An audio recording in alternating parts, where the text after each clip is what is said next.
Chapter 10:12. While countless people were scheming against each other in the hibiscus garden, Xiao Bei and his group became leisurely. First, they signed a contract with the jewelry makers and sellers and asked them to make all kinds of handicrafts. Then, they got the girl's father out.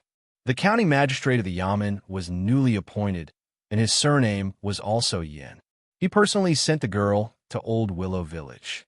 On the way, he kept apologizing to the girl's father, hoping that he could put in a good word for him.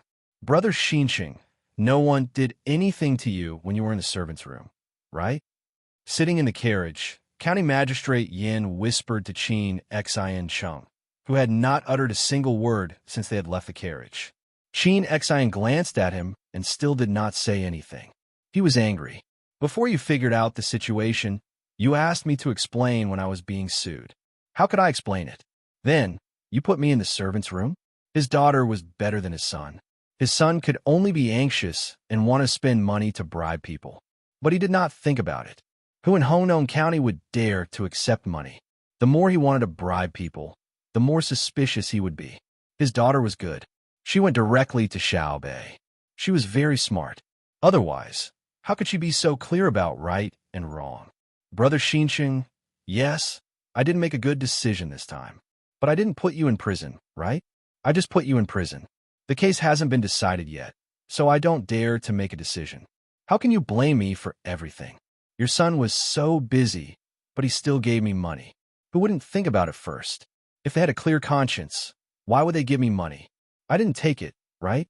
You have to admit it, right? County Magistrate Yin continued. He felt that he was wronged. He had just been in office for a few months, and he was already involved in this kind of thing. Who could he reason with? Why did he let Xiao Bei and the rest meet him? There was no place to cry. Did he get caught? Innocent +5. Oh my God, damn liar. He tricked me. Qin Xian still did not say anything. He looked outside through the car window. No one knew what he was thinking.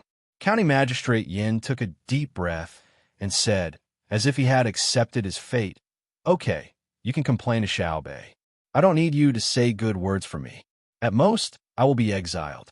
I, Yin Fei, have been in Hongnong for 4 months and 6 days. What I have done is worthy of the heavens above, the earth below, and my conscience." Qin turned his head to look at County Magistrate Yin, who was Yin Fei, and finally spoke. "What do you want me to say in front of Xiao Bei? Praise you? Praising you is harming you. You locked me up, and as soon as I came out, I immediately praised you from head to toe. Do you think that Xiao Bei and the others are idiots? Do they believe me as soon as I praise you? Huh?" Yin Fei was stunned. He blinked and nodded. "Oh, right. I caught you and brought you to Old Willow Village. You praised me. That's not normal, right? People will think that I'm threatening you. Based on that, you have to tell me the truth. What about me? I have to tell them the truth too. Yes, to tell them the truth, Xiao Bei and the others are not stupid children. They will reason with me. I didn't do anything wrong.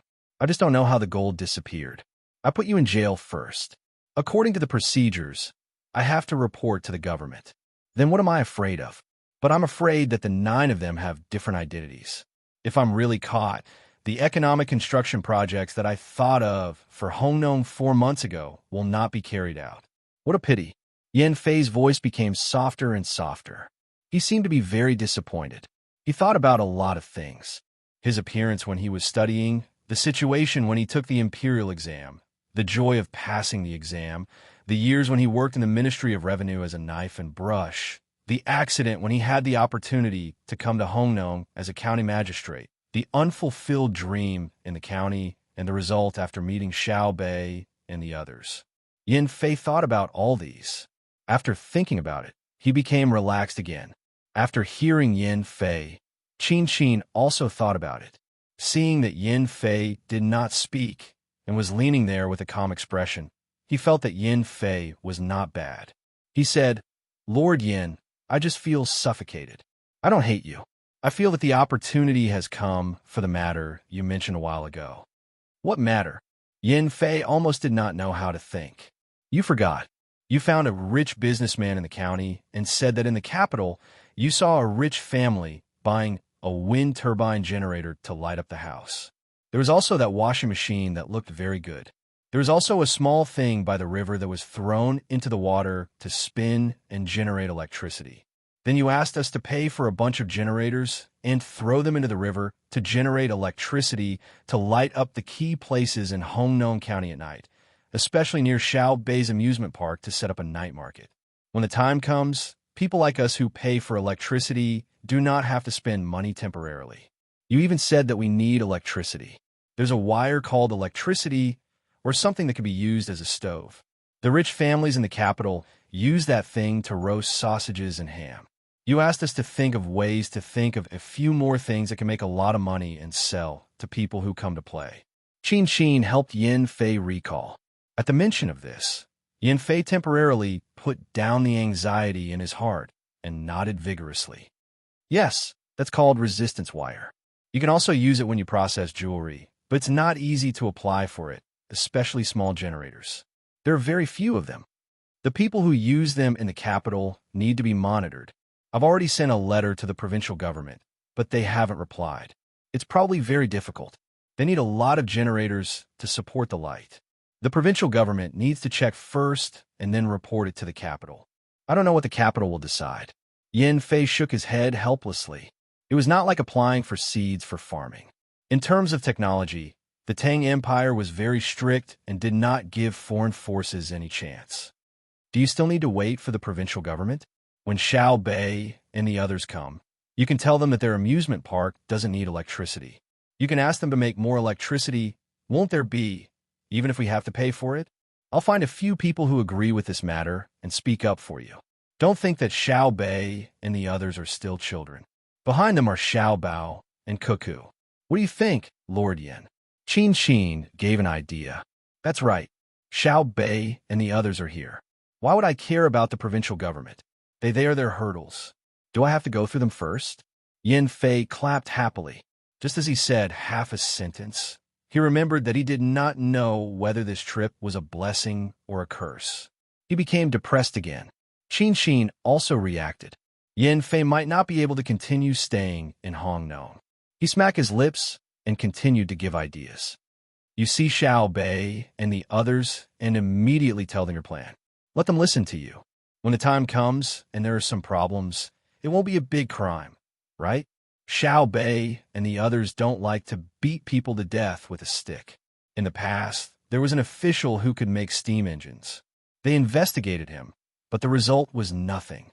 He was even transferred away. They care more about whether the official did things for personal gain. Fine, I'll give it a try. I'll go all out. Yin Fei encouraged himself. When the lanterns were lit, the usually active and extroverted Xiao Bei insisted on organizing a bonfire party today. She moved her mouth, and the others began to get busy. They prepared the firewood for the fire. They did not allow her to touch it for fear of smashing it. They also did not allow her to clean up the poultry, pigs, and sheep for fear of being cut by a knife. She could only tell stories to the children in the village who were also there to join the fun. Xiao Bei was holding a megaphone in his hand. He spoke vividly, beaming with exultation and gesticulating to the surrounding children. This was also a kind of talent. If Xiao Hai were to do this job, he would not be able to do it even if he tired himself to death. If it were an ordinary child, it would be considered good if they could stand in front of a group of people and not fall to the ground nervously. But for Xiao Bei, this was not a problem. With the megaphone in her hand, she could easily control the 360-degree audience. Her gaze swept over and did not neglect anyone. Today, I'm telling the story of the animal kingdom. It said that there was a dragon who was the king, but he always liked to sleep. There was also a big tiger. When he roared, the whole mountain would tremble, so he was the prime minister. Today, he wanted to eat an egg. Everyone has eaten an egg before, right? Xiao Bei turned around naturally. She turned 180 degrees and turned back. She asked and turned 200 degrees in another direction. This way, she scanned the audience. Yes, children like to listen to stories the most. Their voices shouted out one after another. You've all eaten it? The tiger had also eaten it and felt that the taste was not bad. He wanted to savor it, but he could not directly ask the chicken for an egg. The chicken was also his people, so he looked for the fox and asked for an idea. He said that he wanted to eat an egg and fry it. As for the fox, he had wanted to eat it for a long time, but never had the chance. When he heard the tiger's words, he secretly swallowed his saliva and promised the tiger that he would complete the task. He was smart and knew that he could not look for the chicken. Who did he look for? He found a domestic duck and said to it, "The Prime Minister has been dreaming of eating ducks recently." He said that ducks can cure diseases. When I heard that, I advised the Prime Minister not to eat ducks, right? The duck was so scared that it was paralyzed. It nodded vigorously and said yes. So the fox said, "Then make an egg and give it to the Prime Minister. Some eggs can't be hatched, right? Look, which one can't be hatched? Take 2, and I'll give them to the Prime Minister." When Xiao Bei said this, he was already standing in front of a child, as if the other party was a duck. The child was scared and said, "Didn't you say that you want to eat eggs? Why did you look for me?" "Yes, you said that you want to eat eggs, but the duck doesn't know."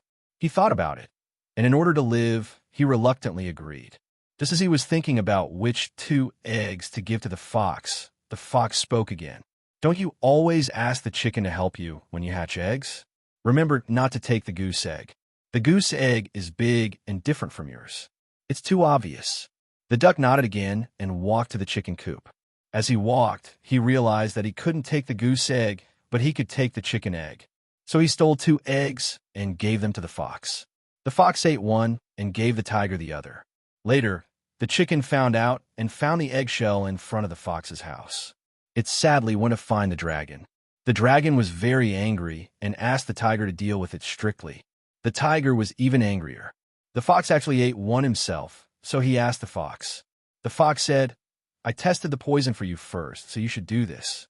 The tiger was very happy when he heard this, so he asked someone to catch the duck. In front of the chicken, the duck was punished for not being responsible for helping the chicken keep the eggs. The duck was sentenced to pay the chicken 2 eggs and clean the chicken coop for a month. Then, the fox supervised the duck. If the duck wanted to pay, so be it. Anyway, the chicken didn't eat the duck. It was better than eating the duck himself, so the duck confessed. The dragon went back to sleep and passed the country to his son in his dream. He was worried that something would happen to the animal kingdom one day, so he considered letting his son become a human and go to a human country to live. Anyway, he could just take food from his own country. If the animal kingdom disappeared one day, his son could still live well. Since then, the chicken lost eggs at least once a month. Every time the duck was punished, every time the fox ate an egg, there would be a meeting to blame. Every time the tiger ate a fried egg, he would think that the country was so harmonious. Whether it was the supervision department, the executive department, or the production department, all kinds of functions were available. The research department found that if the chicken ate some eggshell, it was very good for the eggs it laid. So, as a welfare for the chicken, it let the chicken experience the warmth of the country. Do you think this country is good? Xiao Bei finished the story and asked the children around him. It's not good. The children were not stupid. They knew who was at a disadvantage. Lu Feifei said loudly, "The dragon shouldn't be a king. He sits in that position and doesn't do anything serious. My Tang Empire is better. My Tang Empire has a good emperor, brother Xiao Bao, sister Cuckoo, and sister Xiao Bei. Who dares to harm the chicken? Sister Xiao Bei will teach him a lesson." "Then it's my Tang Empire." Xiao Bei nodded. Her eyes were fixed on Yin Fei, who had been listening to her story for a while. She said, "Who harmed the chicken? I think someone will come and tell me clearly, right?" Yin Fei was listening to Xiao Bei's story and found it very ironic. He was thinking about praising Xiao Bei, but he didn't expect that Xiao Bei would directly point the finger at him. When they were in the car, the method that he discussed with Qin Xin was suddenly useless. "I'm innocent. Since I took office, I haven't done anything wrong. When I arrested Qin Xin, I'm still reporting to the state government. He hasn't been convicted." When Yin Fei was in the car, he was thinking of going all out. But now he found that he couldn't. Xiao Bei waved her hand and didn't let Yin Fei continue to explain. She said, "I asked you who harmed the chicken. What do you mean by you're innocent?" "I didn't do it." Yin Fei was about to cry. "I'm asking you who it is." Xiao Bei emphasized. Who is it? It's the dragon?" "No, I don't know about the dragon." "Is it the tiger?" "The tiger only wanted to eat once." and the tiger eats meat. Is it the fox? The fox is following orders. Is it the duck? The duck was also forced. Is it the chicken? The chicken is the victim. Who is it? Yin Fei was confused by Xiao Bei. You're so stupid. This animal kingdom shouldn't be so harmonious. How can animals of different species live in harmony? But animals of the same species shouldn't exist in the animal kingdom. Every person in a position should guard their position well. You did a good job. At least for more than 4 months, you haven't done anything wrong. Just as you said just now. Also, make your water and electricity plan more detailed. Let me remind you, you can produce bigger generators. I was just joking with you. Why are you so nervous? Remember, never be like the animals in the animal kingdom. Otherwise, you will realize that dragons don't have sleeping suns. Tigers don't have that much power. Whoever harmed the chicken, I can catch him in an instant. Xiao Bei said to Yin Fei with a smile. Yes, yes. No one dares to harm the chicken. Then what do I do now? Yin Fei's forehead was covered in sweat. He finally felt that Xiao Bei was different from other children. Now, wash your hands and prepare for the bonfire party. I'll roast that harmed chicken for you.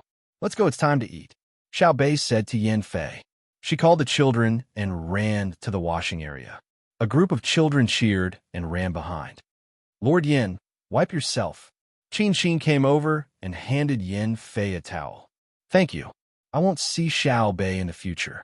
No matter what, I won't meet her face to face. Yin Fei took the towel and wiped his sweat. Yin Fei said that he wouldn't meet Xiao Bei, but Xiao Bei didn't intend to let him hide. The bonfire party started. Xiao Bei dragged Xiao Yuan and Lu Fei Fei.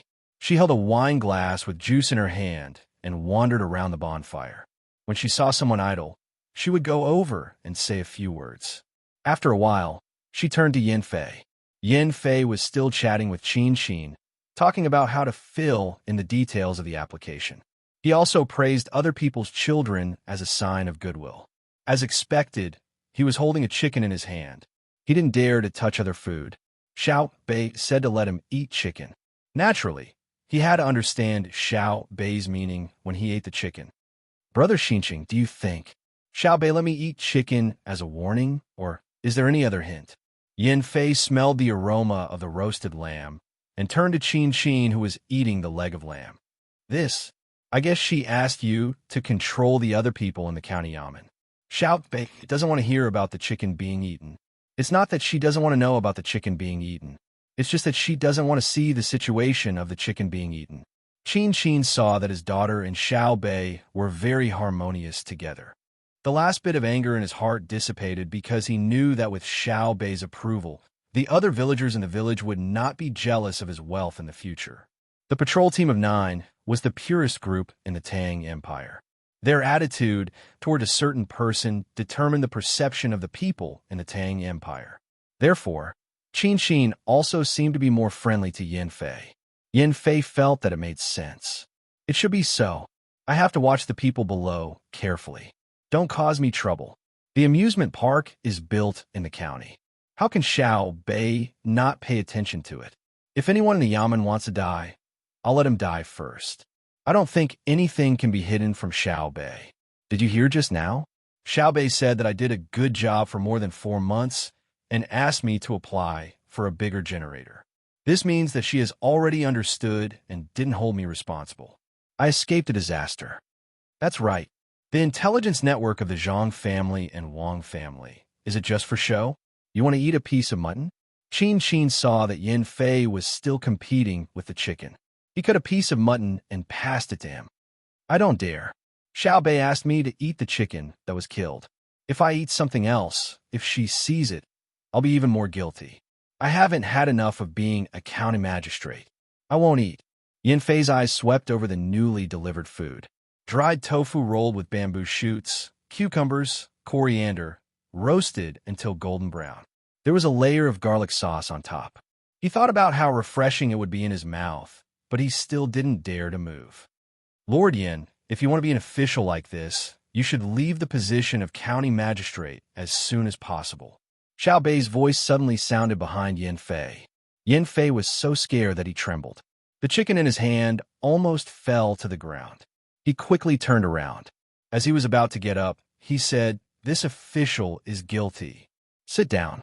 If you stand up, I have to look up to speak. It's tiring to my neck. You're too rigid. As a governor, you have to be flexible. But you have to set your heart first. If I were you, I would pack a few more chickens and let people keep them. When you return to the yamen tomorrow, you can take them away. Just say that you don't dare to enjoy the delicious food alone. Let the people in the yamen know not to harm the chickens. This way, you can eat more food. You can also return to the yamen and have a good relationship with the people below. You have to be flexible. If not, my brother will speed up the development of the Tang Empire. You won't be able to keep up. You're still in a daze. Put down the chicken and go find your favorite food to eat. You're so stupid. If you continue to be so stupid, I won't talk to you anymore. Is it easy for you to see me once? You still don't know how to grasp the opportunity and let me come find you personally." Xiaobei stretched out her empty hand and pressed on Yin Fei's shoulder, not letting him get up. She unhappily said a bunch of things. She then muttered to Xiao Yuan, "My family's inner court is like him. I've long been angered to death. How do I put it? It's like smelling something and knowing something. I'm about to be angered to death by you. Smelling means listening." Xiao Yuan was also unhappy. "I know. Stand aside and don't block me. Lord Yin, do you understand?" Xiaobei rolled her eyes at Xiao Yuan and then smiled at Yin Fei. Yin Fei did not dare to get up. He could only turn his head and agree. I understand. Bring a few chickens back. I'll eat something else. It seems that you still don't understand. I'm talking about chickens? Forget it. I'll continue to spin. You eat your food." Xiaobei turned and was about to leave in disappointment. Qin Xian nudged Yin Fei hard. Yin Fei suddenly reacted and hurriedly shouted to Xiaobei, I understand. I have to be flexible. Patrol Inspector Zhang, what instructions do you have? That's more like it. Find a bowl and drink. Let's discuss while drinking. Lord Yin, I'll introduce you to a 7th rank official. Secondary 7th rank official. My sister Fei Fei is her. Xiaobei turned back and pulled Lu Fei Fei to introduce her to Yin Fei. Yin Fei did not stand up at this time. Instead, he sat on the ground. His eyes were wide open as he stared at Lu Fei Fei. No matter how he looked at her, she looked like a child. Don't move around. Sit properly. My sister Fei Fei is Station Supervisor Lu. She's under the jurisdiction of the capital's agriculture temple. She's in charge of everything related to willow trees. It's not because her surname is Lu that she's called Station Supervisor Lu. Her surname is also Station Supervisor Lu. She's in charge of willow trees. Of course, if you don't call her in detail and just call her by her position, then she's a station supervisor. Her surname is Lu, so she's called Station Supervisor Lu. If her surname is Yang, she's called Station Supervisor Yang. Sister Fei Fei, this is our county's Yin Fei, Lord Yin. Let's get to know each other. Xiaobei introduced Lu Fei Fei as if she was saying a tongue twister. Lu Fei Fei hurriedly saluted. Greetings, County Magistrate Yin. Yin Fei reflexively saluted. Greetings, Station Supervisor Lu. After returning the salute, Yin Fei did not care about honorifics anymore. He directly asked Xiaobei, she's still a child. How did she become a 7th rank official? She's also a station supervisor with real power. I asked for it. I asked Uncle Emperor for it. Sister Fei Fei has her own ideas. I thought it was good, but I was worried that the county would not support it. So I asked for an official position for Sister Fei Fei. Can I? Xiaobei had a natural look on his face. Yes, Yin Fei said with certainty.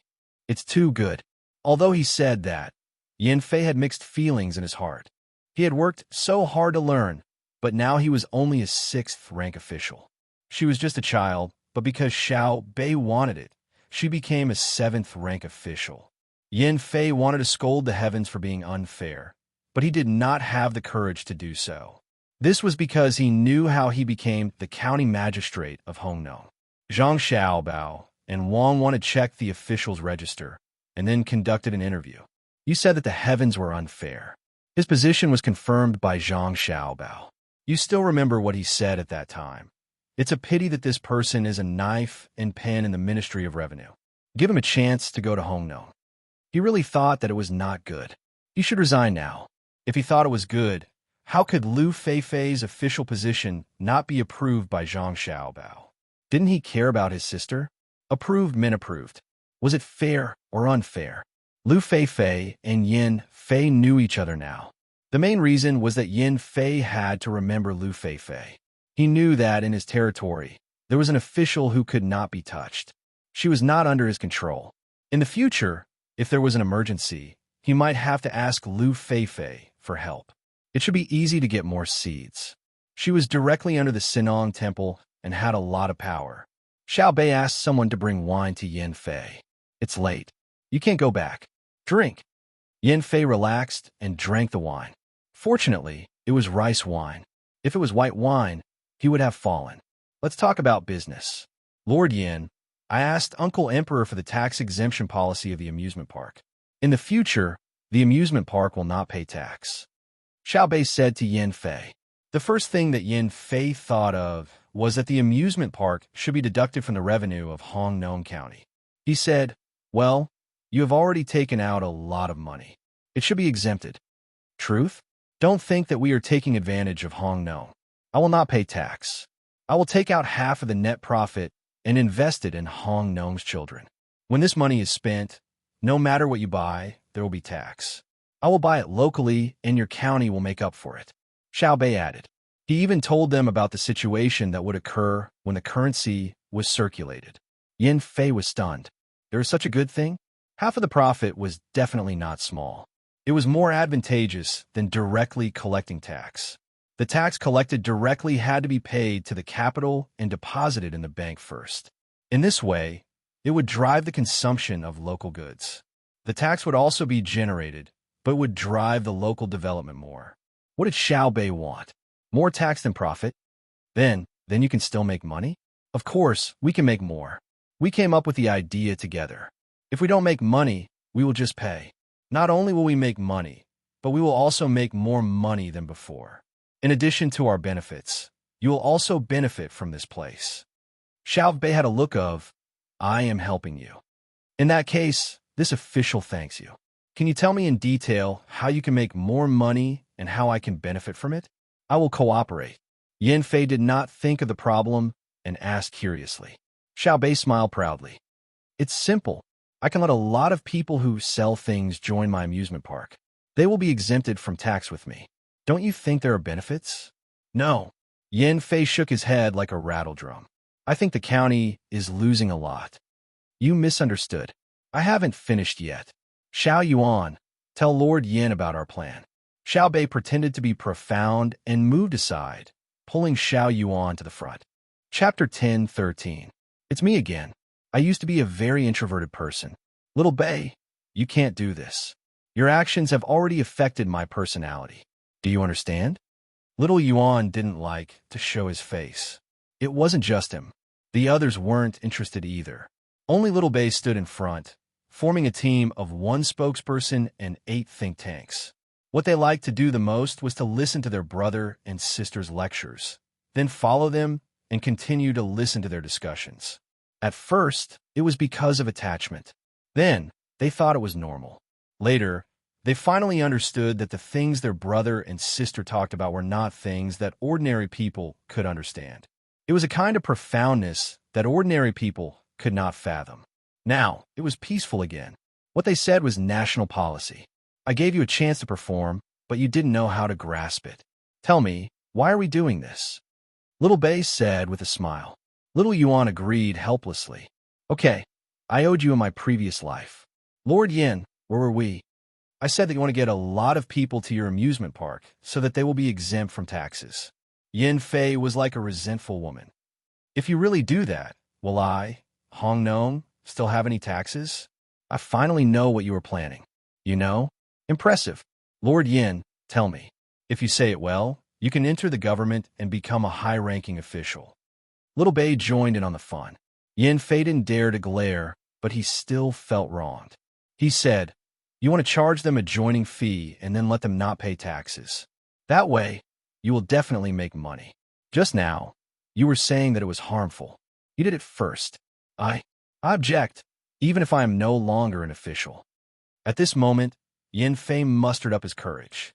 For Hong Nong's revenue, for his own ideals, even if he had to file a lawsuit in front of Zhang Xiaobao, he was fearless. Little Bei was about to speak again, but was stopped by Little Yuan.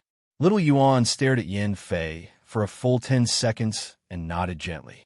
To be honest, from your attitude, you are a good official. But from your intelligence, you are still lacking.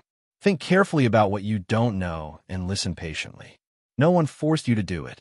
Your reaction was too intense. No wonder you locked Qin Xian up. You didn't consider the problem comprehensively. Yin Fei opened his mouth, but did not say anything in the end. He looked at Xiao Yuan and waited for him to continue. Xiao Yuan, however, took a vegetable roll made of dried tofu and bit off one. He slowly savored it until he finished it. Only then did he say, "Sir Yin, do you know how much a vegetable roll with 3 dried tofu costs?" "Probably. Estimate. Hong Nong can produce this product by itself. The cost of materials, transportation, production, and processing costs are included. During the process, labor costs are also accounted for, including additional added value. I can tell you how much this thing costs at Hong Nong's barbecue stall. 1 copper coin for 2 skewers. If you sell 6 skewers, you can make a profit of 1 copper coin. That's a 33% profit after deducting taxes. If you don't believe me, you can ask around. Don't take the price of the big restaurants into account. Those are 2 different things." Xiao Yuan opened his mouth and stated the price of the food he ate. Yes. Is it related to what you're talking about?" Yin Fei panicked. They were talking about the specific data, but he did not answer. If it was a small matter, it was careless. If it was a big matter, it was a dereliction of duty. Xiao Yuan ate another one. "Of course, when you're free, go to the market, especially the big markets. Ask each item. When the 9 of us are free, what we're most willing to do is to go to the market, bargain, and buy it. It's not that we lack things. We also eat the barbecue and soup pancakes sold outside. If we can't finish them, or if they don't taste good, we'll take them back and let people throw them to feed the pigs. It's not that we can't find anything to eat. In our house, there are restaurants everywhere. How can we not eat good things? We just want to understand the people's livelihood. Now, I'll tell you how the profits of dried tofu rolls affect the people." When Yin Fei heard that he was going to talk about something important, he sat up straight. Very naturally, he took out a small book and a fountain pen, intending to record it. Xiao Yuan was shocked. "Wow, you're quite prepared. A fountain pen? Your sister gave it to me before I took office. She said, 'I'm giving you a pen. I hope you remember it. Incorruptibility covers the sky. Benevolence paints the earth. Where are the people? Where are their hearts? The temptations of the mortal world cannot be stirred up.'" Yin Fei gently stroked the fountain pen. After saying this, he whispered to Xiao Yuan, "Your brother also said that when I'm the county magistrate, I have to be clean. If the yamen and my family lack daily necessities, the local business will give them to me. Don't worry about others taking it by force. When I'm done, give me a large sum of money when I leave office. The better the people in the county, the higher the degree of education, and the more prosperous the economy, the more money I'll get." "Oh, I understand. So you're not greedy." Xiao Yuan approved of his brother's method. Sanshui County had always been like this. When an official was in office, they focused on doing things.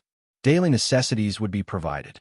When they were done and were about to leave, they would receive a gift from a local fund specially used to reward officials. Yes, I don't dare to cross the line drawn by your brother and sister. I'm an official they chose. If there's a problem, they won't be able to let it go. They'll punish me to death." Yin Fei's answer was very simple. "Okay, let's not talk about this first. Let's talk about dry tofu rolls." Xiao Yuan brought the topic back.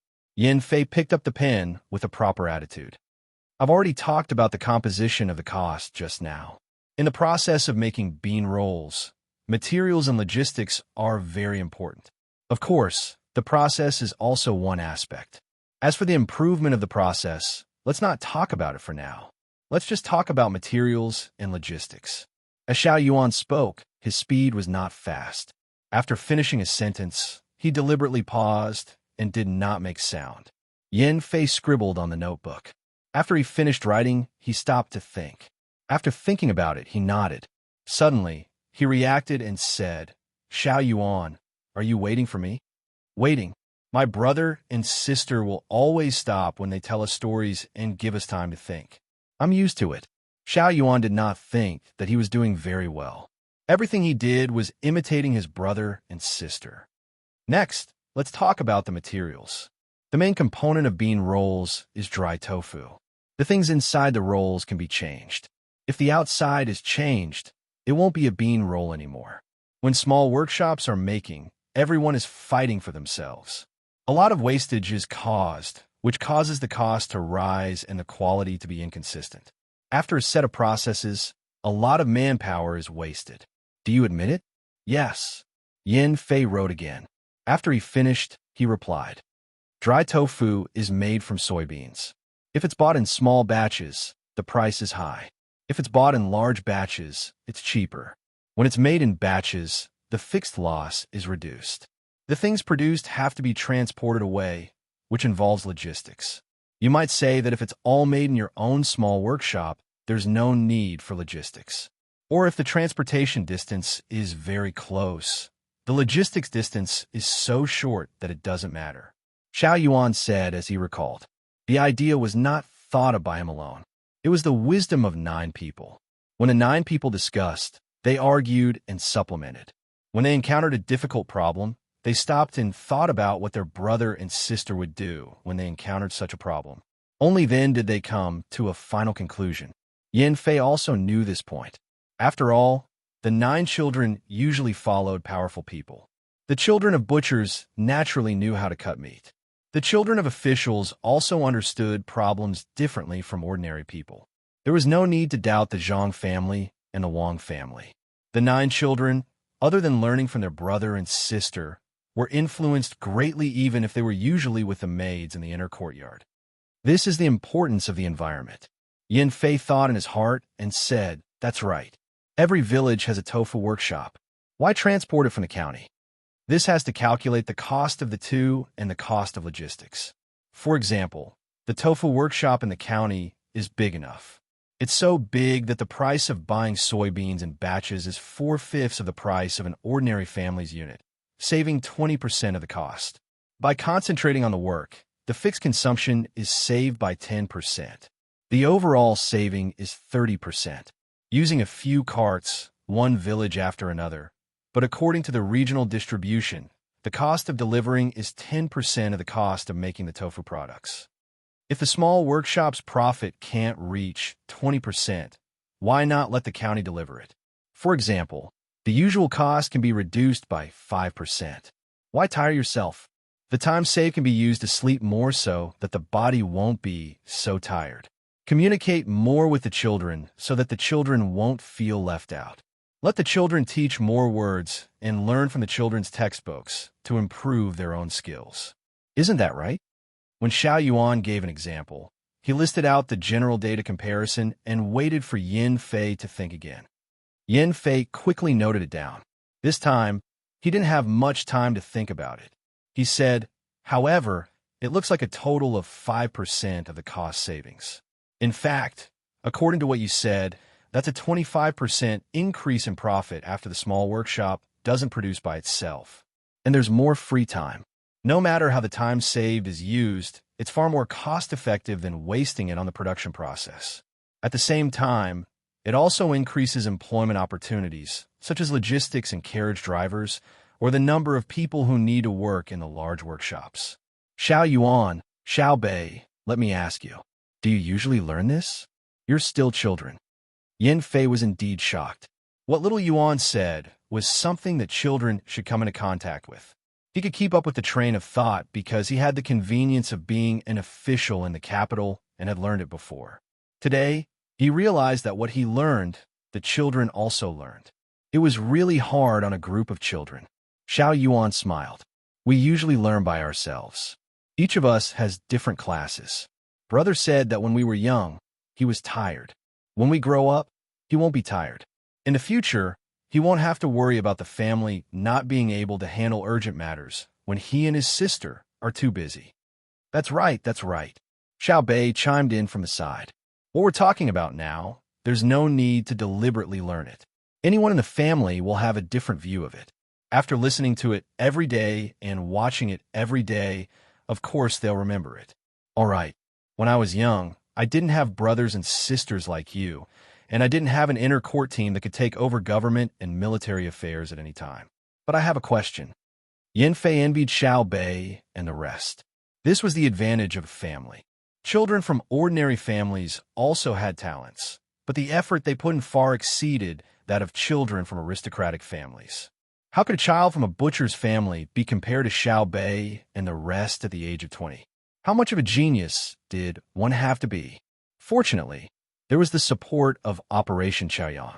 Otherwise, it would be a fool's dream to catch up. Signed to himself, Yin Fei asked again. I agree. If we do as you say, the cost of a small workshop will be reduced, the profits will be increased, and the labor intensity will be reduced. However, what if the large workshop in the county uses this to control the entire county's bean products industry? That's a problem with the perfection of the business laws and the functions of the government. You can't use the possible disadvantages to deny the benefits of the current actions. If it's easy to choke when drinking water, then you won't drink water. If you're thirsty, you naturally need to drink water. As for choking, then solve the choking problem. This isn't called treating a headache or treating a foot when it hurts. This is called the division of functions. Ants have a division of labor, not to mention humans. How can there be a perfect thing in the world? If that's the case, then my brothers and sisters won't have to suffer. Xiao Yuan also had his own views on this. Yin Fei was used to discussing political and economic issues with children. All right, I agree. To build a large bean products processing workshop in the county, I have to first calculate the profit ratio of the small handicraft workshop and the price ratio when buying the finished products from the large workshop. I already know that bean rolls have a lot to do with the people's livelihood. I also understand the principle of drawing inferences from one example. Tell me about the issue of tax exemption. To be honest, you're not Xiaobao and Cuckoo. Although you're so smart that I'm scared, you're far worse than your brothers and sisters. At the same age, they're 100 times better than you. If you can't persuade me, I'll never agree. I'm an official of the imperial court, not the inner courtyard of your Zhang family and Wang family. My first consideration will always be the people under my rule. Listening to Yin Fei's words, Xiao Yuan and Xiao Bei were not angry at all. They admitted that their brothers and sisters were powerful. Until now, they had not found a problem that their brothers and sisters couldn't solve. Xiao Yuan continued. Xiao Bei threw a sentence to Xiao Yuan and pulled Lu Feifei to explain the things that Lu Feifei didn't understand in the conversation between Xiao Yuan and Yin Fei. Lu Feifei was very modest. For the first time, she knew how big the gap between her and a real official was. She thought that an official had nothing to do and had free time all day. She didn't expect that an official had a universe in his heart. Of course, this referred to a capable official. Xiao Yuan said, "We want to build a big industrial group park near the amusement park. Then we'll buy things from them and sell them in the amusement park, tax-free." Lord Yin, you may want to say that it will have an impact on the financial income of Hongnon. Indeed, it will, but it will definitely not be a negative impact. You also said that we're smart. How can we do stupid things? Who will join us tax-free? It's true that life in the county is not easy. For example, people who are hardworking and not smart. What they need is not how many good opportunities you create for them, but a leader who can actually lead them to work. Oh, you want them to be tax-free? What's the purpose? Yin Fei knew that there was a group of people who didn't have a high income. The purpose is to let them make money. We not only exempt them from taxes, but also all their management fees. In this way, their income will increase, their life will be better, and there will be less trouble in the county. You're still thinking about how we can make money, right? It's simple. They are exempt from taxes and all other fees. The cost of things they buy is also low. There's a big workshop nearby. You have to limit the big workshop to sell goods to the outside. If the quantity does not reach a certain scale, it can't be cheap. In this way, those who come to Hongnon for fun, those who wait for the bus to transfer, And those who seek low-price special products will concentrate on the places we provide in the tax-free area, where things are cheap. Then we increase the number of manpower transportation, increase the number of local customers, increase the income of the accommodation shops, and also increase the number of goods sold by merchants who are not in the tax-free area but sell goods that are not available in the tax-free area. Xiao Yuan gestured with his hands and said generously, "Then how do you increase your income? You use your own money to subsidize again?" Yin Fei listened and kept nodding. He had turned 2 pages of the book. If he didn't know that the 9 children would not take the idea of their brother and sister as their own, he would think that it was the strategy of Zhang Xiaobao and Wang Wan. It played a very big role in promoting the development of the place. The 9 children were still like before, willing to contribute to the development of the place, and not just thinking about money. Xiao Yuan really didn't know that Yin Fei had such a high evaluation of him. He glanced at Xiao Bei, and seeing Xiao Bei nod, he said, "Lord Yin, don't spread it. Just keep it to yourself." Of course, of course. Oh, I definitely won't spread it. I'll rot it in my stomach." Yin Fei was most curious about this. "Thank you. It's like this. We don't charge more from others. We are an amusement park. Every ride is charged because it requires motivation. We will have ideas on the rides. For example, you're a businessman coming over, or you are waiting for a train. Your train will only arrive tomorrow. Do you want to find a place nearby to rest?" "Yes, I have to find one." "That's easy. No matter where you find it, that place will give you a ticket. Take this ticket and come to the amusement park. You can play one or a few rides for free. Take this ticket and you can go to the shopping area. Buy anything. You can get a 20% discount within a certain amount. Take this ticket and you can get a souvenir from the stall selling souvenirs in the amusement park. Then you have to pay for the items in the amusement park. The number of times you have played it on the ticket indicates the unit price and how much money you need to spend. After you calculate, you will realize that the unit price of the rides you play is actually half the cost of the accommodation. If you include the free boxed lunch provided in the amusement park upstream, you will get an even bigger advantage. Then will you come to the amusement park? Will you go shopping? After you come, if you find out, I got it." Yin Fei stood up in surprise and carefully looked at Xiao Yuan and Xiao Bei. He kept looking at them. After looking at them a few times, he finally exhaled. He said, "You're earning this money. People's consumption is the psychological law of equalization in the process of accidentally obtaining money.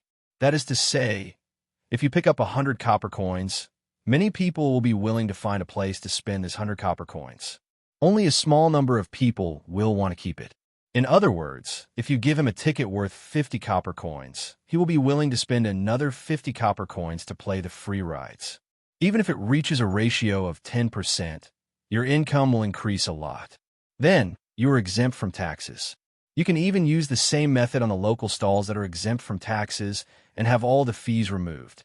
Similarly, if you meet people who are just here to play and buy cheap tickets, you can give them some of the restaurants, inns, and coupons in the market. In this way, you are exempt from taxes. You don't have to calculate the tax ratio in the process of dividing the profits with other merchants, but your income will increase a lot. Because you also don't have to pay taxes on this part, the cost is very low.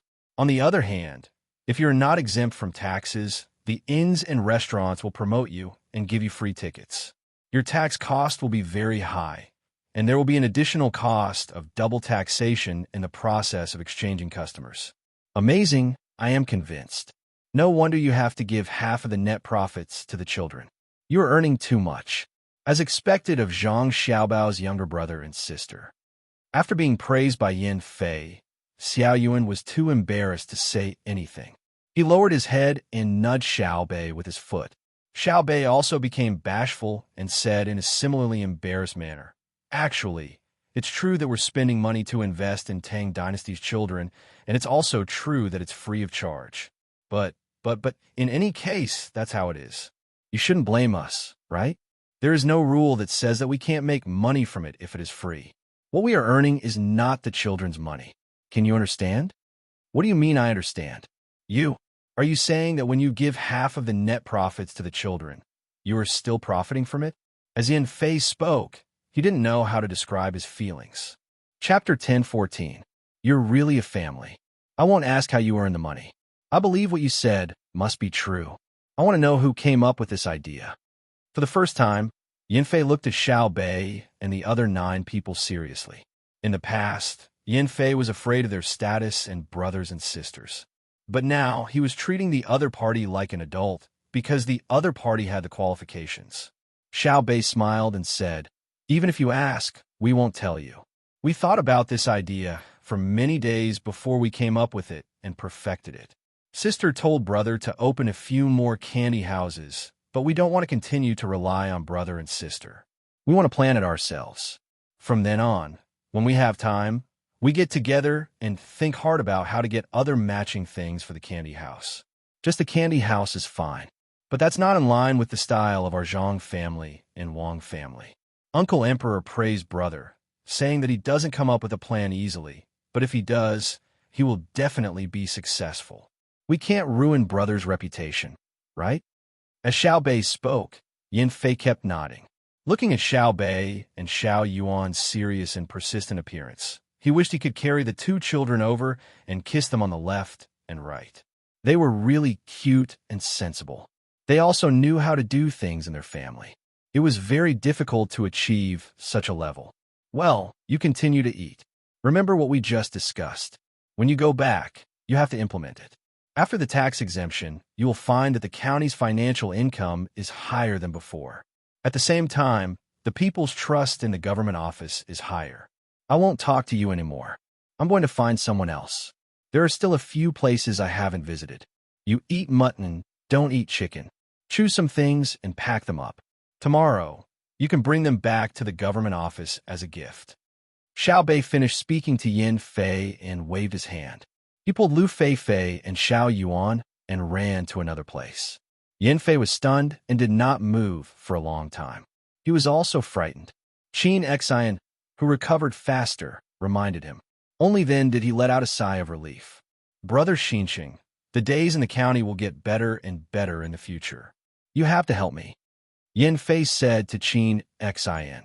Qin Xian agreed and said, "Indeed, Xiao Bei's amusement park will be built in Hongnong. Also, with their business in Old Willow Village, as well as their cooperation with my family, they will value Hongnong a lot. With them valuing Hongnong, it won't be hard to live a bad life. Lord Yin, you have to stick to your bottom line. When you're done and ready to leave your post, they'll give you more compensation than you can get on your own. Of course, even if you gave me 100 guts, I wouldn't dare. Come, drink." As Yanfei spoke, he picked up the bowl and finished it in one gulp. He was in an exceptionally good mood today. Not only had he not been punished, he had a development goal. Qin Xian followed suit and emptied the mutton leg as well. He took a bite and slowly refused. His eyes stared blankly at the flickering flames. Just like Qin Xian, there were others who were also lost in thought.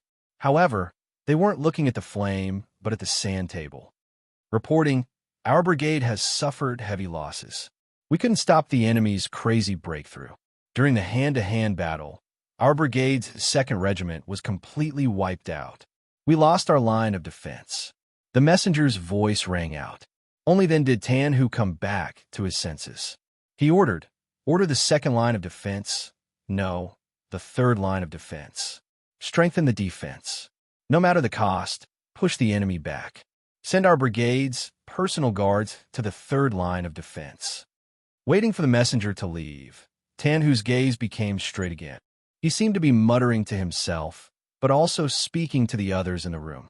Why did they suddenly become so strong? The hand-to-hand battle should have been our army's problem, but they fell in batches. What did they do? The other generals were also looking at the sand table. They were also puzzled. One of them asked, could it be that they used new weapons? After saying that, he didn't wait for the others to answer. He denied it himself. Impossible. This point is not within the scope of the military selection. We can only fight and wait for the support of the nearby logistical forces. No matter what, we have to keep this brigade. Otherwise, once they break through, they will get more supplies. With artillery, they will be a greater threat to our main forces. I request permission to take the remaining brigade members and personally stop them. Reporting, Our second line of defense has been broken through by the enemy. The enemy is continuing to advance and will soon come into contact with the third line of defense. The third line of defense's long-range troops are attacking. Another messenger came in and reported to Tan Hu. The expressions of Tan Hu and the others became more and more serious. Order the soldiers at the first line of defense to report quickly. Why did the enemy's attacks become so fierce? Wrong. Order the soldiers at the second line of defense to report that the first line of defense has been completely wiped out. Tan Hu was stunned by the enemy's breakthrough. For a moment, he forgot about the tragedy at the first line of defense and that his brigade was down by a regiment. Reporting, the second line of defense has sent people to check on the survivors. Reporting, our third line of defense has been broken through. Our allies from the surrounding areas are chasing after them. Reporting, our pursuers have encountered stubborn resistance from the enemy. A small portion of the enemy has left the battlefield and is continuing the pursuit. The messenger reported again and again. Every time, Tan Hu's breathing quickened. The generals in the room also frowned. After a while, Tan Hu said, "We underestimated the enemy this time. It's not that the enemy isn't strong enough. They just thought that they were strong at the beginning, so they were tricked. Now, they've set their mentality and are treating us as strong enemies, but we're still immersed in our previous victory. I reckon that 2 of our brigade's regiments have been wiped out, and the rest won't be able to stop the enemy. After all, our opponents are generals who have studied under the little lady for a while. Although they haven't studied for as long as us, some of the generals are from the families of generals." The person who spoke earlier spoke again. "Yes, the Great Tang. It's the Great Tang after all. The advanced weapons of the Great Tang aren't just for show. If they really adjust, they'll really make us feel the pressure. Don't think about it. Try your best to chase after them and gather the remaining people. My logistics brigade still has to continue fighting. It'll be difficult for me to enter the inner yard this time." That's good. It shows that the Great Tang's overall strength is high. If they really can't break through, I'll be sad. Tan Hu also adjusted his mentality. He hadn't entered the inner yard yet. Most of the logistics brigade was like this. The commanders of the inner yard were the main force, and the logistics brigade was an opportunity for selection. While Tan Hu felt sorry for himself, he felt happy for the Great Tang. It was very contradictory. However, he didn't know that he really couldn't enter the inner yard. Because of his words, Li Longji personally interceded for him and asked Zhang Xiaobao and Wang Wan to let him enter the inner yard. Li Longji had been looking at the sand table. The battle was intense, and another attack and defense battle appeared before his eyes.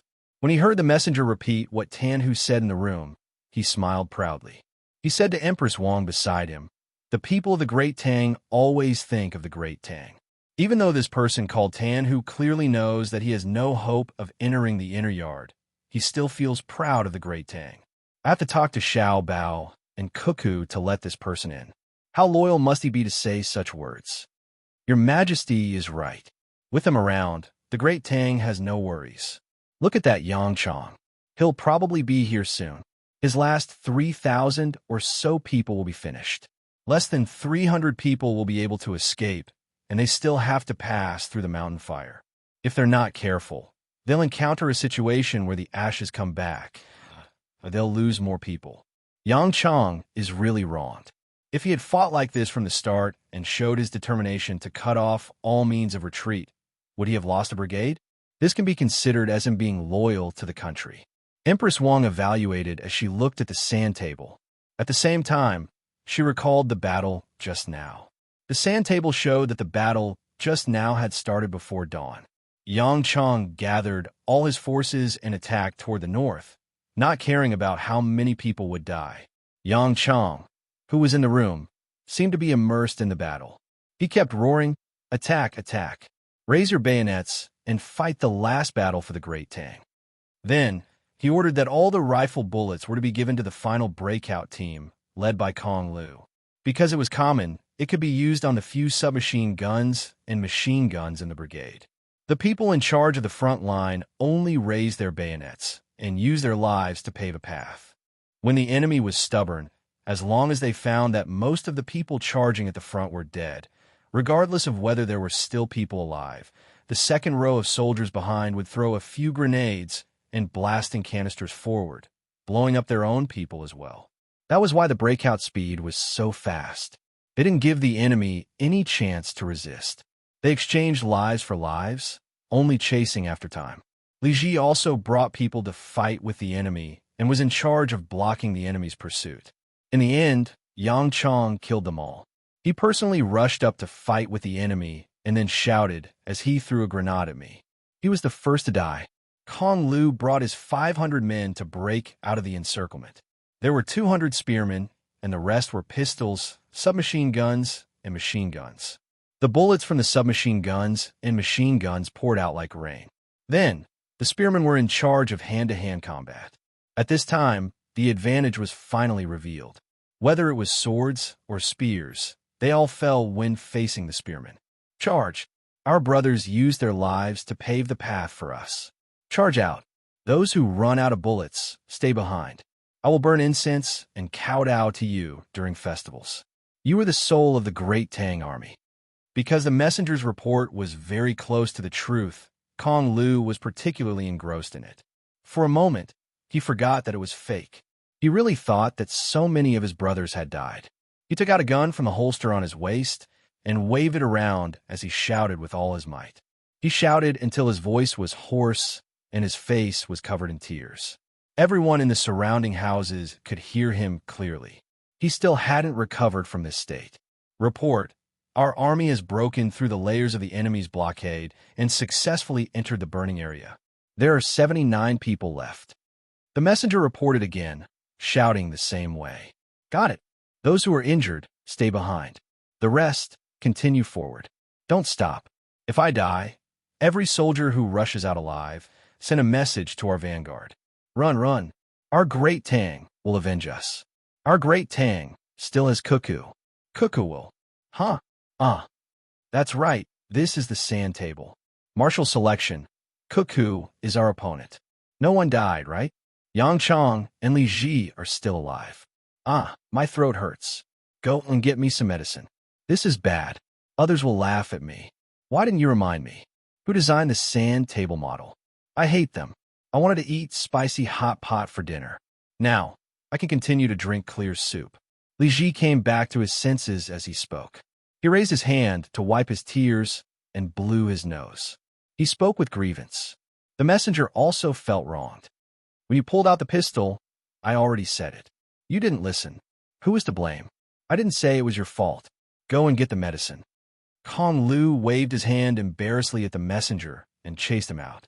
He looked at the sand table again. As he looked, he smiled. So, it's safe for me to bring my men? The speed of chasing and running is not much different. If we split up a little, it will be enough for them to get busy. Come, pass down my order. The rest of you, form groups of 2 and look for the main vanguard. Return to the team. Kong Lu gave another order. He then pinched the skin on his throat and stretched it. He grimaced. It hurts so much. It's burning. It's all gone. A brigade of 5,000 people, and only these few are left. I wonder how low my rank will fall. Maybe I'll be chased back home to be a farmer. Then I'll go to school to be a teacher for the children. I'll teach them how to read and write. I'll also teach them military affairs. I'll tell the children that when they grow up to be generals, they should never underestimate any native. When Kong Lu's voice stopped, Yang Chong and Li Ji also arrived at the center of the sand table. Although they could leave directly, they didn't want to. Yang Chong was the first to die. He went to the door of Li Ji's room and waited for him to come out. He knew that Li Ji couldn't have survived. Li Ji also saw the brigade commander. He was originally very focused, but when he saw Yang Chong, he couldn't help but laugh. He gave another order. He clapped his hands and looked at the messenger. The messenger immediately told him that he had died. He then walked out of the door and followed Yang Chong to the center. Do you think the emperor is asleep? I think Shi Chunjung is secretly laughing. We finally came to accompany him. This battle was a mess. I don't know if he will lose his position. You, the brigade commander, and I, the regiment commander, are both not qualified. Li Ji, who gave up the idea of fighting, was much more relaxed. As for the future, he didn't care about it. He smiled and said to Yang Chong. Yang Chong smacked his lips and patted his forehead with his hand. He said, Wang Wan's people are really powerful. I can't help but admire them. My brigade is probably completely wiped out. I just don't know if Kong Lu ran out with his people. Let's go. We'll see them when we get to the center of the sand table. If he ran out, our responsibility will be less. If he waited for us there, I think the Emperor will treat us to an unforgettable meal. It's almost time for dinner. Actually, I want to eat seafood. I also want to eat the seafood of the Blue Sea Silver Sand restaurant. But if I lose my position, I won't be able to find a place to eat for free once a month. When I see the Emperor later, I'll ask for seafood, the kind that is dry and made. Li Ji laughed at himself and walked into the center with Yang Chong. He looked up. Sure enough, the Emperor was also waiting for dinner and hadn't rested yet. Li Longji's seat was very high. He had deliberately made it so that it would look good. The chair was the one that was moved from Xingqing Palace yesterday. It was the one that he always sat on. It was very big. Usually, when Xiao Bei and the others ate or chatted with him at Xingqing Palace, they would always squeeze together with him. Li Longji hadn't seen Xiao Bei and the other 9 children for a few days. He missed them, so he asked someone to bring chairs. At the same time, he decided that if Xiao Bei and the others found out that the Yamen officials in Jiangzhou were biased, they would be severely punished. Without a group of children, the entire Xingqing Palace became cold and cheerless. It was not fun at all. Otherwise, why would they want to stay in the hibiscus garden? It was still a little cold in early spring. It was not as comfortable as the palace. Li Longji was thinking about how Xiao Bei and the other children looked when they were playing happily. He happened to see Yang Chong and Li Ji come in. He looked down at them and asked flatly, You two have worked hard. Yang Chong and Li Ji didn't dare to answer. They stood obediently at the door like children who had made a mistake. They lowered their heads. What did you do earlier? Didn't the assault team organize very well? The moment you were surrounded, you directly led the team to the north. How could the crippled regiment in the north stop you? Other than the regiment headquarters and a few personal guards, they didn't have anyone else. They insisted on setting up camp and being surrounded, didn't they? The other side's logistics team almost wiped out all of you. Even I feel embarrassed for you. Li Longji continued to scold the two of them. Yang Chong and Li Ji kept their heads down, but they were cursing in their hearts. Who knew what the situation was at that time? We didn't see the sand table in the center, and the hot air balloon team fell first. Who dared to say that he could tell? As if he could guess what the two were thinking, Li Longji said, Don't find excuses for yourself. Back then, under what circumstances did Cuckoo and Xiao Bao enter Tubo? How did Cuckoo fight? She dared to run in circles on the mountain with an enemy force that was several times her size. She ran and fought while organizing her team. Why else do you think I value her so much? There are many people who could win a battle, but how many people could achieve the same effect as Cuckoo in the past? Steady, steady. You just want to be steady because your weapons are more advanced and your communication speed is faster. If it was Cuckoo leading the great Tang army and using advanced weapons to attack you natives, you would have been finished long ago. Cuckoo can beat you until you cry. Do you believe it? Yang Chong and Li Ji were very unwilling to admit it, but they had no choice. This was because many of the tactics they learned were taught by Wang Wan. For example, this breakout was a choice in the most helpless situation that Wang Wan had said at that time. It was the last method to protect an important person or pass on important information. Gathering all the superior firepower, ignoring the casualties on their side, and staining the road forward with blood, the prerequisite was that all the soldiers had to be loyal enough. Now that they didn't see Kong Lu, they probably succeeded. It was really useful. All the handguns and repeating rifles were gathered together, and the sudden attack was too fast. It was really easy to destroy. Speak. If you don't speak, I will really revoke your positions. Seeing that this is the last time you made a choice, I will spare you this time.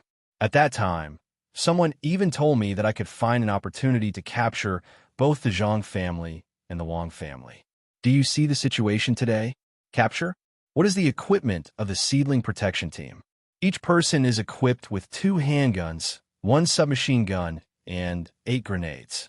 If not, How can I rest assured when I send Xiao Bei and the rest out? Today, Li Longji listened to the referee's evaluation of various data, and he truly felt the strength of the elite firearms unit. Thank you, Your Majesty. Yang Chong and Li Ji finally spoke and said the same 4 words in unison. Thank you to everyone for your support and votes. Someone even gave me 10,000 renminbi as a tip for a monthly vote. I will try my best to write and try my best to write. I'll say it again. Don't give me money like that. In the past, there were people who gave me money like that. They gave 10,000, 10,000, 50,000, 50,000, and even 1,888,000 was not a small amount. 588 was even more. But you can't do this. I am not worthy of it. I am already satisfied to be able to subscribe and read it. If you praise me in the book review, I will be happy for the whole day. Thank you, brothers and sisters. But when it's time to save, I will save. Since you gave me money, I will not return it. When I spend money, I will also be happy. Sometimes, I feel conflicted. I want to get more royalties, but I don't want others to pay too much. I admit that I am a hypocrite. Those who have a recommendation vote, don't forget to vote for me. Praise me again. Thank you. I will bow to everyone. Yes, bow. You want me to beg? Brothers and sisters, you know that I will not do that. I am a stubborn author. I always feel that writers should at least have some strength of character. Bow bow. Chapter 10:15. Go. Li Longji waved his sleeves. He knew that Yang Chong and Li Gui didn't want to stay in front of him any longer. As expected, Yang Chong and Li Gui hurriedly ran to the sand table and took a closer look. So the main force is in Huangshan. They arrived early. It's over. Zhang Shougui still foolishly came forward. He shouldn't have sent out all the hot air balloons back then. Yang Chong looked at the sand table and understood everything. Wang Wan's main force wasn't in Yuezhou as he had expected. Instead, they had run to Huangshan to look at the model on the sand table. They were in the midst of civil engineering. Li Gui paid attention to a very small model. Kong Lu has run out. Hurry up. Tell the vanguard that the enemy's smoke is asymmetrical. What unit is this? Central Sniper Battalion? What did they get there? No wonder the radio station couldn't send any news. They were all shot down. It's the unit that shot down your hot air balloons. The 1st Battalion has more than 700 people. From top to bottom, there are 14 commanders. They are all from the inner yard. The earliest commander is Wang Yi, a 2nd-year student. The rest are 4th-year students. Every 4th-year student can lead a battalion. This unit is only in charge of a small unit. There is a detailed summary of the battle on the table. Go take a look. Shi Chun's voice came from beside Li Gui. Li Gui had a deep impression of Shi Chun. He was captured alive, mocked his own people, and gave out a lot of information that was both true and false. Hearing his words, Li Gui said with an ugly expression, "Then I have to congratulate you for entering the inner yard. Why didn't the sniper battalion burn you to death? Is it because they are from the inner yard, invulnerable to fire and water? Thank you. Congratulations to you too. While you were covering the rear, your commands were pretty good. They were much stronger than you when it came to attacking. Just look at the information and you'll know what the sniper camp has done. You'll also be able to understand how elite their personnel are. I admire Wang Yi, as expected of a 2nd-year student. If it were me, I wouldn't be able to do as well as him. I would probably have died long ago, not to mention being able to lead troops. After splitting up, they continued to pose a great threat to the enemy's army. Shi Chun didn't care about the other party's unfriendly tone. He smiled and pointed to a paper beside him, indicating that it was the file of the sniper battalion. Li Ji clearly knew that the other party was not wrong, but he still felt uncomfortable in his heart. It was obvious that the other party was stepping on him to get to the top. The benefits of the inner courtyard of the Zhang family and the Wang family were extraordinarily good, and he could learn even more skills, just by going out and carrying all kinds of thoughtful supplies in their bags. Countless people who also had families were envious of them, not to mention the care their families received. Li Gong snorted angrily and looked at the paper. It was very thick, about 30 sheets. Sweeping his gaze elsewhere, he noticed that there were countless sheets of paper in the central area. There was also a group of people calculating, a group of people discussing, a group of people comparing the rules, a group of people walking in and out, and a group of people riding with their heads lowered. What are these? Li Ji asked Shurchun instead of taking the information from the sniper camp. It is a record of the changes in the battlefield. This is the first and largest sand table simulation of the Great Tang, and it is also the most time-consuming one. Every detail of the battlefield must be recorded, including the marching route and the commander's judgment. When the time comes, it will be easy to review and use as teaching material. At the same time, it will also test the commanding ability of the commanders. Our Great Tang will need to make adjustments internally. For example, you are not suitable for fighting in a siege. You are suitable for covering the rear and defending. It is a waste of talent to assign you to the offensive formation, and it is also a mistake on the part of the decision-maker. Let me evaluate you. Your performance is very good in the later stages. When you are commanding the rear, you are able to accurately command every single troop. When our Great Tang really goes to war, you and I will be in charge of defense because I can't attack. At that time, we will fight side by side for the protection of our hearts and for the dignity of the Great Tang. As Shurchun spoke, he stretched out his right hand.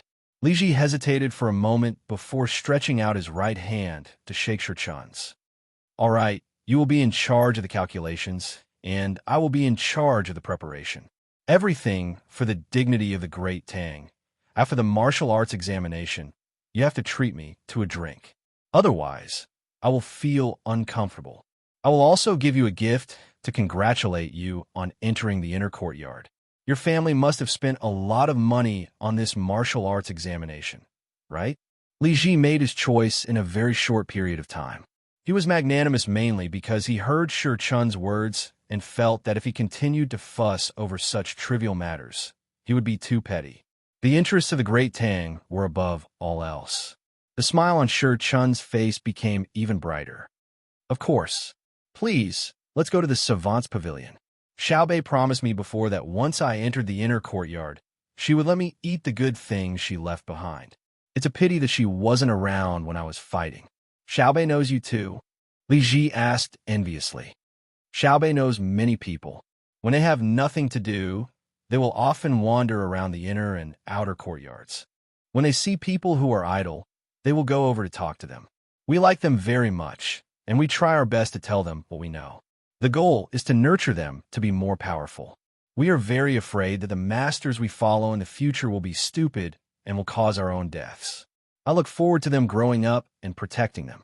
When speaking of Xiaobei and the others, a gratified and caring expression appeared on Shurchun's face.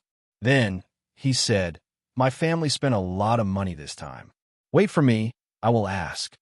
Shurchun threw down these words and ran out to find someone to ask. Li Ji's gaze followed Shurchun's back as he said to Yang Chong, "Perhaps one doesn't have to become an official to bring glory to one's ancestors. It is enough to be part of the inner courtyards of the Zhang clan and Wang clan. I have always felt that the inner courtyards of the Zhang clan and Wang clan are another set of personnel that can replace the civil and military officials of the Great Tang at any time. They can go out and establish a new country at any time, but they still stay in the Great Tang.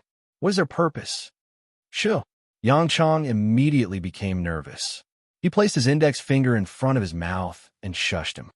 "Don't shush. It's not like you're peeing on a child. We will tell you why." Li Longji's voice suddenly sounded behind Li Ji, giving Li Ji a fright. The reason why Xiao Bao and Cuckoo's inner courtyards are nurtured this way is so that they can be prepared to kill at any time. If a problem appears in the military and political system of a certain province, they can go over and kill them all. Then, they can immediately replace them with the inner courtyards to ensure that the local government operates normally. If any regional governor thinks that without him, there will be a gap in the military and administration of our Great Tang, Cuckoo and Xiao Bao will let him know that it doesn't matter whether he is there or not. No matter how capable the local officials are or how much power they have, they must always remember that they are not allowed to challenge the royal court. We will pass down the order in the capital that they are not allowed to play any tricks and use the stability of a region to threaten us. Otherwise, we will send Xiao Bei and the others out first. If the local officials dare to resist, Cuckoo and Xiaobao will bring people over to kill them. After killing 1,000 people from the military and political system, we will send another 1,000 people over. Li Longji spoke in a dictatorial manner. He wasn't afraid that his words would spread out and cause the local officials to be displeased. Yang Chong and Li Gong swallowed their saliva and nodded their heads. Li Gong was the first to reply. Yes, yes, Your Majesty. Your will is our code of conduct. Wherever your sword points to, we will fight to the death. We definitely won't dare to go against the orders of the royal court. Yang Chong added, Yes, we understand. The royal court isn't afraid of us becoming arrogant. As generals, we also don't dare to raise bandits.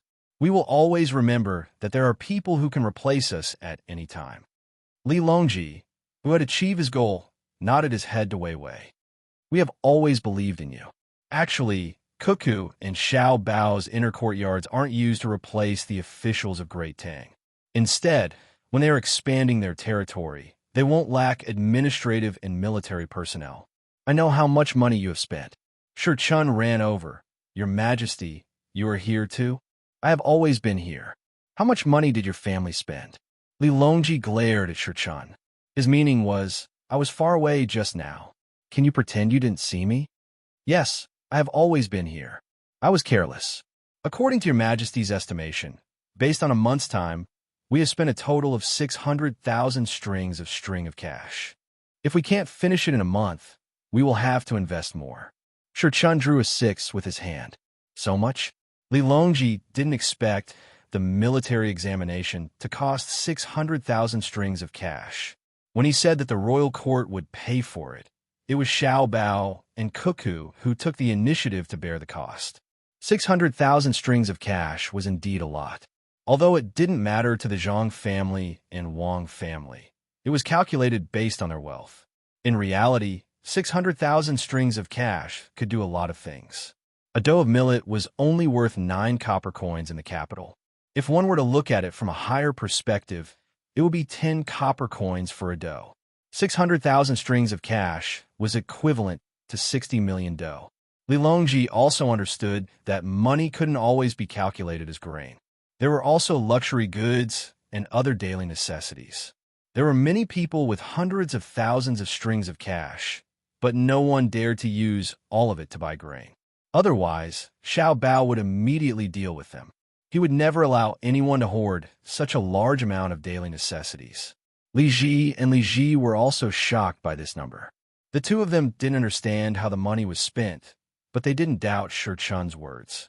This was because Zhang Xiaobao and Wang Wan couldn't get any benefits from the royal court even if they spent 6 million strings of cash, let alone 600,000 strings of cash. There was no need to lie. No one would reimburse them. Shi Chun also knew what they were thinking. He explained, one is the cost of building the house, and the other is the cost of making the sand table and small models. There are also subsidies for the relevant personnel. We can't let people work for free. Little young master and little lady's purpose for the military examination wasn't just to become the martial champion, but more so to collect information. That's why the scale was so big.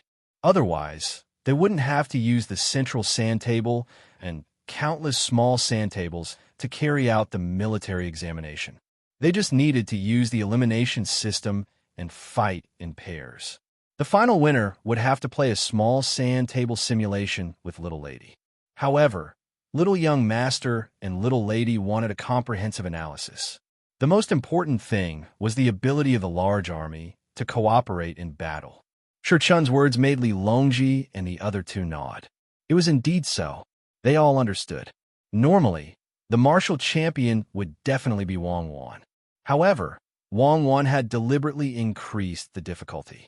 Her goal wasn't for the title of martial champion, but for the overall military command of the Great Tang. Shi Chun continued. There's also the cost of the hibiscus garden. The hibiscus garden is open for a large portion of the time. It's open for free. Now, the entire hibiscus garden is under martial law, and no one is allowed to enter. The commoners naturally have fewer places to go. Therefore, Little Young Master and Little Lady took out money to subsidize the zoo, skating rink, and other places. The commoners can go there to play. Those who want to hold a poetry banquet in the hibiscus garden will also pay to send them elsewhere. Li Longji and the other two understood that this was how money was spent. Li Gui couldn't figure it out. If the hibiscus garden is occupied, then so be it. What else do the commoners dare to say? They don't dare. Shi Chun replied. Just because they don't dare, it doesn't mean that they don't want to. It's easy to shut people's mouths, but hard to win their hearts. Little young master said that if he wanted to occupy other people's places, not to mention the hibiscus garden, who would dare to disobey him? However, they shouldn't do that. Only those who don't have enough power and status will think of showing off in front of others. When one's status reaches a certain level, they won't use their power to oppress others. For example, Your Majesty. The entire Great Tang belongs to Your Majesty, but Your Majesty still has a standard when doing things. What you should think of is not how much sacrifice the commoners should make, but how you should consider the commoners' interests. With this, Yang Chong and Li Gui could no longer raise any other opinions. Li Longji nodded repeatedly. That's right. In the past, when I went out, part of the money was paid by the imperial court and the other part was paid by the local government. It was a waste of money and people. Now, I prefer to go out and not use the imperial court's money or the local government's hospitality. I have money, so I can buy it with money. However, I don't use my money. It's all paid by Xiaobao and Cuckoo. They will arrange it. When I went to Jili province, I found that the lower the rank, the more arrogant they are. A provincial governor's son actually bullied people there. He bullied Xiao Bei and Mai Jun, and Pan. How arrogant is he? Yang Chong and Li Gui were also stunned. Their status was not high enough, so they didn't go to Jili province. They didn't know what happened there, and only heard the emperor mention it now. Who is so daring? Bullied Xiao Bei. Xiao Bei didn't beat him? As a general, Li Gui's first thought was to use force to solve the problem. Beat what? Xiao Bei kept giving in. He even discussed building a snowman with that kid. In the end, there was no other way, so he caught that kid's father.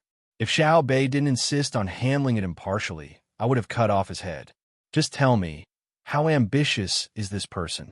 He actually dared to cause trouble in Jili province. He doesn't know how to use his power when he has reached a certain level. People who have reached a certain level of status are all easygoing. They think about others and show off because they feel inferior. Li Longji was still angry when he mentioned this. Li Gui and Yang Chong nodded in agreement. Your Majesty is reasonable.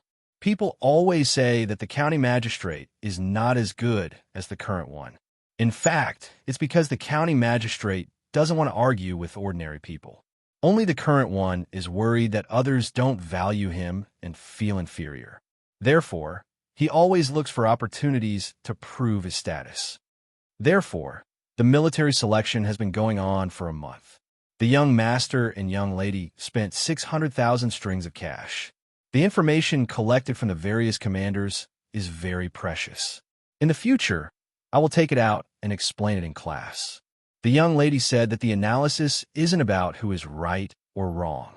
During war, everyone is scheming against each other. What we need to analyze is a pattern. When the generals go to war in the future, they will have a few comparisons under different circumstances. Then, they can choose. This way, they can save time and energy. Shi Chun took over the conversation. When he talked about the young master and young lady, his face was full of admiration. Look, this is how we do it. Divide it into 3 sides. No matter which side it is, it will look like the front. After making it, we have to color it. It was already noon in Old Willow Village. The market outside was still lively. However, Xiao Bei didn't want to cross the bridge and went out for a stroll. It was not fun to be surrounded by a group of people. They hid in the village and waited for the boat. When the boat sent by the family arrived, they could take the boat along the canal and then change to the Yangtze River to Jianggo. There were still 2 days of free time. Originally, there were boats on the Yellow River that could directly enter Hongnong to carry people. However, due to the decision of Xiao Bei and the others, they changed. They changed to a fleet with more boats that had just been sent out from the capital. Xiao Bei and the others planned to transport a batch of dolls to Jiangzhou, as well as the local specialties of Hongnong and the specialties of the places along the Yellow River to the east. When the fleet arrived, they would buy and load the goods. When they stopped in Jiangzhou, they would sell the goods. Not only would they be able to earn back the cost of the journey, but they would also have some savings. Normally, they would be able to earn a lot more. However, there were many people in the fleet. There were more than 1,500 people, so the cost had to be included. The 9 children had already discussed it. After dealing with the matters in Jiangzhou, they would transport a batch of goods back and sell them in the capital. This way, they wouldn't need to pay extra for their family, and their pocket money would also increase. The dolls to be sold were all prepared. Now, Xiao Bei had a new request. He asked people to make the dolls according to 3 sides. Each side would be the front, and it would be a very, very big doll. It would be more than 10 feet tall and 3 meters tall. Xiaozhu was in charge of the design, and Xiaohai was in charge of the calculations. The people of Old Willow Village helped to make the dolls. They didn't care why Xiao Bei wanted to make such dolls, nor did they remind him that they didn't look good. Anyway, if Xiao Bei asked them to do it, they would do it. Not to mention making dolls. Even if they were asked to use thin willow branches and weave patterns to make a 2-story building, they wouldn't hesitate at all. This was because everyone liked Xiao Bei and the others. When the 9 children stood together, they didn't need to mention how powerful they were or how much money they had. Just by relying on their cute looks and sensible characters, they made people have an idea that they couldn't refuse their request.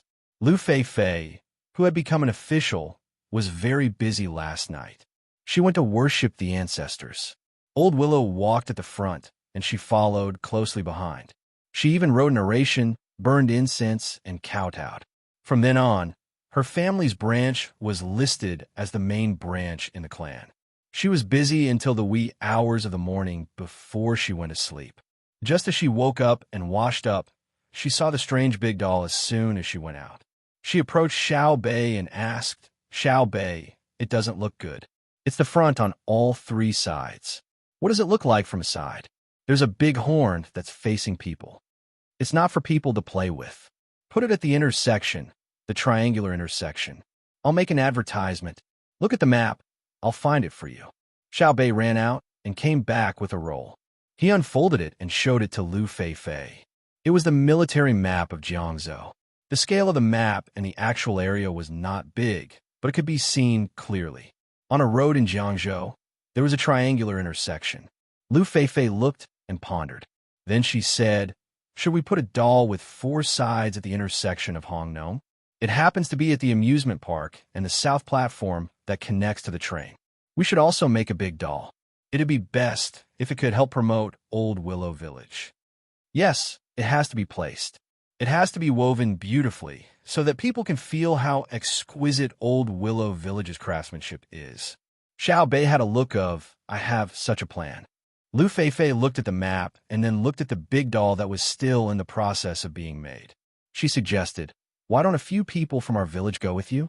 When you arrive in Jiangzhou, you can find willow twigs and weave them. You don't have to occupy the space of a big doll on the way, so you can put more goods."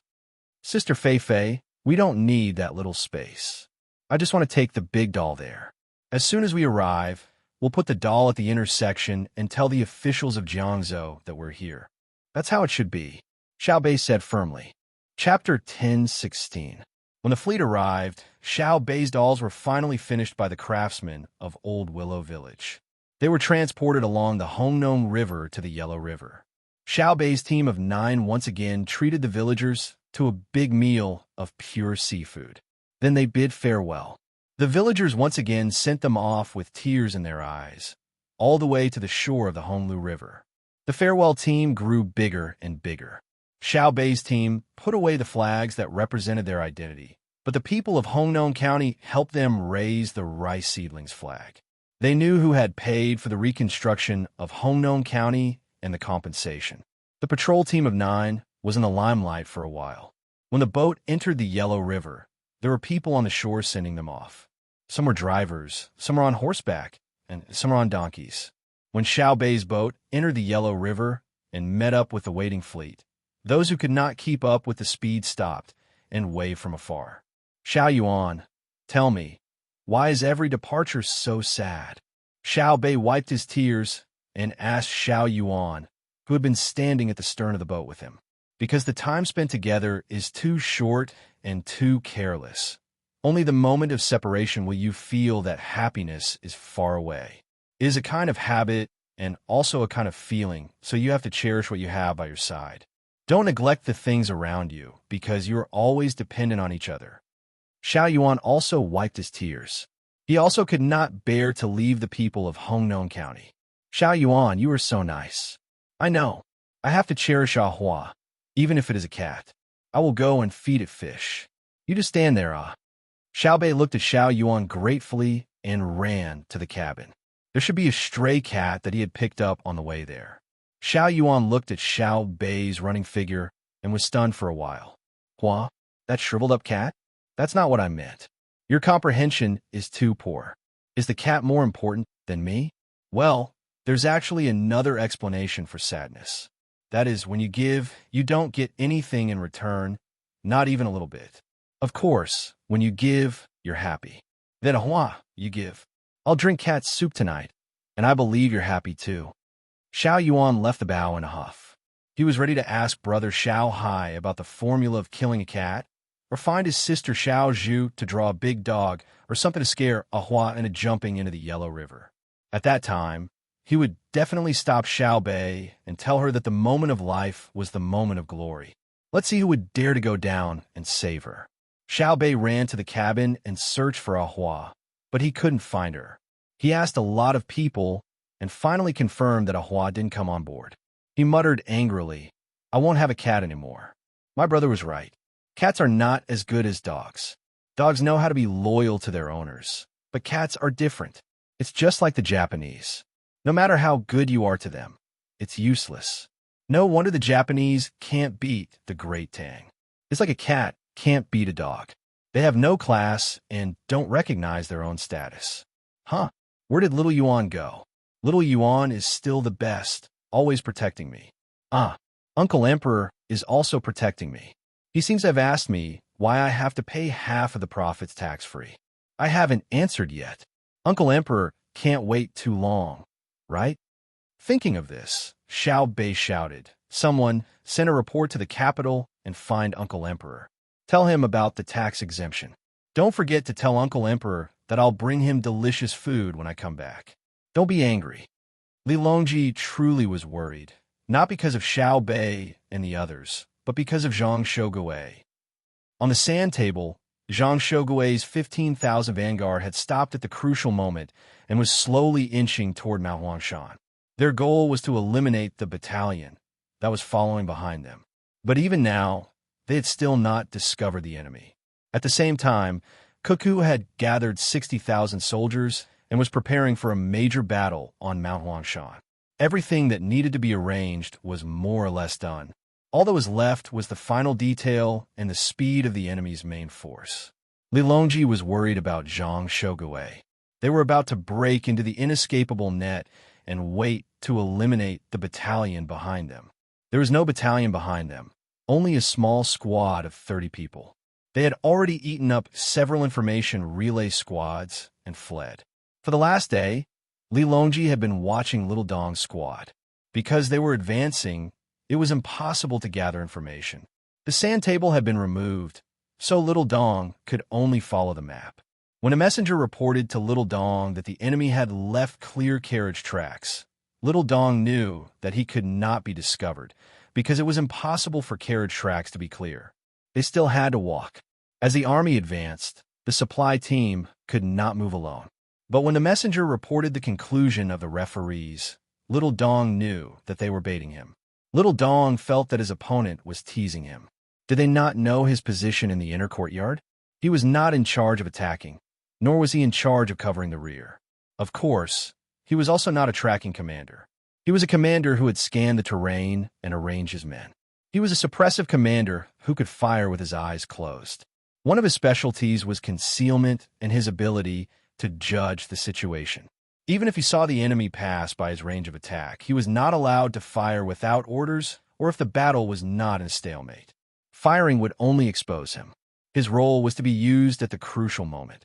For example, when the enemy was about to take the high ground, he would spit out a tongue of fire from an unexpected place, causing the enemy to nurse a grievance on the spot. In their panic, they would not dare to rashly advance, giving their own troops time to reinforce their defenses. If he wanted to conceal himself, he naturally had to understand the tracks and the mentality of the people. The enemy had left too many flaws. Did they think that he was a fool? Divide into 5 people and advance as a suicide squad. Travel in a straight line for an hour. If they do not return after an hour, we will judge them to be dead. When little Dong was faced with the situation of the tracks, he cautiously chose to send people to their deaths. When he gave the order to the messenger, his face was as cold as ice. Adhering to Wang Wan's fighting style, he gave the order with a heart of steel. The messenger replied quickly. After an hour, no one returned. Little Dong was clear about everything. The 5 people were killed without even having the time to light a fire or send a message. This meant that the enemy had sent out their elites. Little Dong glanced at the map and began to calculate. Where was the main force? Lady Cuckoo's fighting style was that she had no style and was too casual. But Little Young Master had his own style. Little Young Master was unpredictable in terms of economy. When it came to organizing logistics, he always had his own style. That was strict. He could allow his troops to receive supplies very comfortably. Where is Little Young Master's logistics? To whom did they supply? Why didn't they appear here? We were the ones who lit the fire. No logistics appeared in the north of the fire. We didn't even find a trace. In other words, the main force was not in the north. But if the main force was not there, there must be scouts flying in the sky. Now, there was not even an eagle. Little Young Master had taught him how to not give the enemy any hints and opportunities to discover. One is to retreat, one is a pocket, and the other is to hide and cross. Little Young Master Cuckoo's army can't cross and hide. There are too many people. Retreat? We have already scattered the enemy's forces. Why should we retreat? The enemy's information relay was responsible for the communication between the north and south of the fire area.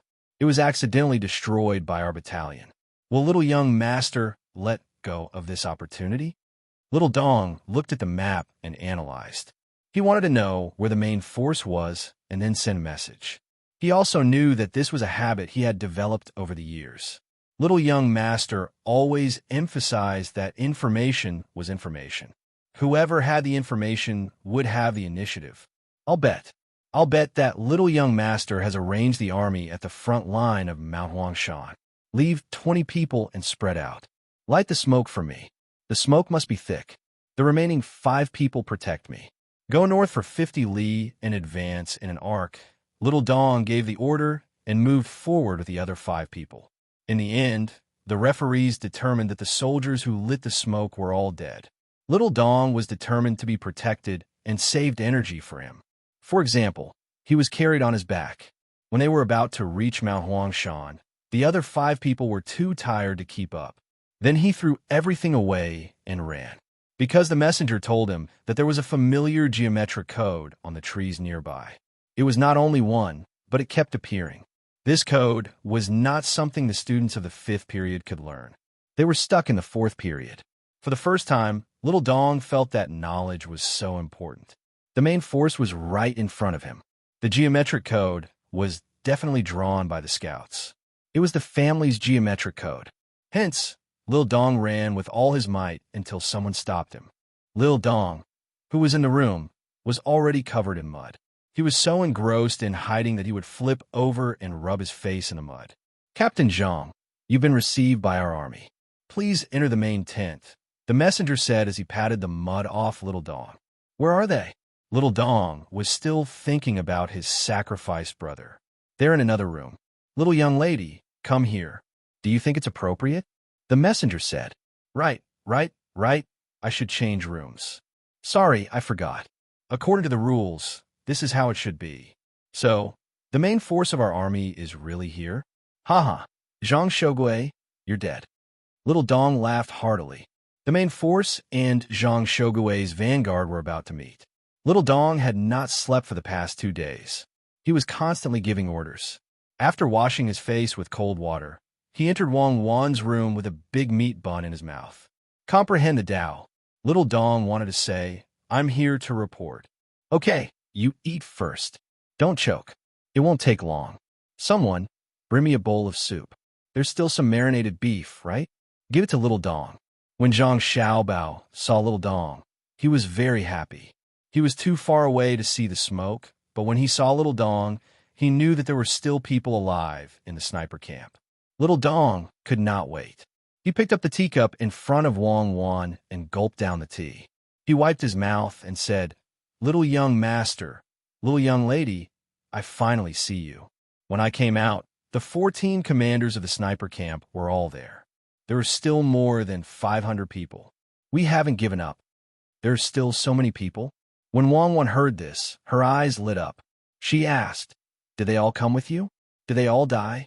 No, they didn't die. It's just that some of my team members died. There are still 5 people left. We're walking slowly behind. We're divided into 14 teams. Wang Yi led the team to Hangzhou Harbor. The others scattered and moved freely. I chose the north side of the forest fire district. We killed a lot of small groups of the enemy, about 5 to 10 people. We picked up a lot of things that they used to see very far. I found that the main force of the enemy's vanguard was approaching Mount Huangshan. They were not moving fast. I guess they were waiting for me to fall into the trap. I took a big detour and ran over here. Little Dong blinked and said that he had killed a small group of the enemy's vanguard. He also gave more than a dozen telescope models to Wang Wan. Wang Wan took the telescope solemnly and said, Send someone to pick up the 5 brothers immediately.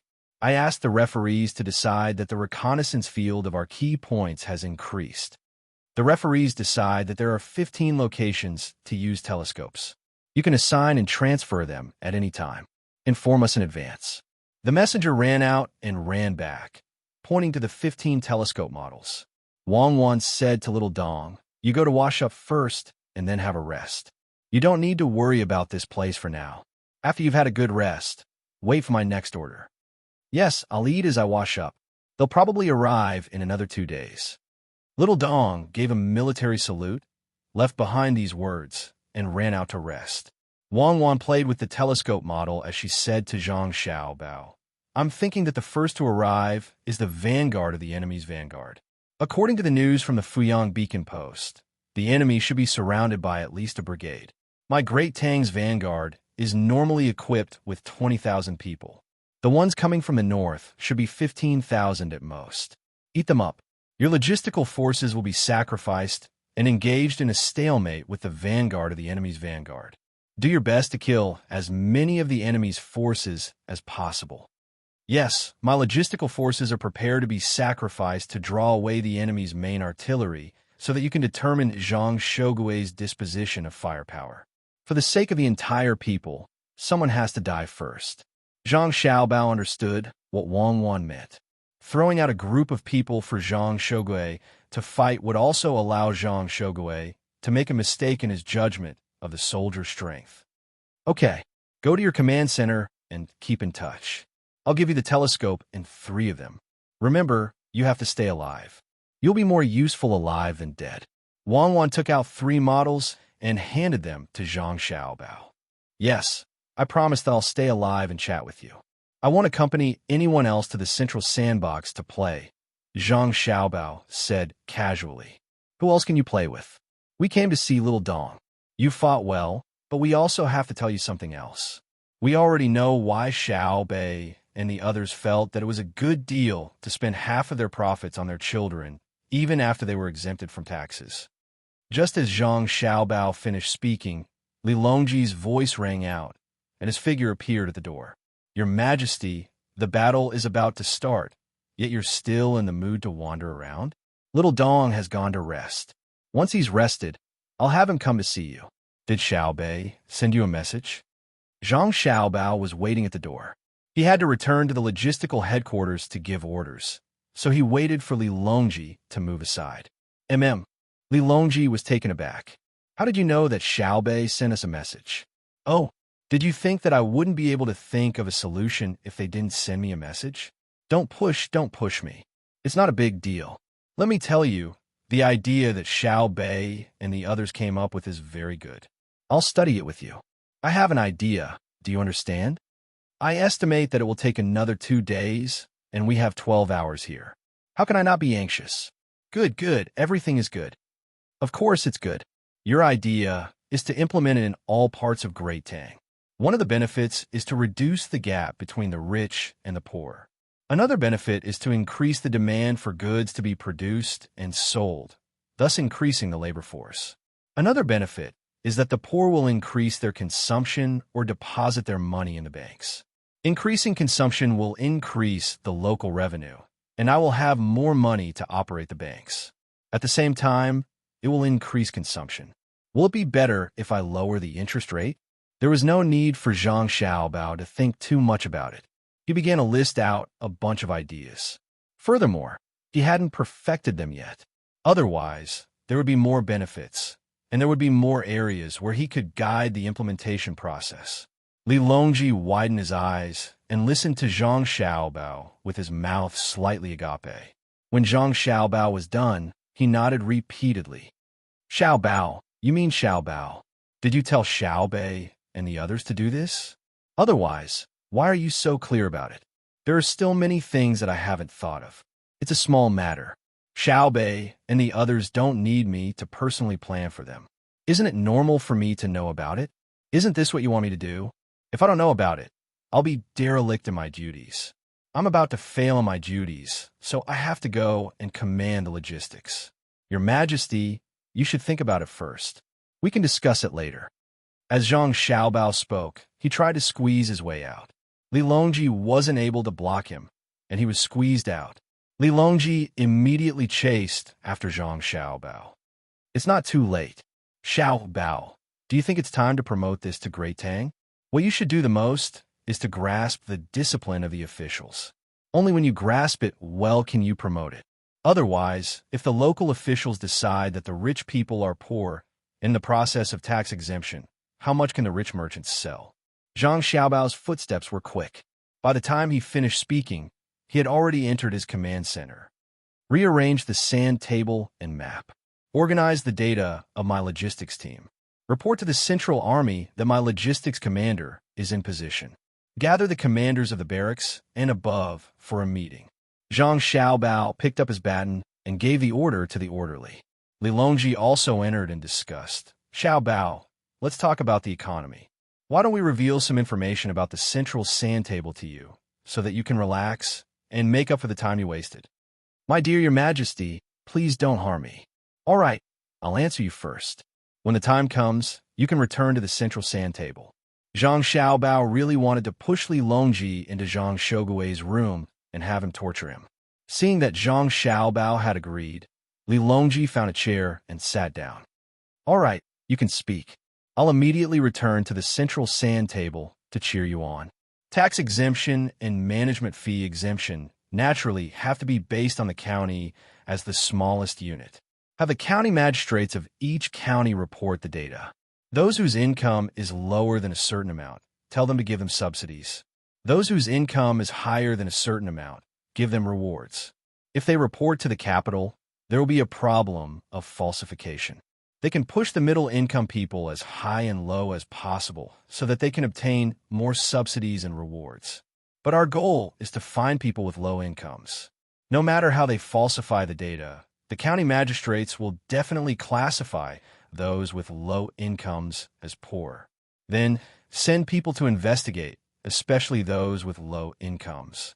This way, we can avoid situations where those with low incomes are not reported and those with high incomes are reported as having low incomes. Under those circumstances, it will be much more difficult to investigate than if we use this method. The people investigating won't be familiar with the area, so their workload will be much greater. Zhang Xiaobao was quite skilled at scheming. Li Longji nodded. I understand. You're just tricking the local officials, right? When the time comes, we'll give them a piece of paper with the word fortune printed on it. Who dares to say that our rewards aren't good? Yes or no? Yes. Then, Your Majesty, you should go and cheer me on. Zhang Xiaobao drove him out. Chapter 10:17. Good. I'll cheer for you. Slow down a bit. Wait for Xiao Bei and the others to come back. I still have something I need their help with, so it might take a few more days. Li Longji was very satisfied with the things he wanted to know. As he walked out, he suddenly stopped at the door and said to Zhang Xiaobao, Mount Huangshan is a large area. There are low and high, big and small. There are many mountains. It must feel good to jump down from them. Thank you, Your Majesty. Please leave quickly and don't reveal the secret. I understand. They don't have hot air balloons, but they still have hang gliders. I have a way to deal with them. Zhang Xiaobao personally pushed Li Longji out. As Li Longji walked, he turned his head and said, There are still parachutes. Even if I tire them to death, they won't be able to use parachutes as hang gliders. Oh, I forgot. I should have found Cuckoo and told her that parachutes can also be powered. They just need to bring a box of batteries. Zhang Xiaobao pushed Li Longji far away. When he returned to the room, he suddenly thought of this problem. Powered parachutes were very useful in light winds. They didn't need to fly for a few hours. After flying for 10 minutes, they would be able to drop a group of combat personnel behind the enemy. With the combination of the wind direction and terrain, they would be able to execute an unimaginable tactic. Not to mention the enemy who had never seen a paraglider before. Even if he and Cuckoo were to suddenly see a group of paragliders flying in the sky, they would still tremble. Thinking of this, Zhang Xiaobao said to the group of battalion-level commanders and above, You guys discuss first. I'll go to Cuckoo's room. Leaving the group of people behind, Zhang Xiaobao ran to Wang Wan's room. He waited at the door for 10 minutes before he was allowed to enter. When Zhang Xiaobao came back just now, because the emperor was there and they were discussing the political and economic affairs of the country, the referees didn't judge the ratio between the sand table time and the actual time. Therefore, no one stopped Zhang Xiaobao from waiting outside the door, which was a small advantage for Zhang Xiaobao. The real situation was that Zhang Xiaobao used his time to give Li Longji advice. The two sides were even. Even if other generals saw it, they wouldn't be dissatisfied. Zhang Shogui had seen it. Seeing the emperor chase after Zhang Xiaobao and force him to answer his questions, not only was Zhang Shogui not angry, he even chuckled and said to the generals in the room, Actually, we've always had the advantage. We're generals, so we're only in charge of fighting wars. Xiao Bao and Cuckoo have to take care of their own businesses, as well as answer His Majesty's questions at any time. Do you see that? Don't know too much. The more complicated things you know, the more tired you will be. You have to take care of your family, your younger siblings, and the country's affairs. Why bother? The other generals said nothing. They could tell that Zhang Shogui was clearly jealous. His Majesty can ask you for advice because you are capable. The more you meddle, the more capable you are. They want His Majesty to ask about economic matters. However, if His Majesty really asks, how should they answer? Seeing that no one agreed with him, Zhang Shogui's face darkened as he ordered, Don't look at each other. When fighting, my vanguard has to fight for a stable territory for the Central Army. Zhang Xiaobao didn't know what the others were thinking. As soon as he entered Wang Wan's room, he said, Cuckoo, I suddenly thought of something. Shouldn't we have the Ministry of Works immediately research the automatic paraglider so that we can experiment with it and use it when we go to fight duos, sure? Wang Wan had just finished setting up a hidden force. When she heard Zhang Xiaobao's words, she paused for a moment before asking, Xiaobao, can't we make a simple airplane in a year? We already have diesel engines, and the place we're going to fight is already cold. Can the soldiers withstand the cold if they fly there? Paragliders can't carry heavy objects, so they're inferior to airplanes. I'm not asking for airplanes to exceed the speed of sound. As long as it can fly faster than hot air balloons, it's fine. The earliest airplanes have 2 layers of forewings. In theory, it's fine as long as it has 2 engines. Zhang Xiaobao shook his head. I don't understand. I've never collected such things before. I only like to buy yachts, and I don't like to buy second-hand goods. If we can't research it, we have to achieve our strategic goals at the crucial moment. Let the Ministry of Works make a paraglider first. This can increase the data collection and organization of the technology. In the future, we might be able to use it for other purposes. Once we understand the propulsion system, we can put on a large hot air balloon. It can be used for rescue missions or sightseeing. Then let's do it. Wang Wan pulled a piece of paper over and started to design the paraglider with Zhang Xiaobao.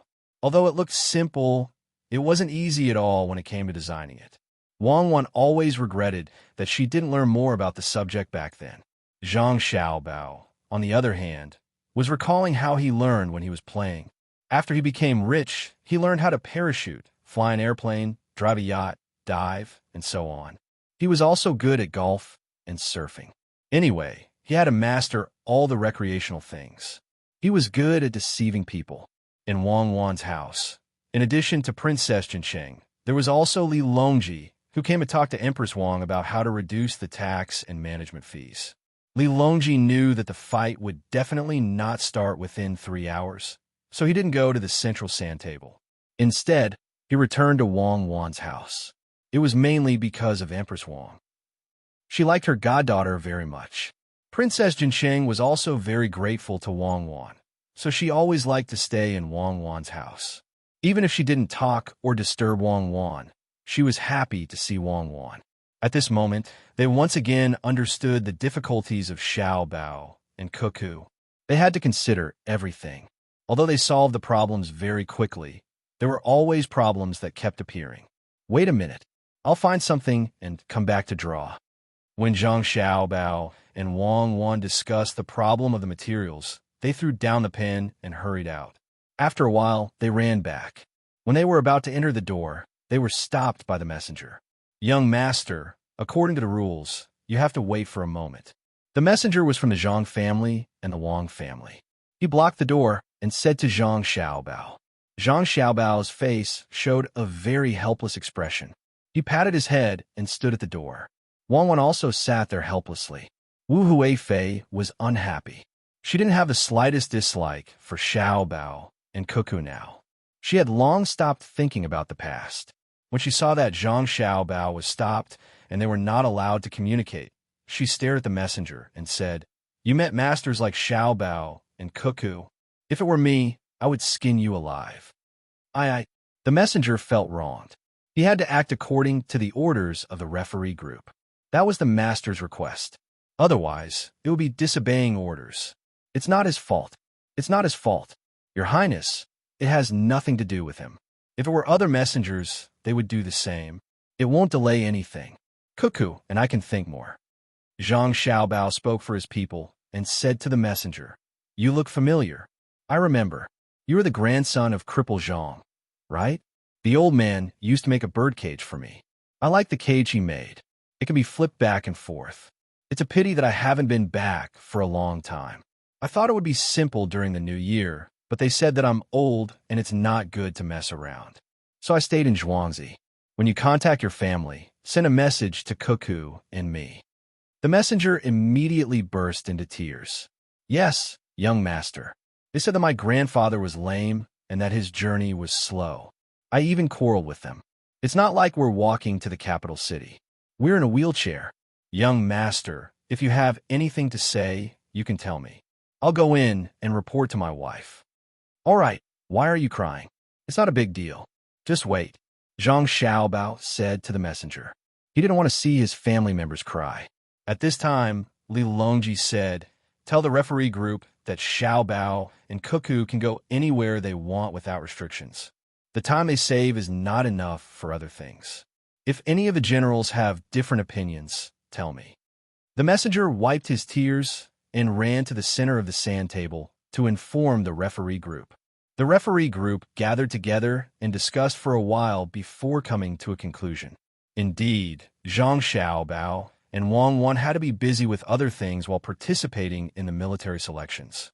The time spent would be much longer than the time spent on judging the distance. It wasn't that the Tang Empire couldn't do without the military selections, but couldn't do without the two of them to command other things. Compared to the people's livelihood, the military selections weren't worth mentioning. Thus, they agreed to this preferential treatment and sent people to each room to inform the generals. None of the generals objected. It had nothing to do with who had given the order. They were well aware that the two of them couldn't stay idle and spent less time on the battlefield than the rest of them. If they objected and something urgent happened in the Great Tang and they were too slow to deal with it, who could bear the responsibility? After receiving the feedback, Li Longji said happily, "The generals of the Tang Empire are still reasonable. If something happens and they need to use my money and Zhang Xiaobao's logistics system, Xiaobao will have to deal with it. We can't just ignore it because the military selections are ongoing." Coincidentally, just as Li Longji finished speaking, someone who had nothing to do with the military selections rushed in. He was a member of the intelligence network of the Zhang Xiaobao and Wang clan. When he saw him, he glanced around and whispered a few words into Zhang Xiaobao's ear. His expression was very grave. Zhang Xiaobao had already entered the room and was discussing the materials for the umbrella with Wang Wan. When he heard what the person said, he frowned. Wang Wan also heard it, and her expression turned grave. "Are you sure?" Zhang Xiaobao's voice wasn't soft as he asked. "Yes. The snow is heavy, and all the roads leading to Tubo are blocked. All the supplies are blocked. Our special team in Fengzhou is still in the spiritual state, which is closer to Tubo.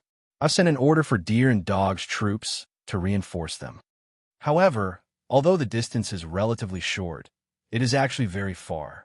It will take at least 20 days to reach the destination. I'm not sure if the animals can withstand the forceful march.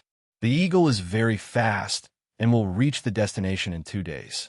After resting for half a day, it will be responsible for transporting the supplies. However, the weight it can carry is limited. Little young master, what do you think?" The person explained the situation in a loud voice. He understood what the little young master meant. He wasn't afraid of being heard and wasn't guarded against others. Ancestor Chi couldn't sit still anymore. He stood up and asked, "You said that it's snowing over there? Very heavy? Even the roads are blocked?" Princess Jinsheng also stood up and looked at the person. "Yes, it's snowing. We just received news that our people are trying to open up the roads and transport the supplies to Lessa City. The breeding industry in Lessa City has suffered heavy losses." The person answered honestly, "Xiao Bao, I just had a good year this year. I can't bear such a big loss again. You have to think of a way." Princess Jinsheng was anxious. She ran over and looked at Zhang Xiaobao. Zhang Xiaobao didn't directly reply to Princess Jinsheng. Instead, he looked at Wang Wan. Wang Wan sighed and said, "I agree. If there are any changes in Tufan, I will make sure that they don't leave anything behind." When everyone was puzzled, Zhang Xiaobao ordered the person who came to pass the news, send a report. "Order my family's forces in Tufan to take out all the military reserves and provide emergency support to Lessa City. My family's ski business in Izhou, mobilize all the forces. Don't let out the sled dogs that are usually used for rescue. Order all the merchants in Pingzhou who have business cooperation with my family. Tell them to bring out the emergency military supplies that we have prepared for Tufan when we sign the contract. Send them to the border and wait for them to receive it." "Done." "Understood." The person who came hurriedly ran out. Zuzhenchai's eyes widened, and he took a deep breath. At this moment, he realized that Xiao Bao and Cuckoo had been keeping a backup plan. This wasn't for disaster relief, but to attack him at any time. No wonder they didn't care about his attitude. It turned out that everything was because of this. He didn't even know how many people they had arranged for Tufan. Princess Jinsheng didn't think too much about it. When she heard that Zhang Xiaobao and Wang Wan were willing to take out things to help, her eyes turned red. She pulled Wang Wan's hand and said, "Cuckoo, big sister thanks you. Our people will also know the benefits of Tang Empire. When we go back, we will tell them how much Tang Empire has sacrificed for them. In the future, if you want to obtain anything from us, just let us know first. Even if we don't use it ourselves, we will send it to you first. We will raise more cows and sheep, dry the milk, and send it to the children of Tang Empire." Wang Wan forced out a polite smile. She was unable to smile sincerely. Although Tufan was on their guard, she and Xiao Bao had already treated them as Tang Empire's people, who would be willing to see people from their own country die. Nodding her head, Wang Wan looked at Li Longji. "Your Majesty, where's your team?" Li Longji didn't hesitate. "Pass down my orders. Guangzhou and Guangping, send the 2,000 hot air balloons that were sent there after the New Year. Unload the war weapons and bring along the logistical supplies. Determine the direction of the wind and think of a way to fly there as fast as possible. Treat it as a real war. Do your best and minimize the losses of the Tufan people to the minimum. Remember to bring along frostbite medicine and salt. After giving out his orders, Li Longji looked at Zhang Xiaobao and Wang Wan. I can't keep any secrets. How did you guys find out about it? Same here.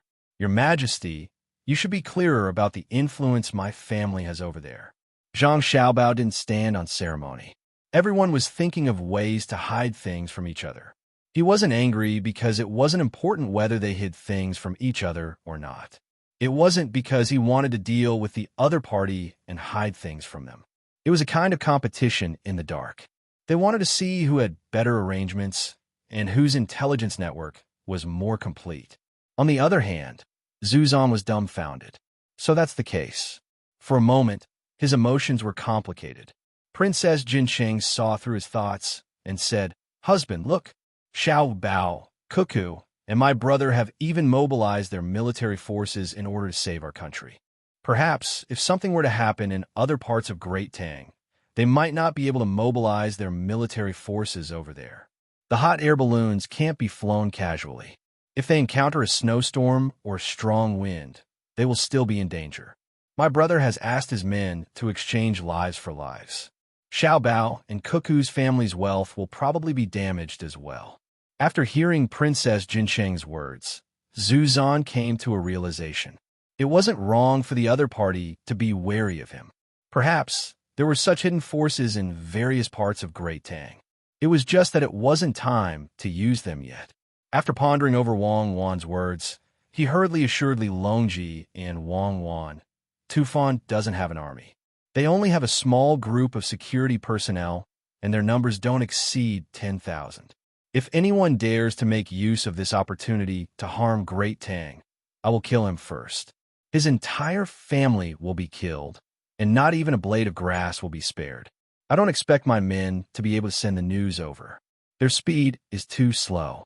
By the time they arrive, the snow would have already stopped. Xiao Bao, give me an idea. What should we do after the disaster? I won't be returning either. I will stay here to hide from the snow first. Zuzan said what he should say, especially the last sentence. The reason why he was staying here was to express that he was in Great Tang. If something were to happen to Tufan, you guys will deal with him. Zhang Xiaobao temporarily put down the matter of his logistics team and started to think about how to make arrangements for Tufan after the disaster. He knew that he didn't need to make any arrangements. The resources and personnel had already been sent over. When the time came, he just needed to spread the news, and the local people would be grateful. Then, he would casually send some things over to comfort them. The real pain and loss would be borne by the people of Tufan themselves. The tolerance of the people was still very strong. No matter if it was the loss of their wealth or the loss of their loved ones. After putting up a front in the imperial court, the people would lick their own wounds. However, this wasn't Zhang Xiaobao's style of doing things. He, Zhang Xiaobao, could kill people without batting an eyelid. He could bring disaster to an entire country. However, he definitely wouldn't be able to ignore it and let the people of his country suffer. Wasn't it just manpower and resources? It couldn't be more precious than the lives of the people of his country. If he didn't have the ability, he would just sigh. If he had the ability to help, but didn't do so because he was afraid that it would cost too much, what right did he have to sit on the throne of the country's ruling class? Wang Wang was also considering this problem. How should she make arrangements to ensure the interests of the people of Tufan as much as possible? Even the dog she raised at home knew to build a nest for her when the weather was cold, let alone humans. Wu Huifei didn't have as many thoughts as Zhang Xiaobao and Wang Wan because there were always people dying in the past. A natural disaster wasn't something that humans could resist. The only thing they could do was to send things over and reduce the taxes. Therefore, she continued Zuzan's words and said, if someone really causes trouble, we must kill. Kill his entire family. Otherwise, it won't be enough to deter them. Don't just kill. Cuckoo will naturally be responsible for killing people. She has a lot of troops there. First, consider how to compensate for the loss of the people. Don't find excuses for yourself just because of a natural disaster. Li Longji was afraid that Zhu Zan would think too much, so he stopped Wu Huifei from speaking. Speaking of natural disasters, he thought of the matter between Zhang Xiaobao and Wang Zan. No matter what the natural disaster is, people have to save themselves first. Try your best to spread the news to the local people. Tell them that the imperial court has already sent out rescue teams and resources. Tell them not to worry about losses and think of a way to survive. If there are any losses in wealth, I will compensate them. I have nothing, so there will be heavenly punishment. Li Longji clearly knew that the snow had nothing to do with him, but he still took responsibility for it. The people there believed in such things. Then he said, if the news can be spread, tell the local officials. Don't find excuses for yourself. I don't believe them. I know how Zhang Zhong risked his life in Luzhou. I also know how Zhang Zhong dealt with the flood in Shu province. I want results, not explanations. Li Longji was sad. He had changed a lot because of Zhang Xiaobao and Wang Wan. He was no longer the high and mighty emperor who did not know the people's lives.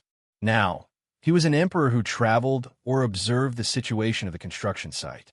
He had a deep understanding of the lives of the people. His heart ached for every citizen of Tang. This was because he realized that the real people of Tang treated him well and were willing to protect him. This was especially true when they were outside. The people consciously observed the people around them, afraid that someone would do something to hurt the emperor. At this moment, Zhang Xiaobao said, it's not difficult, but it's not easy either. Disaster relief is not difficult. It's just a rescue. I believe the person in charge will know how to do it. The difficult part is the post-disaster reconstruction work. The most direct way is to give money.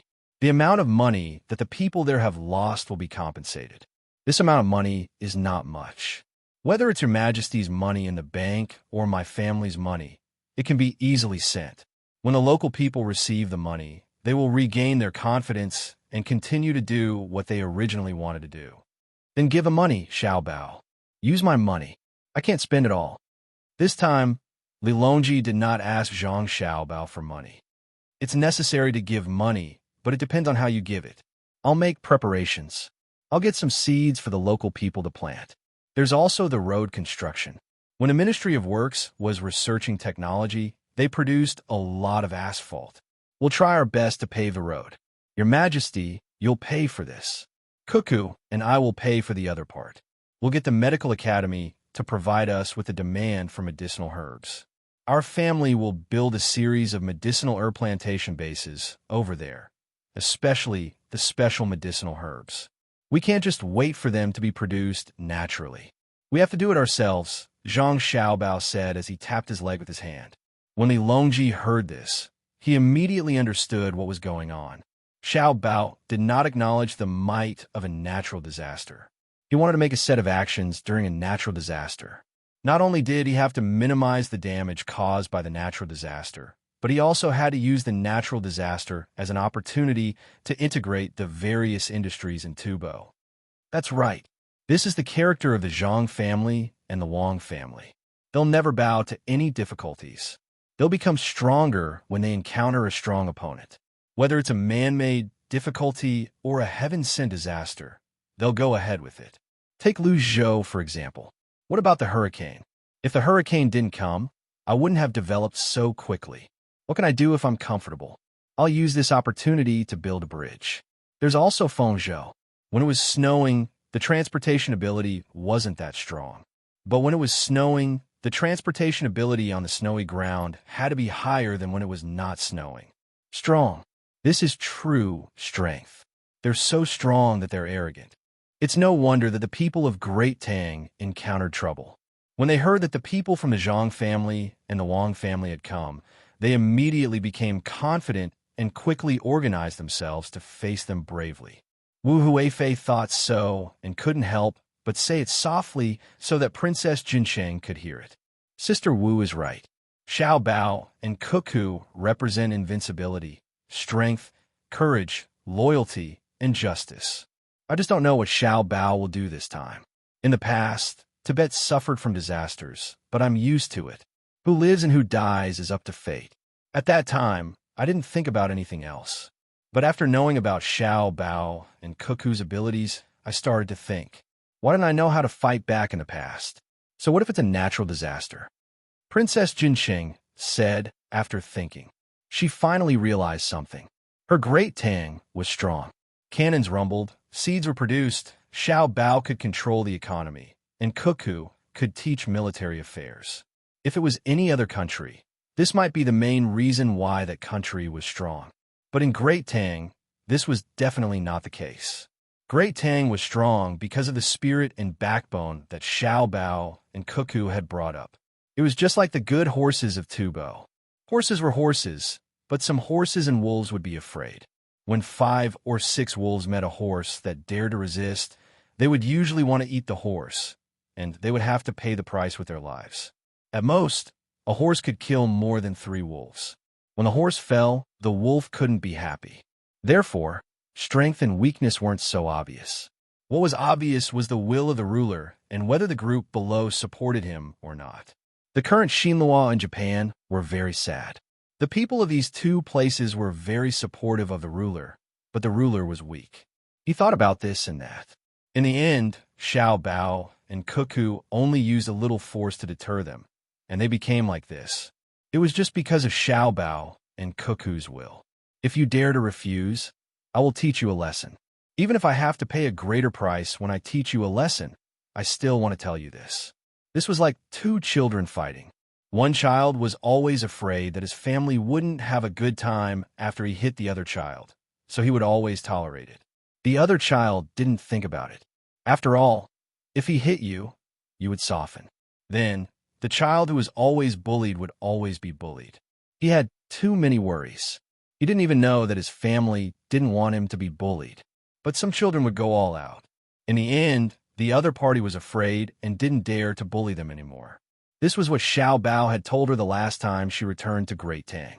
Peace had always been supported by the will to fight to the death. If you didn't have this thought, you could only be bullied.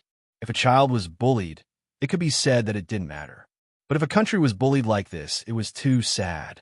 Could it be that the ruler would only be satisfied when the people became as weak as the ruler?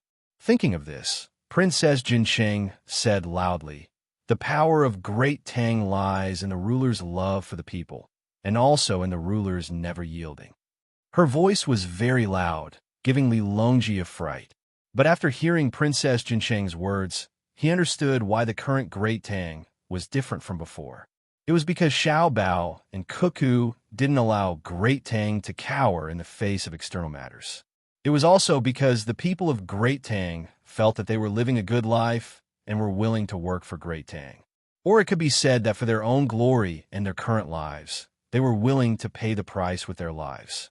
Just like the 100 people outside, every single one of them was willing to give their all for Great Tang. All of this came from the will of Xiao Bao and Cuckoo. It was no wonder she couldn't treat them like how she treated others. Even if they didn't kneel or kowtow to her, she wouldn't do anything to them. Other than their abilities, there were also other aspects of them. A person couldn't be without spirit or strength, and this was even more so for a country. We have decided. We will pause the military examination and leave 1 or 2 days for Xiao Bao and Cuckoo to think about things. Don't disturb them. Tufan is suffering from a disaster. The various generals can gather together to eat and drink, but they are not allowed to discuss or hint at anything related to the military examination. Otherwise, we will not let them off easily. Tell them that if anyone feels that they can't continue without leaking information to each other, they can withdraw themselves. Don't wait for we to personally make trouble for them. Li Longji watched as Zhang Xiaobao and Wang Wan gathered together once more, muttering to each other. From time to time, they would shake their heads and come up with new ideas. Suddenly, he felt his heart ache. Thus, he gave the order to pause the military examination, afraid that Xiao Bao and Cuckoo would collapse from exhaustion. What was the military examination? Just based on the current situation, which of the other generals of Great Tang wouldn't be convinced? The death toll was almost 1-to-1, and they were using the support of others. If they immediately judged Wang Wan as the Zhuang Yuan, who would object? Furthermore, pausing the military examination wasn't the end. Everyone should take a break. They had been standing in front of the sand table for days and were tired. Once Li Longji gave the order, Zhang Xiaobao and Cuckoo heaved a sigh of relief. They didn't want to give up on the military examination, but they couldn't leave Tufan in the lurch. 2 days was enough. Xiaobao, let's put the matter of the kinetic umbrella aside first. Let's see how Tufan will decide. I know that you don't want to give money directly to the people. Instead, you want to invest in support and let the people of Tufan earn back the money they lost through other methods. At the same time, you have to promote the development of the region. Wang Wan understood what Zhang Xiaobao was thinking about. It was easy to give money, and it wouldn't cost much. However, Tufan wasn't like Hongnou. They were two different things. I'm thinking about the climate there. I still have to communicate with the medical college, the Ministry of Works, and the Western Agriculture Temple. If we have to do it, we have to do it well. The crisis is also a turning point. Let's send the survival resources over as soon as possible. After that, we can consider other things. You are right. We should make the airplanes, even if they aren't very useful. If we have large transport airplanes now, we won't have to worry. We can send out 1,000 airplanes, and it will be enough for the local people. Zhang Xiaobao also felt pained about the logistics. The roads had been blocked by heavy snow, and it wasn't something that could be solved with simple transportation. This incident happened too suddenly. Who would have thought that it would suddenly snow in Tufan during spring? It would be good if there were satellites. He believed that with the power of his family, they would be able to react quickly when they discovered that there might be a problem in Tufan. Even if it was just 3 days, they would be able to send the resources over in advance. Wife, there aren't any decent roads in Tufan. I intend to make an asphalt road, which is better than a cement road. It might be able to withstand the changes in temperature to a greater extent. First, let the people in Tufan survive. After that, let them help to build the roads and give them wages. Don't worry if the ground freezes. We can continue to invest money and sprinkle salt. I don't care about the environmental pollution. Let's melt the snow first. Even if we have to invest tens of millions of strings of cash, we still have to carry it out. Send a message to the merchants who have businesses in Tufan or those who intend to do business there in the future. Ask them if they're willing to invest in the infrastructure. When Zhang Xiaobao thought about Tufan, his head started to hurt. It was easy to cause trouble, but difficult to build. Wang Wan also didn't care about how much money she had to spend. After hearing Zhang Xiaobao's words, she pondered for a moment and walked over to Li Longji. Li Longji also discussed with Gao Lishur and the rest about how the imperial court should act to help Tufan. The ones who were most worried were Chai Zuzan and Princess Jinsheng. After all, Tufan was their territory. Chai Zuzan scratched his head with all his might. He accidentally scratched his head, but he didn't feel any pain. Your Majesty, I have discussed with Xiaobao. We request for a certain amount of tax compensation. Wang Wan said to Li Longji, compensation? Tell me what you want. My Tang Dynasty doesn't lack any tax. Tufan can be exempted for 5 years. If your family is willing to fork out a lot of money, you can also be exempted. Li Longji discussed with the others to mobilize the army. The army at the border would be sent out, and the army at the back would move to the border to fill in the gaps. When he heard Wang Wan's words, he thought that they were going to reduce the taxes for Tufan. Furthermore, Zhang Xiaobao and the Wang family were willing to fork out money to give benefits to Tufan. Wang Wan knew that Li Longji had misunderstood and explained, Your Majesty, we are not going to reduce the taxes for Tufan. My family should be able to get a tax reduction. Otherwise, other merchants wouldn't be able to get a tax reduction. Xiaobao, and I don't care about money. I request that the merchants be given a tax reduction based on the amount of money invested. Li Longji was stunned for a moment.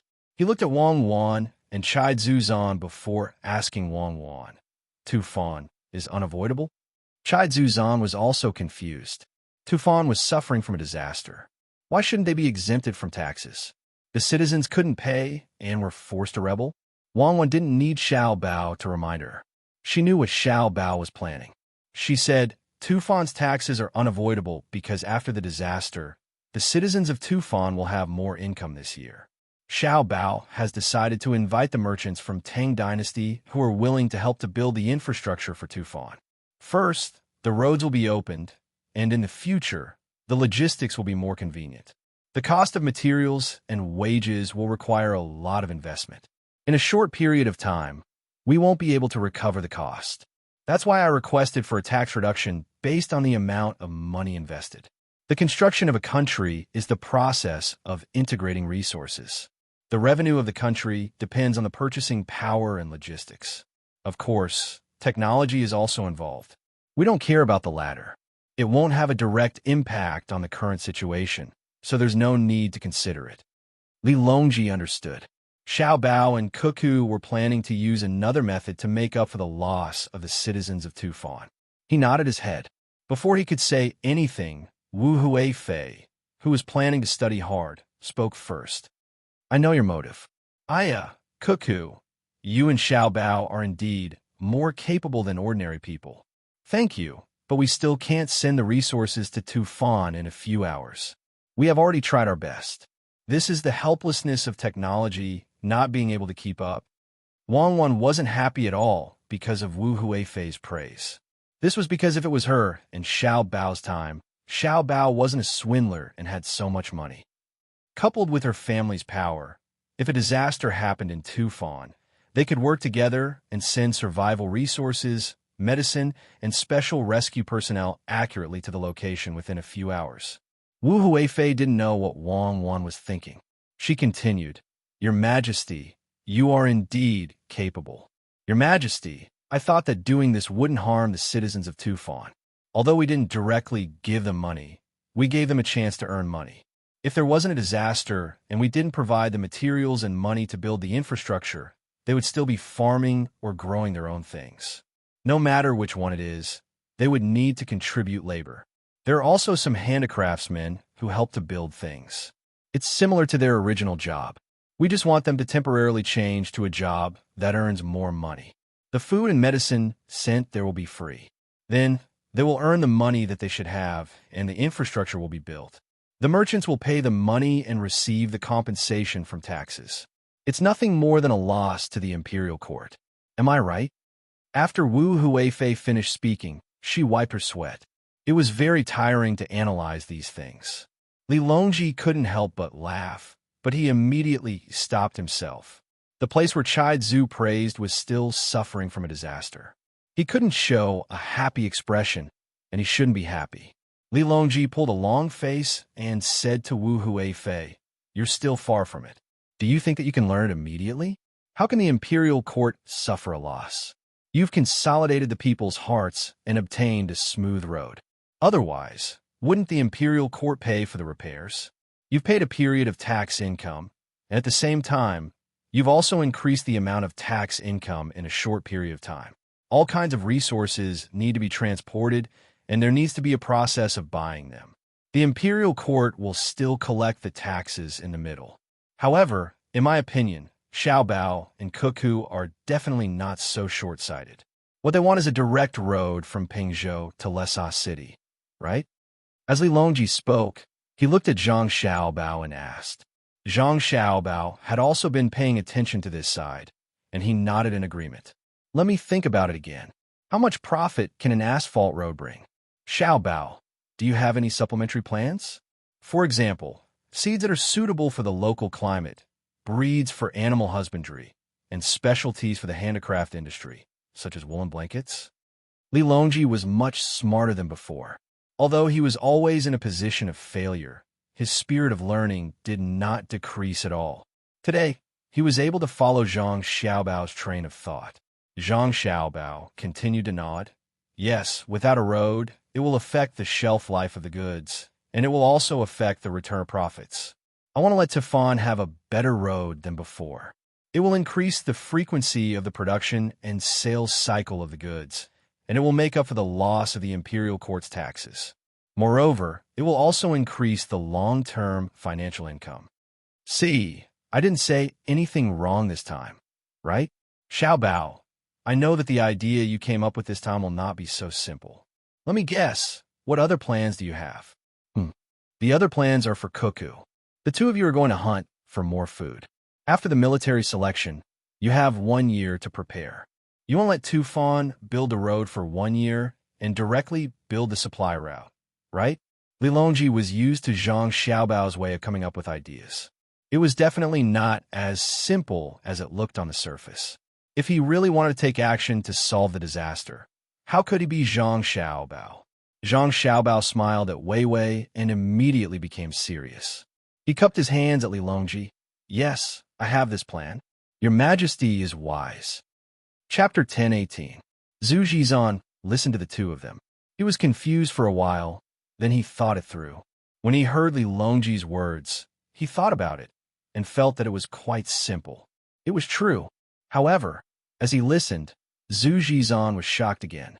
He finally realized that Li Longji didn't stop the military selection because he was happy.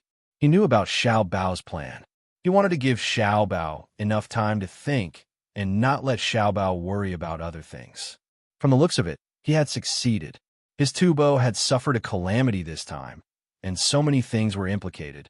Even the future income of the imperial court, the business of the merchants, the production of goods in Tubo, the transportation of goods, and even the compensation for the loss of the people were all included. What's more, the logistic supplies for the war against Polyphaga a year later were used in the post-disaster reconstruction. Were they still human? How long did it take? If Xiao Bao could consider it, Li Longji could also analyze it. Princess Jinsheng didn't think too much. When she heard that it could bring benefits to Tubo, she was happy. With this, her position in Tubo would be more stable in the future. In the past, it was because of the military strength of the Tang Empire. After the disaster relief and reconstruction, she won more people's hearts. She thanked them. Thank you, Imperial Brother and Xiao Bao. Without your help, my husband and I wouldn't have received any news until now. Even in Lesa City, we could only be anxious. Xiao Bao, it's no wonder you have such a good wife like Huan Huan. You're really capable. Huan Huan is really blessed to be with you. Can you start the military selection again? It won't take too much time. I am the one who is happy to have Cuckoo by my side. Zhang Xiaobao looked at Wang Wan and said. Wang Wan rolled her eyes at him. He then said, Not yet. There are many things that have not been arranged. We have to stop the military selection.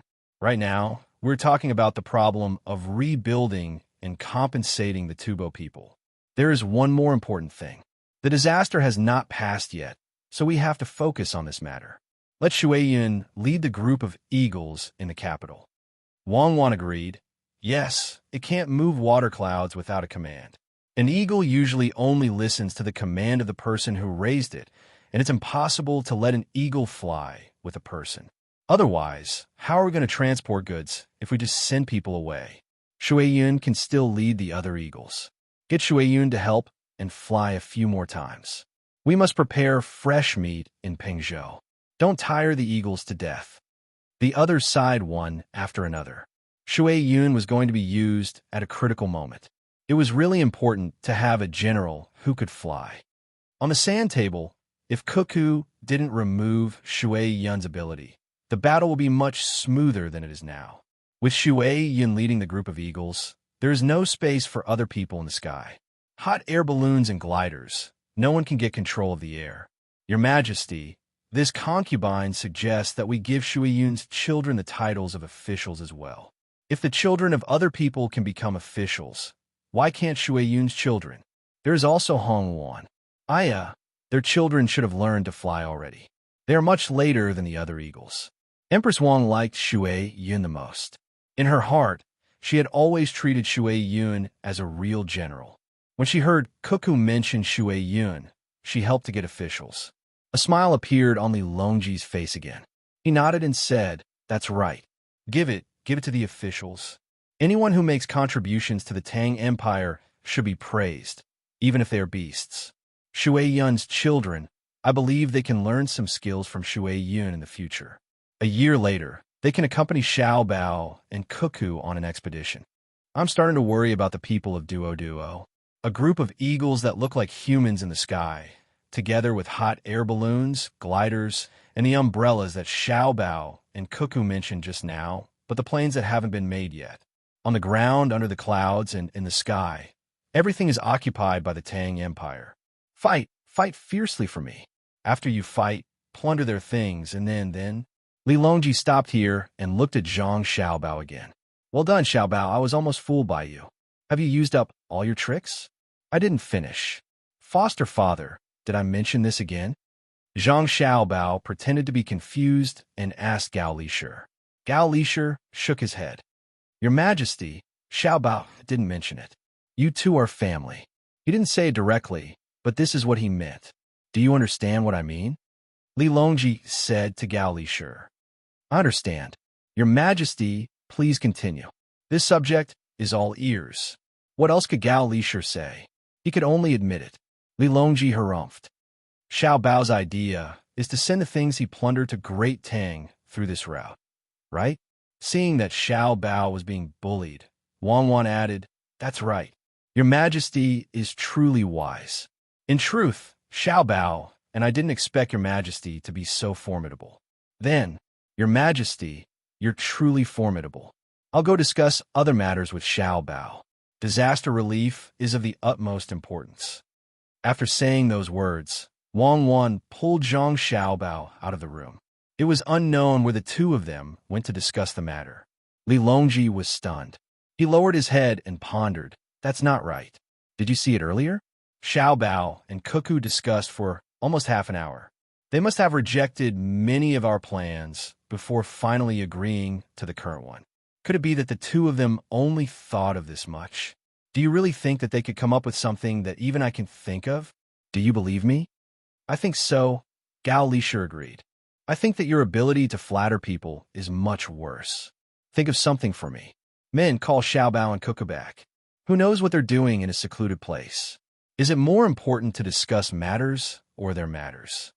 Li Longji glared at Gao Lishir. His next words left everyone in the room dumbfounded. Was this something that the emperor should say? What are you looking at? What's wrong with me saying that about them? Why aren't you calling them back? I'm so close to them. If I were to say something about Xiaobao, Cuckoo would be unwilling to come back. Call them back and tell them to rest for 2 days. What's the rush? Li Longji added. Soon, Zhang Xiaobao and Wang returned. Each of them was holding a fruit pancake. The deep-fried dough sticks were fried so well that crunching sounds could be heard when they bit into them. The two of them were also holding paper bags in their hands. Li Longji swallowed his saliva and said, Cuckoo didn't let me say anything about your husband. Did you drag him outside to enjoy life? Did you put hot sauce in the pancakes? Yes, I did. I wasn't unwilling. I want to make pancakes for your Majesty. One for each of us. Try it.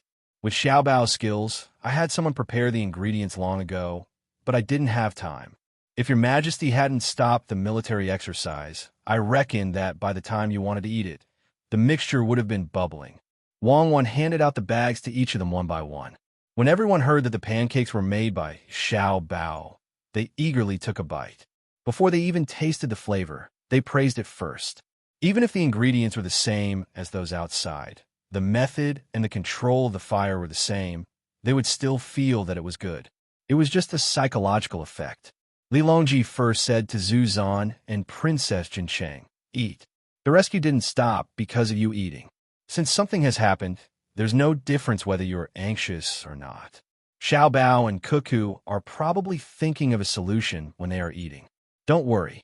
If the two of them can't solve it, it's useless for you to worry.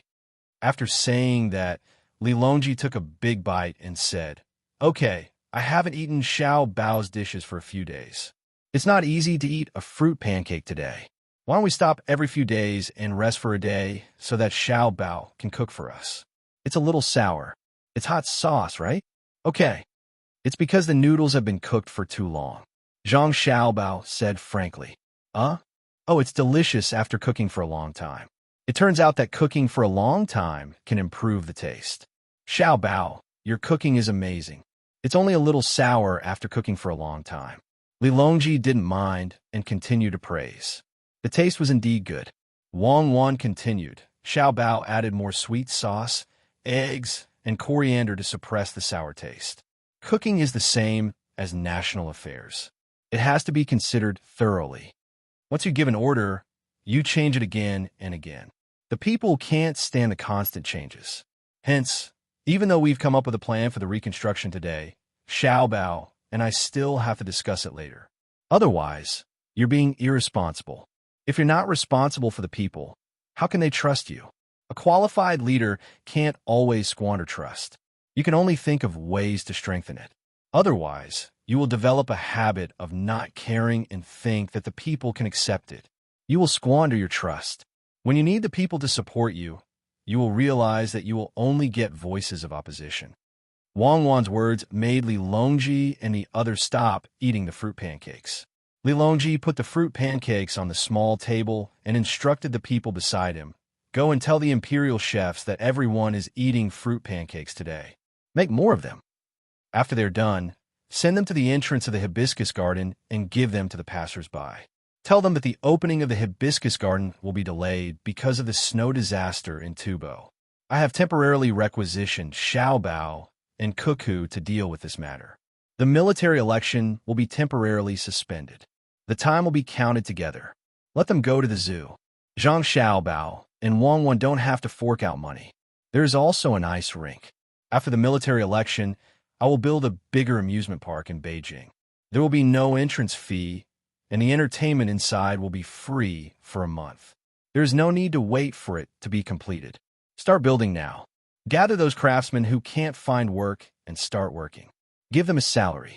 You must explain clearly to the people who are waiting to come into play." Hearing Li Longji's words, Zhang Xiaobao and Wang Wan looked at each other and revealed gratified smiles at the same time. They felt that if the emperor was like this in an imperial country, why would there be a need for a democratic election system? When Zuzan saw this, he whispered to Princess Jin Cheng, "When we go back, we will also learn from His Majesty's method. I think I understand. Sometimes when you sincerely do things for the people and make a mistake, the people don't want to beat you to death with a stick. What they want is your attitude, your sincere and undisguised explanation. You will be able to obtain the forgiveness, understanding, and support of the people. The people are very clear that if you put them in the position of an official, they will not be able to do it. They will have to learn for a long time. When you are in this position, think about the people. If you really do something wrong, you can frankly tell the people and be willing to change. The people will give you a chance. But even if you lie and deceive the people are not stupid. They are clear in their hearts. Just like what Cuckoo said, when you squander the last bit of credibility, you are finished. A rebellion will happen sooner or later." Princess Jincheng nodded. "Our Tang Dynasty has Xiaobao and Cuckoo. I am really relieved. Husband, eat. Don't worry about the things on our side. They have done very well. Only they have such a reaction speed. I now know why they earn so little. Compared to Xiaobao and Cuckoo, they have much less ability. When they have something, they don't immediately use it to make money. They store it in various places. If they don't store it and use it directly, the Tang Dynasty's financial income will be far less than their family's wealth. They are another Chong Ping Song. Oh, it should be said that their mobility is far beyond Chong Ping Song. Tang Dynasty's merchants are afraid of Xiaobao, and it is reasonable to be afraid." But Li Longji heard it. He took a bite of the crepe and slowly swallowed it. He said to the two of them, "What are you whispering about? Tang Dynasty's merchants are naturally afraid of Xiaobao. I always use Xiaobao's name to scare them. For example, a few days before the new year, when I showed Xiaobao's name, the prices immediately fell. Also, this time, we need the Tang Dynasty's merchants to fork out money to repair the roads. I estimate that it will cost at least 100 million strings of coins. Is it easy to repair the roads in Tubo? If it is, the railways will be built first." It was unknown whether Li Longji was proud of himself or deliberately flattering Zhang Xiaobao. In any case, when he spoke, he looked at Zhang Xiaobao, causing Zhang Xiaobao to feel uncomfortable eating. But Li Longji knew that the roads were too difficult to repair. Even if the cement was made, it still couldn't solve the problem. Most of the cement was used for construction, and it was done by Zhengzheng Construction Group. Needless to say, the quality of the cement was like steel. Xiaobao had said before that they cannot use basic necessities to make money. Using such things to make money was the best way to make money. But it was out of the scope. Every extra coin earned would cause more harm to the people. That was why Zhengzheng Construction Group couldn't do that. The real time to make money was when the basic necessities were done. When someone wants to build a garden or a pavilion, the price would not be the same. It would only be slightly higher than the cost. Who asked you to be rich? For example, if the people look for Zhengzheng Construction Group and say that their house is broken and they want to build a new house with 3 rooms, Zhengzheng Construction Group would charge them a very low processing fee. The cost of the materials and labor required to build a house with 3 rooms would be 2 strings of coins. If you look for Zhengzheng Construction Group and say that you want to build a courtyard with 4 rooms, and you want to build a 3-story high courtyard with a pond in the middle, Zhengzheng Construction Group wouldn't charge you 3,000 strings of coins. But building a road was the real deal. No matter who paid for it, Zhengzheng Construction Group wouldn't earn much. Fortunately, they now had a new material. That asphalt seemed to be a good choice for building roads. But the expenses couldn't be low. 100 million strings of coins should be enough, right? Zhang Xiaobao expressionlessly continued eating, pretending that he didn't hear anything. Li Longji spoke again. Speaking of getting the merchants to fork out the money, Xiaobao really has to do it. If we propose to the merchants of Great Tang to build roads and give them tax exemptions, there will be many merchants who deliberately come to cheat us of the tax exemption. Those who are willing to invest wholeheartedly are few and far between. We will keep a list of merchants and assign them one by one. There will definitely be merchants who will find all sorts of excuses to shirk responsibility. However, if we were to change to Xiaobao and ask for the merchants to fork out the money, there are countless merchants in Great Tang who are willing to invest without asking for direct returns. If Xiaobao were to appoint a list of merchants, none of the merchants would dare to deceive him. In Great Tang, we can't even compare to Xiaobao. Let's eat. Once we are full, we won't think about it anymore. Water, water, quickly bring water to Xiaobao. Your Majesty, can you not say such things when we are eating? Look at how Xiaobao choked. Wang Wan took the water and fed it to Zhang Xiaobao while speaking to Li Longji in dissatisfaction. Li Longji lowered his head and ate, pretending that he didn't hear anything. After 2 mouthfuls, he said, "It's just a joke." Xiaobao, tell us, what are the benefits of building a road through Tufan? There is no conflict of interest in this aspect, so you don't have to hide it. At most, we will give you a copper coin as the fee for asking. What do you think? Zhang Xiaobao swallowed the food with great difficulty. Hearing Li Longji's words, he stopped eating and sat up straight. All right, but don't spread it. If someone spreads it, the plan will be stopped. I won't waste my energy to set up another trap. Everyone was silent. No one said anything, meaning that they wouldn't spread the news. Then let me tell you. Actually, the matter of building a road is bound to happen. It's just a matter of time. Tufan is suffering from a snowstorm, and transportation is inconvenient, so I brought it up. There are many benefits to building a road. Your Majesty has mentioned them before, and they are all correct. However, that is not my final request. Otherwise, it would be too simple. Building a road is not worth it. There is no other purpose. A road is a road. What I need is an asymmetrical income to recruit workers. Once the road is built, we will continue to build it. Then, there will be a problem. There won't be enough workers in charge of transporting goods, especially when we are plundering. Then what should we do? Our Great Tang has citizens who can go to Tufan and occupy Qinghai Lake. However, our Great Tang has the ability to digest our own labor force. What I want to do is, at this point, Zhang Xiaobao stopped and didn't continue speaking. He wanted to give everyone time to consider. Everyone slowly ate the fruit pancakes while thinking about Zhang Xiaobao's words. It wasn't until they finished eating the fruit pancakes and drank some tea that Gao Lishir thought of it first. Xiaobao, you want to build a road between Tufan and Qinghai Lake.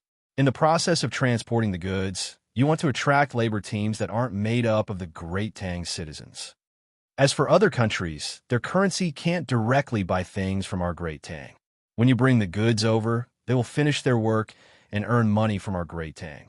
Thus, they will be able to buy good things. They will buy them back and use them themselves or sell them. The rarer something is, the more valuable it is.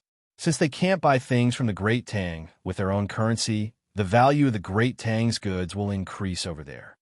When they are flocking to our Great Tang's goods, You will think of a way to link their country's currency with our great Tang's currency.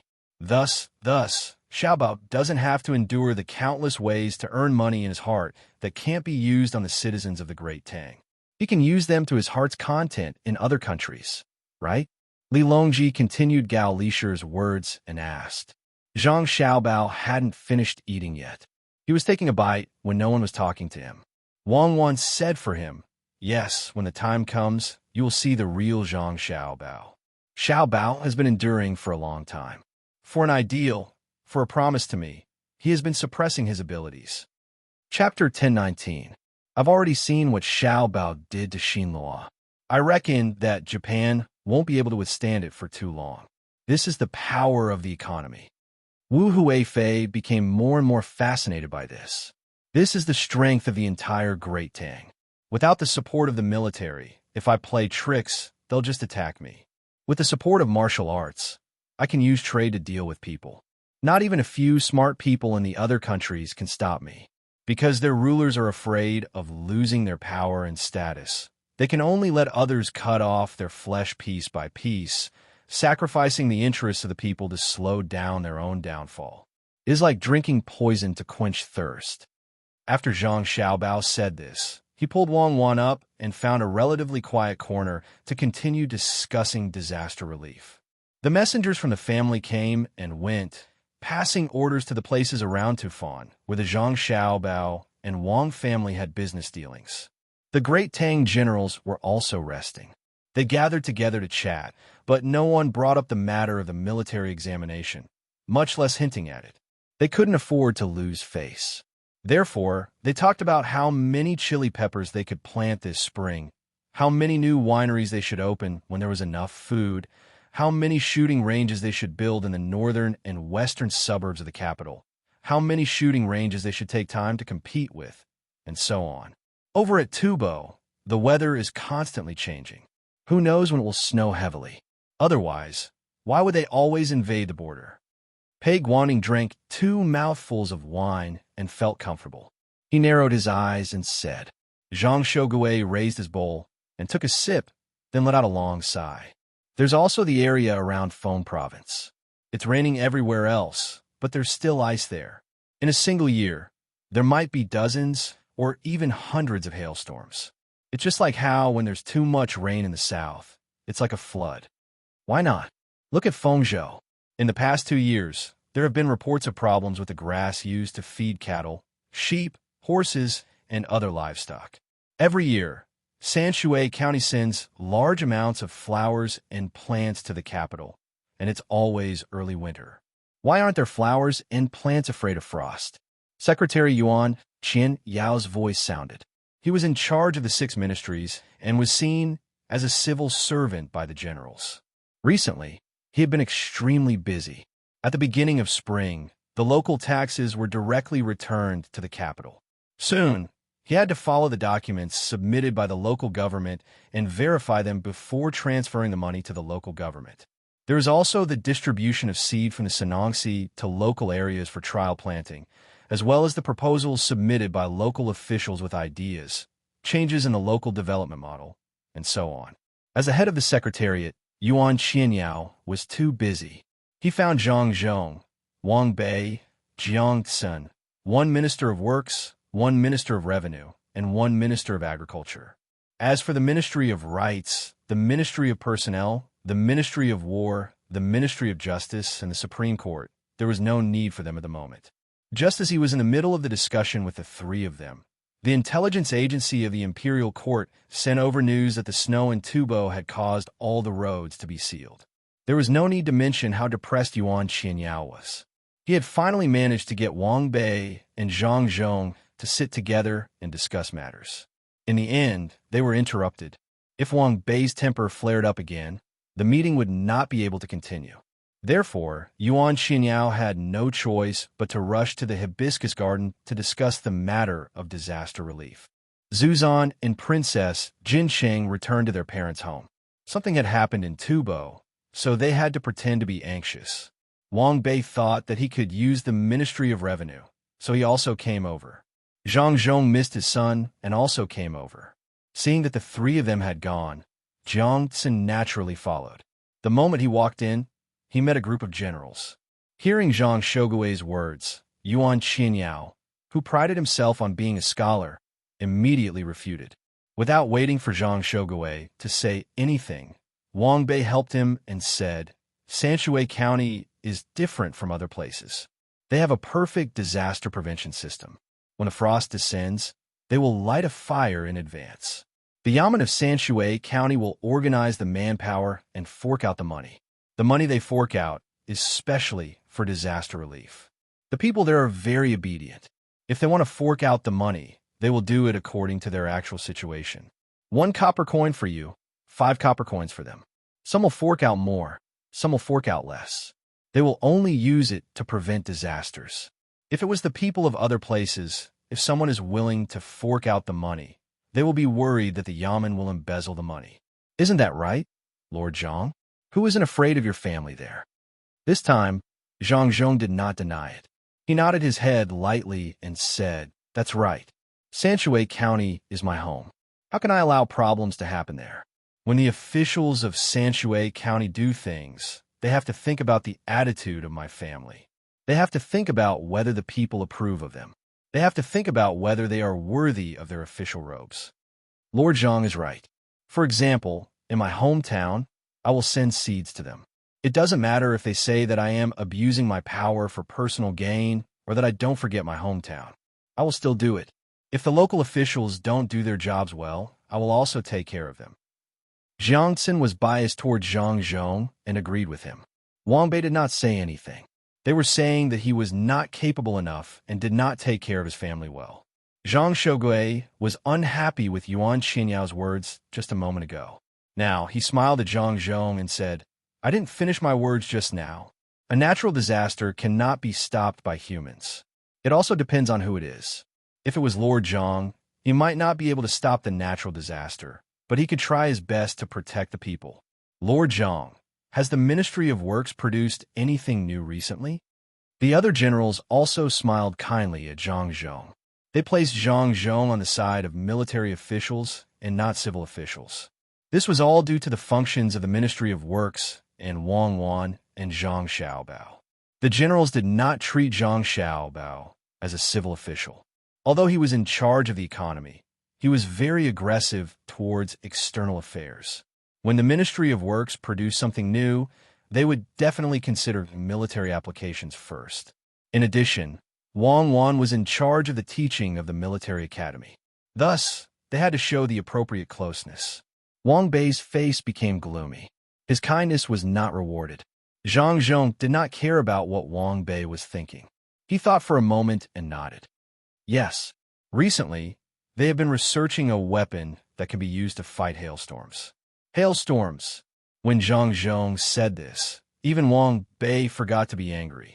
When attacking a city, cannons were used. When attacking people, guns were used. How were they going to fight hailstorms? The generals looked at each other. Yu Wenrong, who was in charge of logistics, asked uncertainly, Lord Zhang, are hailstorms ice that fall from the sky? That's right, Zhang Zhong said with certainty. Zhao Hanzhong smiled. Lord Zhang, don't joke around. If hailstorms fall from the sky, don't tell me you're going to make 10,000 machine guns and arrange them into a machine gun formation with different heights and shoot at the sky nonstop. If that's the case, it's better to let the hailstorms fall. If you give me 10,000 machine guns, I'll go to other countries and snatch back things that are worth a few hundred times more than the money lost to hailstorms. The other generals also laughed, thinking that Zhang Zhong was joking with them. Zhang Zhong wanted to explain, but he did not know where to start. He could only say, Xiao Bao and Cuckoo came up with the idea to use cannons to shoot at the clouds in the sky. The thing inside that is about to turn into ice will turn into rain in advance. Rain is better than hailstorms. Oh, Xiao Bao and Cuckoo said that? More or less. There's an 80% chance that we can shoot it down. Pei Guangting immediately agreed. The other generals nodded. Ha, Zhang Zhong, you're not as good as your son and daughter-in-law. No one believes your words. You're not capable enough. Wang Bei laughed and mocked Zhang Zhong. Zhang Zhong curled his lips in disdain. You also know that they're my son and daughter-in-law? I really don't have any other abilities. I can give birth. My biological children are Xiao Bao, Xiao Hai, and Xiao Bei. Humph. Wang Bei's face darkened again, but no one cared about him. He could not control the generals. Jiang Xin was with Zhang Xiaobao and Wang Wan. Yuan Xianyao was the head of the secretariat and the prime minister. Zhang Zhong was more understanding of Wang Bei, so he gave him some face sometimes. Wang Bei was sulking, but no one cared about him. Wang Zhongxi, who was still young, went up to Zhang Zhong and asked, "Lord Zhang, what did the cannon shoot out? Can it turn the clouds into rain?" "I'm not sure either. Xiao Bao and Cuckoo know. Anyway, it's not gunpowder. The cannons are not made of iron or copper. They said that if the technology reaches a certain level, it can make the sky rain even if there are no clouds. It can make the sky clear even if there are dark clouds. The relevant people in the Ministry of Works are thinking of making it rain first to stop the hailstones. We can talk about other things later. When the technology reaches a certain level, there's nothing that can't be reversed." Zhang Zhong said it very boldly. They could not do it now, but they had to think about it. Wang Zhongxi showed a yearning expression. He was not thinking about the good weather in Tang. That was something that Yuan Xianyao and Jiang Xin should be looking forward to. Wang Zhongxi was thinking that if there was a sudden downpour on the enemy's march during a war, the enemy would be exhausted to death before they could reach their destination. Yuan Xianyao was thinking about which place was short of water. Whoosh! After a day of rain, where would there be more rain? Whoosh! The weather cleared up, and the grain production increased. If they wanted to eat rice, they could eat rice. If they wanted to eat steamed buns, they could eat steamed buns. They could eat the mandarin duck soup every meal. There were prawns, crabs, mutton, beef, and so on. No, I shouldn't think this way. I'm too unambitious. Let the people eat. I don't have to be so fixated on food. Zhang Zhong, Xiao Bao, and Cuckoo asked the Ministry of Works to make it, right? Yuan Xianyao thought about the happy days in the future. He realized that if he wanted the people to eat like this, as the prime minister, he couldn't dream about eating. Yes, Xiao Bao and Cuckoo's request must be made within half a year. Then, they will measure the propelling data of the gunpowder fired into the sky and calculate the limit of the parabola. They also made a request. The cannons can be bigger in the early stages and smaller in the later stages.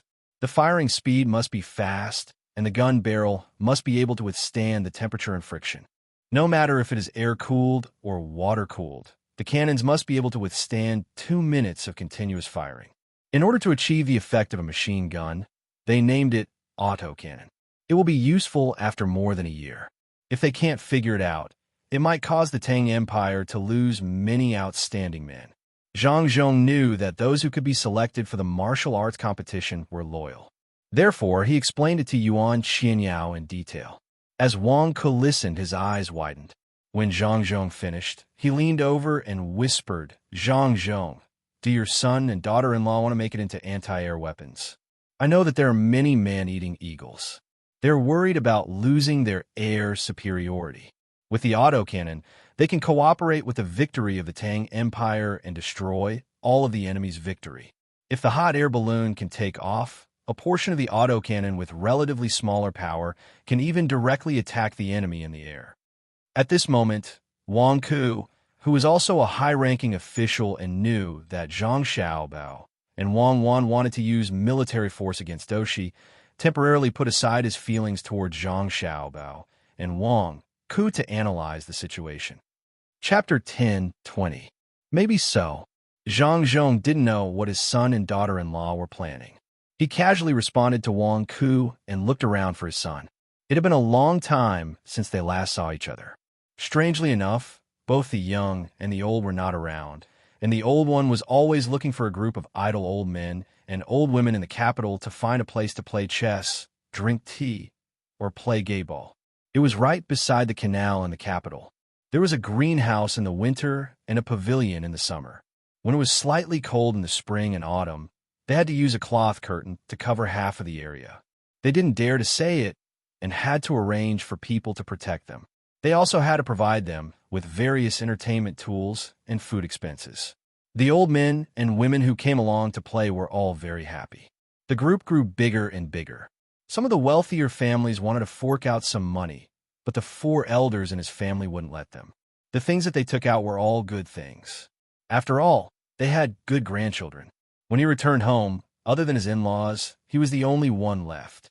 There were many people in the inner courtyard, but he always felt lonely. His son and daughter-in-law were nearby, and he didn't have the chance to see them. Since he was resting today, he came over to take a look. Zhang Zhong was looking for his son, and Yuan Qianyao was also looking for the emperor. Tufan was affected by the disaster. Even if he had to do something, he had to show some concern. Otherwise, Ancestor Cheetah and Princess Jincheng would be very unhappy. Old Master, the young master and young lady are waiting for you inside. His Majesty is also there. Are you going over now? Or have you eaten? Before Zhang Zhong could ask, someone immediately ran over to speak. Zhang Zhong was very satisfied. This was the inner courtyard of his family. Look, he had just arrived, and they had already finished notifying him. He patted the shoulder of the person who reported. Take a look at Xiao Bao and Cuckoo first. Eat with them. Old Master, please come this way. The person in the inner courtyard led the way. Zhang Zhong greeted the military generals, and a few of them walked in. Zhang Xiaobao and Wang Wan had just finished making arrangements for the disaster relief. Just relying on their own family's power over there was a lot of effort and not worth it. Therefore, they asked the nearby merchants to join in and give them benefits when they were done. The two of them turned around and designed the power parachute again. It was a little different from the usual parachutes. The structure and material of the parachute were different. It needed to be able to support itself during normal times so that it could fly easily. As soon as his father came out, Zhang Xiaobao already knew.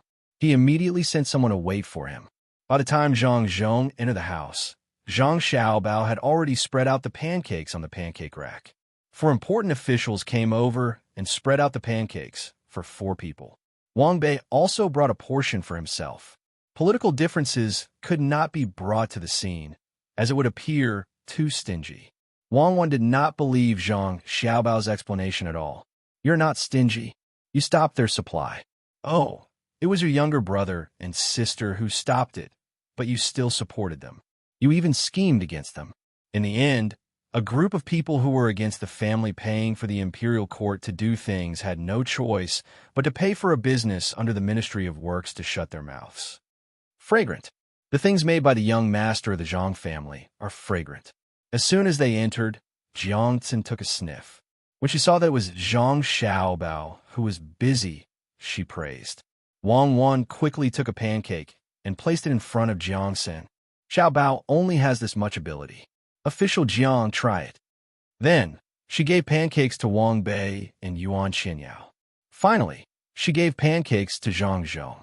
Although he was the last to make pancakes for his father, Zhang Xiaobao was the most attentive. The pancakes were round, and the thickness was even. He beat 2 eggs and placed them symmetrically with the center of the circle as the center. There was no need for a spatula. He used a brush dipped in oil to brush the area where there were no eggs. When the pancakes were medium rare, 2 spatulas moved together. The 2 eggs seemed to be tightly glued to the pancakes. He flipped them over steadily and used his fastest speed to brush the sauce to this side. Then, he placed the youtiao. With a slight shake of his hand, chopped green onions and coriander were scattered. He rolled the pancakes left and right. Then, he placed a radish stick from Hebei into it. He wrapped it in oil paper and personally delivered it to his father. The 2 medium-rare fried eggs were exposed outside. They were trembling without breaking or spilling. Father, try it. I put more chili sauce on it. I know you like spicy food. Zhang Xiaobao said with a smile. Yuan Qianyao and the other 2 looked at the pancakes in their hands and then looked at Zhang Zhong's pancakes. They had to admit that their son was indeed their son. It could be seen from the way he ate it. Why did he spread the eggs evenly on the pancakes? Good craftsmanship. Ever since Sanshui County's pancakes were first made by Zhang Xiaobao and Wang Bei, I have tried many places. However, I have never seen the way to hang the fried eggs on the pancakes. Just based on this craftsmanship, it is not expensive to buy it at 10 times the price of others. Jiangxin did not dare to eat this flavor with Zhang Zhong. He took a bite and praised before swallowing it. Zhang Zhong's eyes narrowed. He was already satisfied without eating. He took a bite of the egg. It was medium rare. His son knew that he liked to eat medium rare fried eggs. After being praised by others, Zhang Zhong was too embarrassed to continue. He had to be humble and act as if he was teaching his son. Xiao Bao, you should put more effort into the affairs of Tang Dynasty in the future. You actually learned such fancy and impractical things. It is not beneficial to your work. Yes, father, you are right. I will learn more useful skills in the future. Zhang Xiaobao acted as if he had done something wrong. All right, Zhang Zhong, don't teach your son in front of me. Which of Xiaobao's dishes have you not eaten? Is the Ministry of Works not busy today? Li Longji could not stand it anymore. He felt that Zhang Zhong was a hypocrite. If Xiao Bao did not do his job properly, would he be willing to do it? Zhang Zhong used his fastest speed to finish the egg. He stopped temporarily and replied, "The Ministry of Works has already formed a system of management. It is not too busy. Sir Yuan is looking for me to discuss the construction matters submitted by the local government." At this point, Zhang Zhong did not say anything. He looked at Yuan Qianyao, and his hands did not stop moving. He had to eat quickly. The taste would be bad if it turned cold. Yuan Qianyao was just about to take a bite of the pancake when he saw the emperor looking over. He stopped helplessly. That's right. A portion of the local officials have become smarter. They raised different requests according to the development of their respective areas. They also sent over plans and supplementary explanations, requesting for the local government to increase the amount of funds allocated. This involves the infrastructure that the Ministry of Works is in charge of, the seed varieties of the Agriculture Temple, and the finances of the Ministry of Revenue. I can only find 3 managers to discuss this together. While we were discussing, we suddenly received news that something big has happened in Tubo. The snow is thick and the roads are blocked. There are many houses and tents that have been crushed. There are also commoners buried in the snow, and many livestock have died. There is a problem with the food supply. I am anxious and came to find Your Majesty to ask how to deal with this. If there is no other way, we must urgently activate the Chongping warehouse in the northern area of Jianan Road. We cannot let the commoners there be alone without help. Yuan Xinyao's eyes looked back and forth between Li Longji, Zhu Zan, and Princess Jinsheng to see their reactions. He also wanted to see from the emperor's face if he was sincere in saving them. Li Longji revealed a gratified expression. However, Zhu Zan and Princess Jinsheng did not look anxious at all. This made Yuan Qianyao very puzzled. You guys are not anxious when there is a disaster? Zhu Zan knew what Yuan Qianyao meant and was unhappy. It was all thanks to Xiao Bao and Cuckoo, as well as His Majesty. Otherwise, how many people would have died if the officials came to save them?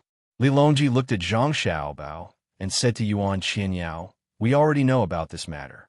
Xiao Bao has already made arrangements 2 hours ago. There is no need to activate the Chongping warehouse. I have also sent people there to help at all costs." Oh, Yuan Qianyao suddenly understood. The information was already in his hands. How could Zhang Xiaobao not know about it? It's over. I said the wrong thing. I should have been more proactive. Then, I will go back and continue working. Yuan Qianyao wanted to leave. No need. It is the same everywhere. Just do it here. I will also listen. Li Longji asked him to stay and said, "Eat first. It will not taste good when it is cold." Yes, Yuan Qianyao replied and sat on the chair that someone brought over. He lowered his head and ate. He was really hungry. Even if he was not hungry, he still wanted to eat Zhang Xiaobao's food. It tasted good, but it was not easy to eat Zhang Xiaobao's food. His status was there. Zhang Zhong sat beside his son. Zhang Xiaobao quickly placed the jar of chili sauce over and let his father brush it with every bite.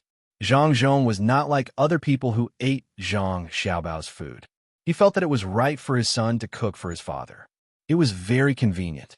He would let Zhang Xiaobao brush some chili sauce and let Wang Wan stuff some chopped green onions and coriander into his father's mouth. "Father, where are most of the plans that were sent up?" Zhang Xiaobao served his father and asked about the situation of the local officials. Zhang Zhong was eating when he heard his son's question. He stopped and said, "Some say they want to build roads, Some say they want to build bridges, and some even want to set up a large trade market specifically for the wholesale of handicrafts. There are also railways. Various places are busy building them. In places where the railways do not directly pass through, the officials are anxious and want the imperial court to give them money. There are also railway tracks. They are willing to provide their own labor. There are also railroad ties. Some of the plans are not bad. They are detailed and in line with the local development. Some are just joining in the fun. If you want money, why are you building roads and relay stations beside the Yangtze River? If you have the money, you can build the docks. There is also Punli Lake. I don't know what the local officials want to do. They want the imperial court to give them money to transport sand and rocks in the middle of the lake and build an island with manpower. They want to build a commodity distribution center on the island. The merchants who come and go will travel by ship. They say that it will show the noble status of the merchants. They can also earn more money during the transportation of the ships. They want the imperial court to give them 4 million strings of cash. It will be completed within 2 years. By then, they can generate 1 million strings of cash annually. At this point, Zhang Zhong gestured for his son to brush the chili sauce. He took a big bite and chewed.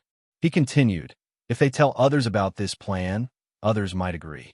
But if I, your father, saw it and agreed, I would be a fool. What does my son do? Someone is actually playing tricks on me. I will directly tell Yuan Xianyao that I do not agree." Yes, yes, father. Eat slowly. I will heat it up for you when it gets cold. You cannot agree. Why build an island in the lake? For 1 million strings of cash to build an island? If you throw in 4 million strings of cash, you won't even see a reef, let alone an island. The water in the lake goes in and out continuously. If a ship of rocks falls, they will be immediately moved to another place. If they really build an island in the middle, the lake will be ruined. Punli Lake, right? That is Poyang Lake, Jiangzhou, the place where Xiao Bei and the others are going. Recently, there have been many incidents there. Is it because the Tang Empire is developing too fast that some officials who think they are capable are unwilling to be left out? Do they want to show their abilities? Wang Wan pointed to the sand table and said. Zhang Xiaobao finally reacted. Why did it sound familiar? It turned out that it was Jiangnan Circuit's Jiangzhou. It was located in the west of Jiangnan. It was the place where the military election was happening. Zhang Xiaobao frowned slightly. He took half of the pancake that his father had eaten, opened it, and put on the griddle. He added a circle of flour, put in a few slices of ham, swirled the chili sauce, wrapped it up, and gave it to his father. Then he poured wine and said, "Are they crazy? Do they think that we can't deal with them because they are far away from the capital? For money, they will use all kinds of methods? Did we and Li, His Majesty, never emphasize economic development as the center? No, we focus on industrial science and technology research, the agriculture temple as the foundation, loyalty to the emperor, patriotism, and morality as the guiding principles. Then, we will speed up the people's living standards, unblock the logistics, promote financial income, and improve the commodity trade." Wang Wan answered. At the same time, she filled Zhang Zhong's glass with the wine that he had just drunk. "You didn't say that regardless of whether it is the black or white path, it is a good path to get money, right?" Zhang Xiaobao asked again. "Don't keep mentioning this. There is no right or wrong in doing things. There is only the strength of execution and the strictness of supervision. Are you saying that there is a big problem in the west of Jiangnan?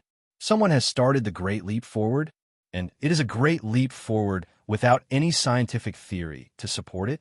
Wang Wan looked at the sand table and began to worry. The foundation could not keep up. If they wanted to speed up on their own, it could easily cause a situation where they could not cope with it in all aspects. Zhang Xiaobao narrowed his eyes. He thought for a moment and said, "Don't let Xiao Bei and the others go directly. I am afraid that we don't have enough people. Let them go to Shuzhou and wait. We will mobilize the guards there. I am worried that the people there will take the risk when they know that they have committed a capital offense. Shuzhou is still the place where we call the shots. My family's forces around the area send people to gather in Shuzhou and form a defense team of at least 5,000 people for me. On the Yangtze River front, my family's shipping forces will conduct an internal investigation. After the investigation, keep a close eye on all the docks and ships on both sides of the Yangtze River in the west of Jiangnan. From Jili Prefecture, send the soldiers from Qianzhong Road there on fast boats. They are locals and are familiar with the local environment and climate. They're even more familiar with naval warfare.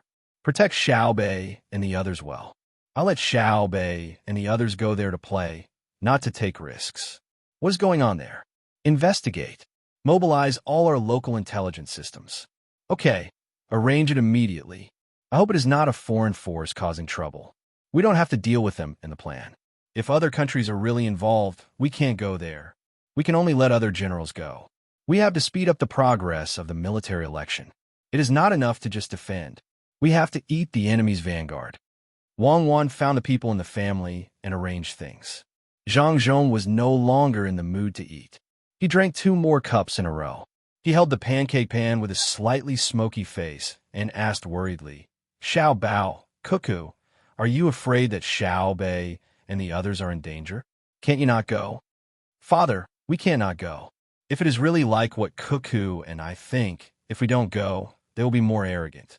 They will think that both the Zhang family and the Wang family are afraid of them. They may even encourage some people to rebel. I am not afraid of a rebellion. I am afraid that they will attack the surrounding areas in the early stages of the rebellion. Many people will die, and it will have a great impact on the local production and construction. We have to go. If we go, we have to show our toughest side. This is the worst-case scenario. Perhaps what Cuckoo and I are worried about won't happen. Zhang Xiaobao comforted his father.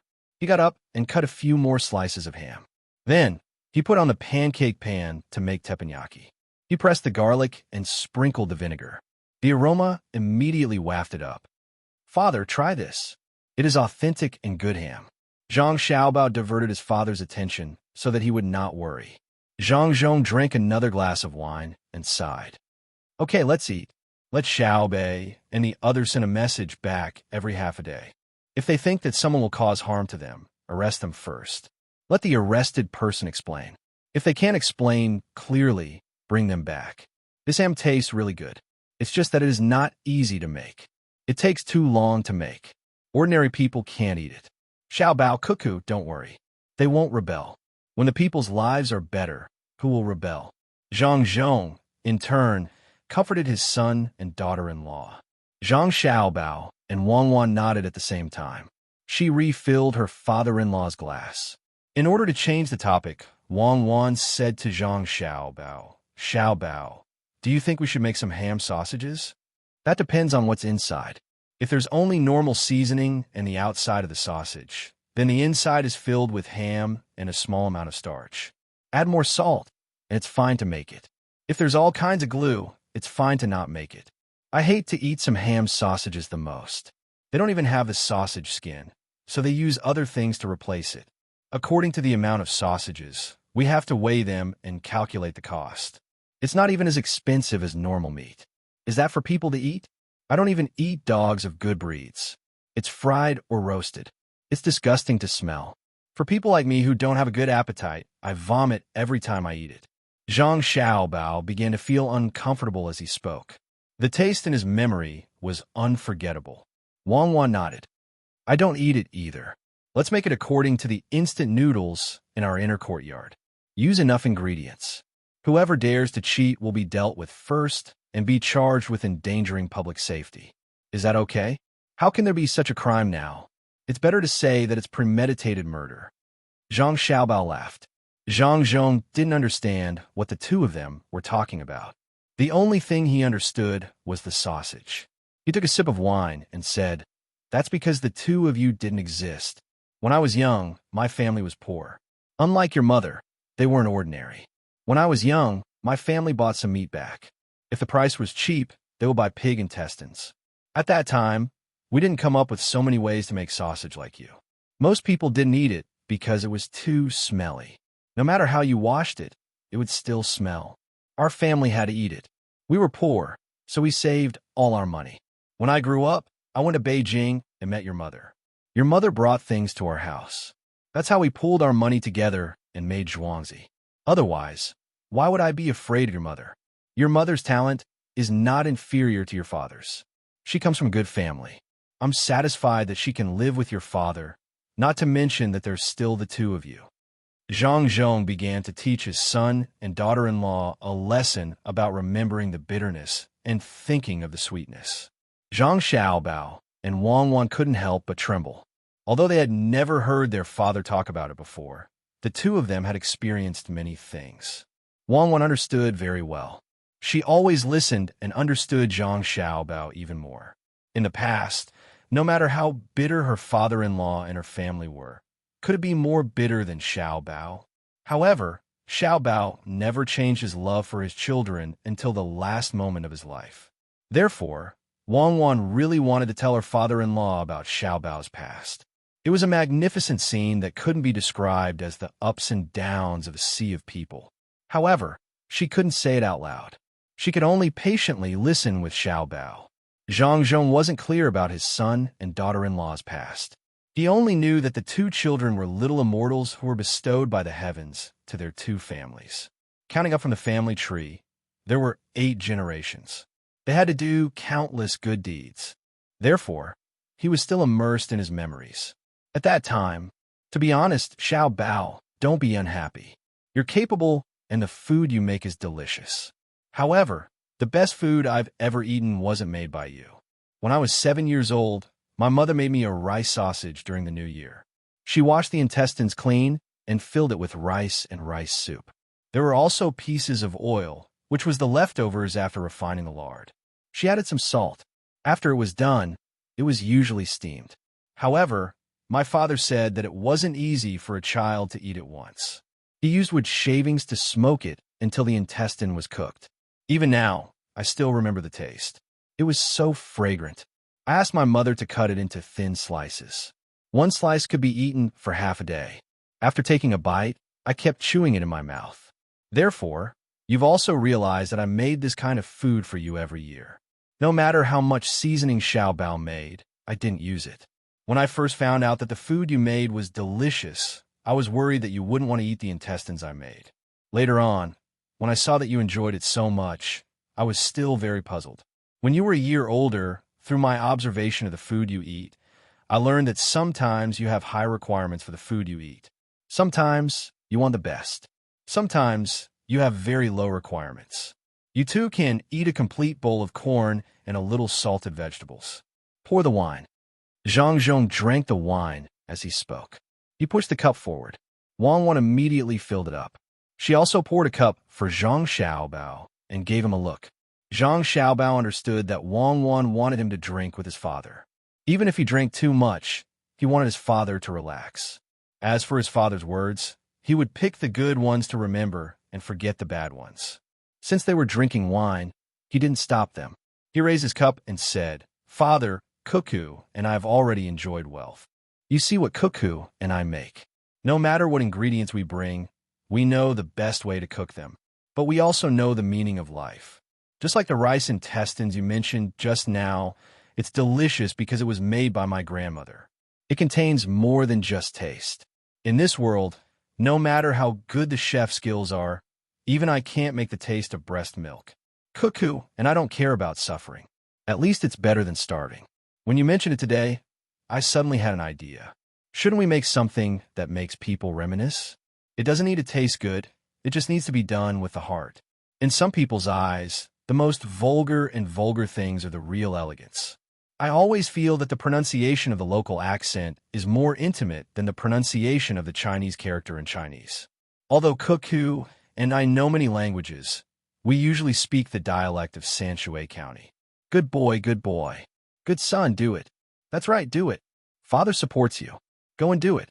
Make the simplest things and then sell them. Sell them. Don't sell them at an expensive price. Our family doesn't lack money. Hee hee, Xiaobao, why are you so awesome? You know how to make money for the family since you were young. And Cuckoo, Father's good daughter-in-law. She's just like your mother. She's even better than your mother.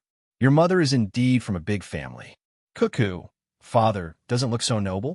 And you, when you smile, you're different from other children.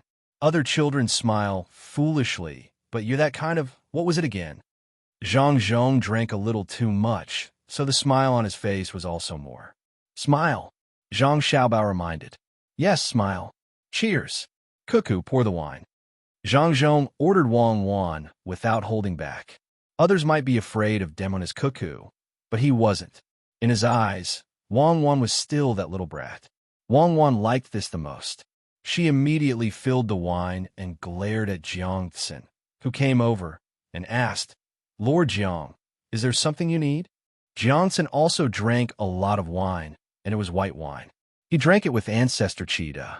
He promised Ancestor Qida that the Sitong Temple would cultivate new good seeds for Tubo, such as corn. Then he drank it. After drinking 2 bowls, he was confused and ran over to get some scallions to dip in sauce. After drinking white wine, there was no taste in his mouth. If he wanted something stimulating, cucumber and liangpi would do. However, Wang Wan wasn't happy. Her husband and father-in-law were drinking. Why did an outsider come over? Jiang Tsin wasn't drunk and knew what was going on. He picked up the wine cup in front of Zhang Zhong and drank it in one gulp. I want some sauce and scallions. Do you have cucumber? Son, cucumber, sauce and scallions are here. Zhang Zhong was drunk, but he wasn't drunk. Seeing that there were no cucumbers on the small table, he said to Zhang Xiaobao. Wang Wan ordered the people beside her, Men, go and serve them. Prepare the dishes and the hangover soup. Jiang Tsin went back happily. Before he left, he said to Zhang Zhong, Lord Zhang, you are blessed. Look at your daughter-in-law. She didn't take care of Xiaobao. Of course, let's drink another cup. Zhang Zhong pulled Jiang Tsin to drink another cup. He had been drinking wine the whole time. Jiang Tsin mixed it with white wine first. After drinking a cup of wine, his body swayed and he left with a smile. Son, why don't you drink with Lord Jiang? It's okay. I know he can drink more than me. You see, he is drunk now. If he drinks more, he will still be drunk. Unlike me, your father, I'll be drunk in a while. When the time comes, you and Cuckoo will serve me. Zhang Zhong knew his own alcohol tolerance, so he spoke first. Zhang Xiaobao had a high alcohol tolerance. Not to mention a few cups of wine, even a few cups of white wine would be fine. After hearing his father's words, he nodded vigorously. Father, you don't have to worry about drinking too much. You drink. Mother is not here, and Grandpa and Grandma are out playing. No one will say anything about you. Let's drink. Okay, let's drink. Under normal circumstances, Zhang Zhong rarely drank outside. Even if he drank, he did not drink much. Recently, he had not been able to see his family. Now that he finally saw his son and daughter-in-law, the pressure in his heart was reduced a lot. Moreover, because he was beside his son, he did not care. If he drank too much, his son and daughter-in-law would take care of him. He picked up the wine and drank. After drinking, he asked his son, Where are we just now? We were talking about the rice sausage you ate when you were young. Zhang Xiaobao still had to remind him. Yes, rice sausages. It's good stuff. You have to sell it. As a brand, I understand now. Some rich people don't care about how good the food is, but how comfortable it is to eat. Even if you give them some cucumber strips or garlic, they will be willing to spend money if they're happy eating it. I have observed a lot of people who suddenly become rich. They are afraid that others will look down on them and say that they have no money. Therefore, when they order outside, they will order the most expensive dishes. In the end, even if they are cheated, they will not dare to say anything. They are afraid of losing face. After all, they are treating others to a meal. How can they lose face? Tell me, son. Something like this happened in Savant's restaurant. The price was clearly written on the menu, and they came to eat. You said that you should just order according to the menu. No, the full range sold on the menu is 12 abalone. It means 12 abalone. The price is not cheap. 1 abalone costs 10 strings of cash. In the end, the person who was treated by him casually asked about the price. Zhang Zhong was a little sleepy. He forced himself to stay awake and said, Zhang Xiaobao could not tell if his father could fall asleep at any time. He asked the servants to prepare first. If his father drank too much later, he would have to be carried out. He would also have to be fed soup to protect his stomach. Then he asked, Father, what did he say? What else could it be? That person said that he heard that there are bigger abalones. In the end, this person wants to save face and insisted on getting 6 abalones from Savant's restaurant. That is Savant's restaurant. Even if you want 1 abalone, as long as you pre-order in advance and can afford it, you'll be able to find it. In the end, when the dishes were served and he paid, he was stunned. The dishes on the table cost more than 1,000 strings of cash. The things he asked for are expensive. At Savant's restaurant, you could spend 10,000 strings of cash and still get something of value. Sigh. Zhang Zhong paused when he said this. Before Zhang Xiaobao could continue, he continued, "For our family's business, it is natural for us to earn a lot of money. We use enough ingredients and have a good reputation. However, there are some places that do not use good ingredients and still cost a lot of money. Especially tourist attractions, right?" Zhang Xiaobao finally knew what his father wanted to say. "Yes, that's right. What do you think we should do?" After Zhang Zhong said this, he leaned on the table and fell asleep. He did not vomit or make a fuss. Zhang Xiaobao drank the wine in his cup and looked at Wang Wan in shock. Wang Wan was also stunned. She asked, "Something happened so soon? How long has the tourism industry started? Where is it?" "I don't know. It doesn't seem to be in Beijing. I have been watching. Xiao Bei and the others are also in Beijing. Who dares to play this game in Beijing?" Zhang Xiaobao was also confused. After pondering for a while, Zhang Xiaobao filled the wine and brought it to Jiangxin. He interrupted the conversation between Jiangxin and Princess Jincheng and asked, "Lord Jiang, I'd like to ask you something.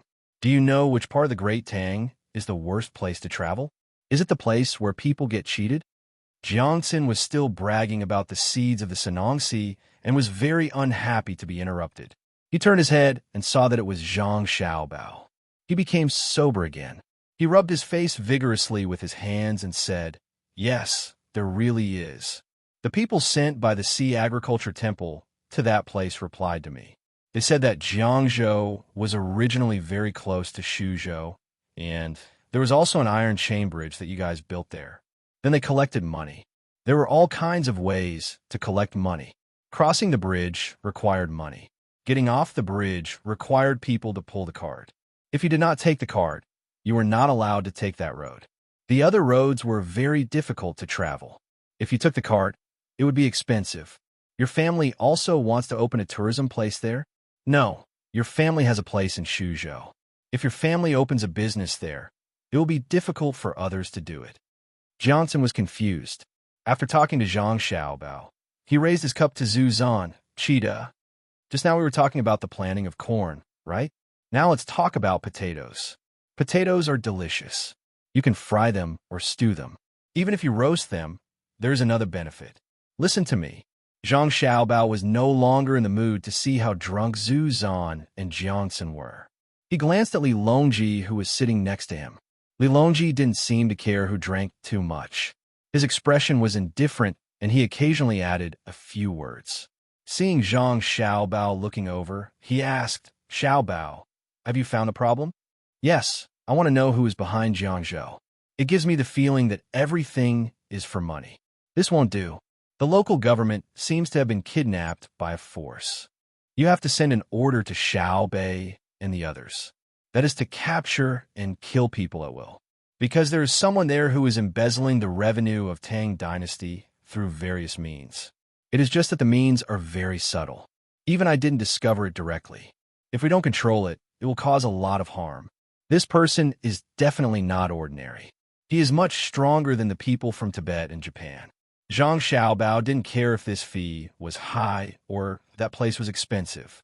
What he cared about was why so many things pointed to one place in the end. Hearing Zhang Xiaobao's solemn words, Li Longji also became serious. He asked, "Why, Xiaobao, are you worried that you can't deal with it? What do I have to worry about? It is easy to deal with the people behind this. I am afraid that by the time I make a move, they will have caused too much harm to that place. Even if I catch them all, it won't be able to make up for the loss of the people. Do I have to ask the imperial court to pay for it?" Zhang Xiaobao was very angry. The problem he encountered was not big nor small. If he took care of it, it would affect his energy. If he didn't, the other party would slowly form a force. From the current situation, The other party already had a certain foundation. It was just that he didn't know what level it had reached. If he didn't take action now, when the other party continued to grow, it would be painful for him to take action. Li Longji saw that Zhang Xiaobao's words were serious. He thought for a while and said, "I will listen to you this time. Pass down my order. Tang Dynasty's 9-man patrol team will investigate the situation in Jiangzhou. If there is a need, they will have full authority to deal with it. Kill first and report later. Do not investigate." After the order was passed down, Zhang Xiaobao heaved a sigh of relief. He greeted the others and returned to the place just now. Looking at his father who was sleeping, he instructed the people around him, "Bring a cushion over and put my father on it. Carry him to a quiet place. Don't wake him up." "Xiaobao, who do you think it is? Which faction is it?" "The local officials give me the feeling that they are very obedient." Wang Wan waited for Zhang Zhong to be carried away and asked, "I hope it is not a religious faction. That is the hardest to get rid of. Humans are always easily deceived." Zhang Xiaobao said worriedly. Chapter 10:21. At noon the next day, Zhang Xiaobao and Wang Wan, who had finished most of their work, had lunch. They walked along the riverside for an hour, then took a bath for another hour. They found a house with good soundproofing, performed the rites, and fell into a deep sleep. At around 8 o'clock in the morning, they woke up, washed up, and had lunch. At 9 o'clock, everyone was in position and the military exercise began again. Zhang Xiaobao returned to his command center and recalled the arrangement before resting. He passed down orders. 4th Division, 3rd Battalion, 4th Battalion, pick up the pace and head east. Start the construction work at 225 Highland. Build 2 layers of hidden fortifications. After that, 3rd Battalion will attract the enemy's firepower. 4th Battalion will rest. When the first layer of fortifications is destroyed, continue the construction work. The messenger ran out to pass down the order. Zhang Xiaobao played with the binoculars in his hands. He looked up at the ceiling and continued to give orders. 3rd Division, 1 Brigade, 1 Regiment. Make a large number of scarecrows. Everyone take 1 scarecrow and cooperate with 225 Highland. Go to the left side of the Highland and set up an ambush. Every 15 minutes, a team from each battalion will spread out and arrange the situation. Move in a small area. The rest of the team will move the scarecrows around them to create the illusion that they are alive. 3rd Division, 1 Brigade, 3 regiments. Go to the side of the 1st Division, 313 Highland. Start the construction work and make a layer of cover. Make scarecrows with the same number of scarecrows. Leave 1 battalion to shake the scarecrows. The other 2 battalions hide on both sides of the hill. Prepare oil and other materials to start the fire and attack according to the direction of the wind. 1st Division, 3rd Brigade, 4th Brigade, take out your multi-layered bamboo armor and stand guard at Highland 737, which is 20 li from the first peak of Mount Huangshan. If the enemy forces attack, look down from the high ground and charge with 1 battalion. 2nd Division, 2nd Brigade, and 1st Regiment cooperate with the 3rd Brigade and 4th Brigade of the 1st Division to set up fortifications on the 737 Highland. Make rolling logs and chisel boulders. 2nd Division, 2nd Brigade, and 2nd Regiment hide at the back of the hill and choose the time to attack. The 1st Brigade of the 2nd Division will be the reserve brigade. The 3rd Regiment of the 2nd Brigade will be the attacking unit. The 3rd Regiment of the 4th Division will be the attacking unit. With a distance of 300 meters, the whole unit will charge forward quickly without any regard for casualties. Lure the enemy to attack and expose the position of the troops. Give 1 to each brigade of the 2nd Division, 1 to each brigade of the 1st Division, 1 to each brigade of the 1st Division, 1 to each brigade of the 2nd Division, and 1 to each regiment of the 2nd Division. Each combat unit will act according to the situation. The objective is to kill the enemy's effective forces, deplete the enemy's firepower reserves, and make it look like the main force is here. A series of orders were passed down, and Zhang Xiaobao was left with only a single large group of soldiers, which had been reinforced to 1,000. Wang Wan, who was in the other room, had nothing else to do. She had already made the necessary arrangements. Now, She had to wait for the situation of the logistics team before she could make the next arrangements. Little girl, how much will we have to pay in order to kill 20,000 of the enemy's vanguard? The commander in Wang Wan's room looked at the sand table. He seemed a little nervous, or rather excited. He was finally going to fight for real. What's the rush? It's not 20,000, it's 15,000. The other 5,000 were taken out by the logistics team that was moving freely. With the main force and the sacrifices of so many logistics teams, how can we not take out 15,000? What I want isn't to eat up all of Zhang Shogui's soldiers, but to force him into the mountains of Huangshan. I'll leave him with around 1,800 people to defend the high ground and report to the enemy's central army that our main force is in the Huangshan region. I'll give them a grinding battle. The commanders of our army on the other side of the forest fire area will definitely understand my intentions and constantly harass the enemy's central army. When the time comes, I'll have Huzi lead 20,000 of you through the forest fire area to the port of Hangzhou. We'll constantly throw in small groups of soldiers to prevent the enemy from comfortably entering the port to resupply. Let's see how they'll defeat me. After transporting soldiers for such a long distance, the vanguard didn't first defend the shore, but instead wanted to launch a surprise attack on me. Do they really think I'm made of clay? Wang Wan coldly laughed. At this moment, Zhang Shougui was truly regretting his decision. He especially admired the general who had set up the forest fire. The setting of the forest fire had been too crucial. The setting of the forest fire had turned what should have been a tactical action into a strategic containment. My vanguard's 1st Brigade probably won't survive. Did Wang Wan really run over there? My division's arrangement in the Huangshan region should be effective. Have we still not gotten in touch with the Central Army? Zhang Shougui was still insisting on the military decision to go to the Huangshan region. The remaining 15,000 vanguard soldiers were to defend the Huangshan region, where they could attack or retreat. After muttering to himself, he asked the messenger about the radio station team he had sent, reporting because the distance is too far, communications have not yet been restored. We also did not discover the enemy's 1st Battalion tailing us. We only killed 22 people. The messenger reported, order Zhao Hanzhong to pick up the pace. I don't believe that the enemy won't put up any defenses here. Have Zhao Hanzhong force his way through and quickly find out what the enemy's unit at the foot of the Huangshan region is. If the enemy is defending, let them attack the same way they did during the sword meet at Mount Hua. I don't want to have a small group of enemy troops constantly eyeing me. Zhang Shougui gave another order, and his request was very specific. Zhao Hanzhong, who was leading the 5,000 vanguard troops as the vanguard commander, looked at the sand table upon receiving the order. Our army will form 3 horizontal lines. Each line will be 1 li apart. Advance quickly. Wind direction. Wind direction, due west. Level 4 to 5. The messenger reported the wind direction. Good wind. Find a high ground suitable for taking off. My vanguard's 30 gliders will all know. Send out 15 to scout the ground. Zhao Hanzhong was just about to say, send out all of them, when he suddenly remembered the hot air balloon team. They had taken off together and died tragically. Before they could even see the enemy, they had been blown down. According to Zhao Hanzhong's request, the referees found a place suitable for taking off.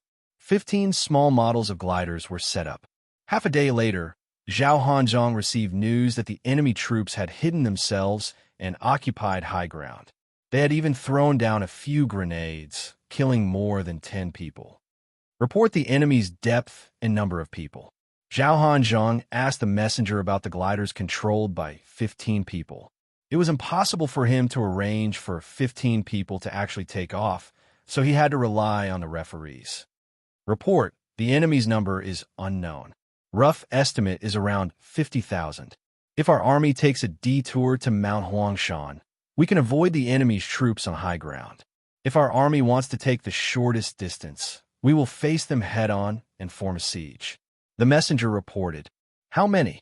Zhao Hanzhong was so frightened that he almost fell to the ground. There are 50,000 enemy troops at the foot of Mount Huangshan. Main force, send a telegram to the main camp. We've discovered the enemy's main force. 2 high ground, 1 small hill, 1 plain, and one depression are at the center of the 3 points. The enemy's 50,000 troops are defending. 50,000?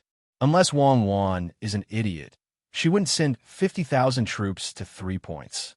And that one high ground isn't a high ground. That hill is more than 100 meters high. She might have thousands or even tens of thousands of people there. Isn't she afraid that I'll flatten that hill? Even if Zhang Shogui was beaten to death, he wouldn't believe that Wang Wan would send 50,000 troops to 2 high ground and 1 depression. If Wang Wan really made such arrangements, then, with her level, she wasn't suited to teach others military lessons. Even if the commanders and her family studied for another 80 years, they still wouldn't be able to reach their current level. Report back. Ask General Zhao if he would arrange such a defense when he clearly knows that the enemy has scouting methods. From now on, General Zhao's troops will act as they see fit. My troops will slowly approach. Zhang Shogui was very dissatisfied with Zhao Hanzhong's action of sending a message without using his brain. Zhao Hanzhong received the order. After thinking about it, he felt that it made sense. The main force was there. Even if Wang Wan wasn't there, the 50,000 main force was definitely from the first batch of academy students. How could the first batch of people that Wang Wan brought out be so few? How could she expose her military strength so clearly? Fuck, it's fake. It's all fake. Let's not care about the other 2 highlands for now. Go and destroy that small hill for me. Scouts, rush up there. Use 20 gliders and fly up there for me to see. My 2nd brigade, occupy that small hill for me first. Zhao Hanzhong cursed and gave the order. 20 gliders took off. A regiment of 1,500 people, pushing a few cannons, moved towards the small hill. The scouts also followed. Not long after, the aerial scouts returned with news that they had discovered the numbers of 2 battalions. The estimated number of people was 1,000. They also determined that some of them were fake. 2 battalions, 1,000 people? That's the configuration of a regular army. It's not Zhang Xiaobao's logistics troops. He always likes to have 700 people in a battalion. Could it really be a regular army? There are even fake people. Scouts, rush up. Gliders continue to investigate. Zhao Hanzhong judged based on the numbers and numbers. He felt that he understood Zhang Xiaobao better and was willing to create an independent battalion. For example, the 8 battalions of Fan Metro Cavalry that he had given to Wang Wan actually had 1,000 people in each battalion. Report, our scouts have heard gunshots. No one has returned after half an hour.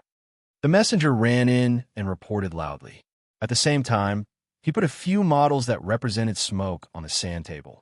General Zhao, our 20 gliders have disappeared. Smoke billowed on both sides of the high ground. They are being carried by the wind and are floating towards our army. Oh my God, they are playing this again. Is it because if my aerial troops fly a little lower, they will use smoke? According to this, my 20 gliders are gone? Zhao Hanzhong was very depressed. He thought that the other party's method was too despicable. Of course, he didn't know that even if Zhang Xiaobao and Wang Wan's aerial troops wanted to fight, the ground troops would still use smoke. Even if the smoke couldn't make the aircraft come down, it would make the aircraft unable to aim and guide. The ground troops would use smoke and all kinds of burning debris to make the aircraft attack the personnel. They could only use their eyes to estimate the approximate position of the enemy and then manually lock on. If there was a country that didn't have such technology or even surface-to-air missiles, then they could only wait to be beaten. When a group of tanks moved, when the aircraft looked down from the sky, it was a sea of smoke. The radar's heat reaction light spots were everywhere. Since it was useful at that time, how could Wang Wan not use it now? Even if the aircraft flew high and couldn't be smoked, the aircraft wouldn't be able to see the situation below clearly. Orders, the artillery troops will cover. 2nd Regiment will charge. I'm really convinced. After fighting for so long, it has become like this again. Zhao Hanzhong felt very sullen. Before coming, he had thought of countless battle tactics and strategies. In his mind, he could simulate how the other party would suffer and how great the losses would be. In the end, when they really met, what air and ground cooperation, what special forces attack, what mobile firepower net coverage, and so on, they couldn't be used. The other party dug a trench, released smoke, guarded the small hill, and the teams on both sides of the hill cooperated with each other. The only thing he could do was to advance with artillery fire, and the attacking team followed. 1st Regiment, attack the team on the left of the hill. 3rd Regiment, attack the team on the right. Don't get close. Be careful of the smoke. Zhao Hanzhong was qualified to be able to guess the other party's shameless methods. When the glider was smoked down, he considered whether the other party would use smoke to cover and fight hand-to-hand. Your Majesty, we should strengthen security measures. On the ground, using smoke to deal with air troops is too useful. Even if Shui Yun is sent here, she won't be able to make any useful judgments when she sees the smoke below. We can't let anyone spread this. Otherwise, when Cuckoo leads the army to war in the future, how many good men will the Tang Empire lose? Which child isn't born to their parents? Empress Wang saw the situation of the battle on the sand table in the center and immediately realized the effect of smoke. Whether there was no wind or no wind, the attacking side couldn't expect the air troops to have much of an advantage unless they flew very high from the beginning. Although they could avoid the attack, they couldn't complete the reconnaissance mission. Li Longji's reaction wasn't as intense as Empress Wang's. He nodded and said, "Attack with smoke and throw spears against the wind." It's been like this since ancient times. Even if the secret isn't leaked, others can figure it out. It's Zhao Hanzhong's own stupidity. If he changed his position and Cuckoo attacked, he wouldn't be so restricted. I don't understand. Why do we have to attack? Can't we just go around it? There aren't many supplies on the hill. Can a hill of more than 100 meters be considered a high ground? What's the point of attacking it? Empress Wang thought about it and retorted, "Your Majesty, that's 3 battalions. If we don't attack, why don't we just go around it and let them attack from behind? If we attack from behind, we have to go down the hill and gather. Otherwise, if we spread out, we'll be attacked one by one. A brigade will leave a regiment in front to interrupt the attack. The other 2 regiments will turn around and attack from behind under the cover of artillery fire." Did you see how Kong Lu charged through the layers of defense? Once we reach the flat ground, cold weapons are like steam buns, meat buns that are specially used to feed dogs. With a single charge, 3 battalions will be wiped out. When fighting against Cuckoo, we can't fight according to conventional means. Look at Xiao Bao's logisticians. They're built from the ground up. If you don't attack, I'll dig down and endure cannon fire time and time again. If you charge, I'll use the trenches to engage you in close combat. Rather than saying that they're native troops, it's better to say that they're the hot-blooded heroes of Great Tang. They're guarding a place and are willing to fight to the last man. With such an army, I don't want to send them out to invade. No matter how well they fight, there will definitely be casualties. My heart aches for them. Li Longji thought back to a certain day a year later when Xiao Bao and Cuckoo gathered their troops and logisticians to go on an expedition to Duo. His mood instantly turned sour. He couldn't bear to send any Great Tang soldiers to their deaths. Zhu Zhenchide had already experienced Wan's viciousness. Even now, he still had a shadow in his heart. He felt sad for his men who died in the battle for Tubo, but he also felt proud of the soldiers that Wan led. The troops that were initially scattered were reorganized by Wan. After that, they were promised compensation in the name of the Zhang clan and Wang clan, and their fighting strength increased exponentially. Now that he thought about it, he should have just surrendered back then. At that time, fewer Great Tang soldiers would have died. Thus, when he heard Li Longji's words, he also felt sad. He persuaded, "Your Majesty, for the happiness of more people in Great Tang, we must fight. However, logisticians must follow up. For example, artillery fire. This subject admits that it is difficult to fight a civil engineering team. However, Cuckoo said that for the safety of a single Great Tang soldier, she is willing to throw down millions of artillery shells. This subject will issue a military order. If Cuckoo's team attacks, the logisticians will pass through this subject. This subject cannot allow the speed of transportation to double. This subject will carry the artillery shells myself. Otherwise, this subject will send my head to the capital." Everyone was moved by Zhu Zhenchide's words. Only Wu Huifei had a different opinion. At the side, she said, Your Majesty, this subject thinks that Xiao Bao won't let Great Tang's soldiers risk their lives. This subject remembers that Xiao Bao and Cuckoo told Your Majesty that in the past year, they were training their soldiers and using other methods to weaken Duo. Back then, it was Your Majesty who gave the order to attack Tubo. They were developing well in Shuzhou, but you insisted that they organize the logisticians. In the end, they became the main force. Xiao Bao spent most of his energy on organizing the logisticians. When they reached Tubo, he found a time to scheme against others. However, Xiao Bao won't let you cause trouble now. He must have made preparations. Let's not talk about the past. We don't feel good about it either. Back then, we didn't do anything bad. We just wanted to give credit to Zhang family and Wang family. Who would have thought that when they reached Pingzhou, they would still advance despite knowing what was ahead? You're saying that Xiao Bao wants to make the first move and cooperate with Cuckoo's army so that Great Tang won't have to sacrifice as many soldiers? Every time Li Longji thought about what happened back then, he felt a lingering fear. However, it was also in that battle that Cuckoo showed her talent. Xiao Bao strategized, and Shui Yun roared in the sky. Otherwise, who would have known their true abilities? As they were speaking, Zhang Xiaobao came over and heard the general idea. He said, "A real man doesn't talk about the embarrassment of the past. What we're talking about now is bragging and not mentioning a single word about being beaten and bullied. That, may I ask, are we allowed to use special weapons?" Chapter 1022. What weapon? The others asked in unison.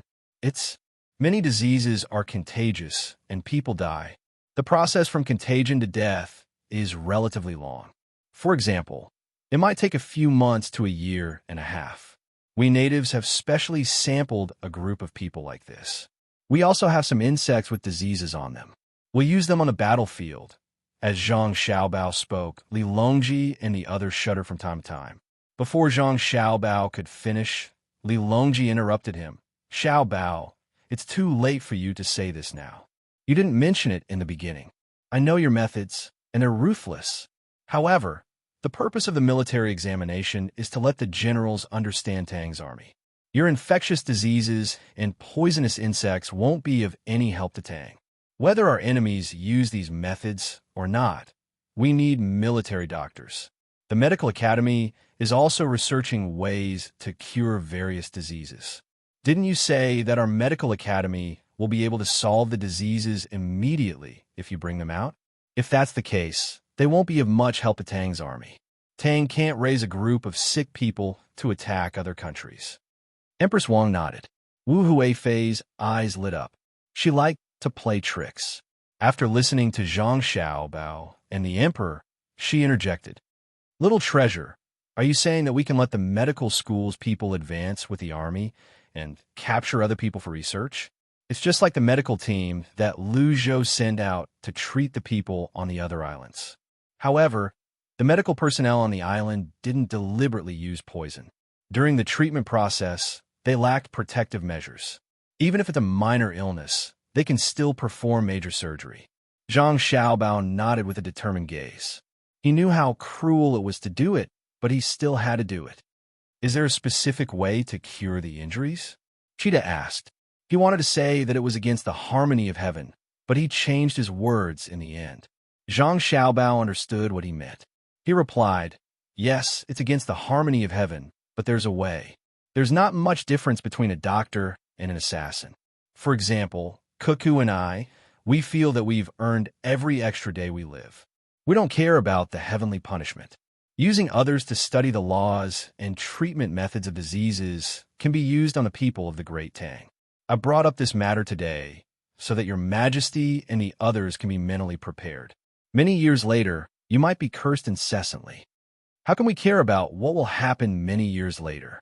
Many years later, when the common people of the Great Tang learn of what we have done for them, I believe that we will be passed down as a deity who protects their safety and health. And you and Cuckoo, don't keep looking at the sand table. If you don't like it, I'll kick you out." When Li Longji heard Zhang Xiaobao's words, he didn't even think about it, and said indifferently. Zhang Xiaobao retracted his gaze from the sand table. "Actually, He couldn't see anything.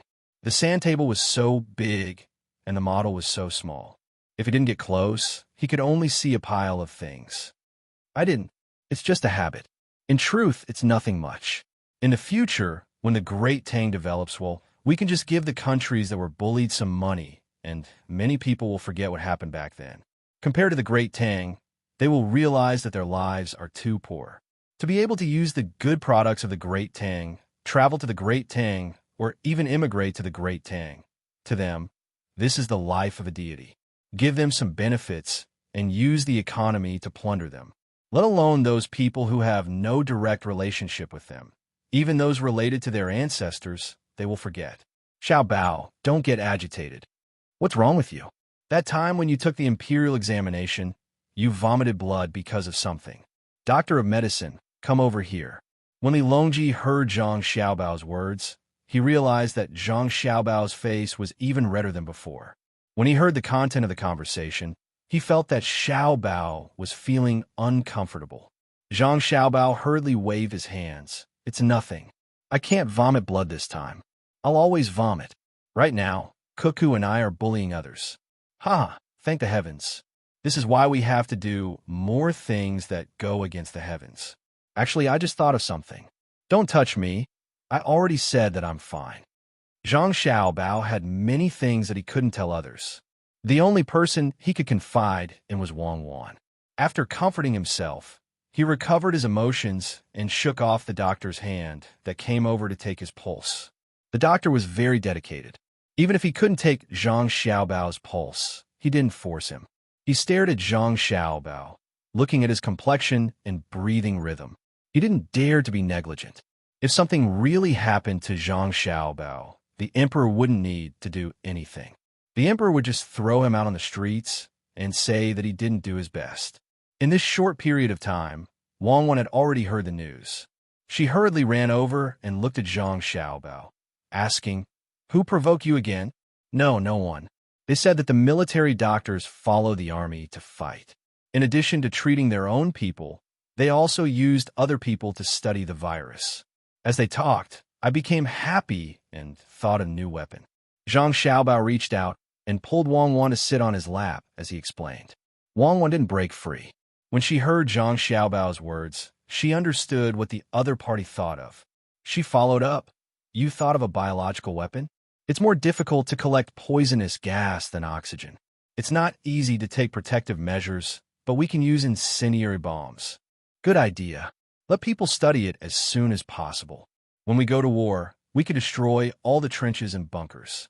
If they're really benevolent and righteous, how can they fight a war? You came over just to talk about this? You're so free that you're chatting with people instead of commanding. Let's see what you're going to do if you can't complete your tactical objectives. Feel. Let Dr. Ho feel your pulse.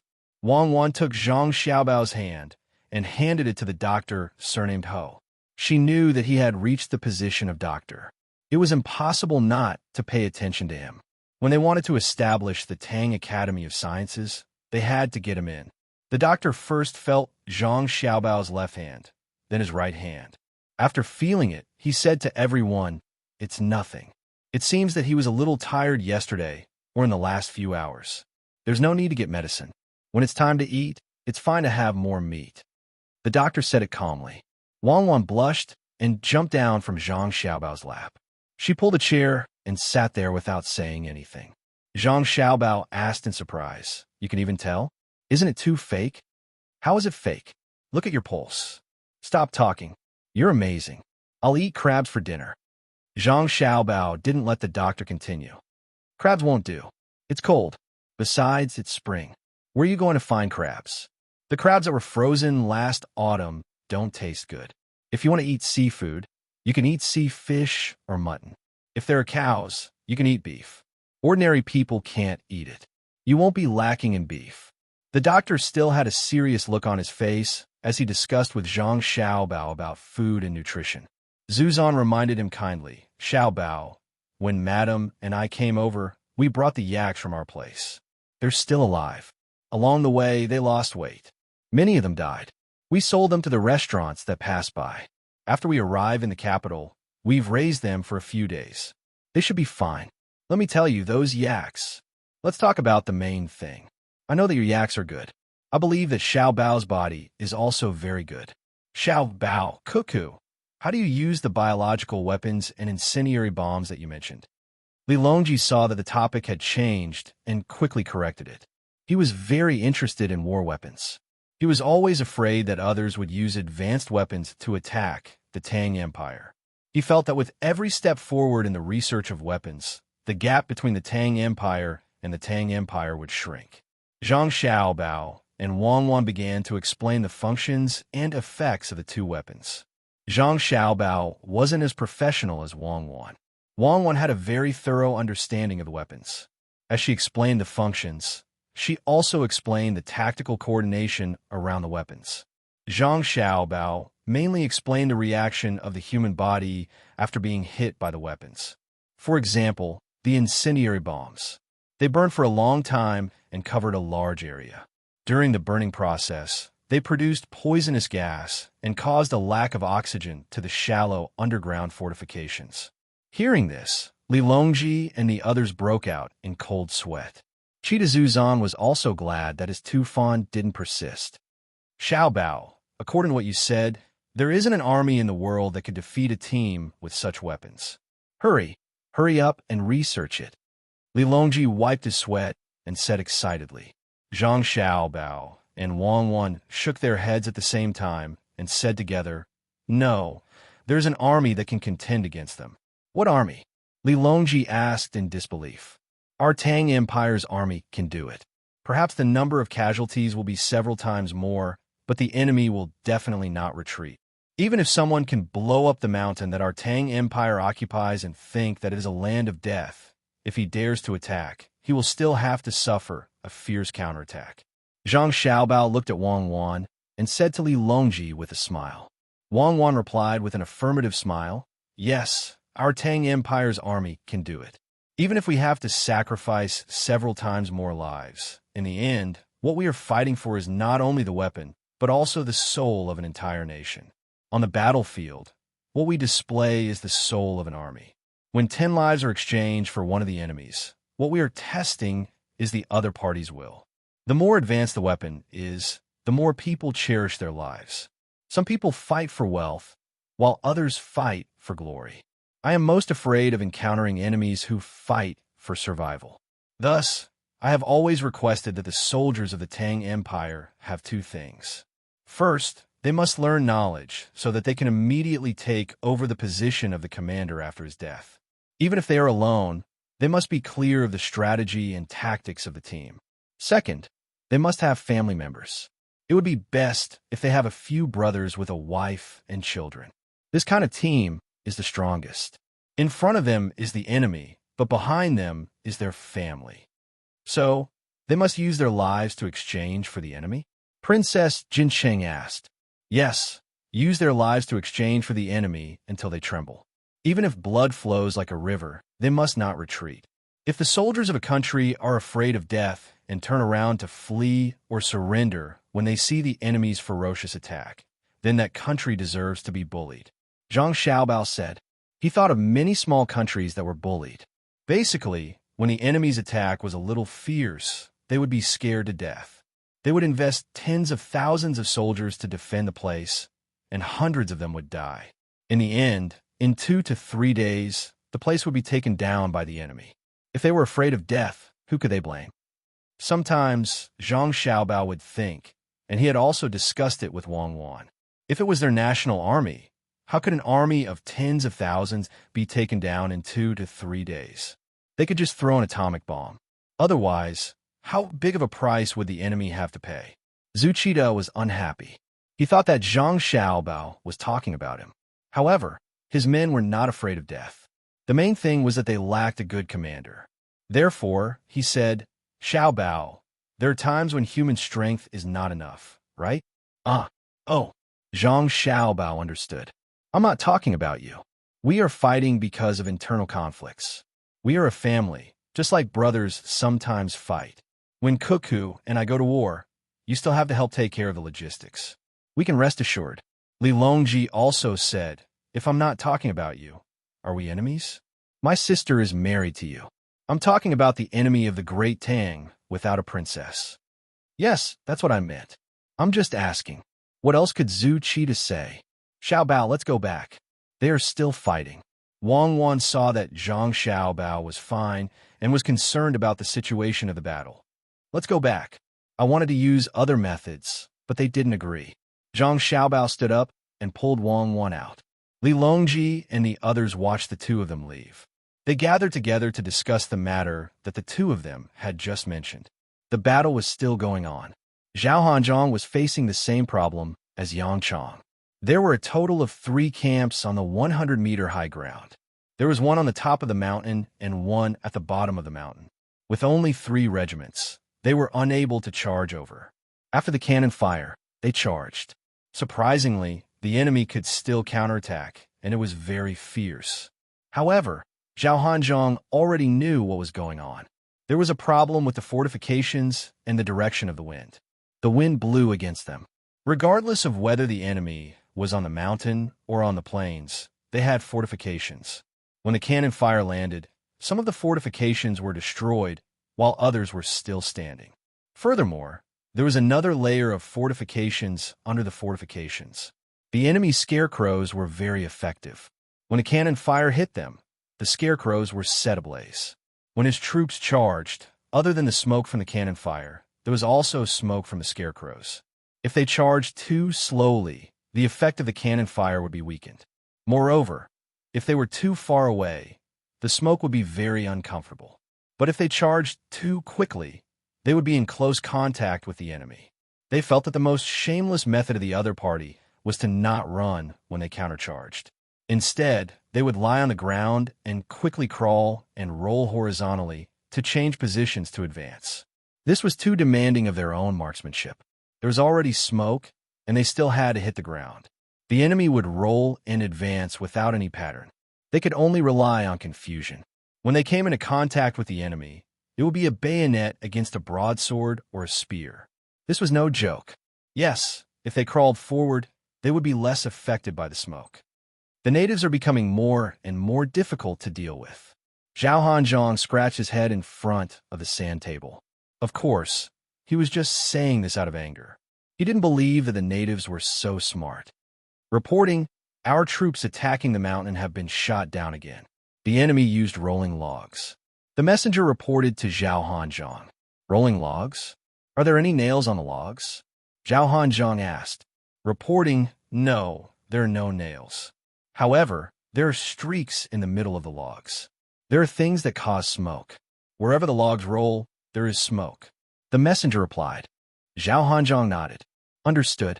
When he looked at the sand table again, he suddenly slapped his head and said to himself, why was I so stupid? So what if I shot down the mountain? I'm not even defending. There are still troops behind me. Can't I just charge over? What can they do to me? Men, pass down my order. Gather 3 regiments of troops and advance with the cannon fire.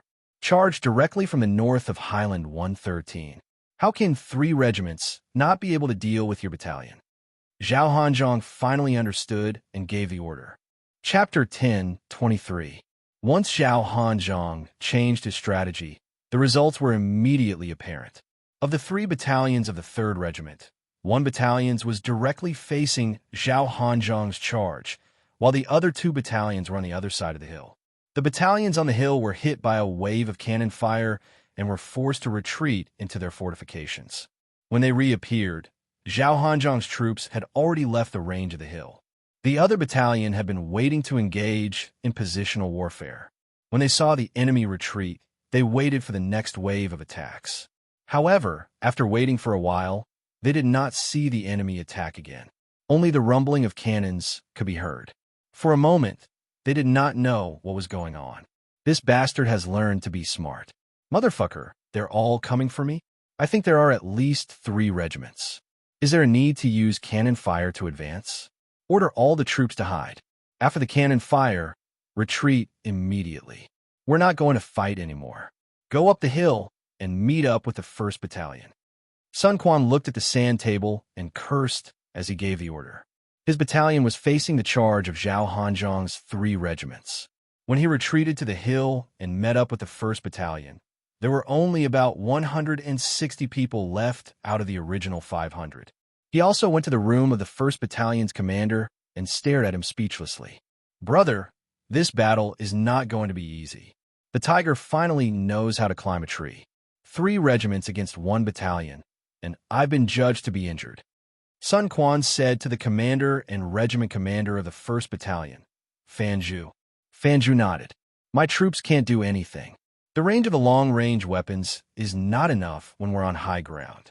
If I bring people down, we'll be facing a rain of bullets." Then he relaxed his eyebrows and said, "But it's not a big deal. Let's see how many people the 3rd Battalion can come back. Their losses are not as great as yours. If we gather our troops again, we should have at least 600 to 700 people. My losses are not small either. Cannons, after all, they are cannons. They don't have 3 full regiments now. We've lost at least 500 to 600 people. Our losses are slightly higher. Once we reorganize our troops and continue to defend here, there will be more troops behind them. That's the only way. Did you send the news?" Sun Quan did not insist on beating the enemy into a pulp.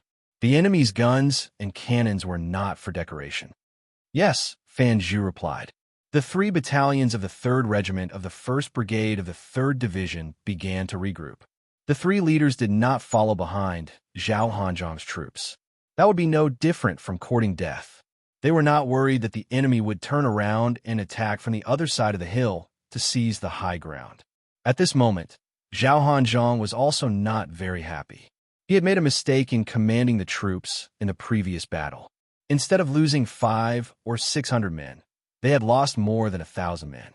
According to the data given by the referees, 460 people had died in battle, while the rest had died from the smoke and had lost their ability to fight due to the smoke. In total, there were more than 1,000 people.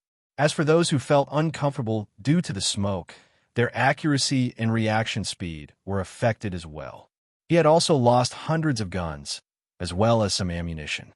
He wasn't sure if it would affect him in any way. After all, his opponents weren't really natives. After losing 20% of his troops, Zhao Hanzhong felt that the road ahead would not be too smooth. He looked at the sand table and found that there was a depression in front of him. Looking around, there was a high ground with a height of 225 meters. Looking at the other side, there was nothing on the other side. The terrain was flat, so he had sent out scouts to scout ahead. If they were not attacked, then they would just leave from the other side. Obviously, they would not come into contact with the enemy. Scout ahead. The first group will advance slowly. The second group will spread out and guard the surroundings. The third group will rest here. Zhao Hanzhong gave the order and began to wait for feedback. Half an hour later, the scouts had advanced for 15 li.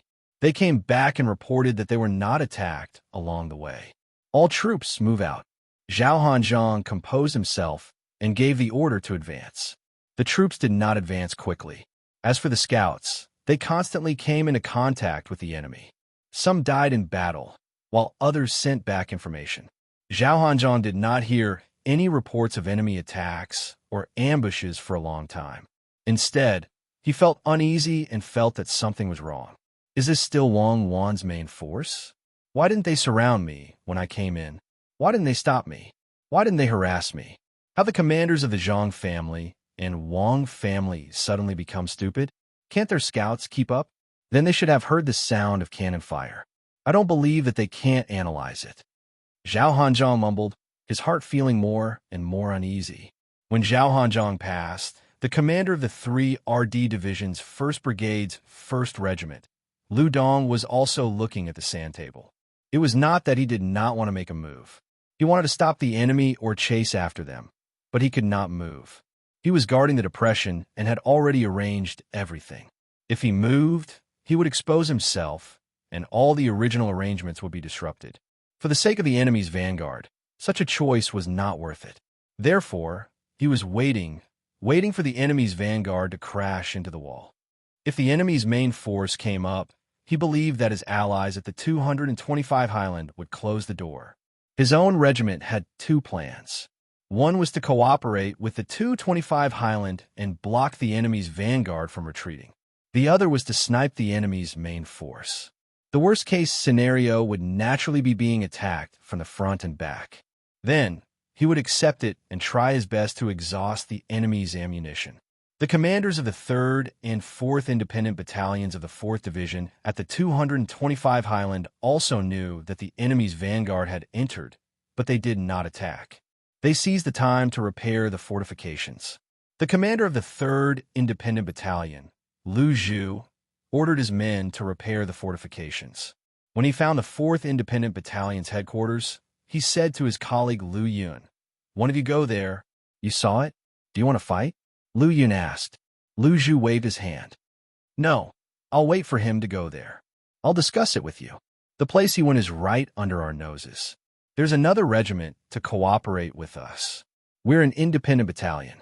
I know, our numbers are only slightly less than a regular regiment, and our weapons and equipment are better.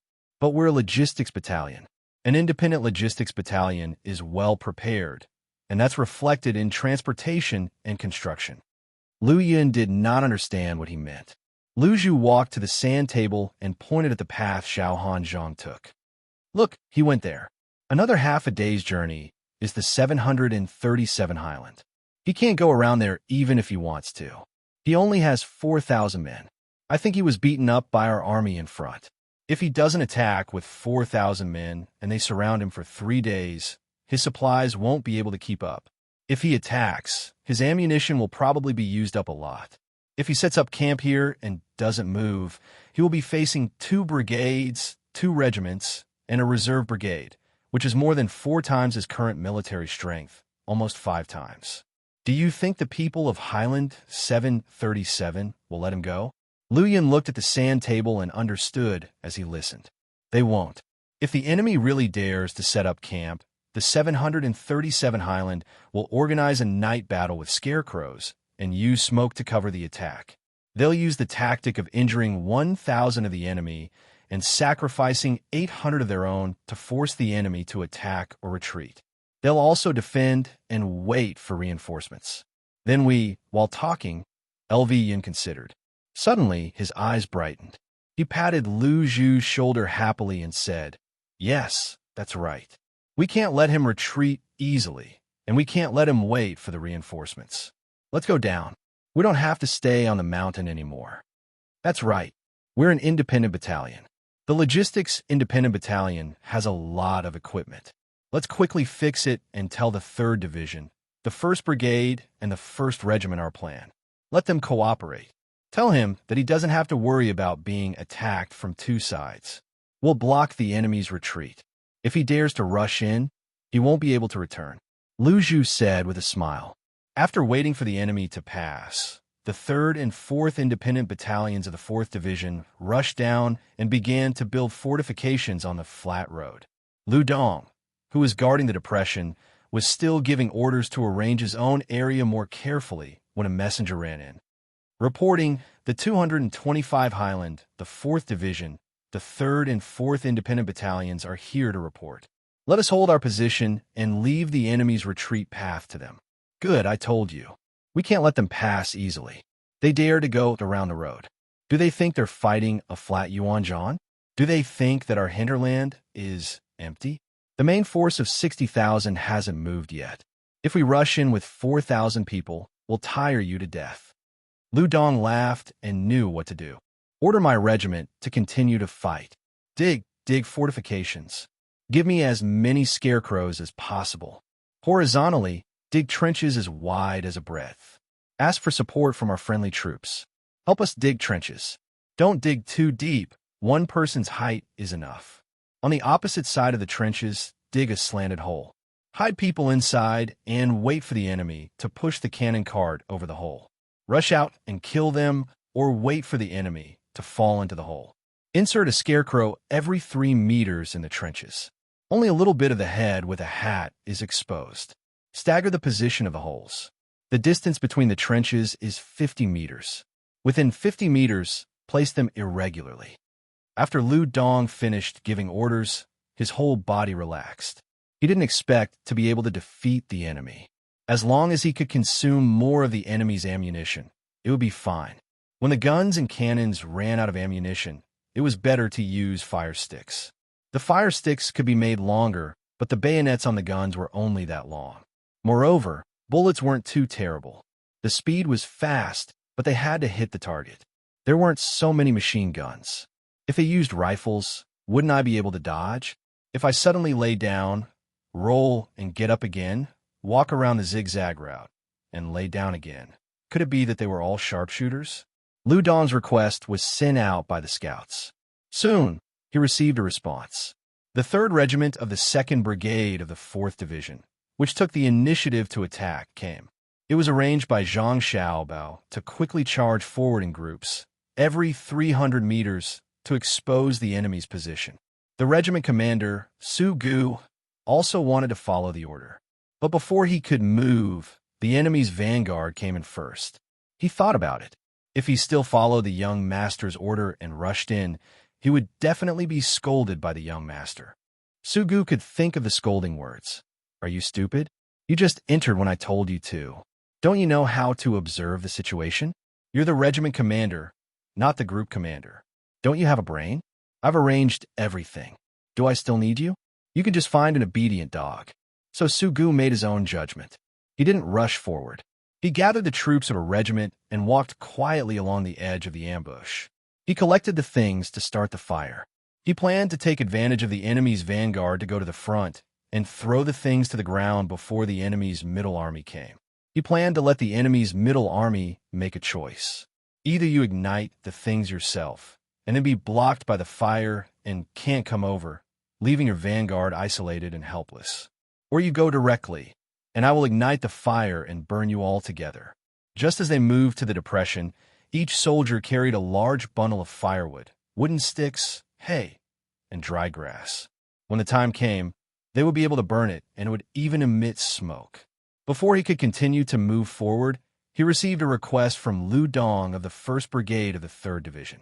He considered which side was more important and finally decided to help. Su Gu, why are you here? Lu Dong was surprised to see Su Gu. Didn't you sacrifice yourself? You sacrificed yourself? Did you give me the time to sacrifice myself? You see how fast the enemy's vanguard is. They almost met me. More than 20 of my scouts were killed by their scouts. I avoided them and took a detour. Why are you looking for me? I brought a lot of firewood. I plan to go to the front to cook for the enemy. Do you need it? There are 1,500 bundles, all big bundles. It's enough for a family of 10 to burn the stove for 10 years. Su Gu and the other 3 people stood in Lu Dong's room. In addition to him, there were 3 battalion commanders. He had his own personal guards, and the number of people was not small. As for the commander of the team, he was not assigned to him for the time being. Unless he wanted to play an independent and important tactic, he would not be assigned to his subordinates. The battalion was enough. If he chose to rush in as a unit, then there would naturally be other people from the outer court to cooperate with him and be the commander of the team. Lu Dong, on the other hand, was more concerned about the firewood. He asked, that much? Well, if one person carries a bundle, it will be like a mountain. I don't need it here for the time being. What's wrong? Su Gu heard Lu Dong's sudden voice ask. I don't need it. In the front, they caused the enemy's vanguard to lose more than 1,000 people. I think they themselves are not having a good time. I saw that the enemy's vanguard was a brigade, but it only had 4,000 people. Needless to say, those 1,000 people were killed by the enemy's vanguard. Their fortifications should have been badly beaten. You send the firewood to them and let them make big buns.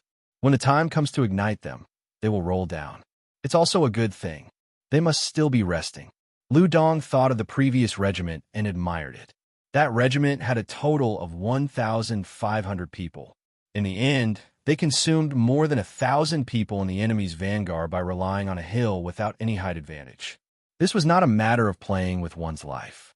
If you want to play with your life, the enemy will give you a chance. This was a test of command. If the enemy lost more than 1,000 people, the loss would not be small, unless the weapons were changed. Su Gu pondered for a moment and replied, Okay, then let's go together. Our 2 regiments will send the things to them, and then repair the fortifications. If the enemy attacks while we are repairing, we will fight together in the 1133 Highlands. If we finish repairing and still don't attack, I will leave a battalion to them, and they will come back and continue to repair here. Then I'll give them a battalion as well. They'll be at the very front. If they can come back and repair this place, you can move your remaining 2 battalions to the front and place them between me and Highland 113 for mobility. Lu Dong also agreed. So the 2 people slowly walked to the room where Sun Quan and Fanju were. Sugu's personal guard stayed behind and continued to work. Sun Quan and Fanju still had one more person, the commander of the 3rd Battalion, Wang Nan. Wang Nan was also injured by the referee. Wang Nan was very angry. Why did he have to be injured? When he commanded, his energy was affected. He commanded for an hour and then had to rest for an hour. Wasn't this cheating?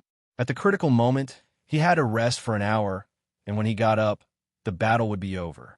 The 3 people were together thinking about how to deal with the enemy's main force. When they thought of the overwhelming artillery, the 3 people felt a headache. If you give me an artillery battalion, I want to see which one of their main forces dares to open fire first. I will destroy the artillery position. Isn't it just bullying us because we don't have artillery? Wang Nen complained, his hand touching his head from time to time. The messenger said that his head was injured by shrapnel, and there was a big cut. He always felt uncomfortable in his head. Okay, we're just fighting cold weapons against hot weapons. If it is hot weapons against hot weapons, will the Imperial Court's generals dare to come and fight with us? Cuckoo directly passed the military selection and became the top scorer. Since we were playing this game, we can't lose face for the main family, right? Sun Quan explained. When he spoke, he faintly revealed a trace of pride, which meant that he had the ability to fight an asymmetrical war with them and force them to not have the slightest advantage. Fanju also said, that's right. If we really used hot weapons against hot weapons, I could have left his entire regiment on the mountain. But since we have chosen this road, we have to go down it. I think that after the battle, we, the people on the periphery, will be allowed to enter the inner courtyard. The main family doesn't only look at combat ability. If your ability is not good, you can be trained. If you really can't, you can also be arranged to do other things. The main family has always emphasized that there is no bad inner courtyard, only unsuitable positions. What the main family really looks at is our spirit and breadth of mind, as well as the choice between life and death and brotherhood. If the main family is satisfied, we can enter the inner courtyard and be like Xiao Bei and the others. We are them. The other 2 nodded. They thought of the education that Xiao Bao and Cuckoo had given Xiao Bei's 9 younger brothers and sisters. Their philosophy was that there were no stupid children, only unsuitable education. If that's the case, we will work harder and work in the inner courtyard in the future. I have to change my surname. Should it be Zhang or Wang? Or continue to be Sun? Sun Quan began to think about what to do with his surname. He felt that he had done well by cooperating with the 2 battalions and defeating more than 500 of the enemy's people, while losing more than 800 people. He could enter the inner courtyard. Let's not think about that for now. I'm just thinking about how to defend when the enemy's main force comes. If someone can give me some support, I will be satisfied even if it is a large group or a small group. Fanju felt that the manpower was not enough. Although it was said that he could be sacrificed, he felt uncomfortable in his heart. I don't have a large group or a small group. I can give you a battalion and more than 1,500 bundles of firewood. At this time, Sugu appeared at the door of the 3 people's room and said seriously, "Huh, Sugu, I asked you to rush to the front. Where are you hiding? You have a group. Come in and have a seat. Are you here to visit with a group? Ha. And Lu Regiment Commander, you are not guarding the low-lying land at the back.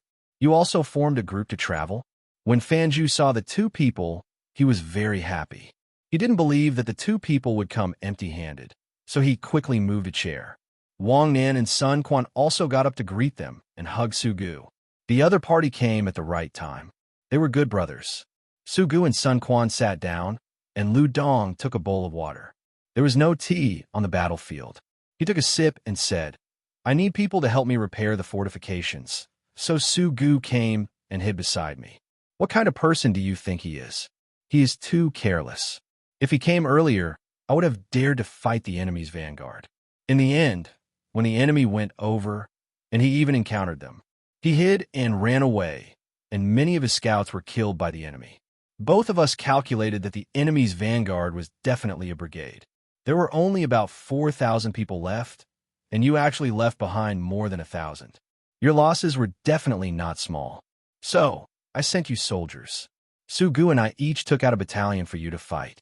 We will help you repair the fortifications first. Later, we will continue to defend there. When your whole army is dead, we will become the front. 1,000? So many? We estimated that it was 500, at most 600. Fanju and I thought that we would suffer a little loss. The loss was 800 against 500. How can it be 1,000? Sun Quan was happy and surprised at the same time. Sugu said with certainty, "It is indeed less than 1,000 people. In addition to the dead scouts, there are some who came back alive. The enemy also did not take advantage of us. The place we passed by is full of weeds. Pistols may not be more effective than throwing knives. We natives also have blow darts. If you shoot, the sound will spread very far. The enemy scouts nearby will not deal with you. My regiment did not dare to go over, and their main force also did not dare to come over. It was just a battle of scouts. As a result, our scouts reported that the enemy had more than 4,000 people. How could we dare to fight? We ran and encountered Commander Liu. This time, the other 3 people were happy. 800 against 1,000, they made a profit. This was also because the enemy was smart. At the last moment, they did not want to scatter and annihilate them. Instead, they passed through. Otherwise, they could have left behind another 1,000 people. The 5 people chatted for a while, mainly to exchange information and analysis. They began to organize people to build the fortifications. There were more people now. 2 regiments came to help, and the construction progress was very fast. When the construction was almost done, the enemy still did not come. Sugu and Lu Dong each left a battalion and rushed back with the fastest speed. They still had fortifications to build.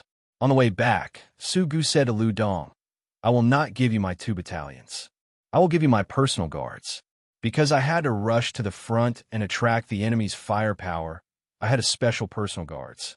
The main force was allocated to me, a total of 300 people. You stay and use them well. They are not worse than a normal logistics battalion. Anyway, I am a person who will be sacrificed, so I will run back and forth in the middle. I estimate that we can't withstand the enemy's main force attack. I will go first. See you later. Well, wait for me. Not to mention the sand table. Even if it is real, once I die, the main family will help to raise my children. Let's go." Lu Dong was not pretentious. In the center of the sand table, everyone was looking at the progress of the war. Yang Chong and Li Ji were happy for Zhao Hanzhong's choice. He was finally not like them, who foolishly fought the enemy and immediately changed tactics when they found the situation was not right. At the same time, they were worried for Zhao Hanzhong. His opponent was too difficult to deal with. What was difficult was not only the opponent's combat level, but also the friendship between the opponents. The army, it was the army. How could they easily give it to others? In the Tang army, there had never been such a case where colleagues took the initiative to give the army away without the orders of the higher-ups. Only with soldiers in hand would one have more authority. But looking at the other party, they were not thinking about their own authority, but the interests of the whole. When the first 3 Highlands team was defeated, the people at the back immediately thought that the brothers at the front needed more manpower, so they sent them over. In history, how many generals who fought for themselves did not go to their allies? How many times did they watch the fire burning across the river? How many times did they gloat? How many times did they stand by and do nothing? How many times did they add insult to injury? But the people of the Zhang family and Wang family did not. They took the initiative to send the soldiers and supplies and even helped to repair the fortifications. If Zhao Hanzhong sent a report to Zhang Shogue would definitely misjudge the situation. He thought that there were not many people left in the highlands and that the fortifications were almost destroyed. Then, based on this judgment, what would the consequences be if he directly rushed up? The other side's regiment was already overstaffed. If he dared to attack or charge, he would be a fool in a single confrontation. It's over, it's over, it's over. General Zhang, you must not be careless. You must know that sometimes the information is wrong.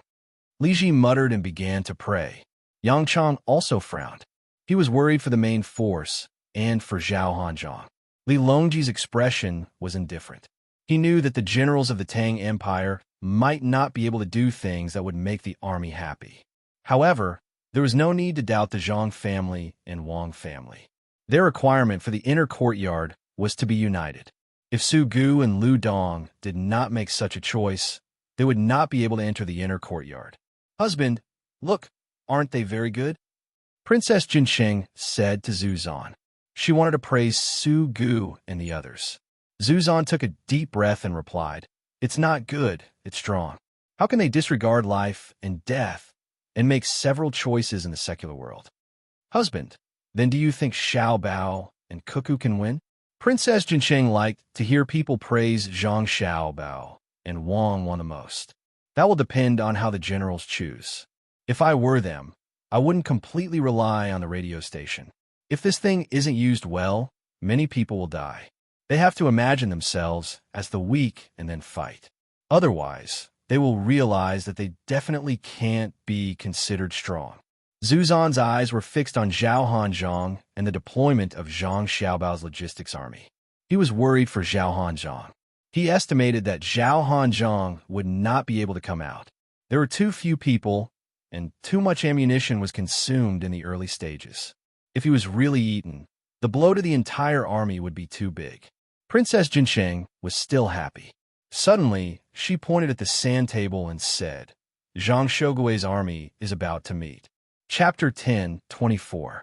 Zhang Shougui truly was approaching Plateau 1313. He had first received a report from Zhao Hanzhong saying that Plateau 1313 had already been broken through and that there weren't many soldiers left. When a main force arrived, they would be able to push through. At the same time, he had also received news that Zhao Hanzhong had discovered people on Plateau 225 from his position and that there was also an ambush in the nearby, low-lying areas. In addition, he had engaged in a scout battle with an unknown number, but the enemy had already left. He had also given a guarantee that he would be like a sharp knife, firmly thrust into the enemy's heart so that no matter what the enemy did, it would be impossible for them to succeed. When he first received this news, Zhang Shougui had been happy for a few moments, thinking that victory was at hand. Just as he was planning to quickly advance, he suddenly hesitated. Measure wind direction and speed. Glider team, take off and scout Plateau 1313. Zhang Shougui resisted the urge to give the order to advance, instead having the troops slow down and the scouts move out. The messenger quickly returned, reporting, the fortifications on Plateau 1313 are in disarray, most of them destroyed. From the air, we can faintly see wounded lying on the ground, groaning. When my scouts flew over, they were not attacked. Over. Zhang Shougui softly cursed at Zhao Hanzhong. So close. Zhao Hanzhong, you tricked me to death. Turning his head to the officers in the room, he asked, did you see anything? My guess is that the other side should have some means to counterattack. Therefore, they first pretended to be weak and waited for our army to rush up and catch us off guard.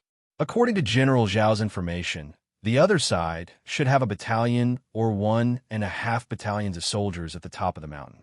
However, the number of wounded soldiers is less than 100, so the rest are definitely lying in ambush.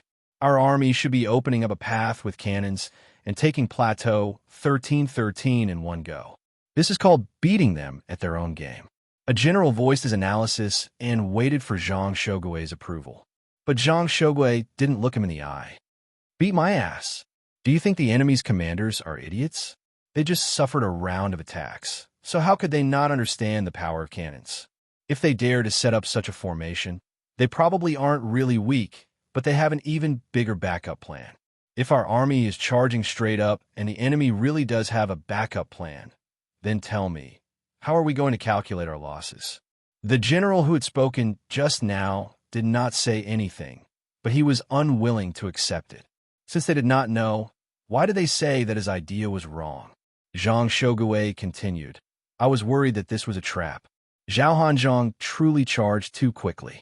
He didn't clear out the soldiers along the way, so he believed that with his advanced weapons, he wanted to charge straight into the enemy's main force and determine which army they belonged to. If the other party was Wang Wan's main force, would he be able to gain any advantage by rushing over? If it wasn't, I would have risked my life to keep his brigade.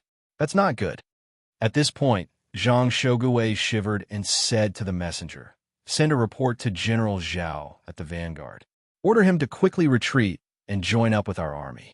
There is no time to be lost. Our army is to set up camp and guard the surroundings. Do not move recklessly." Zhang Shogui's army of more than 10,000 immediately began to set up camp, and various defensive fortifications were set up. The officers carried out Zhang Shogui's orders, and this time, no one objected. This was because they recalled something. Yang Chan's 1st Brigade had charged too quickly in the Fuyang region.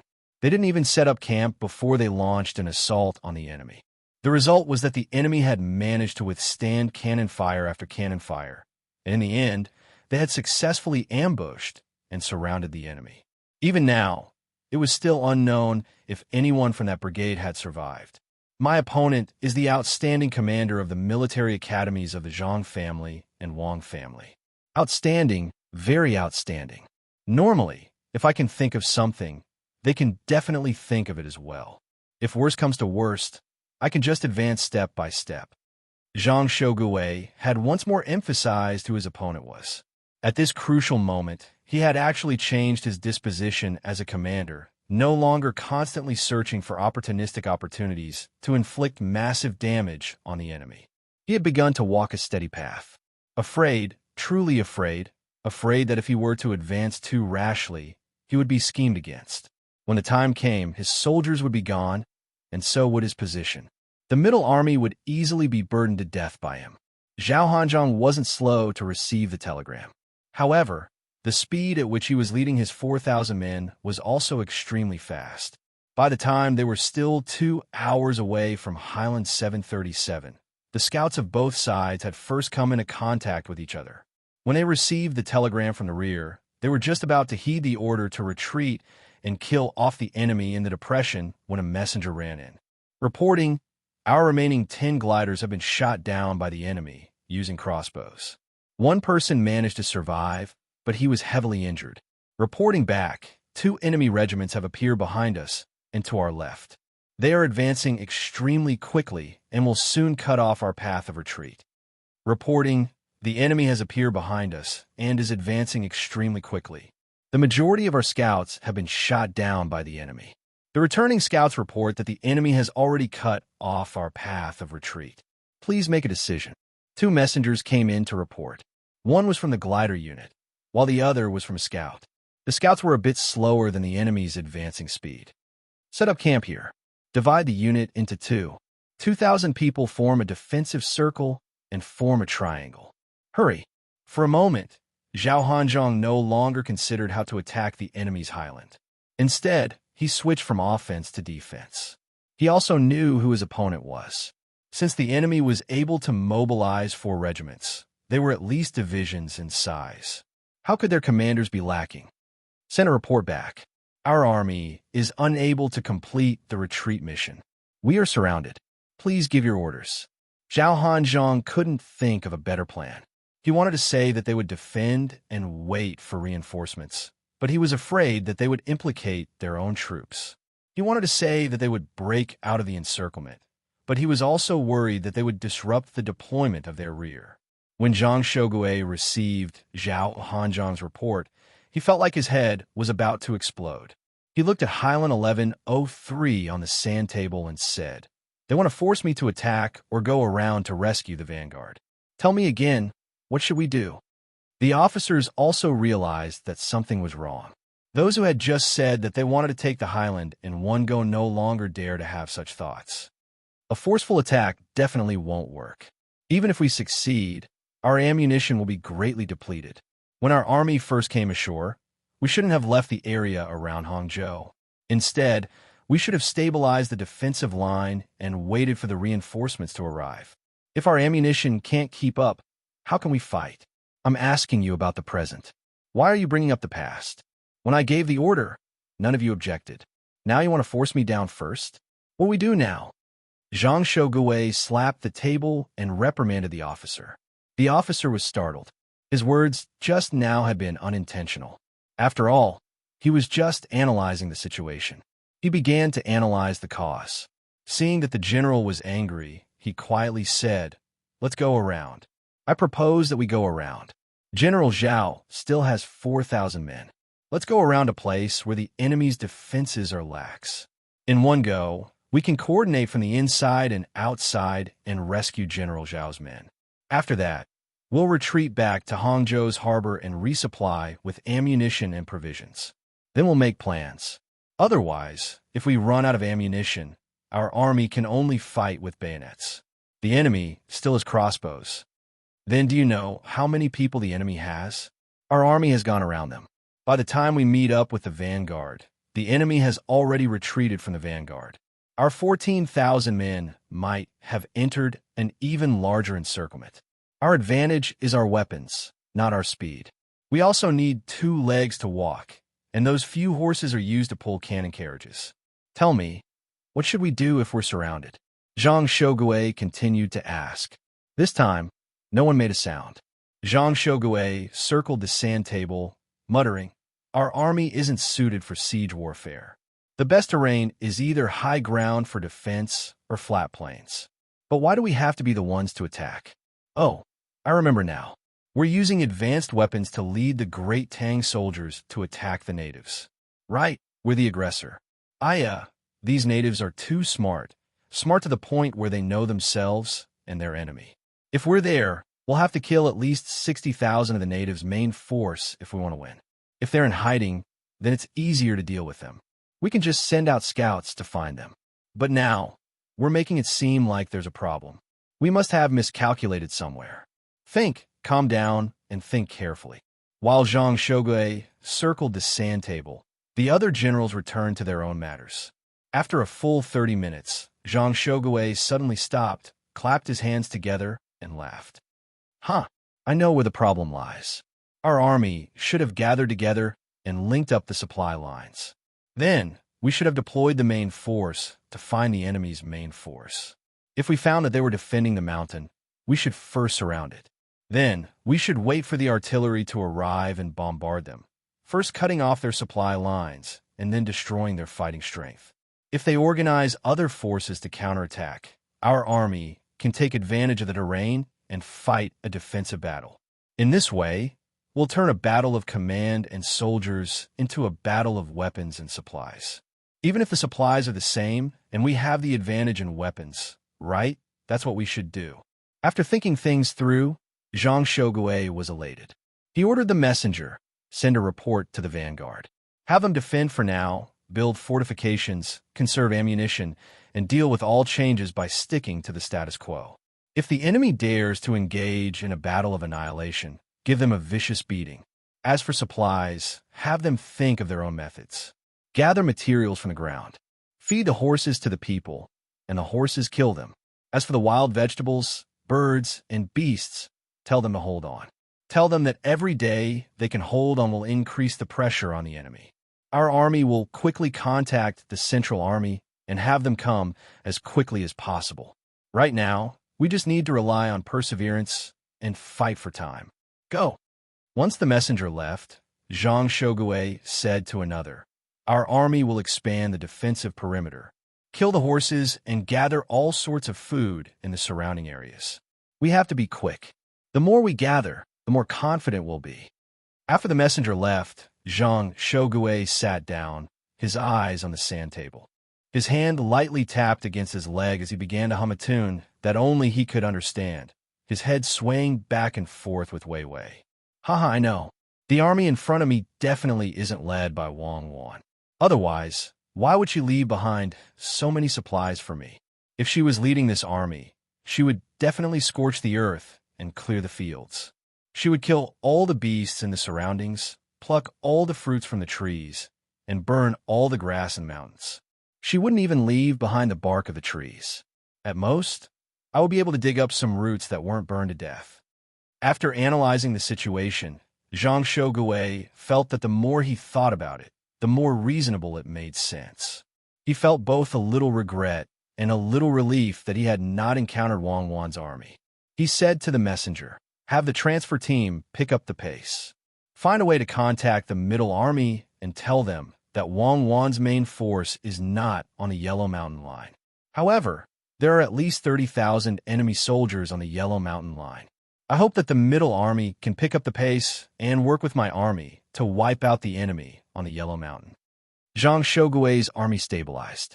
They did not provide reinforcements, nor did they attack, and they certainly did not retreat. They acted as if they were the ones being attacked and began to fight a defensive battle. In the center of the sand table, Li Longji had just closed his eyes. When he opened them, he saw that Zhang Shogui's army had stopped and that Zhao Hanzhang's army had been surrounded. After asking the people who were paying attention to the situation, he nodded and said, "Zhao Hanzhang's army has already been dealt with. They charged too quickly, so it's too difficult for them to get back to the rear. Unless they also gather all their weapons, then they can escape with a small portion of their army. But if they escape like this on the actual battlefield, they will definitely be punished and beheaded."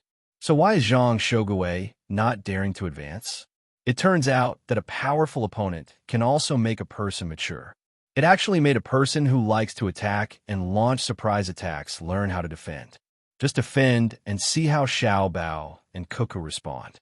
"Your Majesty, this concubine believes that if Zhang Shogui really does not move, Xiao Bao and Cuckoo will be able to quickly eat up his army. Your Majesty, look at the weapons on both sides." Empress Wang could see that Cuckoo had a chance of winning from the situation and happily told Li Longji this. Li Longji said nothing, waiting for Empress Wang to continue. Empress Wang continued, "Your Majesty, look. If Zhang Shogui does not move, Cuckoo and Xiao Bao will quickly eat up one of Zhao Hanzhang's brigades in front of them. They can surround them and then attack them every night. When the wind blows, they can release smoke upwind to cut off the water source of the river where they set up camp. They can also organize small groups of soldiers and use crossbows to shoot. Should Zhao Hanzhang fight or not? If he fights, he will use up his ammunition, and once he runs out of ammunition, he will die. If he does not fight, he will be ambushed every day. How long can he last?" "Correct. The Empress understands." Li Longji was in a good mood. He hoped that Wang Wan and Zhang Xiaobao could win, so that the generals of the imperial court would calm down. They should not think that they were invincible just because they had a few weapons. Every small mistake would result in the deaths of many great Tang men. Gao Lishur added, "While wearing down Zhao Hanzhang's army, Cuckoo will be able to determine Zhang Shogui's situation and send out her main force to circle around from the side and surround Zhang Shogui as well. Encircling but not attacking, only defending. Once they were done with Zhao Hanzhang, they could send over some logistics to harass Zhang Shogui's army, preserving the strength of their main force while using the logistics to wear down the enemy's main force. Now that the enemy's entire population was a soldier, transferring manpower and transporting supplies was no problem. Just like the weapons of the Great Tang's attacking side. According to the rules, every once in a while, a batch of ammunition and cannons can be shipped over. If Zhang Shogui, the vanguard, is eaten up, the Great Tang army will be greatly affected. Gao Lishur was excited. His son and daughter-in-law were formidable, and he also felt proud.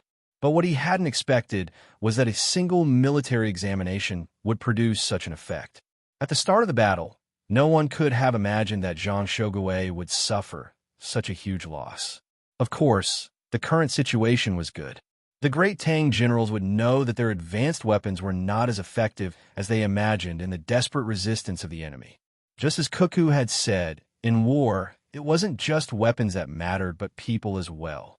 If the general was incompetent, the army would be exhausted to death. When the enemy gathered the strength of an entire race to stake their lives against you, you had to be extremely careful. See, the current situation was like this. Zhu Zizan was the one who was watching the battle the most seriously. In this military examination, he had seen that sometimes cannons and guns couldn't directly decide the outcome of a battle. There were many ways to deal with them. If he had dealt with them properly, he might have been able to achieve the results of Wang Wan's side. Of course, the reason why Wang Wan's side was so formidable was not because of the desperation of the natives, but because of the excellence of their commanders. If the commanders of every regiment, every battalion, and even the commanders of every squad could display their own abilities, they would be able to slowly obtain the results they deserved, gathering small victories to create a great victory. On the battlefield, opportunities change too quickly. Don't underestimate the strength of every single soldier, Zhu Zizan concluded. Then, she whispered to Princess Jincheng, Nunu, don't you think I was very embarrassed at that time? When I was on Mount Hua, I saw the power of the cannon and the advantage of the hot air balloon flying in the sky. I was directly scared. But look at Cuckoo. She and Xiao Bao weren't afraid. Their military academy commanders weren't afraid either. In a situation where their weapons were inferior, they thought of all sorts of methods and didn't back down. Husband, there's no need to be so upset. Others were also afraid. The Turks and the tribal leaders of the northern Hebei province were all scared stiff. In the end, our great Tang was able to so easily take back the land. The weapons were man-made under the command of Xiao Bao and Cuckoo, so they naturally knew the strengths and weaknesses of the weapons. How could they be afraid? Also, before the military examination, how much effort did they spend to gather intelligence on the enemy commanders? They already did everything they could. When they realized that the weapons weren't good, they tried everything. If you want to blame someone, you can only blame the generals of our great Tang imperial court for being too arrogant. Princess Jincheng consoled Zhu Zizan. Yes, if you want to blame someone, blame Zhang Shogui. Why did the vanguard charge so quickly? Weren't their supplies limited? If I were him, I would first think of a way to annihilate a portion of the enemy and then steal their weapons. Once I ran out of ammunition, I wouldn't be slaughtered by the enemy. Zhu Zizan slapped his thigh and loudly spoke, placing all the blame on Zhang Shogui. On the side, Li Longji pondered for a moment before speaking up for Zhang Shogui. You can't blame Zhang Shogui entirely. He believed that Huan would set up an array and wait for them, and then he would directly engage in a direct battle. Going to Mount Huangshan was also not wrong. If you want to talk about a mistake, it's that his opponent was Huan, and there's also Xiao Bao. His personality and fighting style have all been figured out. In truth, the battle had already begun a long time ago. It was just that the generals didn't realize it. They even spent other people's money, went to other people's restaurants to eat, and bought other people's things. Your Majesty's words are correct. Xiao Bao likes to first obtain information and then act. Unless there's a special emergency, Xiao Bao is very steady. Even now, Xiao Bao still has his own caravan trade with a small country in the southwest. He even has caravans that travel long distances to Duoshi. In order to get on good terms with the other side, he even sells important strategic resources, such as ironware, tea leaves, salt, and other things, including good medicines to treat diseases. His goal is not to get on good terms with the other side, but to gather information on the other side. For example, Your Majesty, if you look at Xiao Bao's account book, you will realize that if you factor in the cost of transportation and labor, sometimes the things he sells are basically capital. He has to bribe people, he has to bribe them, and he also has to spend money to put on the image of a good person for the local people. Every time a caravan makes a trip, not only does it not earn a single copper coin, it might even end up losing money. Gao Lisher recalled what his godson had said to him and brought it up for everyone to hear. Li Longji nodded again. Xiao Bao does indeed like to collect information, whether it's from other countries or from Great Tang. As long as it's information, even if it's just a little bit that doesn't seem to be a problem, he will get it. Let's see how much information his logistics team can get this time. As he spoke, Li Longji's eyes once again looked at the sand table. Everyone else also looked at the sand table. In Wang Wan's room, Zhang Xiaobao also watched from the side. He did not return to his own place. He had already arranged everything that needed to be arranged. When the battle really started, he would wait for the news from the front line to come back and then analyze it. Then, he would send the order back and let his people do what they needed to do. He estimated that most of his people in the front line would be dead by now. It was his fault for not having a good communication system. Thus, when the battle started, what really mattered was the ability of the commanders of the various basic units on his side. Zhang Xiaobao himself was responsible for the major tactical and strategic arrangements. But because they weren't too far away and the enemy wouldn't be able to intercept all the messengers, Zhang Xiaobao was able to take a little longer to receive the information from the front line. Cuckoo, Highland 113 is still there, but Zhang Shogui has actually stopped there to build fortifications. It seems like he doesn't plan to attack. Shouldn't you move your main force a little? My logistics team has many soldiers, but they can't surround Zhang Shogui. After receiving the latest news, Zhang Xiaobao pointed at an area in front of the sand table where Zhang Shogui's forces were located. Let's wait a little longer. Once we've worn down Zhao Hanzhong enough, we'll have some free hands to deal with Zhang Shogui. This Zhang Shogui can be considered quite formidable. I originally planned to send him into the mountains of Huangshan so that he could spread the information. That way, we could launch a defensive counterattack strategy. Now, he's actually scared and is acting like a coward. This is a rare situation. I'm guessing that he already knows that I'm here. That's why when you're fighting Zhao Hanzhong, make your logistics team fight harder. It's best if Zhao Hanzhong can guess where your logistics team is and you, the commander, are also guarding this place. I'll send half of my main force, 30,000 people, to stealthily move. I'm waiting for the weather. In Huangshan, there's usually a lot of fog, but it's not coming out. Who threw the dice? What a scam. Wang Wan appeared to have nothing to do at the moment. Zhang Xiaobao's team was still fighting, so it was not yet time for her team to go up. Otherwise, if she really did go up, it would be easy for Zhang Shogui to immediately retreat.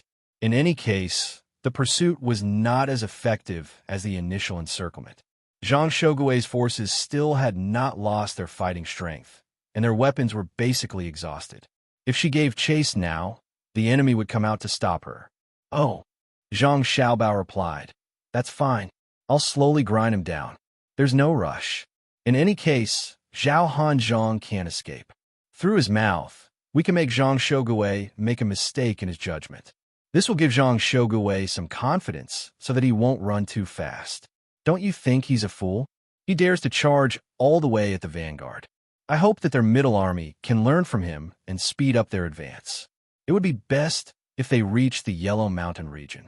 We'll fight here and eat up his middle army. Then, victory will be in sight. Then I'll go back and wait for a while. If Xiao Bei and the others send a message, you should receive it first. There's no need to rush to send it to me. I'll fight until I find a safe distance and meet up with Zhao Hanzhong. I'll scare him to death, haha. As he spoke, Zhang Xiaobao ran out to make arrangements. He no longer needed to wait outside the door. This could be considered a privilege, and he could make up for the time he had spent giving Li Longji advice. Xiao Bei's group, which his older brother and sister were worried about, had already arrived at Kaifeng.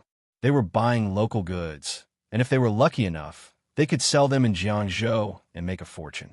If they left Kaifeng, they would continue to travel along the waterway, following the Bian River to the Huai River and then into the canal. This way, they wouldn't have to go too far. The fleet was temporarily docked at Kaifeng's harbor. This place had always been well developed in terms of water transport. Besides Xiao Bei's ship, there were also other ships coming and going. Most of them were cargo ships, but there were relatively few passenger ships. There were also small fishing boats moving back and forth on the river, occasionally casting a net. Sometimes, they would stop as a small merchant ship, leaning against the shore where the current was less turbulent and waiting for someone to call them. Kaifeng could be considered a large city. To the west was Luoyang, and a little further down was Chenlu. Besides trade, it was also strategically important, so it naturally had to have a garrison on guard at all times. It wasn't to guard against enemies from other countries, but to guard against rebellions within the Great Tang. Through this place, they would need to know what was going on. Because of his older brother's worries, when Xiao Bei arrived at Kaifeng, the garrison there was very nervous and immediately protected Xiao Bei and the others. There's no need to be like this. Right now, it's Kaifeng. You guys go about your own business. I want to see the fishing boat. It's really fun. It can even stop and entertain the people on the shore. Xiaobei did not disembark. He stood on the deck of the ship. This place was much larger than other places, so he could make some barbecue or hot soup. Xiaobei had 11 children, and his mouth had not been idle the entire time. If he were to weigh himself, he would have gained 2 caddies. Kaifeng's garrison used other ships to surround Xiaobei's flagship. No other ships were allowed to approach. The local commander was surnamed Hu, called Hu Xiao.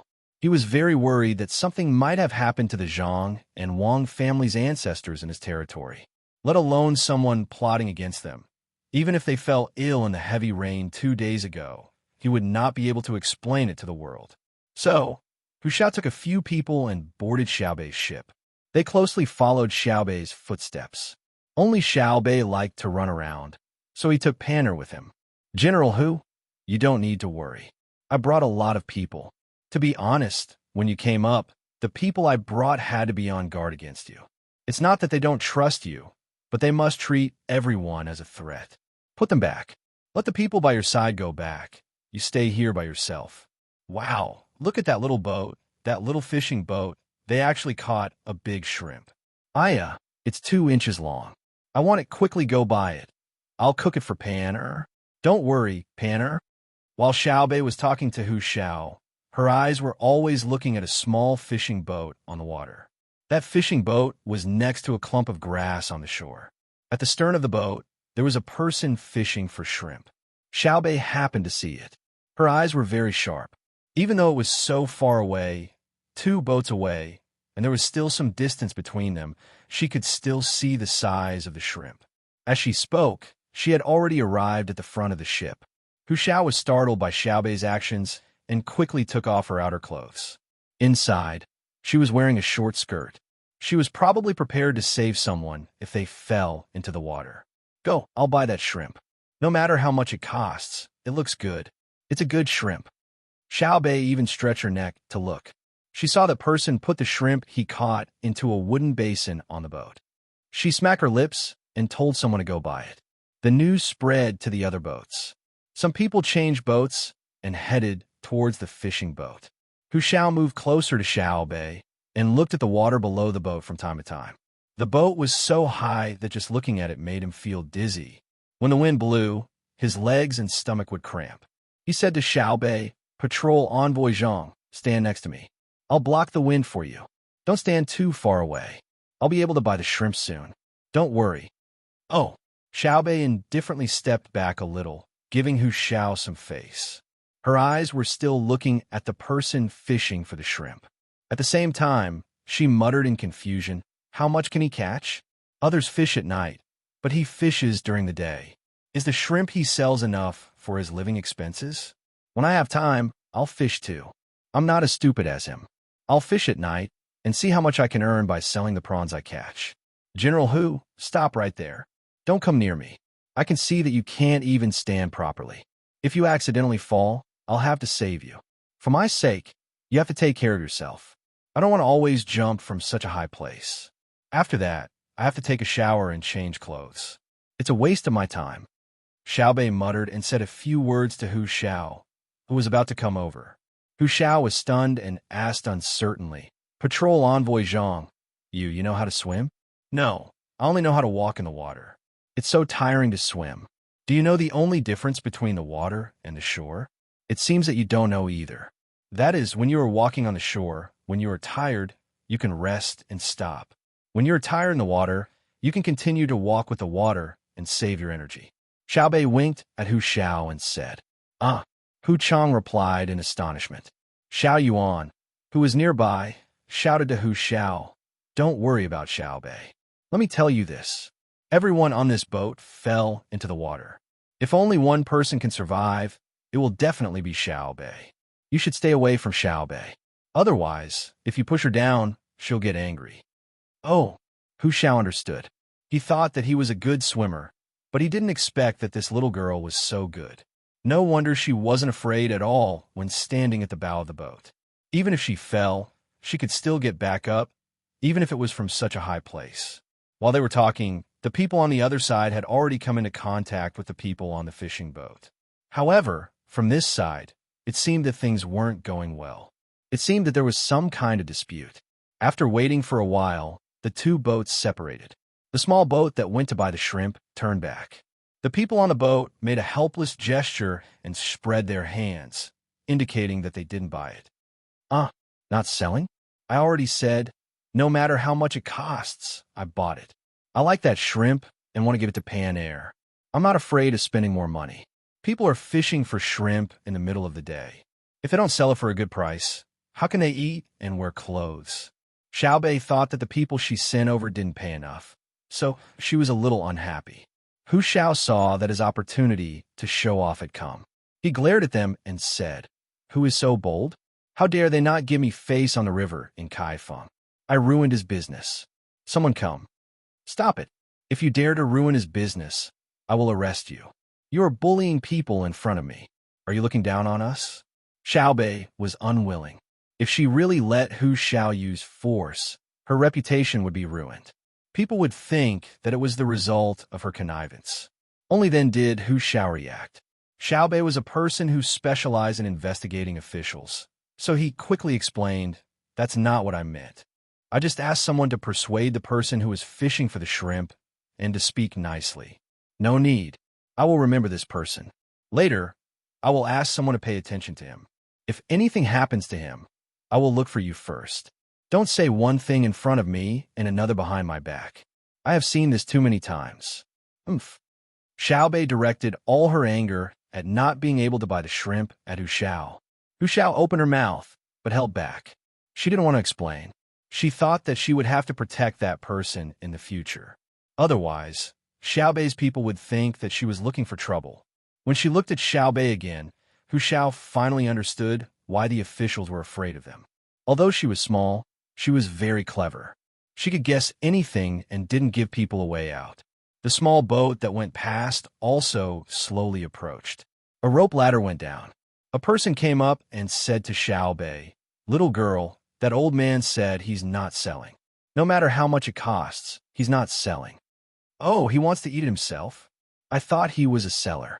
Look at other fishing boats. When they catch a good fish, the people on the shore will just wave and shout for them to buy it. That boat, his family is really smart. They actually set up a stove on the boat and can start cooking immediately. When the people on the shore smell the fragrance, they can come up to the boat and eat fresh food while drinking and enjoying the scenery. It's really beautiful." When Xiaobei heard that the other party was not selling, she thought that it was for the food. What she wanted was the feeling of fishing, not a source of income.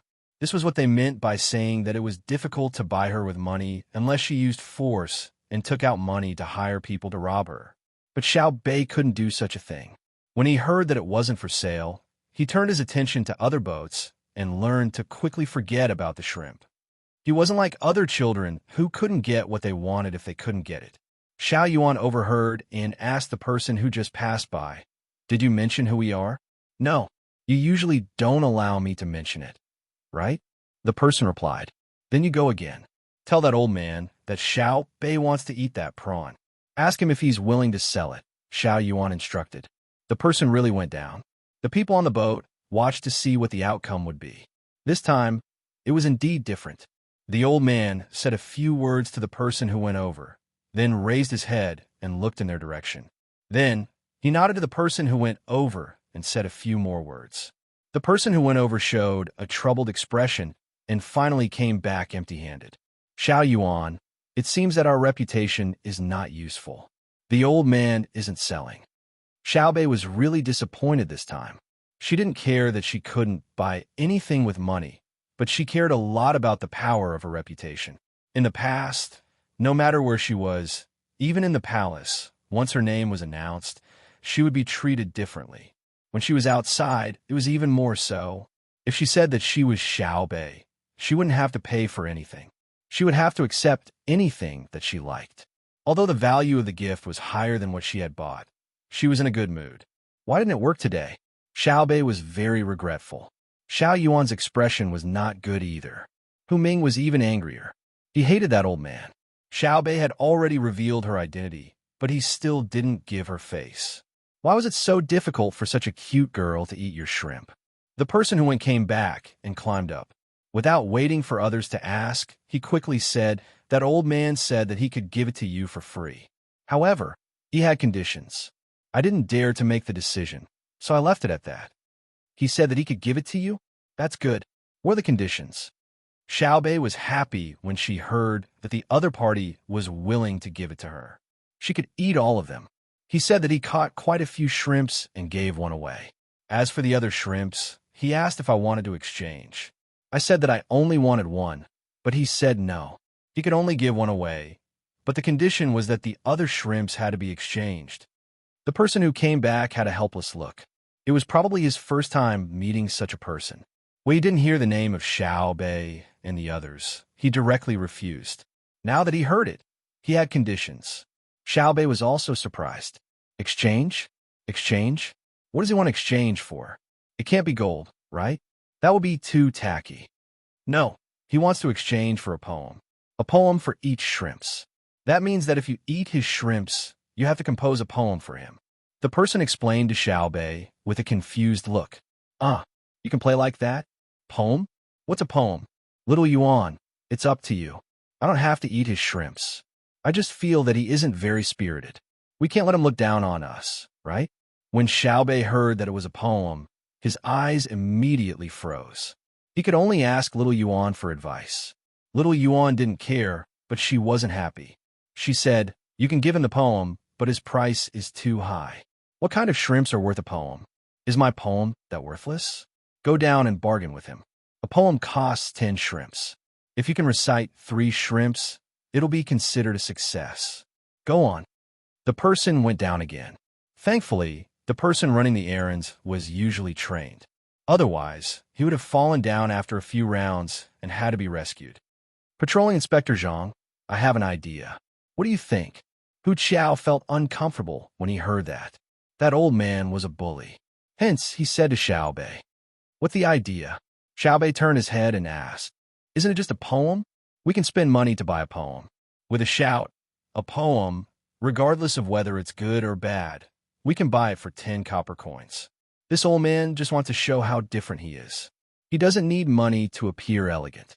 Let's not give him the chance and use the poem we bought to deal with him. In that case, on the surface, it looks like he is exchanging the poem, but in fact, won't it still smell like money, right? We can eat the shrimps and humiliate the old man. What do you think? Hu Qiao said his idea with a look as though he wanted to claim credit. Xiaobei immediately turned his head back and didn't look at Hu Qiao. He acted as though he was very angry. Little Yuan said by the side, "Then why don't I just let my inner courtyard find a group of people and let each of them sing a poem? I don't need to give the inner courtyard any benefits. Wouldn't it be cheaper if we calculate according to the cost? The old grandpa isn't doing it for the poem. He just wants to play with us. He probably wants to see what we look like. He has never seen us before, but has always heard of us. Now that there's a chance, he wants to meet us. It's not like we can't meet him, right, Xiaobei?" At this moment, Little Yuan understood. After some consideration, he felt that his poem wasn't for sale. He felt a lot better. That's right. Wait for him to come over. I'll discuss with him and say if singing a song will work. I reckon it will work. Xiaobei went along with Little Yuan's words and said. Hu Qiao was touched and helpless when he heard that. He sighed and said, "Xiaobei, Little Yuan, the both of you are too kind. It's easy for you to be bullied and cheated." That's right, that's right. I'm that kind. Sometimes I wonder why I'm so kind. Later on, I figured it out. It's because I have a benevolent heart. Xiaobei puffed out her chest and patted her chest with her small hand.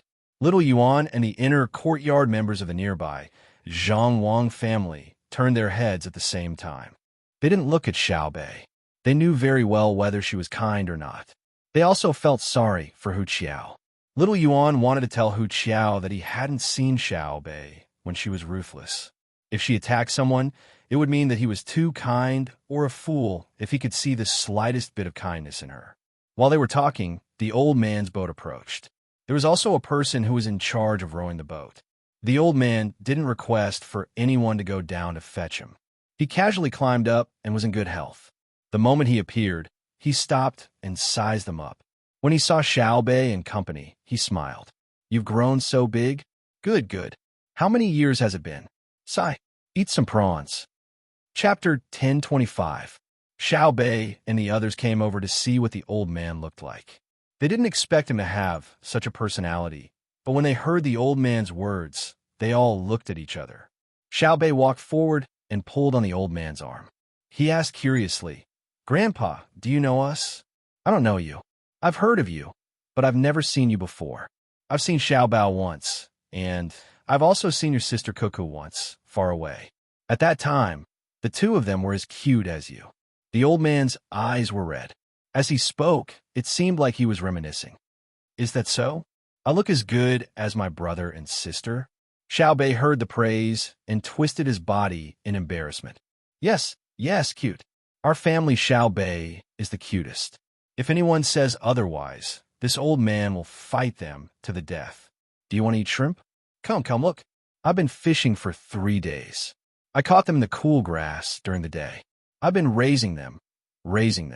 Finally, you're here." As the old man spoke, he patted Xiao Bei's head. Then he took the wooden basin that someone brought up and pushed it in front of Xiao Bei. Xiao Bei wasn't stupid. When he heard the old man's words, he felt like something was wrong. Just now, he said he wasn't selling, and now he said he wanted to exchange it for a poem. Why did his attitude suddenly change? So he said, "Grandpa, should we eat first or write a poem first? Let's make a deal. I don't know how to write, so Xiao Yuan will write. Xiao Yuan will do it alone, so it'll count as everyone's share. I can only tell you stories and sing songs. Let's agree on how many shrimp for a poem." The old man's eyes narrowed as he smiled. He nodded and said, "Any amount is fine. Let's eat first and talk while eating. Compose a poem and tell a story. This is His Majesty's Princess, Pan right?" The old man saw Pan again. Pan, who had been brought up by Xiao Bei and was no longer afraid of strangers. In the past, she always liked to hide behind people and poke her head out to look at people. Now, she stood there openly and looked up curiously at the new old man. Xiao Bei didn't know why, but when he saw this old man, he felt very close. He didn't need anyone to protect or search him, and he knew that this old man had no ill intentions. It was very mysterious. So, he took the initiative to pull on the old man's clothes and lead him to the place where the tableware was placed. The old man followed, and he even had to match Xiao Bei's pace. When they arrived, Xiao Bei introduced them. "Grandpa, this is Jun, Uncle Emperor's son. He's the youngest and was born on the same day as Pan. Juner, come, say hello." Xiao Bei said to Li Jun looked at the old man. Wei Wei bowed and said, "Juner greets the elder." Okay, but you can't do that. This is Lil Wang, Lil Bei, and Lil Hai. Come over here and try the prawns." The old man was holding the basin in his hand, so he couldn't help but bend over and turn a look at Lil Hai. The group of children gathered around the tableware. Hu Xiao looked very nervous. He looked at the prawns in the basin and thought that they were poisonous. He glanced at the old man from time to time and then looked back at the prawns. He deliberately let the old man see his attitude. Seeing the old man pretending not to know, he said, "This official is Hu Xiao, a military officer in Kaifeng. May I ask where you are from?" "Oh, hello, General. This old man should be considered as a citizen of the capital. I didn't stay in the capital before. At that time, the emperor was not the emperor. Now, this old man has no home. Wherever the main family goes, I will follow. Wherever is good, that is where my home is. A few days ago, Kaifeng was my home. Now that I'm on the ship, this ship is my home. Okay, Xiao Bei." The old man didn't seem to care about Hu Xiao's identity at all. He was very calm and asked Xiao Bei who was next to him. Xiao Bei nodded. "Okay, our ship is very big. There is a vacant house. Grandpa, if you want to live there, you can live there. But what about your ship? And the person who rowed the ship for you? Carry him to the big ship? It takes up too much space. My family has a special boat. It doesn't matter. Let him go back and tell the master that I am accompanying our family's little ancestor, Xiao Bei and Xiao Hai. The master will naturally be relieved when he hears this." The old man waved his hand casually, but his eyes swept over the deck. He seemed to be looking for someone, but he didn't see anyone. He looked a little regretful. When he turned back and saw Xiao Bei and Xiao Hai, He became happy again. Xiao Bei gave a look to the person next to him. That person immediately went to inform the person who rowed the ship for the old man. Of course, they also had to send someone to secretly follow the old man. Otherwise, they would be too unqualified. Eat. The old man showed a kind smile on his face and pointed to the big prawns in the basin. They are all alive. It's not easy to fish for prawns. You have to find a right place to fish for prawns. Some prawns don't have any meat in spring. They are all shells. Some have more meat. In fact, my fishing ability is the best. I am not worse than your brother Xiao Bao. Let's go. I will fish for you to eat. As long as there is a river, no matter how clever the fish is, I will catch it for you. Okay? Okay, Grandpa, you are really amazing. Then do you know where we are going? Will you follow us all the way? Xiao Bei understood the meaning behind the old man's words. He wanted to follow the ship, and he wanted to fish for him all the way. That was strange. Who was the other party? He didn't feel like he was willing to follow him because of his identity. I know. You're going to Jiang District, which is Peng Xian Lake. There are many fish, prawns, and crabs there. There are also other shellfish in the river, water birds, and so on. When you arrive, there will be some people waiting there. When the time comes, let them come up. With my old arms and legs, it will be easy for me to fall into the lake. Let them protect me. Don't worry. They will be as loyal to you as your family's protection team is. This time, the old man said more. When the 9 children heard this, they understood. The old man's identity was not ordinary, and he seemed to want to protect them. They understood, but at the same time, they were puzzled. They looked at each other and shook their heads. They couldn't guess the old man's identity. Little Hai looked at the old man and hesitated for a moment. In the end, he did not directly ask about the old man's identity. Since the old man did not say anything, he would just pretend that he did not care. Instead, he was interested in the old man's words. He asked, Grandpa, can you tell me how you know we're going to Jiang District? We didn't tell anyone. This was what Little Hai was worried about. Since the others knew, what was the use of him waiting for them? They had already prepared everything that needed to be prepared, so it would be troublesome to investigate again. The old man smiled mysteriously at Little Hai and said, Don't worry. We know the way, but the others don't. If you go, the people of Jiang District won't be on guard unless someone leaks the secret. The old man looked at Hu Xiao. Hu Xiao was depressed. He was still on guard against the old man earlier, but now, he was the one who had to be on guard. He was so angry that he could not help but say, You old man, if you didn't tell me, how would I know? I only know that Lil Bei and the others are passing by. As for where they're going, I don't know. I thought they were going to Luzhou. Now that you mention it, I know that they're going to Jiang District. Someone there is going to be in trouble. How about this? I won't go down. I'll go with the ship. Give me a place to eat and sleep. The old man smiled and nodded. I think so. It's said that you, Adjunct 2, have a good aim. Within 300 meters, you can shoot wherever you point. None of your shots missed. With you around, we'll have more protection. Lil Bei, can you give me some face? You're not considered to be absent. We'll temporarily lend you to us. Grandpa, you're really good. You know that he has a good aim. Come, let's cook the prawns. Light the fire first, boil the water, and put a little salt in the pot. It's not salty. Pan doesn't like it. Lil Bei did not care if there was one more person or one less. After all, the more people there were, the merrier. She did not know that the fleet in Jili province had departed. She was traveling at the fastest speed to the estuary of the Yangtze River along the coast. When she arrived at the Yangtze River, she would be able to reach Jiang District ahead of time. She did not know that her own fleet and trackers were moving toward Jiang District. Shu Province's soldiers were gathering at the Iron Chain Bridge. Her explanation was that it was a drill. Ships were joining them from time to time along the way. They were all people from the Zhang family and Wang family. There were also hot air balloons from nearby tourist attractions, such as Hangzhou. They said that this was a drill for long-distance tourism. While the others were busy lighting the fire and boiling the water, Lil Bei was talking to the old man. Grandpa, do you know where my things are? Tell me, do you think it's easy for me to sell a doll? They bullied me. Although they might not know that the doll is mine, it's wrong to bully a doll, right? Yes, it's wrong to bully Lil Bei. Even if they don't know about this, they deserve to die if they make our Lil Bei unhappy. The old man agreed with Lil Bei. Huh? Deserve to die? Lil Bei was shocked. It's not that bad. If they are guilty, let's talk about them being guilty.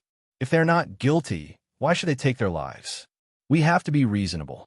I just want to go and take a look. I suspect that there's something wrong with the officials there. Before we have evidence, we can't convict them. Yes. Lil Bei is right. We can't arrest them first. If we do, we will convict them immediately. Our Lil Bei is the best. Be reasonable. No other doll can compare to our Lil Bei. The old man continued to agree. It seemed that whatever Lil Bei said was right. Xiao Bei, on the other hand, was at a loss for what to do with the old man. He wondered in his heart, what's wrong with this old man? It's just like my brother and sister.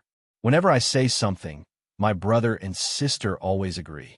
But if I say something wrong, my brother will tell me a story when he agrees. The more I listen, the more I know I was wrong. Could this old man be like my brother and tell interesting stories? While Lil Bei was thinking, the water boiled. Lil Bei stretched out his hands to catch the prawns. He was very nimble.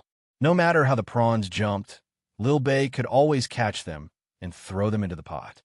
You still want to hide? Let's not talk about you being in the pot. I can catch you even if you are in the river. Do you believe me? Lil Bei competed with the prawns as he mumbled.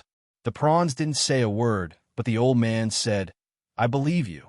Our Lil Bei can even catch fish in the yellow river with his bare hands, much less pinch a prawn. That's true. Lil Bei wasn't modest at all. He threw another prawn into the pot. The prawn that entered first rolled a few times and turned from white and translucent to red. It was ready to be eaten. It's ready to be eaten. I'll eat first. Lil Bei scooped up the prawn and wanted to eat it. Hu Xiao hurriedly said, Patroller Zhang, I like to eat prawns too. Can you let me eat first? I've been waiting for a long time. The old man said unhappily, I'll eat first. Just as Lil Bei was about to say something, a voice came from behind. Lil Bei, since it's a gift from your grandpa Wang, you can eat it. Lil Bei paused and turned his head. He shouted in surprise, Mom, why are you here? Didn't you say that the spring winds are too strong? Do you know an old grandpa? Then I'll eat first. The old man stood up and stared unblinkingly at Lil Bei's mother, who was the Jiang Wang clan. The Jiang Wang clan's eyes also reddened. She also stood there and stared at them. After a while, Lil Bei's voice rang out. Mom, this old grandpa used to be our neighbor? We don't have him in the village, right? The Jiang Wang clan finally regained her senses. She quickly walked over to the old man and asked softly, Uncle Sang, why are you here? My dad. Good. Everyone in the family is fine. I didn't want to disturb you, but I heard from Master that His Majesty told Master that someone was bullying our Lil Bei.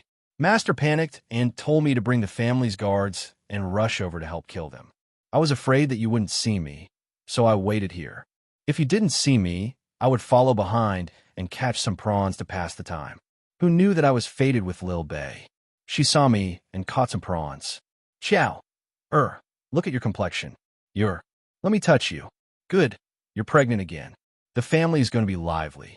When are you going to go back and take a look? It's been so many years. Woo. As the old man spoke, he reached out and grabbed Wang Xiao's hand. He placed his finger on her wrist and began to cry again. Wang Xiao also cried. She nodded as she cried. Lil Bei was stunned.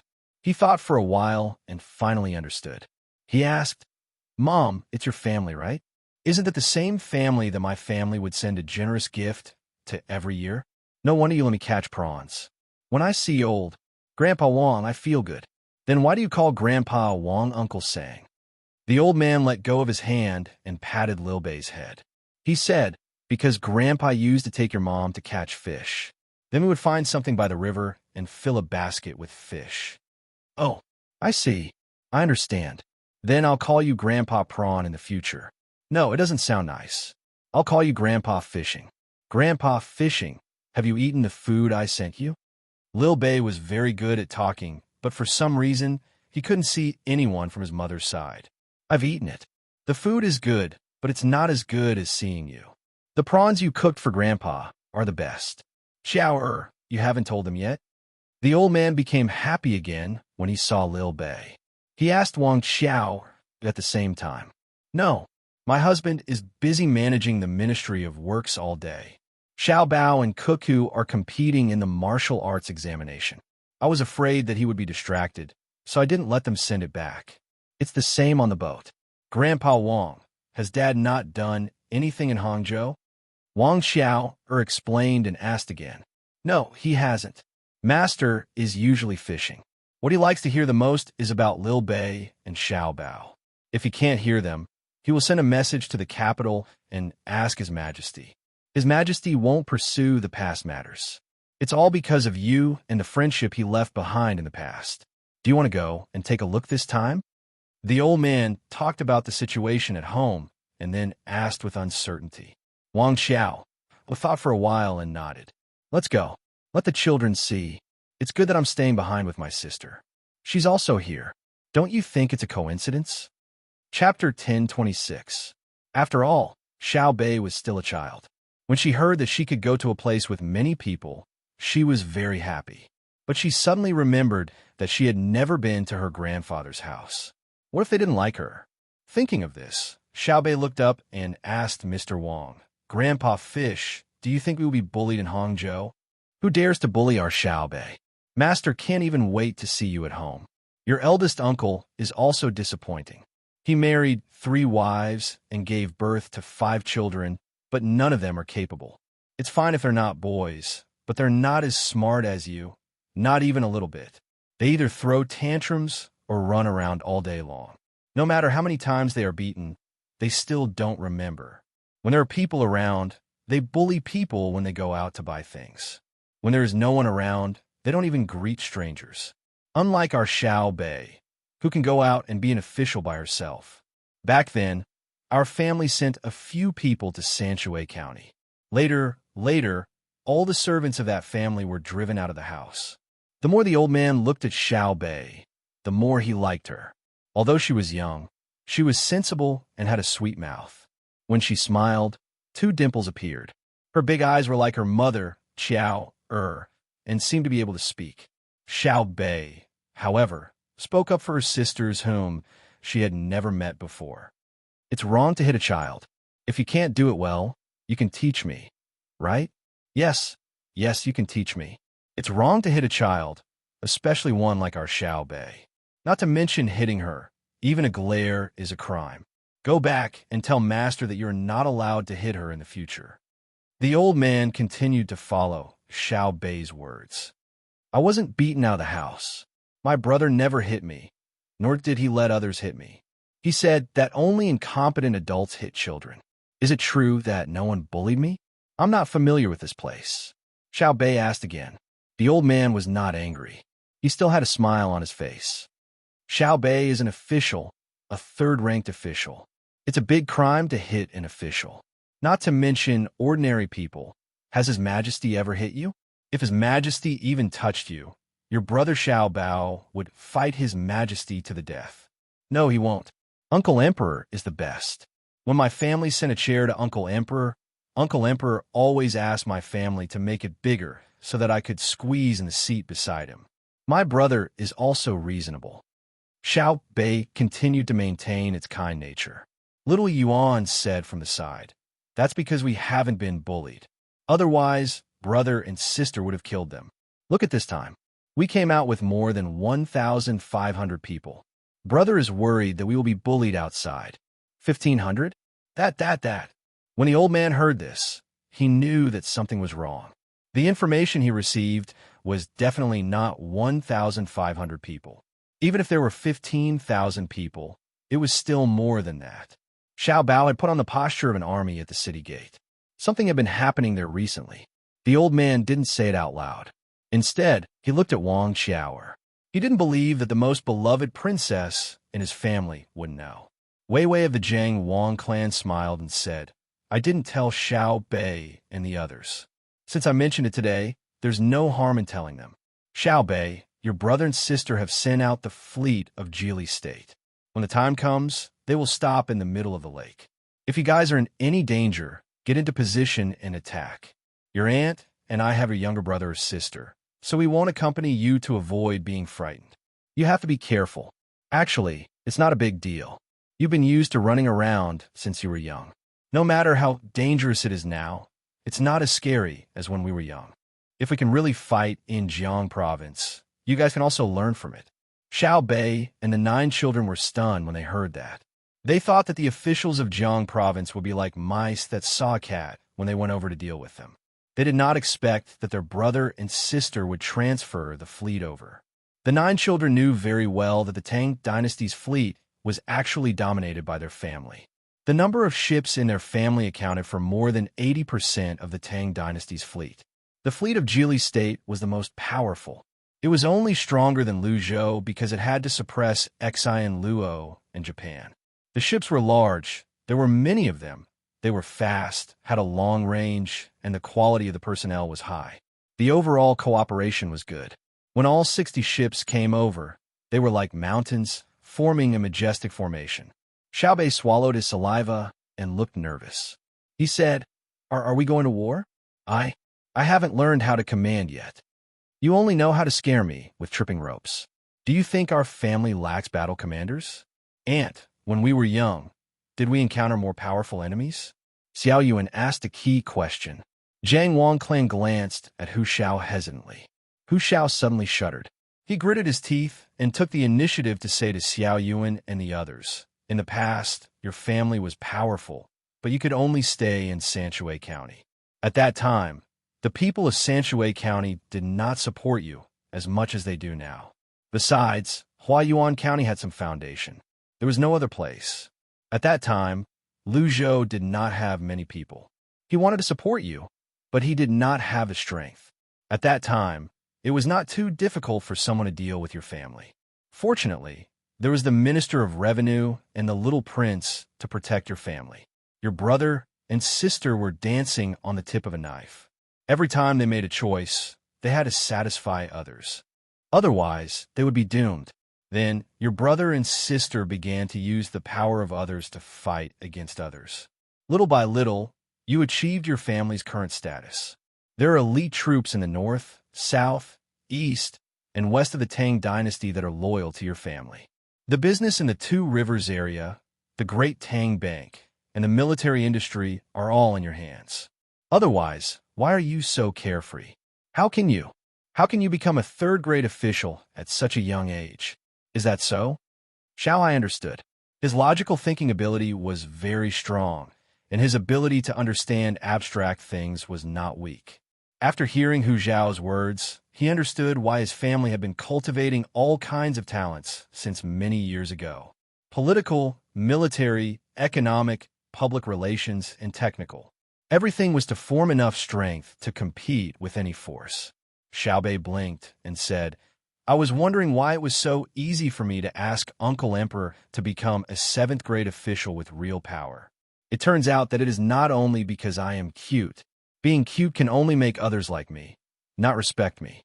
Just like what Grandpa Fish said, the servant who disrespected my family in the past was driven out with his whole family. Alas, it's so annoying. The brothers and sisters in Old Willow Village are better. Hearing Xiaobei's words, the old man from the Wang family sighed and said, This is human nature.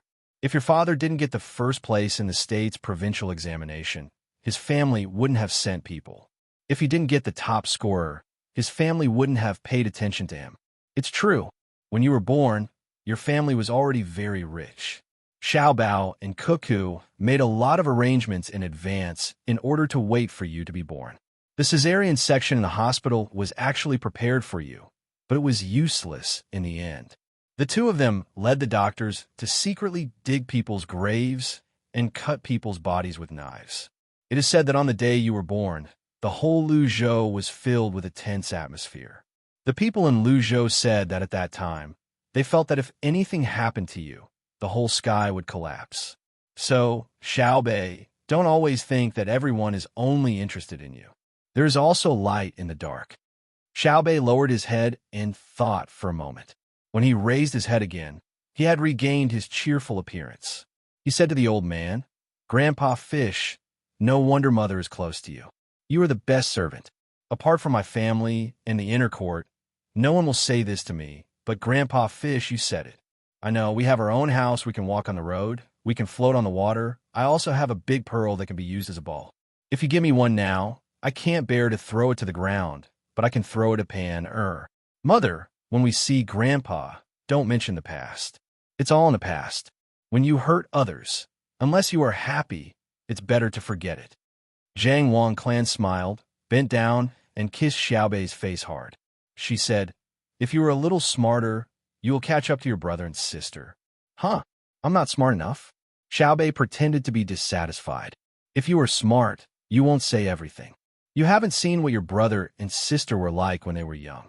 When someone tried to play tricks in front of them, a smile from them was enough to make them feel ashamed, but the words they said gave them a way out. Zhang Wang Clan's smile became even brighter. Okay, I understand. I still have to work hard. That's why my family's little bridge isn't easy to cross, right? It was actually used as a tool for swearing. I have to take their money. As Xiaobei spoke, his hands had already peeled off the shell of a prawn. He tiptoed to feed his mother. It didn't matter who ate the first one. It wasn't poisonous. Hu Xiao followed up and said, "Yes, your family's Sanshui County's bridge to Zhuangzi is even scarier than the Bridge of Helplessness. The Bridge of Helplessness is nothing more than death, but your family's bridge is one step into heaven and one step into hell. Standing here, every step you take is like stepping on the bottom of your heart. Step by step, after a few dozen steps, many people feel like they have walked through the past. The older a person is, the slower they walk, but the younger a child can directly run over. Life is so helpless. Who can have a clear conscience? Who can be proud and have regrets?" Hu Xiao said this because he had also walked past that bridge. It was a very ordinary stone bridge without any unnecessary decorations. It was too far away from being gorgeous, and it was also not close to being graceful. But for some reason, when he thought of Zhang Xiaobao and Wang Wan, his heart tightened. He had seen with his own eyes that someone had fainted on the bridge and was carried away by the doctor who was guarding there for treatment. When he really finished the entire journey and arrived at Zhuangzi, he felt very comfortable standing there.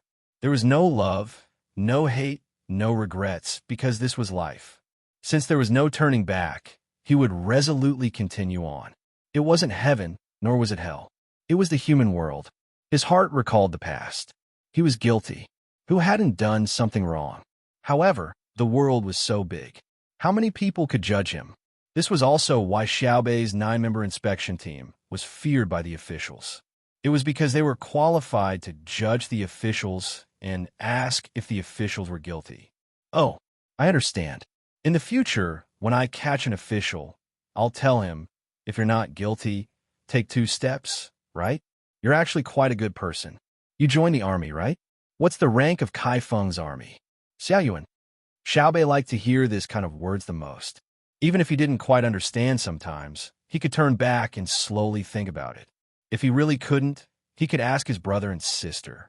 Then, he would have a story to listen to. Kai Feng's army is rank 5, lower rank 5. But the army here has a lot of real power. It's more important than an ordinary province's army. Xiaoyuan also had to help Xiaobei remember a lot of things. It was like a dictionary. Oh, it could also be called area. Lower rank 5? Rank 5 is a little small. Do you want to be promoted? I can promote you to rank 4 and let you rule the Hunan Circuit? No, Hunan Circuit is too big. If you really control the military power of the entire Hunan Circuit, won't you become a provincial governor? Where does Hunan Circuit have a provincial governor?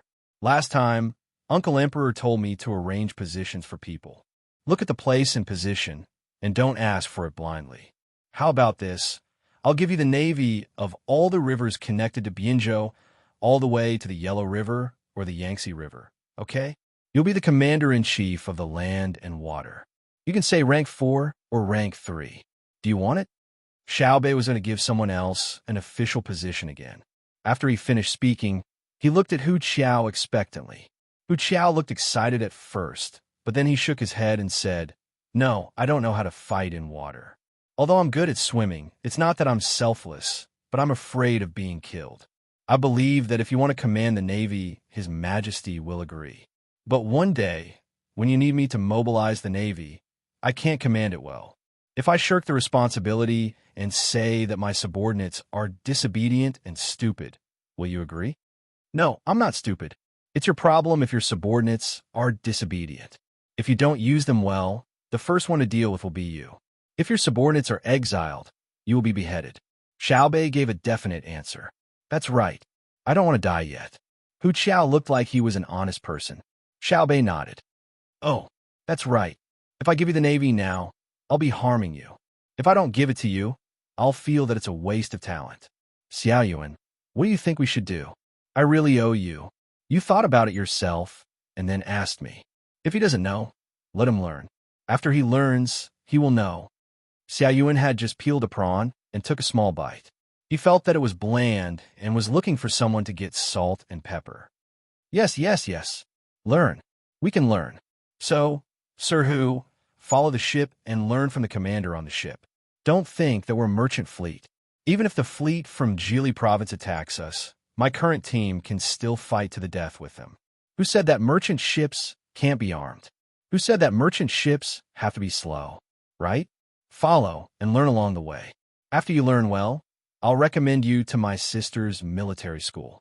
It's okay if you resign from your current position, okay? Xiaobei stomped the deck and asked for Hu Qiao's opinion. Hu Qiao was trembling all over.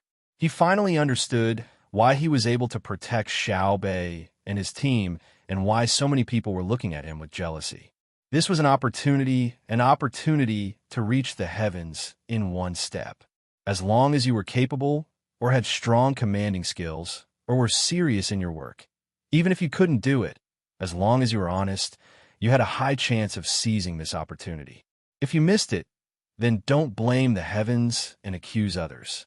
The excited Hu Qiao looked at the Zhang Wang clan. However, the Zhang Wang clan turned her head away. It wasn't that she couldn't make the decision, but that she didn't want to. The old man from the Wang family said to Hu Qiao, Sir Hu, the person who will give you an official position is our Xiaobei, not Xiao. I'm willing. I'll learn. I'm still young. Hu Qiao understood. If he looked at the Zhang Wang clan, wouldn't he be implying that Xiaobei couldn't make the decision? If Xiaobei got angry and lost the opportunity, the Zhang Wang clan would naturally protect her child. If Xiaobei got angry, did he expect him to give him an official position? Xiaobei acted as if he didn't know. All right then, you'll learn as you go. Start with the basics. The commander of my family's fleet must be familiar with every job. For example, if we're heading east, the wind is westerly. The speed of the sail is very fast, and the ship is at full sail. You're the commander. Through the binoculars, you can clearly see the enemy 2 li ahead. Their position is slightly north. It's a fleet like ours. You just have to shout, drop the sail, turn left, and fire from the right. You're dead meat. Because they're going against the wind, they're also turning left. They're at full sail and half mainsail. We're slightly southwest of them, so they'll come over first. So you have to know what our ship looks like, how fast it turns, and the effective range of the cannon. Do you understand? Hu Qiao nodded in shock. Didn't Xiaobei say that he didn't know how to command? Why was he able to casually give examples when he was talking to him? Then, what do I have to learn first? Hu Qiao asked. Washing the board, arranging the cargo boxes, tying knots, and standing against the wind. A voice came from the side. Hu Qiao turned his head and saw a man who was not even 30 years old. He was very tanned and stood upright with a serious face. He was like a nail that was nailed to the spot. The first impression he gave was only one word: steady.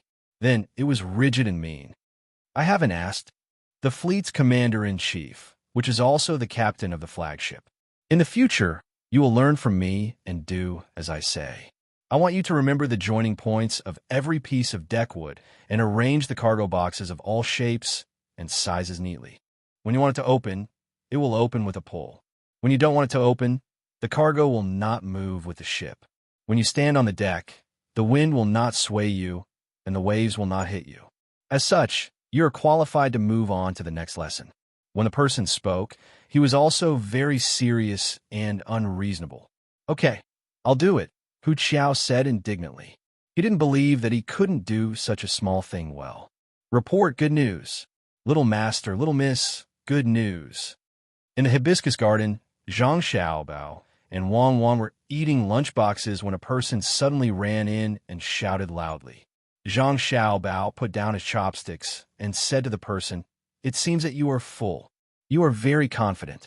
Speak, I will eat after you finish." Report, "I haven't eaten yet. I am hungry. I will eat later. I have good news. The ladies are pregnant again and are preparing to go to Hangzhou to recuperate.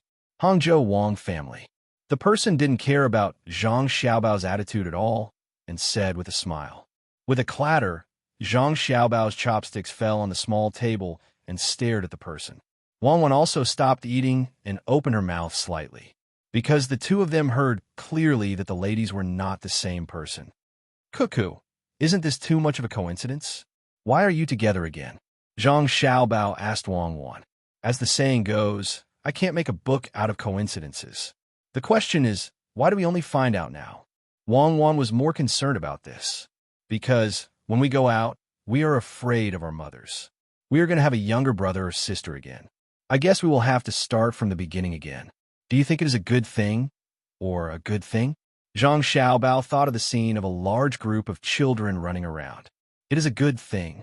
Xiaobei's Agarwood house can be used. Wang Wan gave a definite answer. Chapter 10:27. Zhang Xiaobao smiled so widely that his eyes narrowed into slits. He liked having more brothers and sisters. The more the merrier. He was just like other families. It wasn't just the aristocratic families who wanted to have more children. As long as they could make ends meet, ordinary families were also willing to have more children. Once they were in their teens, they would be a good source of labor. This was especially so for boys. They could help the family do a lot of chores. By raising more children, they would have someone to take care of them when they were old. Li Longji, who had been paying attention to the Zhang family and Wang family, quickly received the news. He threw away the two memorials regarding the flood control of the Yangtze River and Yellow River. He rushed over to Wang Wan's headquarters and congratulated her. "Xiao Bao, Cuckoo, congratulations. How many children are there this time? The more, the better. 8 or 10 isn't too much. 5 or 6 isn't too much either. Why don't you say thousands or tens of thousands, like fishes? Why do you have to say pigs? You're congratulating the wrong person. This has nothing to do with us. You should be congratulating my father and father-in-law." Zhang Xiaobao was very dissatisfied with this number. Even though it was theoretically possible to have 8 or 10 children, it was still a multiple birth. Li Longji didn't think much of it. "I'm not scolding anyone. I'll talk to your father and father-in-law when I'm free. Xiao Bao, I have an idea." Zhang Xiaobao didn't reply. He guessed that Li Longji couldn't come up with a good idea. Wang Wan continued to look at the map. It was a military map of Hangzhou that had been enlarged many times. It wasn't to prepare for the military sand table. It was to set up sufficient defenses around the area to ward off wind, moisture, mosquitoes, enemies, and loneliness. As long as there was a threat that had the slightest negative effect on pregnant women, it would be blocked outside. Li Longji was very depressed. In the entire Great Tang, only Zhang Xiaobao and Wang Wan dared to ignore him. Under normal circumstances, Zhang Xiaobao should have replied with a "What's your idea?" This is what this emperor is thinking. This emperor will ask the two madams to help spread the knowledge of conservation. This emperor will also give a push to encourage the people of the Great Tang to have more children. This emperor has asked around. There are some places that are poor. The entire region is poor. If they give birth to a boy, they will keep it, and if they give birth to a girl, they will throw her away. Sometimes, I wonder how many Xiaobei they have thrown away. Girls are also people. If the Great Tang is really full of men, then wouldn't it be over? Hurry up and perfect your plan to subsidize childbirth, and then immediately spread it throughout the Great Tang. Li Longji suggested such a method. This time, Zhang Xiaobao reacted. He shook his head vigorously. "I can't control my mother. You can talk to my mother." She agreed. "That's her own business. I can help. However, I have to say in advance that I will be helping you with your matters. Advertising, as well as interacting with the people on the streets to talk about the policy, all of these will cost money. The guard will cost money. Organizing the venue and distributing maternity products to pregnant women will also cost money. This money, Xiaobao, you're right. I'll have to trouble your family again. This emperor will remember this in my heart and will definitely repay you." When Li Longji heard that it was about money, he immediately followed up on Zhang Xiaobao's words. It was impossible for him to fork out the money. Zhang Xiaobao took a look. Seeing that it was indeed the case, he agreed. "All right, my family will fork out the money. I will need to borrow the resources of the local government to help organize the event. I will also need to fork out a portion of the money to send gifts to the pregnant women in the area.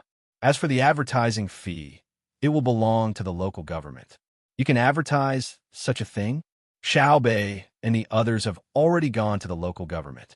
Is there a need to tell me?" Li Longji did not know who would advertise, and he also did not know what gifts would be sent. Xiao Bei and the others have the power to monitor, arrest, and convict people, but they do not have the power to order people around. Naturally, there will be advertisements.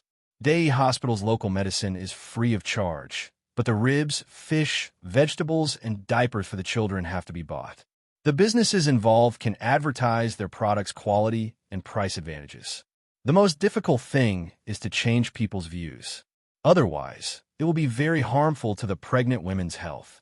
Zhang Xiaobao suddenly remembered this matter. It was very serious. Not to mention now, even when he and Wang Wan were together, there were also some people who kept the tradition. In the end, there were complications such as diabetes, heart disease, high blood pressure, gynecological diseases, etc.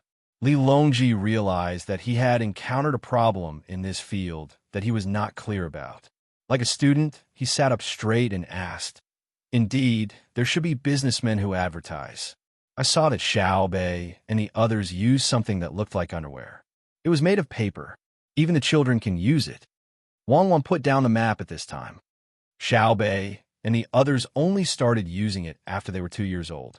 Paper diapers are not for them to use casually. Also, the purpose of giving it to Xiao Bei and the others was not to let them pee casually. It is to keep them warm, and when the air is humid, bacteria will come into direct contact with their bodies. They only use it once every 2 hours. Can ordinary people afford to use it? We can't give it to them even if we give it to them. Now that there is a lot of cotton, we need to use pure cotton diapers and wash them frequently. This way, the children will not get rashes easily. The most important thing is not this. It is the diet and hygiene during pregnancy and confinement. Now that the medical school's research is out, we can't stick to the previous methods. When Wang Wan talked about this, she seemed very helpless. Li Longji really did not know much about this kind of thing. He was only in charge of making people pregnant, but he was not in charge of taking care of and delivering the child. The only thing he could do was to think of ways to get what the woman he liked to eat when she was pregnant. If she liked to watch a play, he would get someone to act. If she wanted to hear him play the drums, he would play the karma drum. As for the pregnant woman's body, he did not care. Now that he heard what Zhang Xiaobao and Wang Wan said, it seemed that there was a lot to know about pregnancy. He asked, for example, "Madam, I will talk to His Majesty. You can continue looking at the map." Zhang Xiaobao continued and said to Li Longji, "For example, there is a tradition in many places. It is called a custom. When a woman is pregnant, she has to raise chickens. When she needs them, she will eat eggs and chicken. This is not wrong. It ensures nutrition because cows and sheep are too expensive, not to mention deer. In the past, the cost of raising pigs was not low. They only knew how to feed pigs with grass and food, but they did not know how to rear pigs. In the end, they gave pregnant women and confinement women chicken, eggs, and millet to their heart's content. Then they fell sick. Usually, they can't eat so much. Meat is too big, so they eat it all at once. The thin ones become fat, and the fat ones become fatter. What's wrong with that? Children need to drink milk. Women need to eat more to get milk." Li Longji understood this. Yes, nutrition needs to follow, but who said that nutrition is meat? If you eat well when you're pregnant, the child will grow up, and it will not be troublesome to give birth. Now, there's the technology to perform a cesarean, but who is willing to always perform a cesarean? Look at how the dishes sent to you by Savant's restaurant are usually matched. Isn't it to let you have a balanced diet and live a few more years? Look at how I make meat for Xiao Bei and the rest. It's not that my family can't afford it, but I can't let them eat it. Sometimes I have to make some wild vegetables for them to dip in sauce. For every type of food, cuckoo, and I have to tell Xiao Bei and the rest a story so that they won't be biased. It's the same for pregnant women. Eating too much meat is not good for the body. Zhang Xiaobao gave an example of Xiao Bei and the rest, as well as the food that Savant's restaurant matched for Li Longji and the people in the palace. Li Longji suddenly understood and nodded lightly. He said, Xiaobao, you're a good person. No wonder Savant's restaurant sent me all bland food in the few days after the New Year.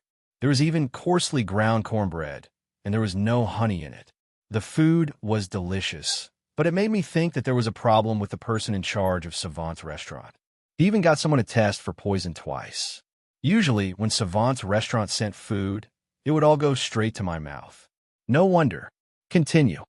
Li Longji told the truth about the poison test. He was very embarrassed. It turned out that there was no problem with the management. They were worried that he would eat too much meat during the New Year, which was not good for his body, so they adjusted his diet. If they really continued to send meat dishes, there would be a problem with the management. Zhang Xiaobao really didn't know about this. He thought that his godfather was afraid that he would misunderstand, so he didn't let anyone mention it to him. Also, during the month of confinement, the most common time is that you are not allowed to bathe for a month. You are afraid that external evil will enter your body. This is because the medical system in the past was not good, so we could only use a conservative method. However, it is to nourish the bacteria. This matter has a certain reason, but now, we don't need to use this method. Cuckoo, I will talk to Her Majesty outside. As Zhang Xiaobao spoke, he greeted Wang Wan. Wang Wan glared at Zhang Xiaobao. I'm not a child. What are you afraid of? There is nothing that can't be told to others. All right, you can't tell everyone everything. If the emperor doesn't keep secrets, he will lose his officials. If the officials don't keep secrets, don't say useless things. If the emperor doesn't keep secrets, he will lose his country. You guys can talk. Don't worry about me. Wang Wan interrupted Zhang Xiaobao's recitation of the Analects of Confucius. Xiaobao, are you saying something that goes against ethics and morality? Li Longji looked around.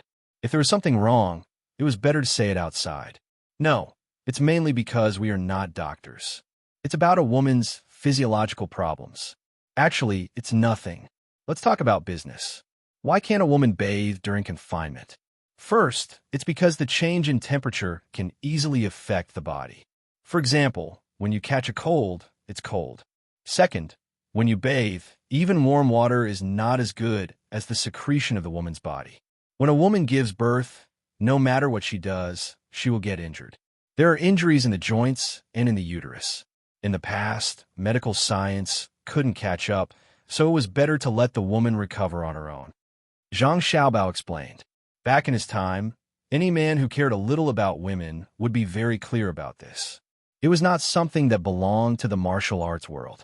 Good men had to specifically learn how to influence and take care of women during menstruation. But in this era, it's still very shocking to say it so naturally. Li Longji was shocked. It's not because Zhang Xiaobao dared to say such things. It's because, Xiaobao, you want to learn this too? I'm not deliberately learning it. I just want to understand it. I want to continue. But our current medical school's research in this area has always been more advanced than other areas. The main reason is because Xiao Bei and the others needed it. I invested a lot of money, and it's biased. Medical care for infants and pregnant women is free, right? So do not bathe for a month. We have thermometers and special sterilizers. What we need to do now is to match the diet. During pregnancy, we can't raise the child too big. It's not easy to give birth. It's fine as long as it's enough. If you raise it to be fat, it might not be healthy. In this way, we can reduce the complications of pregnant women. A healthy child and a healthy mother are the most important. Also, during confinement, don't eat too much millet and eggs just for milk. There's also rice, sorghum, white flour, various vegetables, and fish. Take turns to eat. Eat less, but eat more. This will speed up the digestion of the stomach and intestines. If there's not enough milk, you can replenish your protein. The most common food is soy products. Of course, eggs are fine too, but you can't eat a pile of eggs every meal. Other than protein, there's also cholesterol. Drink some of Koenbu's soup. There's also direct sugar intake. Drink more plain water and pure fruit juice. If it's twins and you can't keep up with milk, you can add meat and fish. But you can't focus on everything, especially not eating chicken all the time. This way, there's enough iodine and calcium in the milk, as well as trace elements like iron and zinc. It's helpful for both children and adults. When Zhang Xiaobao said this, he let out a long breath. It was too tiring. Pregnancy and childbirth seemed very simple, but it involved too many things. There was no fixed method, and it could only be adjusted at any time. Wang Wan also listened. She smiled at Zhang Xiaobao and said, "You know quite a lot, Your Majesty. In fact, the birth of a baby is like fighting a war. There must be intelligence, vanguard, middle troops, and logistics. As for the education that follows, that's another story. Children are not cute toys to look at, nor are they the continuation of one's ideals. They're the most precious existence in the world. The most beautiful luminous pearl will dim in front of the dazzling new life." Li Longji listened quietly and listened very seriously. What he wanted to do most was to grab the two people behind the Zhang Xiaobao and Wang families and ask them, "How many things do you know? Why did you choose Xiaobao and Cuckoo? Other than knowledge and talent, could it be that you can also teach human nature?" Of course, he also wanted to capture Xiaobao and Cuckoo and interrogate them. "How did you learn? The knowledge you learned is too diverse and vast. Aren't you tired? You know all the subjects of the imperial examinations, and you're at the top of all of them. Literature, law, politics, calculation, national policy, calligraphy, music, painting, industry, agriculture, military, economy, education system, human nature, food, medicine, and so on. Are these things that humans can know?" Li Longji thought this, but he didn't ask. Of course, even if he asked, Zhang Xiaobao wouldn't tell him. He would say that most of these things were already included in the 12 years of compulsory education. When he and Cuckoo were children, they learned a lot of things. Basically, every day, other than eating and sleeping, their schedule was almost full. Moreover, they didn't start from the first year of the 12 years of compulsory education. Usually, they started from the time they were a fetus, followed by infant education, preschool education, and all kinds of arts. They started learning piano at the age of 4, and by the time they were 8 years old, there were countless people who had reached level 10. After the 12 years of compulsory education, those who really wanted to learn would learn more and more.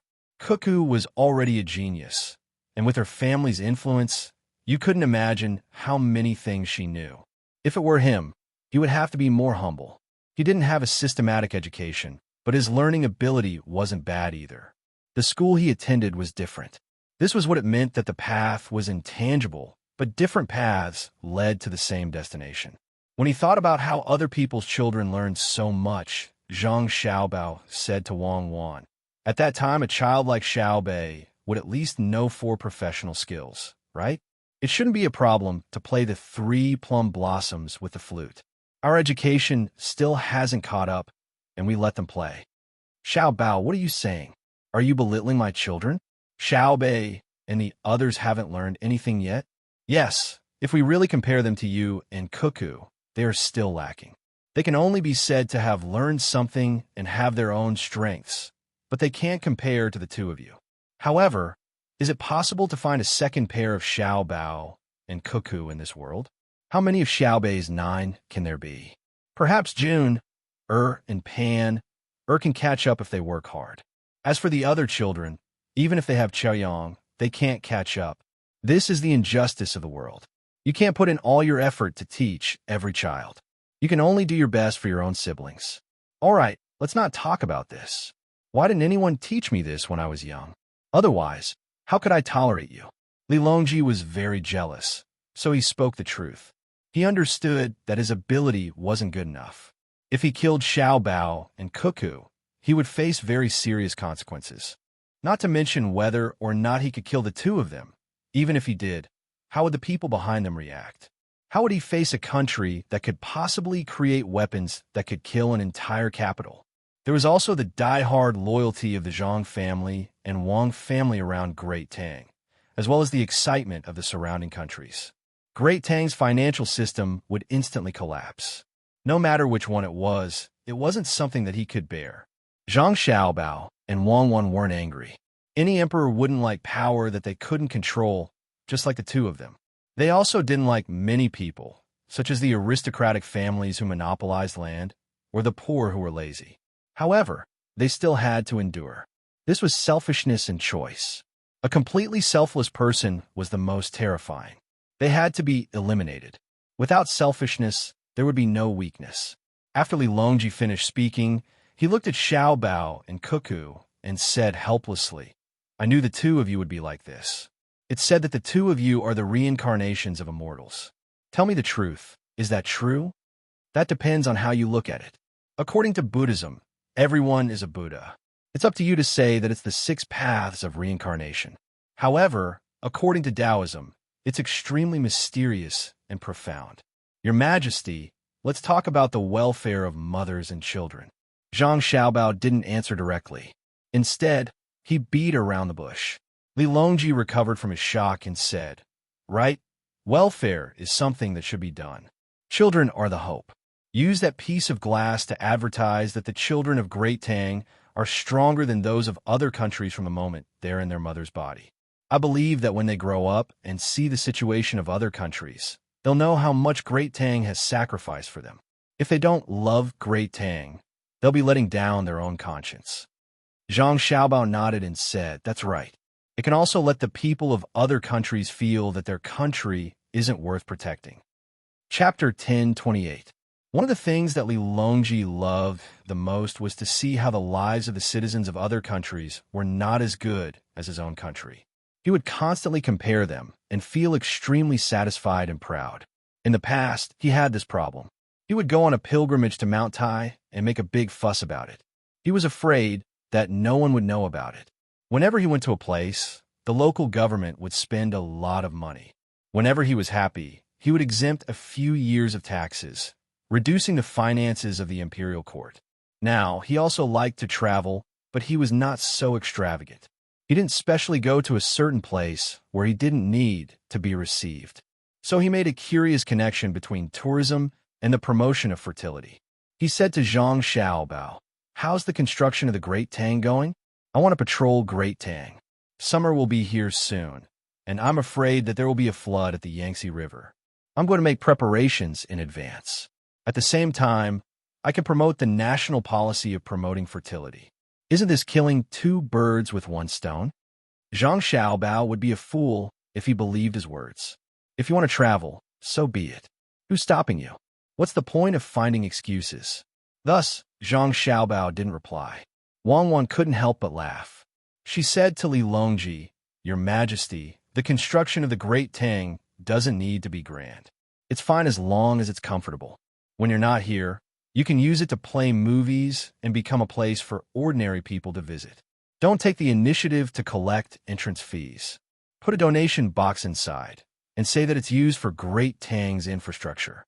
Rich people will be willing to throw in some money. Then, use that money to pay maintenance fees and give a portion to Xiao Bao. Xiao Bao can use it on Great Tang's infrastructure. You can also set up stalls for people to rent and sell local specialties and snacks. You can set a profit ratio. I believe that few people will dare to challenge your authority. Don't rip off the tourists. This is a place where publicity is the most important. You can't put the cart before the horse." After which, Wang Wan looked at the sand table and reminded Zhang Xiaobao, "The wind direction has changed. Change the place to release the smoke." "Oh, okay. Give the order. Extinguish the fire in the northeast and ignite the fire in the west." Zhang Xiaobao looked at the sand table. That was right. The messenger had already changed the model to test the wind direction. Li Longji and Wei Wei shook their heads. "I reckon that Zhao Hanzhong will come looking for the two of you later. Look at how you've bullied him. Do you still have the honor of a soldier? You're just like a rascal. Smoke, smoke, smoke. All you know is to smoke. Your Majesty, you can't say that. If I had other means, would I have ordered people to shout, harass, and release smoke? You will know later whether it is the Navy, the Army, or the Air Force. When attacking the enemy, you must hide yourself. Take the artillery, for example. Now that they are firing at our army is able to hold on. If our army also has artillery battalions, would they dare to fire as they please? When his cannonballs fell on our infantry positions, our cannonballs fell on his artillery positions.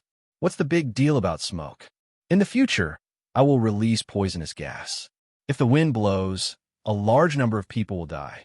Who cares if he is a rascal or not?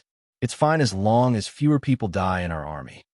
Zhang Xiaobao said indifferently. He was the kind of person who was ruthless to himself and even more ruthless to others. He would only show his kind side to the children of his own country. This was also the point that made Wang Wan feel the most conflicted when she evaluated him. Li Longji's personality was actually quite similar to Zhang Xiaobao's. The only difference was that in the past, he could bear to do anything to anyone, even if they were children of great Tang. This had something to do with his family upbringing and environment. Now, a lot had changed.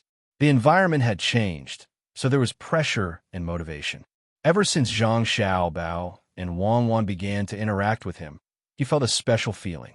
It was relaxation, affection, and tranquility. When the two of them were a little older, Xiaobei and the other 9 children became lively again. This made Li Longji realize that it was better for him to have a few people around him who didn't treat him like an emperor. Right now, Li Longji was experiencing this kind of interaction. He liked to hear Xiao Bao speak casually.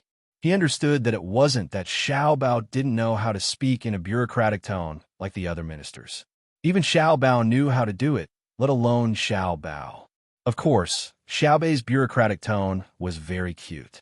Only those with ulterior motives would be afraid of it. This was because when Xiaobei spoke in a bureaucratic tone, it was when she was about to teach someone a lesson. What she liked to do the most was to tell stories to others. Li Longji's eyes narrowed. He enjoyed chatting with Xiao Bao and Cuckoo, even if Xiao Bao was speaking bloody words. Reporting, enemy General Zhao Hanzhong is cursing at the front of the formation. Ask our generals to go out and meet him. The messenger's words interrupted Li Longji's leisurely moment. Zhang Xiaobao looked at the messenger and curled his lips in disdain. I don't want to meet him. What? He wants to fight me one-on-one. Does he want me to use a gun? If he uses a rifle, I'll let him hide as he pleases within 500 meters. If he uses a pistol, he won't even have the chance to fire within 50 meters. I think he'll use a knife and he'll use a gun. The messenger held back his laughter as he spoke. Do you think he can win if I use a knife? Give me 2 throwing knives. Let's see how he'll aim at me. Unless the bullets miss and hit me, he'll continue to give me smoke. How will I have the time to answer him? Zhang Xiaobao was still full of disdain. After the messenger left, Li Longji said, I believe in your ability, Xiaobao. If it's one-on-one, Zhao Hanzhong is far from your match. Just now, when Cuckoo said to ask people to donate money, I feel that I don't need that little bit of money. It's as if I'm poor. Your Majesty, I've told you before that the purpose of donating money is not for that little bit of money, but for the heart. Love is the essence of the people of Tang.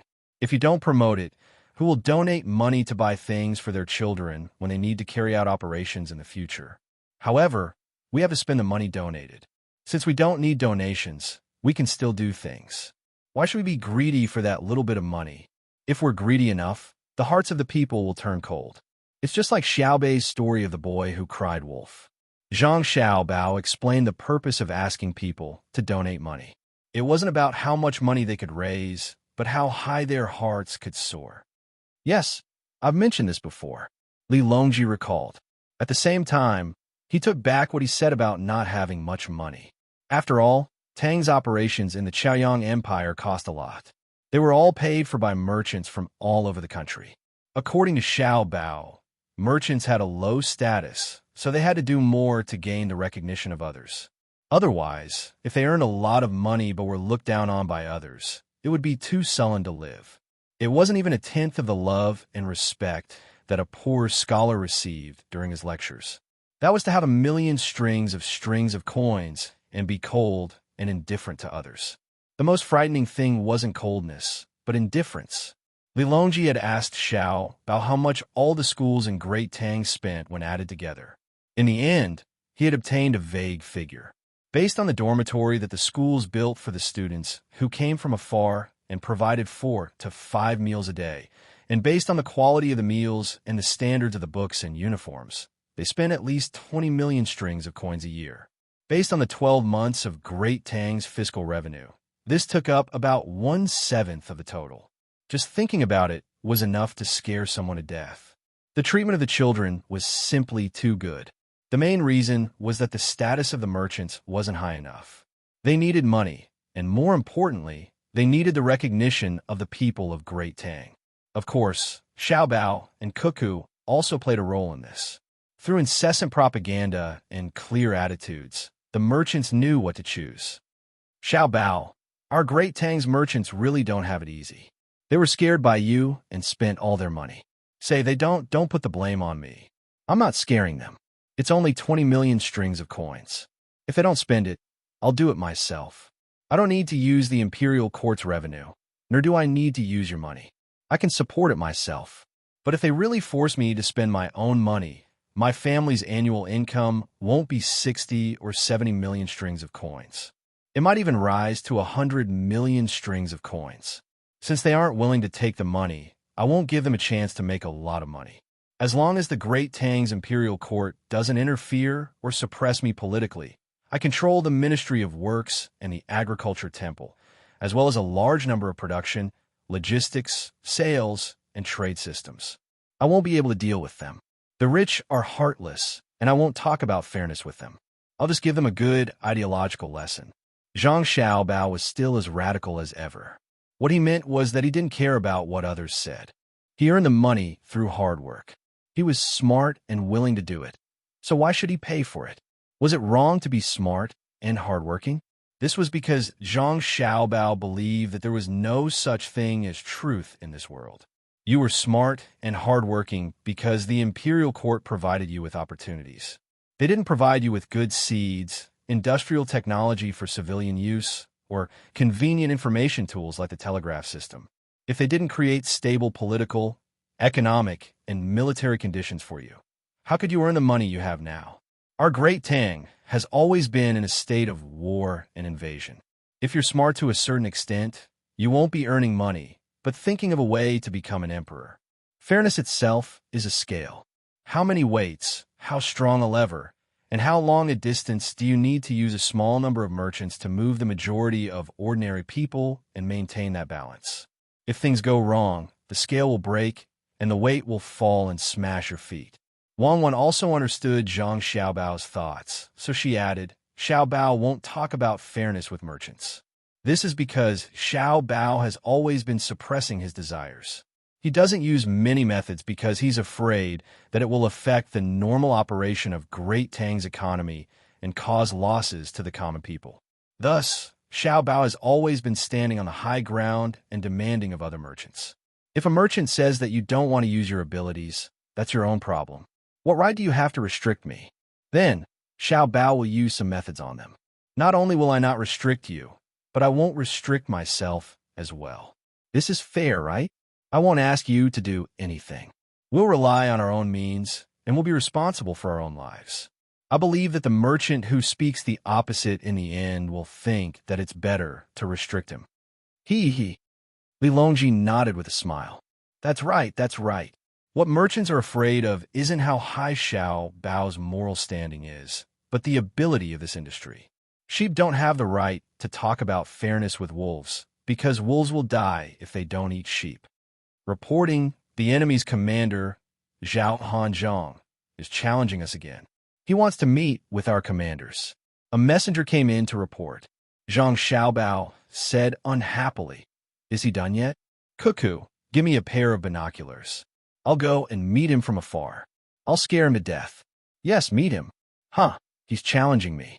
If I don't trick him, I'll be letting down his persistence. Zhang Xiaobao, who suddenly thought of something fun, took a pair of binoculars from Wang Wan, walked out, and rushed to Zhao Hanzhong's room. I'll also go and take a look. Li Longji greeted Wang Wan and followed him out. Wang Wan sat there without moving. She couldn't go and meet Zhao Hanzhong, as that would expose her position as the main force. She looked at the door and muttered, "Xiao Bao is coming up with bad ideas again." Chapter 1029.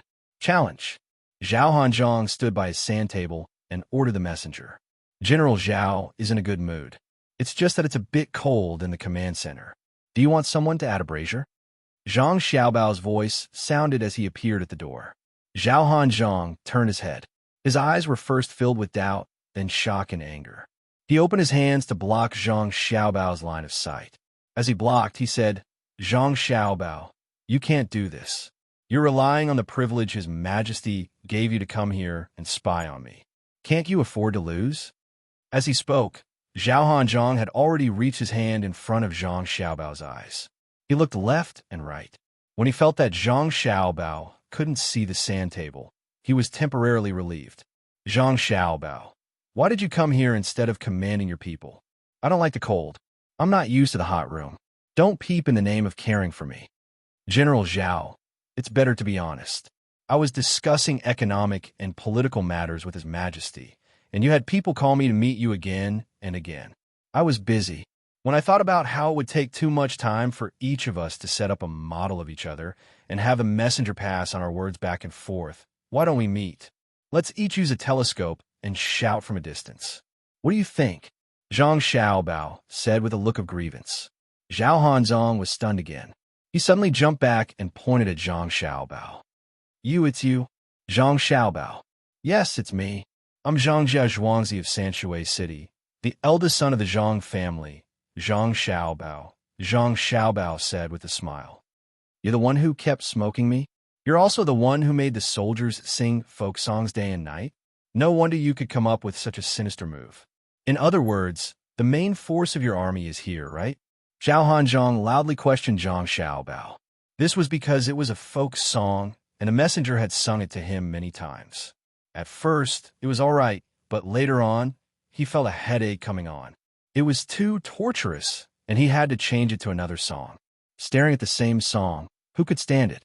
The smile on Zhang Xiaobao's face became even brighter. He cupped his hands and said, "Thank you, thank you, thank you for the compliment. As the saying goes, in a battle of life and death, everyone will rely on their own means. All is fair in war. In fact, I haven't done enough. I need to learn more in the future. Stay away from me. Don't get too close. Disgusting. Who wants to talk to a man like you? Someone, pass down my order and report to the Middle Army. The enemy our brigade encountered is Zhang Xiaobao's logistics team. Their main force is at Mount Huangshan. Wait, Zhang Xiaobao, you lied to me. Your main force is definitely not at Mount Huangshan, right?" Just as Zhao Hanzhong was about to send the message back, he suddenly hesitated. When he asked Zhang Xiaobao, he stared into Zhang Xiaobao's eyes, as if he wanted to see if Zhang Xiaobao was lying. However, he didn't know that even if he put a lie detector on Zhang Xiaobao's eyes, it would be useless, let alone look into his eyes. Therefore, Zhang Xiaobao's eyes were still as clear and pure as when he was young. To describe it a little exaggeratedly, it was as deep as the bright night sky. With this kind of gaze, Zhang Xiaobao still smiled and said, "If General Zhao is powerful and you found out half of our main force is actually hiding at Mount Huangshan under the command of Cuckoo, in a few days, they will surround your army. The other half has already ambushed beside Hangzhou.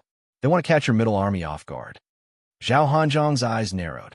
He retracted his hands and twisted them together. His two thumbs moved back and forth in circles. It was obvious how conflicted he was. After thinking for a while, he still couldn't figure it out. He could only ask, "Then let me ask you. Since you said that the main force is here, why didn't Wang Wan show up? Do you need Cuckoo to show up to fight your brigade of 4,000 people? My logistics army has more than 20,000 people here. Including my personal guards, there are a total of 25,000 people. Originally, I thought that would be difficult for you to fight properly. Who asked you to rush all the way here? Now that you're here, you still want to call the shots? It's useless even if you put up a front." Zhang Xiaobao puffed out his chest and looked up at the ceiling as he spoke to Zhao Hanzhong. Zhao Hanzhong still didn't believe him. Although he knew that what was false was true and what was true was false, he couldn't tell which of Zhang Xiaobao's words was false and which was true. Zhang Xiaobao, it's too impolite of you to look at the sky when you speak. Let me ask you again. Which of your battalions is following behind my army? Which unit was the one that set the forest on fire? Who was the vanguard of my 1st Brigade on Fuyang Hill? Oh, you're here to ask me for information? All right, since we're colleagues, there's no harm in telling you. First, let's talk about the one that set the forest on fire. That was done by Cuckoo's Sniper Battalion. It was a high-quality team. A 2nd period inner courtyard student and 13 4th period inner courtyard students. After they finished setting the forest on fire, they went into hiding and didn't come back. At that time, they were given a death order to achieve their goal. However, they didn't want to die, so they survived. They also split into many small teams and searched for small enemy units in various places. For example, groups of 3 to 5 people or less than 10 people. When they encountered them, they ate them. They seized a lot of these things that could see very far. You recognize them, right? Zhang Xiaobao wasn't in a hurry at all. He spoke slowly to Zhao Hanzhong and even waved the binoculars in his hand. Zhao Hanzhong's expression was ugly. He waved his hand and said, "Just say that you destroyed my intelligence team. Why are you beating around the bush? You're holding binoculars in your hand. Your family made them first. Don't you recognize them?" In other words, there was only one or a few small teams following behind my army. Where's Fuyang? You're really too much. Just joking and relaxing. That's right, there's a small team behind you. Not just a few people. The leader of the team is called Little Dong. I've already met him and told him about your members and weapons. Fuyang, you can only blame your people for being too careless. When they met the logistics team that I sent out, the result was the same as yours. They foolishly rushed forward to fight a siege and annihilate the enemy. You're a little stronger than them, just a little. You pulled your people back in time to break through, but it's just a little. Zhang Xiaobao was telling the truth, but he knew that Zhao Hanzhong didn't dare to treat it as the truth. If it was him, he wouldn't believe it either. Sure enough, Zhao Hanzhong looked at Zhang Xiaobao seriously, as if he wanted to distinguish the truth from the other party's expression. Unfortunately, he found that he couldn't see anything. His only gain was that he saw Li Longji. Li Longji was holding a corn stick in his hand. He was rubbing the kernels and eating them. The kernels were roasted. The kernels were not that tender, so the kernels could be rubbed off. The fragrance also floated into the noses of the people around him. Your Majesty, is what Zhang Xiaobao said true? Zhao Hanzhong first gave a simple bow and asked casually, "You said that the technology is advanced. That's good. Someone just sent me 2 types of roasted corn. One was harvested in advance last autumn and was preserved until now. The other was planted later and then placed in the greenhouse.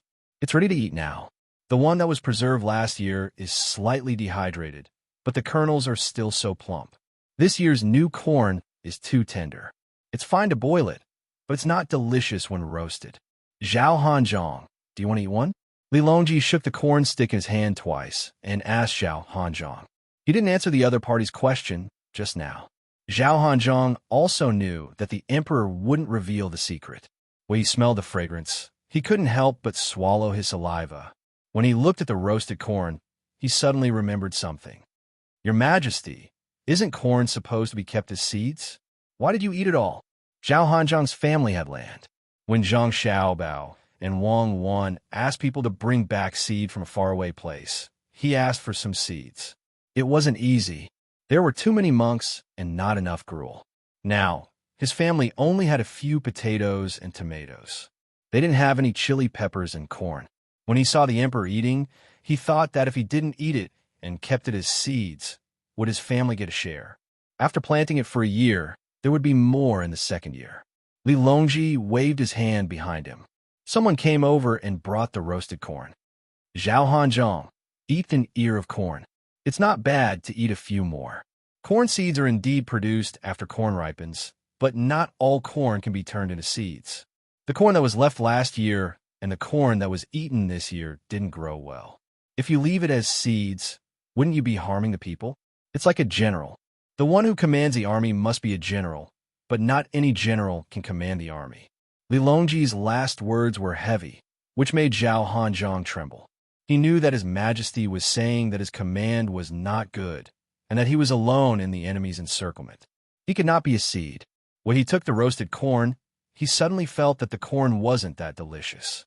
He didn't even care that it was hot. Zhang Xiaobao came over to help Zhao Hanzhong take the corn. His two hands moved back and forth and blew on the corn. Otherwise, Zhao Hanzhong's hands would be scalded and blistered. Li Longji changed the topic. Of course, corn and people are different. If the seeds can't be used, then it's over. As for people, they can learn more. There's still a chance. When two armies meet, what should they do? The vanguard attacks, the middle army defends, and the logistics camp temporarily. The attack is chaotic, and the defense is counterattacking. Zhao Hanzhong immediately replied, "If one army arrives and the enemy camp is waiting to defend, what should they do?" Li Longji asked again. "When all the scouts are sent out and looking for an advantageous place, they will both be on the defensive and stabilize their foundation. Then they will plan another direction," Zhao Hanzhong replied.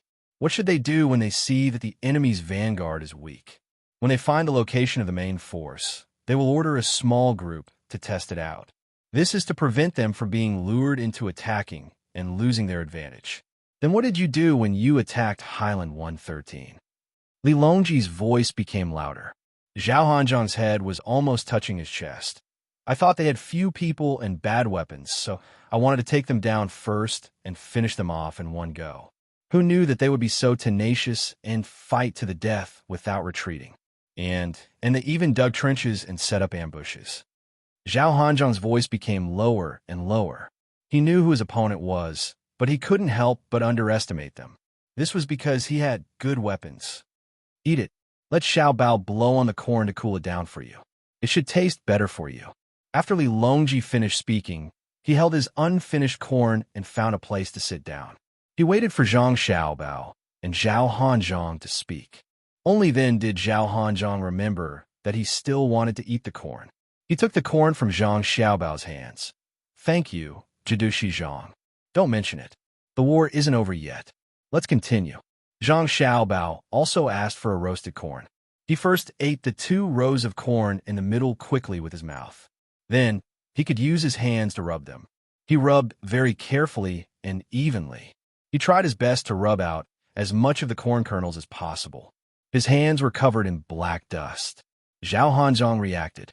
They were still fighting. He swallowed the corn kernels in his mouth and said to Zhang Xiaobao, "You should hurry up and attack.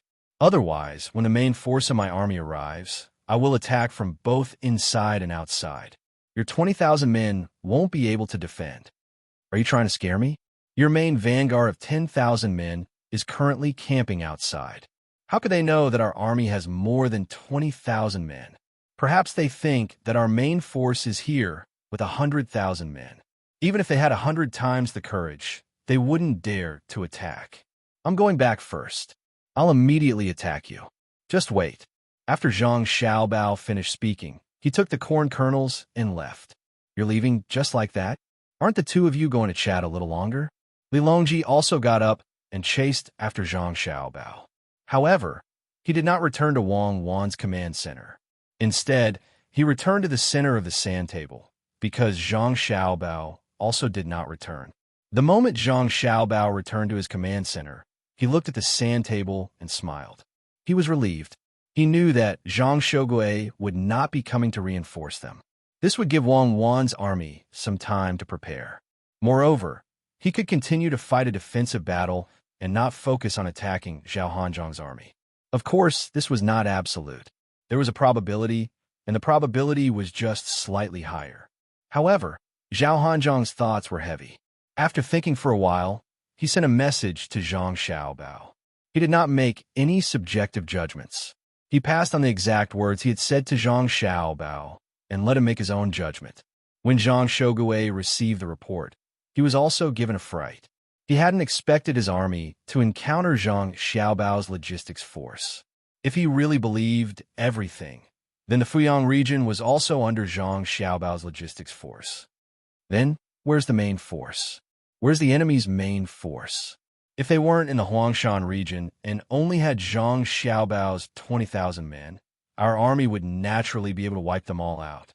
But if that wasn't the case, why would Zhang Xiaobao say that? Is he baiting me into attacking so that I can be eaten by the main force? Or is he trying to scare me so that he can use this opportunity to wipe out that brigade? Zhang Shogui began to analyze the information he had received. The more he thought about it, the more chaotic his mind became. He wanted to fight a battle of opportunity, but he was worried that Zhang Xiaobao would plot against him. He wanted to defend, but he was also worried that he would delay the crucial moment of rescue. After less than an hour of consideration, half a day had passed on the battlefield on the sand table. It was time for the night to fall. Seeing a messenger come over and take out a dust time marker, Zhang Shogui's eyes lit up. He gave the order, report to the front. When night falls, break out of the encirclement and find a suitable direction to escape the enemy's encirclement. The moment Zhao Hanzhong received the order, he immediately understood what Zhang Shogui meant. It was no longer realistic for his brigade to attack the enemy's high ground, but defending it wasn't a problem. However, Zhang Shogui couldn't determine the enemy's situation, so he wanted to use his own troops to test the waters. If they succeeded, it would mean that the enemy only had 20,000 logistic soldiers. If they couldn't break out, his own troops would be crippled. However, Zhang Shogui's troops will be able to make the necessary adjustments, retreat, and defend to avoid even greater losses. Zhao Hanzhong truly didn't want his troops to break out of the encirclement, but for the sake of the great Tang army as a whole, he could only make this sacrifice. Order, cook at midnight and rest at 4. At 4 in the morning, break out of the encirclement. Zhao Hanzhong had no other choice but to give this order. Normally speaking, the path from which they came was the most dangerous, but since he knew this, and he believed that Zhang Xiaobao knew this as well, the defenses of the path from which they came should be relatively weak, while the other paths should be filled with traps. As for whether this was true or not, he would know once he tried. In any case, if they could break out of the encirclement, how many of them would survive would be up to the heavens. Zhang Xiaobao was also looking at the sand table, analyzing what choice Zhao Hanzhong would make, and whether Zhang Shogui would make the decision according to his own judgment. At this stage of the battle, it was a true battle of wits and courage, each side trying to guess at the arrangements of the other side's commanders. Order, our army to prepare to face the enemy's breakout at any time. No matter which direction the enemy breaks out in, our army is not allowed to retreat. As for the other armies, if they are close to the breakout point, circle around and continue to set up defenses. If they are far away, quickly pursue from sides. If the enemy doesn't move, continue to harass them. After passing down the order, Zhang Xiaobao left the room and went straight to Wang Wan's room. Cuckoo, I've forced them to give the order to move as quickly as possible. What do you think we should do? Zhang Xiaobao said to Wang Wan. Wang Wan carefully listened to Zhang Xiaobao's recount of the situation and sighed. You just had to make the conflict erupt so quickly. Wouldn't it have been better to wait 2 more days? My men are still on the way, so we can only increase our speed.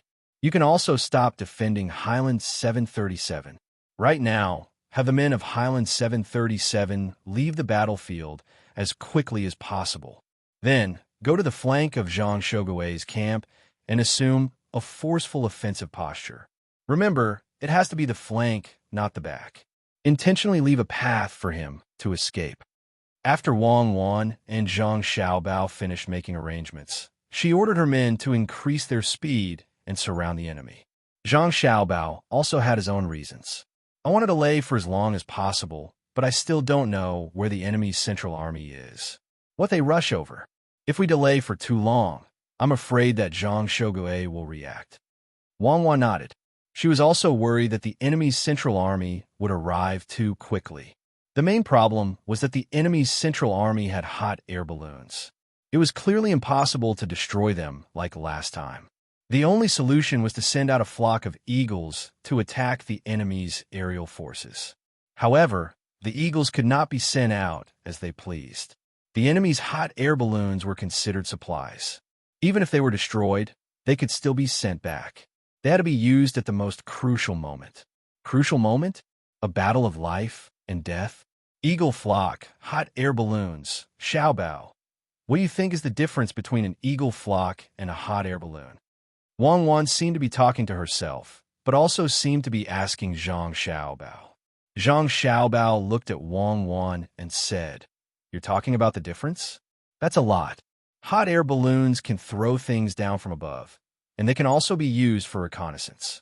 Moreover, they're equipped with guns that can also be used for aerial attacks. If our eagle flocks rush over, they'll be shot down by their cross protection.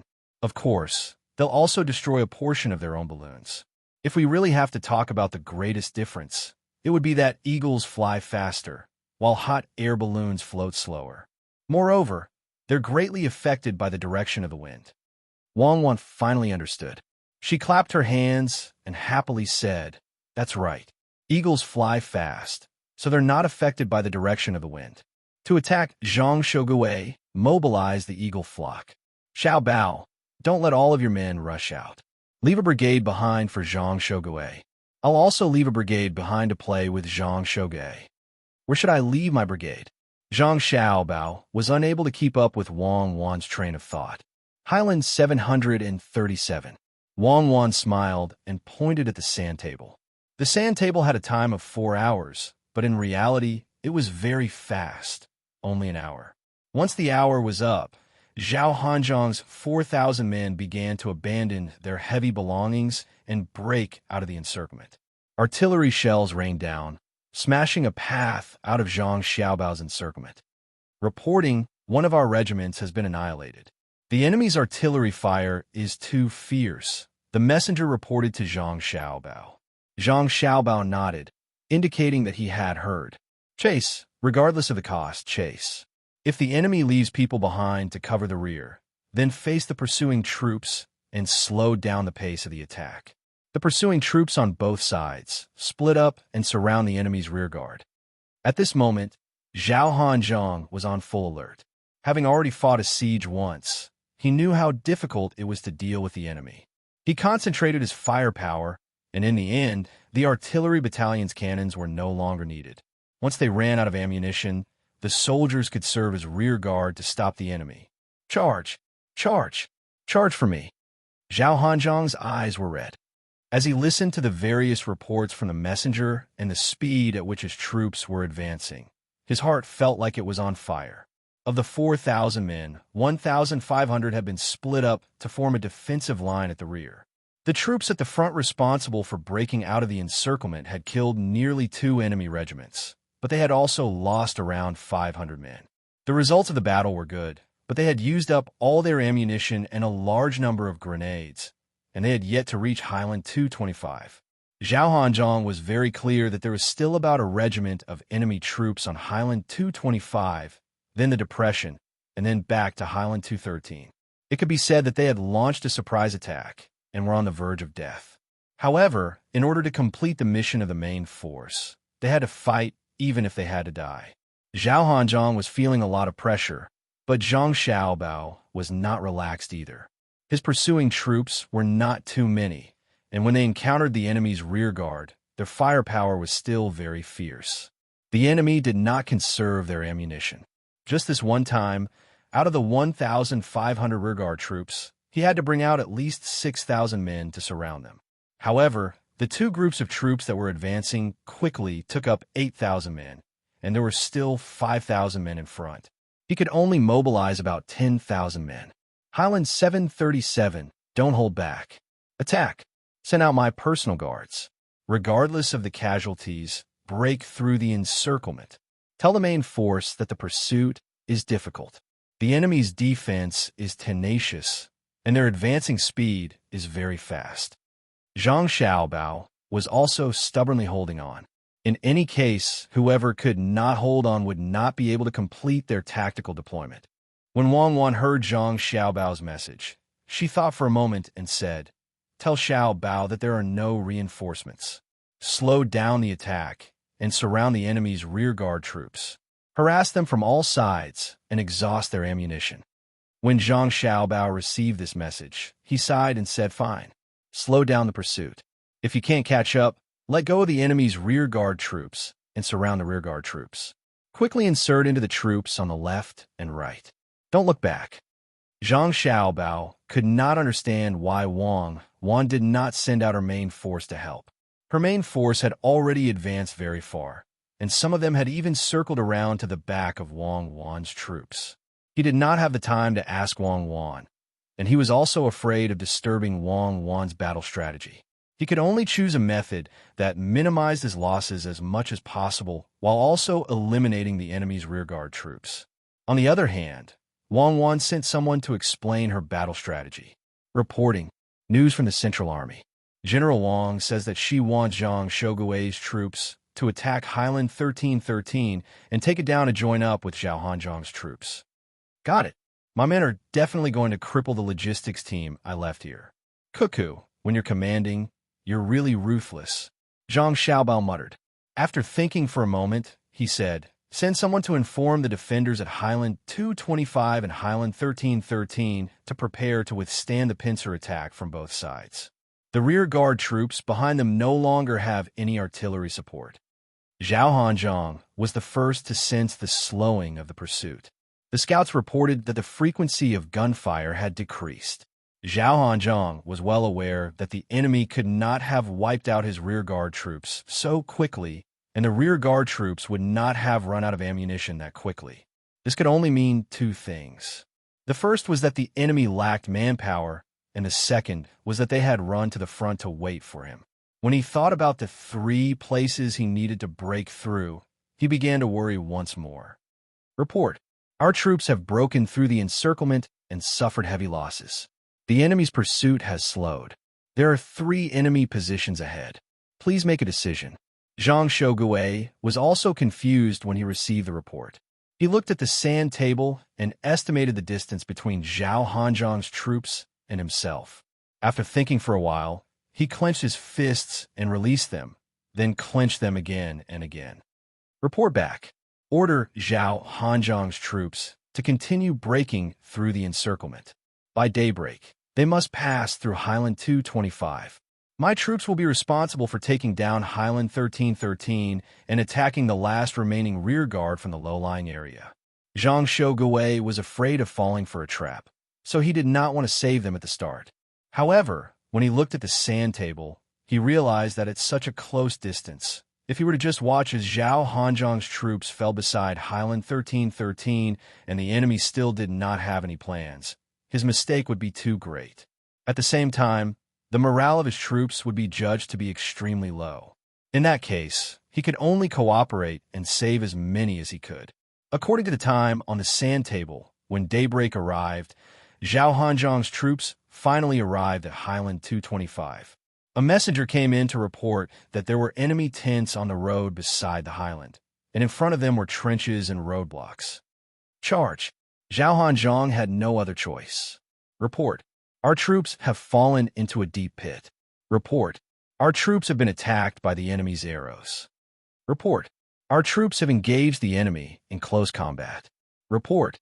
As the reports came in one after another, Zhao Hanzhong squatted beside the sand table, tears flowing down his cheeks. Zhang Xiaobao also stood in front of the sand table, lightly clapping his hands. His face was solemn as he slowly muttered, "Beautiful, beautifully fought." A force of 1,500 rearguards was surrounded, but they still managed to exhaust 3,000 of my men. They actually knew how to counterattack, and they were even able to link up several lines of defense. Record down the rearguard commander for me. Once this battle is over, I'll personally go and see him. My personal guard was bitten off by his final counterattack. Beautiful, truly beautiful. Tell Cuckoo that I've discovered talent. When Wang Wan heard Zhang Xiaobao's report, she chuckled and said, "Tell Xiaobao that we'll talk about it later. Right now, his troops are to go to Highland 737 and rest there. The 8,000 troops that are going to pass between the two sides are to assemble and prepare to attack the flanks of Zhang Shogui's camp at any time." Zhang Shogui did not remain idle. Since he had decided to save them, he naturally had to think of a way to open up a path. Under his orders, the cannons plowed through Highland 113 again and again. It felt like all the defensive structures on the highland had been destroyed, but when the troops charged, they were still fiercely counterattacked. The rings of fire made of firewood that were not destroyed by the explosions were set alight by the enemy. From the top of the hill was still under the enemy's control, even when the sky was already bright. A messenger inserted a tattered flag into the sand table at Highland 113, replacing the original flag. Reporting. According to the feedback from our attackers, the enemy doesn't have much resistance left. Zhang Shogui bit his lip. You've been saying this since an hour ago. Zhaohan Zhang, you've really screwed me over. Is this the army you destroyed when you broke through? There's at least a regiment defending it. Men, continue the bombardment. In another room. Battalion Commander Wang, you've fallen in battle, the messenger said. One of the three commanders stood up and said to the other two, Sun Quan, Fan Zhu, I'm leaving. I'll be waiting for you at the center of the sand table. I hope that you'll arrive a little later. Sun Quan and Fan Zhu nodded. After Wang Nan left, the two exchanged bitter smiles and shook their heads at the same time. How many can still fight? Sun Quan asked. Less than 100. This is the last defense. Once the enemy's shells fall, you and I will probably have to leave. Fan Zhu appeared very calm. He was exhausted today and had to constantly communicate with the messenger. Although there was no sound of cannon fire, the silent battlefield still exhausted him. As expected, it didn't take long for the messenger to report that another wave of enemy shells had fallen. Sun Quan had been struck by shrapnel and had died. Only Fan Zhu was left. He stood up and said, I want to see Zhang Shogui and see what kind of expression he has, haha.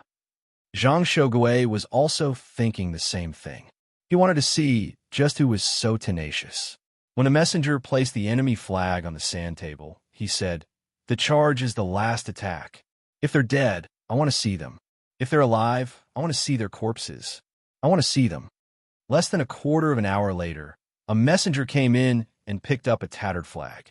He inserted it into the sand table and reported, Our charge has been defeated. Highland 113 is still in the hands of the enemy. Motherfucker, playing with me? Where did they come from? Zhang Shogui looked at the messenger in disbelief. The messenger shook his head. In Fan Zhu's room, there were two people who were happily chatting. How was it? Didn't I say there was no one on Highland 113? Do you admit defeat? Commander Lu Dong, what do you think? I admit defeat. I really admit defeat. I'll treat you to 3 meals. Savant's restaurant, but my Commander Su, we only left 1 battalion in the Depression. There's also your personal guard. If the 2 independent battalions on Highland 225 can't hold, I want to see if those few people can delay them. Lu Dong admitted defeat. He had lost the bet. Fan Zhu didn't know whether to laugh or cry as she looked at Lu Dong and Su Gu. She asked, You've left your own position. Aren't you afraid that your position will be taken care of? Su Gu didn't care at all. I've already disobeyed an order once, so one more won't make a difference. My position is a depression. I originally wanted to stop them, but after thinking about it, I'll help you defend the high ground. Although the hill is small, it still has a slope, right? Lu Dong also nodded. That's right. I've already discussed it with Su Gu. Even if we can't hold Highland 113 in the end, we'll make Zhang Shogui suffer. You see that? This time, we'll definitely make him suffer. Look at his last attack. It was so smooth. The referee team even judged that they were charging forward. What was the result? Didn't they still get beaten down by us? Continue firing. And that Zhaohan Zhang, he wants to run? He's facing 2 independent battalions. I estimate that the fortifications and traps will reach all the way to his home. Now that his cannons are gone, I want to see how many people he can fill in. Pay attention to concealment.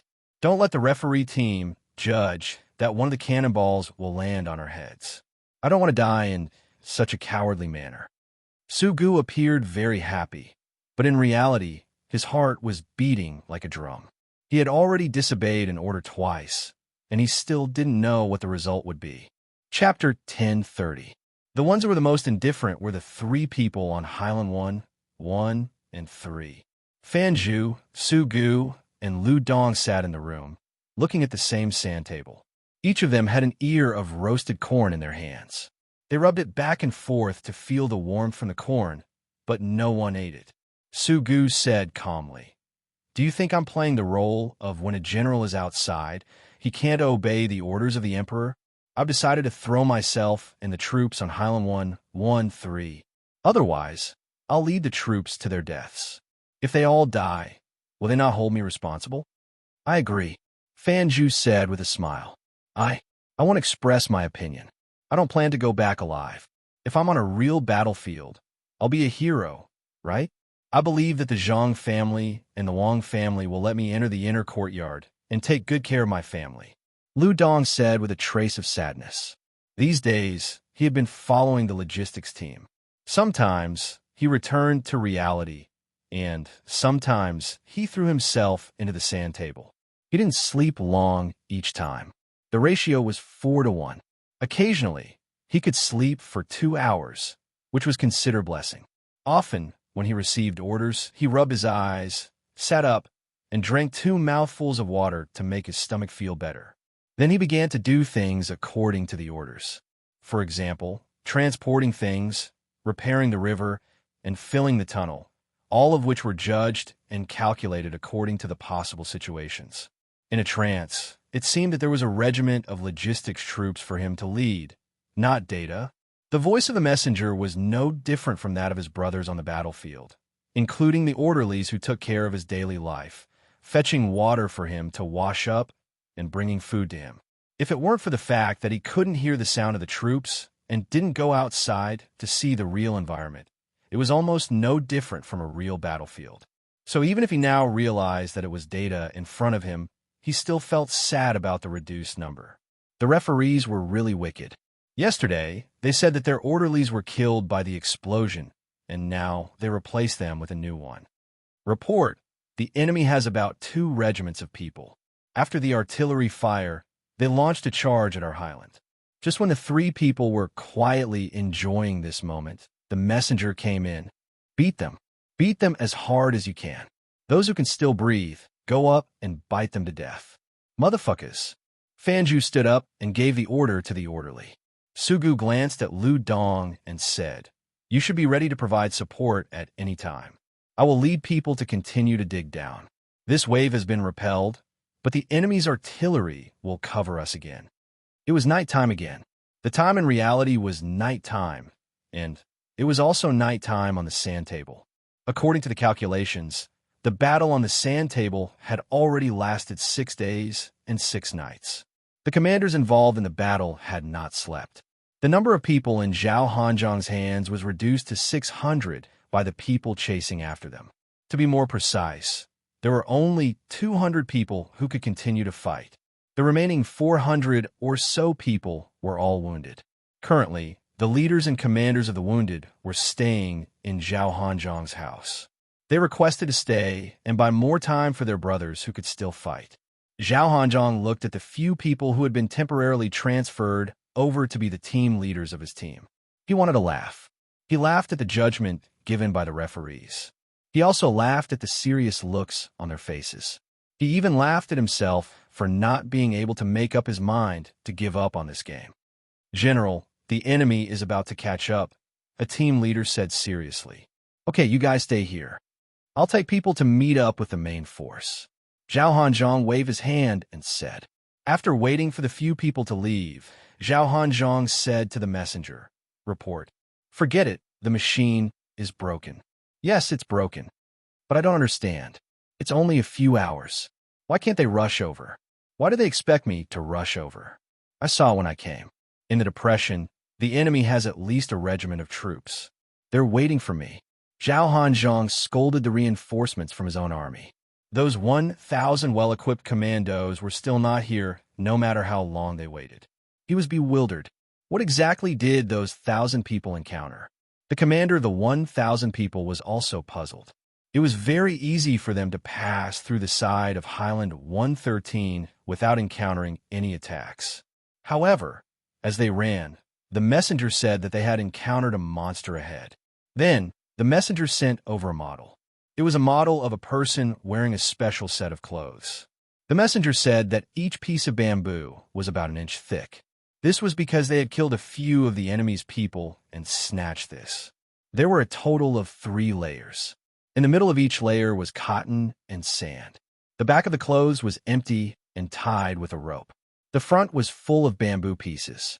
When weighing it, it weighed about 60 kilograms. It was this thing. When the soldiers in front fired a row of handguns, a few people fell.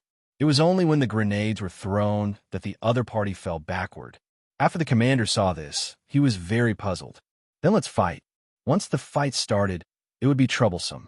Unless the bullets hit the enemy's head, if they hit the body, they would not die. There were very few injuries. Once the grenades were thrown, the enemy would fall down. The casualties were still small. Then, they could not let the enemy rush to the front and fight hand-to-hand. They could only order the troops to move backward slowly. The path that they had just run to was slowly retreated. The commander thought for a while and finally understood the reason. In order to rescue in time, his troops had brought more throwing weapons. They did not bring long guns at all. Precious things like submachine guns were left with the main force. There were only a few of them. Most of them were dual pistols. When the bullets hit that thing, not to mention pistols, even rifles would have to hit an inch to penetrate it. The thick bamboo pieces, sand, and cotton added together actually reduced the power of the bullets to the lowest. When throwing grenades, unless they were thrown out densely or just happened to explode near the enemy's body, the moment the enemy lay down, the shrapnel of the grenade would fly away. This is too shameless. If I didn't see this thing and think about it carefully, I wouldn't know that this thing can be used to block bullets. How can the natives be so smart? The commander scolded, but there was nothing he could do. Other than this road, there was a depression on the side. When they came here, they had not even touched the depression, but some of the troops had already stepped into the trap. It was not easy to get here. The road in front was finally clear. The enemy probably did not have time to set up the trap. If they continued to walk to the depression and avoid the enemy, they would not need the enemy to attack. If they did not die in the depression, they would not be able to get out for a few days. I remember that there is such a method to block bullets. That's right. They're the ones who developed the guns, so they naturally know how to guard against it and minimize the casualties. The commander had not rested for a day and a half, almost 2 days. The troops had also retreated to the side of Highland 113. This was all thanks to the fact that they had enough grenades. If the enemy was too fast, they could organize a dense throwing of grenades. The troops at the front would be able to destroy a batch of them. The ones at the back would also run backwards to avoid the throwing distance. This is a tug of war with me, General Zhao.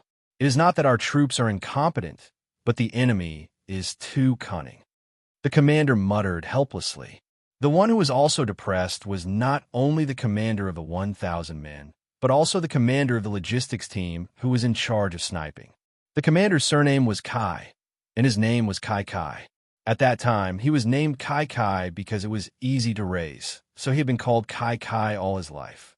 He was originally following the logistics team of the 1st Division and the 3rd Brigade from the left side, taking a detour and advancing towards the enemy's main force.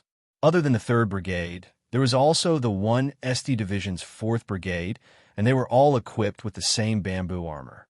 When they reached the place, they would follow the orders of the brigade commander and attack the enemy's main force crazily from the side to create enough time for their main force to surround them.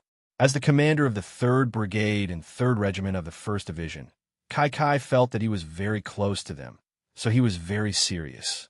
In the end, the messenger went into the room and covered the sand table in front of him, telling him that the sand table was lost because they were marching too fast. There was only one map, and that he had fallen behind. I am a regiment, and I am following the regiment in front of me. How can I fall behind? And this sand table. Fine, he did not have the time to bring a sand table with him when he was marching, but did the others bring it when they were in a small team? Why didn't they tell him in advance? When he saw the messenger shake his head helplessly, Kai Kai gave up on arguing and said to the messenger, "Fine, I will follow the map now. Is that okay?" "Okay, but you're not familiar with the terrain here, so you can't refer to the map. Also, it is night now. Do you want to order the troops to light torches?" The messenger nodded and answered, then asked, "Why would I light torches?" "Torches? Right now, even if there is a radio station, I have to maintain electronic silence. Our army is quickly moving in, and you want me to expose our position and battle intent? If I really light the torches, my evaluation team will immediately draw a cross behind my name, and I will never be able to enter the inner courtyard in this life. I have studied for 5 years. Do you think it is easy? Tell me the road that our army is on now. It really torments me. Be more serious. Don't give me false reports. You all only know how to bully me. You know that I have the worst grasp of the terrain. If I was good, I would have entered the inner courtyard long ago. Just like that, Kai led his regiment and walked step by step. In the end, on the sand table, in the early hours of the next day, he discovered that the enemy's army had appeared about 3 miles away. He did not know who they were, but when he discovered them, they also discovered him. What should he do? Fight. Just like that, under countless coincidences and judgments, Kai's regiment of 1,500 people started a contact battle with the enemy's 1,000 people. He did not remember the terrain well, but there was no problem with commanding. He was smart enough, and as soon as they came into contact, he realized that the enemy's goal was not to specifically target him, but to quickly pass through. Then, according to the battle policy of whatever the enemy wants to do, we will not let them do it. Kai gritted his teeth and made up his mind. He did not chase after the main force and began to exhaust the enemy. His goal was very clear. He did not care how many people he could eliminate. As long as he could stall the enemy would not be able to achieve the tactical goal. Of course, his regiment would not be able to complete the pre-battle arrangements. Report, the enemy has organized a wave of forward-throwing echelons and launched a fierce attack on our army. The messenger's voice rang in Kai's ears, who was troubled by the unfamiliar terrain. Retreat, retreat, leave a team of people at the front, exhaust the enemy's weapons, and stop the enemy's advance. Do I need to tell you this? What did little Gongzi Xiaobao say? Kai recognized this messenger. He had just entered the outer courtyard for a year, and he had studied surveying, specifically providing data for long-range weapons. This kid was very smart, and most people would not be able to learn this. The messenger replied very naturally, "If the enemy advances, we retreat. If the enemy retreats, we advance. If the enemy stays, we disturb. If the enemy is tired, we attack." After saying that, he said to Kai in dissatisfaction, "If you ask me this again, you'll be breaking the rules. Go and pass down the order, retreat," Kai shouted. The messenger went out, and he looked at the map that did not even indicate the location of his regiment. He said angrily, "The referees also know how to bully people. The enemy's attacking force of 1,000 people is very strong. They are equipped with dual handguns and so many throwing weapons. What are they trying to do? This is because they have encountered my regiment. If they had encountered an ordinary regiment of my logistics or main force, then that regiment, no, even a brigade would have been broken through in an instant. Handguns against close-range combat. Won't people fall like wheat being cut down?" Little Gongzi said that in this world, there's no such thing as diarrhea or dryness for no reason. There has to be some reason. This kind of equipment is not like fighting a siege, where they fight from top to bottom, and they also use bows and spears as long-range weapons. It is also not like defending, where they should use spears and shoot from a distance. When the enemy gets close, there are too many variables. Then, there is only one possibility. They want to pass quickly and launch a surprise attack. If not, then it will become a siege. There is only one goal left, and that is to rescue. Kai finally figured out something, because in this world, there was no such thing as salty and bland for no reason. Reporting, the enemy is continuing to advance. They used handguns to shoot down the team I was blocking. They were very close, and they specifically aimed for the head, even if they were injured. The messenger came back and reported. Kai had basically figured everything out by now. She smiled and said, I know where I am." "Where are you?" the messenger asked curiously. "I am between Highland 1313 and Highland 225. There should be a depression next to me. Send someone to find our garrison in the depression and have them contact me. I want to work with them to stop the enemy here." "Zhao Hanzong, you actually didn't rush out. Ha ha." The messenger was shocked. Although his guess was not completely correct, it was not far off, because there was no one guarding the depression.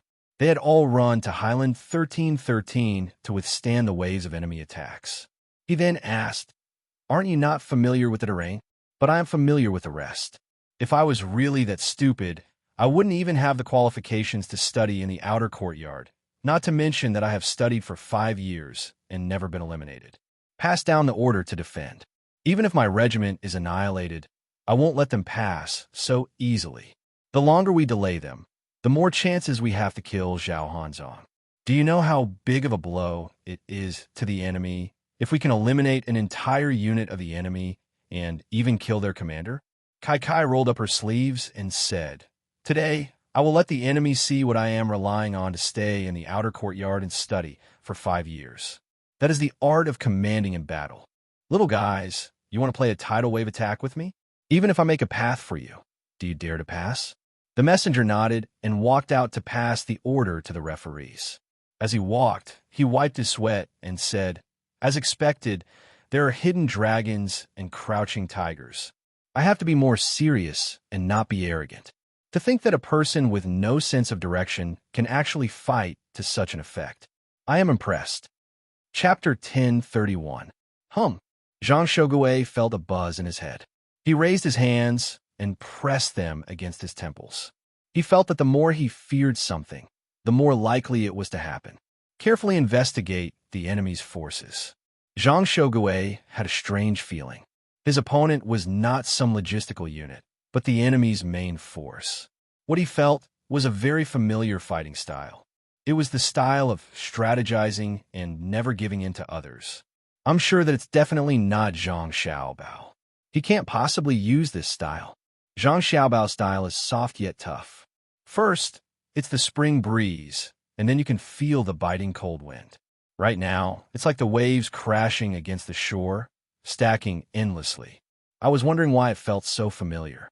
I felt it when I was in class. This is the style of Wang Wan's whirlwind thousand snow. This is what she meant when she said that the dense clouds piled up, the wind couldn't blow back, and the rain fell like rain. Zhang Shogui instantly recalled a certain lesson, where a certain person had talked about the psychological pressure of attacking and seizing the advantage. That person was Wang Wan. She had used the advantage in numbers to proactively penetrate the enemy, and then formed layers of encirclement to disrupt the enemy's advance. Someone, go and investigate the enemy's attack. Zhang Shogui was truly afraid now. When he knew that Zhang Xiaobao was organizing a logistical attack, he had still underestimated the enemy. He acknowledged Zhang Xiaobao's economic leadership, but he was not convinced by Zhang Xiaobao's ability to command, even though Zhang Xiaobao's individual fighting prowess was extraordinary. Report: the enemy has revealed their flags and numbers. Logistical Division 1, 3rd Brigade, and 4th Brigade. Our army is unable to break through, so they're using their battalions to attack. Our guns are unable to penetrate the enemy's human wall. They're throwing grenades at close range. The first wave of enemy troops is lying down, and the second wave is following. This is repeated endlessly. Our army's first line of defense has fallen. The messenger's words were extremely urgent. Reporting, our army's right flank is in an emergency. The enemy is using their bodies to fill the trench. After 3 layers, the trench has been leveled. The enemy has stepped on our friends. Another messenger also came over to report. Zhang Shogui was dumbfounded by these 2 pieces of news. He knew of the trench. Wooden spears have been thrust into the ground, 10 feet deep and 2 feet long. How could they so easily pass through with 3 layers of corpses? You could either carry sand to fill up the path or use dozens of corpses to pave the way. But from the messenger's urgent report, it was obvious that they were not coming here one by one, but as a whole. Deploy the cannons and attack them. Our army is preparing to retreat. Pack up. Quick, tell the generals that we are facing Wang Wan's main forces. Zhang Xiaobao's logistics army is at the front line. They're using their lives to buy time. Retreat quickly. Zhang Shogui finally understood what was going on. It was no wonder the enemy's attacks were so confusing. It was a 2-man army using 2 different styles of fighting. Yes, Zhang Xiaobao liked to be soft first and then fierce later. Wang Wan was definitely using the stacking tactic. She was the main force, and she had the advantage in numbers. Even so, she was unwilling to immediately sacrifice herself and had let Zhang Xiaobao take the lead in the attack. Now, Zhang Xiaobao was no longer soft. He was soft because he was waiting for his vanguard, Zhao Hanzhang, to arrive. How could the husband and wife not cooperate? This was not the time to investigate how the enemy had gotten here or why they could not retreat, but how they could escape. Reporting, our army's artillery is currently focused on Plateau 113. The enemy's flag is still fluttering under the artillery fire, the messenger reported. I know you're a member of the Zhang family. You don't have to praise them like this, right? Zhang Shogui said in a fit of pique. As soon as he said this, he regretted it. If these words reached the ears of others, how would they look at him? Could it be that they couldn't even tolerate a messenger? Zhang Xiaobao and Wang Wan were fighting a war while also handling domestic affairs. Had they ever complained? Without waiting for him to apologize, the messenger changed his tone, reporting, our army's artillery is currently fiercely attacking Plateau 113. The enemy is already unable to raise their heads. The plateau is about to fall, but the tattered flag is still there. Judging from this, the plateau is still in the hands of the enemy. I was wrong. Don't say anymore. It's not even as good as the previous report. At the very least, the previous report said that the enemy was tenacious. Now, aren't you saying that our army is incompetent? Zhang Shogui was even afraid of the messenger. He concluded that this was all because of his anger. Order the artillery to change directions and face our army. Wait a moment. Order the artillery to continue attacking Plateau 113 to create a false impression for the enemy. Our offensive personnel are to circle around and retreat. Attack the enemy's retreat path to the left. Understood. The messenger did not show any other expression. After receiving the order, he hurriedly ran out. At this moment, the situation in every aspect of the battle could be seen. In truth, there was no longer any plateau on Plateau 113. The hill was not large, and after being continuously bombarded, the entire hill had been shaved off by 2 meters. To be more precise, it had now become Plateau 113. Fan Zhu and the others were still holding on. A total of 3 regiments had come in, including Su Gu's personal guards. They had about a battalion's strength, but only 2 battalions were left. However, the fortifications continued to dig down without stopping. This was the most helpless and most shameless method that Zhang Xiaobao and Wang Wan had come up with. Not to mention Wang Wan, who had been trained in military studies. Even Zhang Xiaobao knew how tenacious the People's Liberation Army was. Let alone a small hill that had been blown off by 2 meters. Even an entire mountain had been blown off by 3 meters. When the enemy attacked, did they see if anyone had formed a defensive position? When there was a limit to manpower, there was also a limit to ammunition. According to Zhang Xiaobao's words, do you think that I'm a small country that will retreat after a few people die? I'll let you pick any high ground, throw down 10,000 earth penetrators, and then organize infantry to attack. See if you can easily charge up? Wang Wan admired Zhang Xiaobao's attitude the most. Thus, when she trained the people in her family, she taught them to compete in physical strength, will, courage, and life. Fan Zhu and the others thoroughly carried out this teaching. Everything began with suffering. The cannons were still roaring, but Fan Zhu, Lu Dong, and Su Gu felt that the situation was different. Su Gu spoke first. I say, aren't the cannons being too fierce? Zhang Shogui doesn't want to play anymore? The ammunition isn't infinite. If it were you or me, would we do this? Was he trying to make a feint so that he could turn his horse and retreat? Ha! Su Gu's words were a joke to adjust the atmosphere, but Fan Zhu and Lu Dong were stunned. Then, the 2 of them said at the same time, it's possible. Possible? What do you mean? Su Gu already had an idea in his mind, so he asked for confirmation. Is there even a need to think? Something must have happened to Zhang Shogui. Our troops have already moved. If it's not Xiao Bao, then it's Cuckoo. Otherwise, is Zhang Shogui an idiot? Would he just fire the cannons and not organize a large-scale attack? Fan Zhu asked. Then should we launch a counterattack? That won't do. If we charge down, won't we fall under their artillery? And they still have people pretending to attack. They'll definitely try to intercept us, Su Gu said with a shake of his head. Lu Dong patted Su Gu and said, Are you an idiot? 1,000 people went past Highland 113. What's going on? It's been almost 5 days, right? According to the time on the sand table, they should have met up with Zhao Hanzhong and then surrounded us, coordinating with Zhang Shogui's attack from the other side. Why hasn't there been any movement? I know. They've run into trouble. Fuck, then what are we waiting for? Let's retreat and reinforce them. Give Highland 113 to Zhang Shogui. Let's see if he dares to take it. Su Gu finally reacted. The enemy had 1,000 people. Whether or not they had met up with Zhao Hanzhong's troops, they had inevitably run into trouble.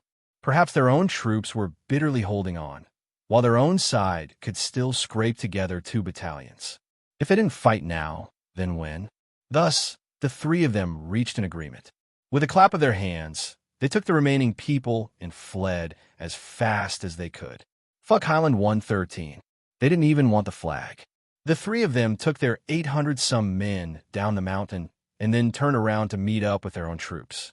3 regiments, including Su Gu's personal guards, had been reduced to 800 people. But even so, the 3 of them did not give up. They continued to actively train according to their own analysis and habits from their previous training. In the center of the sand table, Li Longji was also not resting well. The battle had truly been too intense. All sorts of things could happen at any time, and he couldn't bear to miss out on any of the exciting moments. The others naturally had to accompany him, but when they were alone, they were able to take a nap and were in much better condition than him. Seeing Fan Zhu's group of 3 leading their troops back, Li Longji sighed and said, This is the outer courtyard of the Zhang clan and Wang clan. Look at the coordination between them. They don't even need to use telegrams to communicate. Just by relying on their usual tacit understanding, they can produce such results. And look at their willpower. They're never afraid of being alone and without help. Look at Kai Kai. Even after breaking apart an entire regiment, she still managed to organize a counterattack. Who wouldn't be afraid of such a force? After the commander gives out his mission, how many people can still judge the situation in an unexpected situation and coordinate with the main force to use the proper tactics? Zhao Hanzhong and Zhang Shogui didn't lose unjustly. Empress Wang was born into a family of generals, and she had been groomed like this since she was young. However, she knew that she had to admit that she had never seen such subordinates before, and they were only in the outer courtyard. She had seen it on the sand table of the inner courtyard. Wang Yi's group, any random small group, was able to deal significant damage to the enemy. When they fought, they gave off a sense of complete unity. Don't just talk about luck and coincidence. If that was really the case, Cuckoo's group was simply too lucky. But every opportunity was grasped by people. Everyone had a chance, so why did they grasp it so well? How many times was it still a coincidence? The more she thought about it, the more excited Empress Wang became. Your Majesty, after the martial examination, let's recruit the people from the Zhang clan and Wang clan who can't enter the inner courtyard. We also want to, but we reckon that they would rather stay in the outer courtyard than enter the court. Let's not talk about others, just Fan Zhu, Su Gu, Lu Dong, Wang Nan, and Sun Quan. Will they agree? Just how far did they push Zhao Hanzhong and Zhang Shogui? In their eyes, Zhao Hanzhong and Zhang Shogui are defeated generals, and they don't want to be in the same team. With just a glance, they can tell that you, the generals of the court, and the main forces of the Zhang clan and Wang clan, are only at this level. Why would they leave the outer courtyard? Li Longji said with jealousy. On the battlefield, the 2 regiments of the 1st Logistics Division's 3rd Brigade and the 3 regiments of the 4th Brigade were still madly attacking Zhang Shogui's flanks without regard for casualties. The bulletproof vests made of bamboo were a little heavy, but the effects were pretty good. If someone in the front was killed, the people at the back would carry the corpse and continue pushing it forward. The enemy would drop to the ground after throwing a grenade, so the losses weren't too great. The people filling the trenches didn't use their own bodies to block the spears. Instead, they put on the bulletproof vests and found a good spot. Then, they carried the wooden poles up and filled the trenches with 3 layers of people. Those who filled the trenches were unlucky enough to be declared dead by the referees. Once the last wave of people had passed, they would have to pull out those who had filled the trenches so that they could still fight. When Zhang Shogui gave the order to retreat, the entire camp immediately fell into chaos. Fighting at night greatly affected one's field of vision, and with the order to retreat, the 2 flanks were pinned down. Of the 8,000-some soldiers, at least 3,000 were used to defend the 2 flanks. Originally, Zhang Xiaobao had 10,000 soldiers. After sending out 1,000 reinforcements and attacking heights 113 and 113, he left behind another 1,000 soldiers. Against Zhang Xiaobao's 5 logistics regiments, nearly 8,000 soldiers, the 3,000 soldiers on the 2 flanks were having a very hard time. Moreover, under the influence of the soldiers who had retreated from heights 113, the 4,000-some soldiers in the center began to move back in batches. The referees immediately judged that their morale had plummeted. The attacking logistics troops didn't light their torches for fear of being used as practice, but when Zhang Shogui's troops retreated, they lit their torches. When their torches were lit, a messenger immediately placed a model of a torch on the sand table in front of the generals. "What's this?" Zhang Shogui asked as he looked at the model. Reporting, "These are the torches in the direction of our retreat and in the distance of our right flank. Based on the number of torches, we estimate that 20,000 enemy soldiers have suddenly appeared." The messenger pointed at the model and replied, "How many?" Zhang Shogui bellowed. In an instant, his heart chilled as he numbly nodded. "I know. This is Wang Wan's main force. Pass on my order. Withdraw the order to retreat. Gather all the troops and advance toward heights 113, and then take heights 225. Quickly.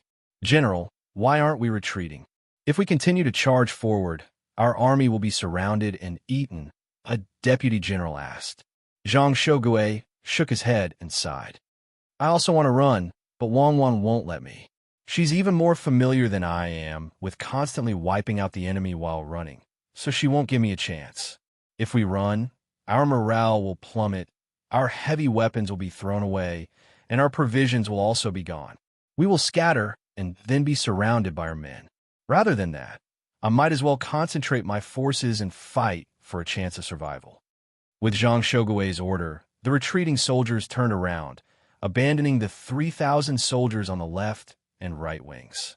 They arrived at the base of heights 113 and gathered a portion of the soldiers there. With less than 5,000 soldiers, they captured heights 113. Reporting, "We haven't encountered any enemy defending heights 113, the messenger reported. "I already know. I also know that they turn around to work with their own forces to wipe out the 1,000 reinforcements that Zhao Hanzhang and I sent over. Other than the fact that I didn't scheme against Wang Wan and Zhang Xiaobao. Do you know where we lost?" Zhang Shogui first nodded to the messenger. Then he asked the generals in the room.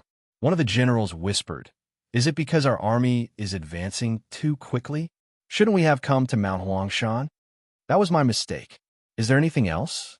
Zhang Shogui asked with a heavier tone. Another general thought for a moment, then said, "Could it be that by the time we sent our commanders to the regiments, there was already no one available?" Someone finally noticed. The several hundred commanders from the Zhang family and the Wang family's inner and outer courtyards formed the most luxurious command formation.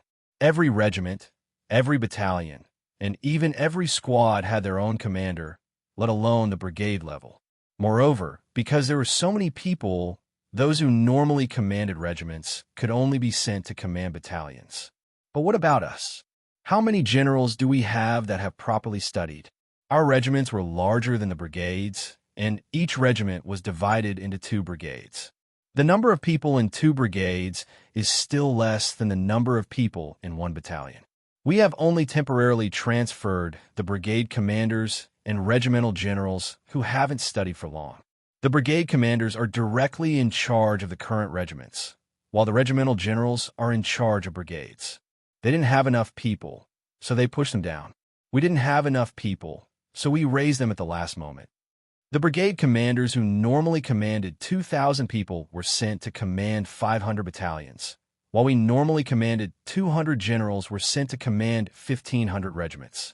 Our battalion is currently the commander of a squad, and the captain is just someone who has performed well in the army. If not for the advantage in weapons, if the two sides met, our troops would have been instantly crushed. At this moment, Zhang Shogui was keenly aware of the weakness of not having enough people.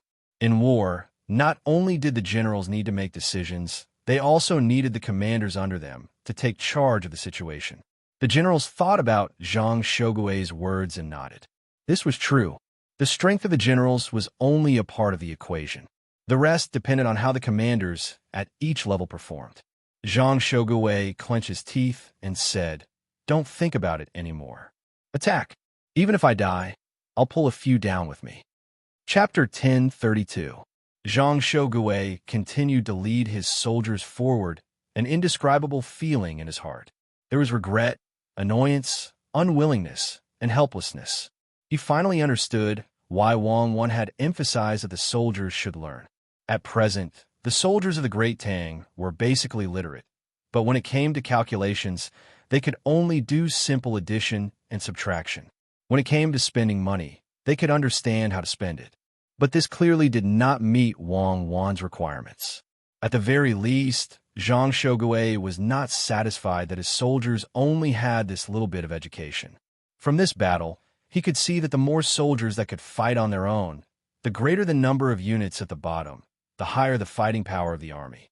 Zhang Shogui, who had not encountered any resistance for the time being, looked at the model and thought to himself, just what level do I have to reach to meet Wang Wan's requirements? Li Longji was also asking Zhang Xiaobao. He was in Zhang Xiaobao's room. Zhang Xiaobao had withdrawn back to Highland 737, so he didn't have many soldiers left. In total, he had just over 4,000 soldiers, including his personal guards. But he felt that it was worth it. If he added in the 2 brigades that had attacked, how many soldiers would he have left? 8,000 was already enough.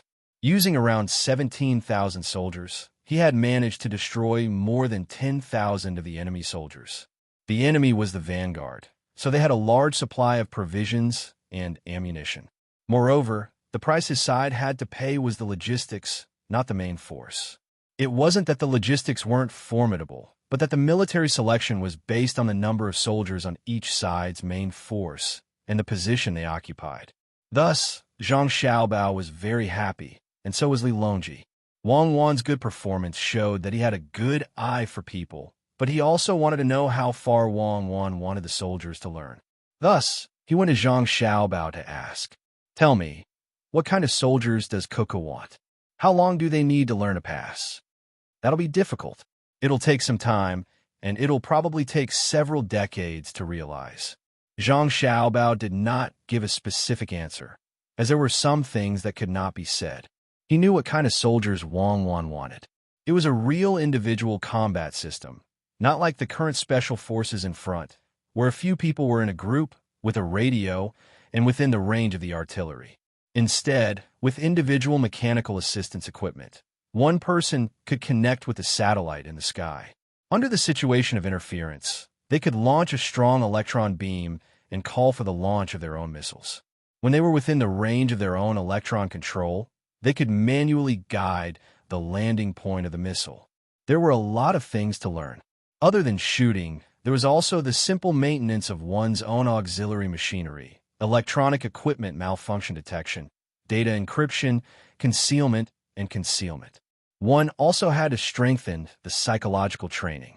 No matter how good the equipment was, there would be times when there would be problems. For example, if an electromagnetic bomb exploded in the sky, all the electronic equipment in the area would be burned out. Then, as a qualified warrior, he had to determine his own position without any assistance and stay there for a long time. At critical moments, everyone was the commander on the battlefield. With the current education system and technology, even if something was suddenly made, how many people would be able to use it? Li Longji didn't understand, so he asked again, "Why is it difficult?" "Because what Coco wants is to be able to complete the tactical plan as soon as the map is brought over." When the three of them randomly meet, they can immediately launch a 3-point cross attack. When they encounter turbulence, they can make their own swimming tools and give them a glider, and they can immediately find a place to take off. With a hot air balloon, they won't make any mistakes while flying. They can adapt to any terrain, be familiar with all weather conditions, be proficient in at least 4 languages, be able to calculate the basic elements of the ballistic trajectory, use the radio to send out messages, and at the same time, intercept the enemy's information, and so on. Zhang Xiaobao gave some examples. Li Longji and Wei Wei opened their mouths and waited for Zhang Xiaobao to finish.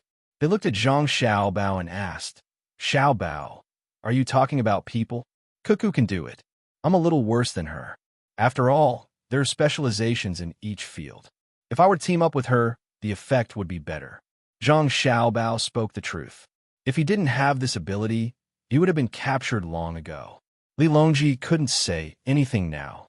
He looked at the sand table and muttered to himself, "Zhang Shogui, it's not easy." After scheming and scheming, in the end, he still fell for it because of his personality. If I were him, I would fight it out with all of you. I definitely wouldn't have charged into Mount Huangshan. Not only is that a death trap for him, it's also an ambush for the Central Army. A large amount of supplies have been lost, including what the soldiers carried. The cannons have also been lost.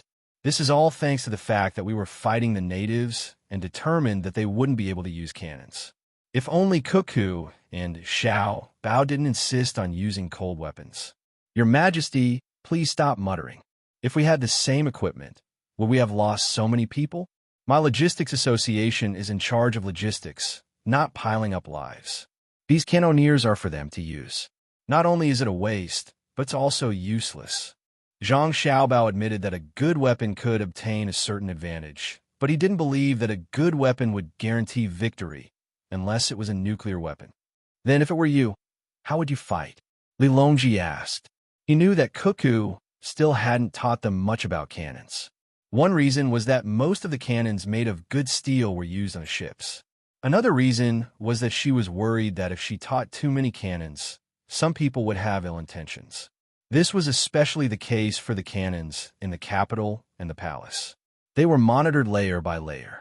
The generals and civil officials were all present, and the Zhang family and Wang family had also arranged for people to monitor them. He himself had also sent out eunuchs to monitor them. Those things were truly deadly. Li Longji wanted to ask how the cannoneers were arranged when attacking. Zhang Xiaobao thought for a moment, then said, "Cannoneers are used to attack the enemy's command center and the stubborn counterattack. In other words, they are used to attack the enemy's firing points. They are also used to cut off the enemy's defensive line from the front and back. Covering fire is actually used to suppress the enemy, to provide a short gap for the enemy to counterattack. If it were me, after I finished covering fire, I would focus on a certain line and repeatedly attack until all the enemies in that line are wiped out. Then, our army would charge through that line. Once we're there, it's simple. The cannons have to be used flexibly. Don't treat them like a massive object." Xiao Bao, you also understand economics? Didn't you specialize in economics? Li Longji was very curious. Am I stupid? No matter how stupid I am, after spending every day with Cuckoo, I've learned pretty much everything I need to learn. Zhang Xiaobao turned his head away. Oh, right. You can learn from each other. I didn't say that you couldn't pass it on. Li Longji gave his own understanding. Zhang Xiaobao didn't say anything, which could be considered a tacit agreement. Turning his head back to the sand table, he said, "Tell the people below not to do too well in their defense. The enemy doesn't have any more cannons. On the 737 high ground, if Zhang Shogui wants to fight, we'll just roll down boulders. When the boulders are gone, we'll roll down logs. When the logs are gone, we'll retreat and give him the high ground. Yes, rolling down boulders and logs. Little young master, where will we retreat to when the time comes?" The messenger was also in a very good mood, so he asked another question. "Retreat to the side and conserve our energy. If he chases, we'll just run for our lives. You messenger, what are you blindly asking for? Hurry up and go." Zhang Xiaobao waved his hand. The messenger shook his head and ran off. Li Longji also stood up and patted his butt. We're going back to rest. The moment Li Longji arrived at the entrance of the central sand table, he heard the warm applause. Raising his head, he saw Fan Zhu and the others bowing to express their gratitude. They had risked their lives to come to the central sand table and take a look at it before going back to rest. Zhao Hanzhong lowered his head and found a corner to sit down. He placed his hands between his legs and remained silent.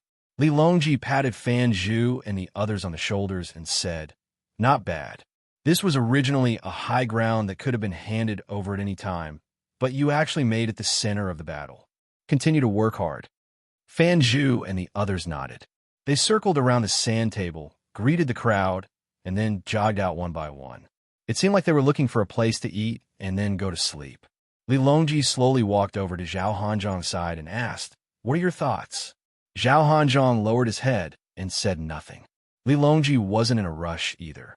After a while, Zhao Hanzhong raised his head and said, "With advanced weapons, what one should learn is control, not risk it. A lone army penetrating deep into enemy territory is a great taboo for a strategist. One must be extremely cautious." Li Longji replied. The current Great Tang is different from the past. In the past, in order to achieve victory and achieve one's goal, one didn't care about the deaths of a few people. They even had the common people prepare their own weapons and armor. But now, the people of Great Tang are worth money. Cannonballs and bullets are just money. Money can be earned, but where can one find lives?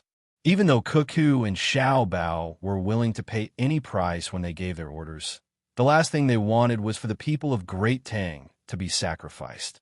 Think more about it in the future. Even if you're fighting against the natives, there's no need to be too hasty. If you need ammunition, send it over later. If you need provisions, send it over as well. Remember. Zhao Hanzhong quietly listened. When Li Longji was done, he said, "Cuckoo and Xiao Bao are going to fight against Duoshi. I want to be the vanguard once more. I guarantee that I'll be steady. Let's talk about it later. Let's see if they agree." Li Longji couldn't make a decision, so he patted Zhao Hanzhong's shoulder and said, "Go eat something first and have a good night's sleep. When you wake up, come here and take a look." While others were summarizing their experiences, Zhang Shogui was doing the same. For hours later, he led his exhausted 4,500 men to the base of Highland 737. Looking at the model of Highland 737 on the sand table and the flag fluttering in the wind, he asked the messenger, "How many days of food do we have left?" Reporting, "According to the previous ration, we still have 2 days. If we cut in half, we still have 4 days. Go around it and don't attack. We'll cut food in half. Go 20 li and find a slope to set up camp." Zhang Shogui hesitated for a moment, but in the end, he didn't dare attack Highland 737.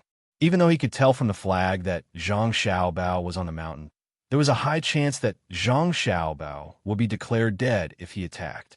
Reporting, we've discovered that Zhang Shogui's forces have taken a detour around the base of the mountain. Please make your decision, the messenger reported. They ran. They probably don't have enough provisions, the soldiers are tired, and they don't have any cannons. They want to rest, but how can that be? Pass on my order. 1,000 men go down and chase after them. Don't really catch up. Send another 1,000 men to coordinate with them.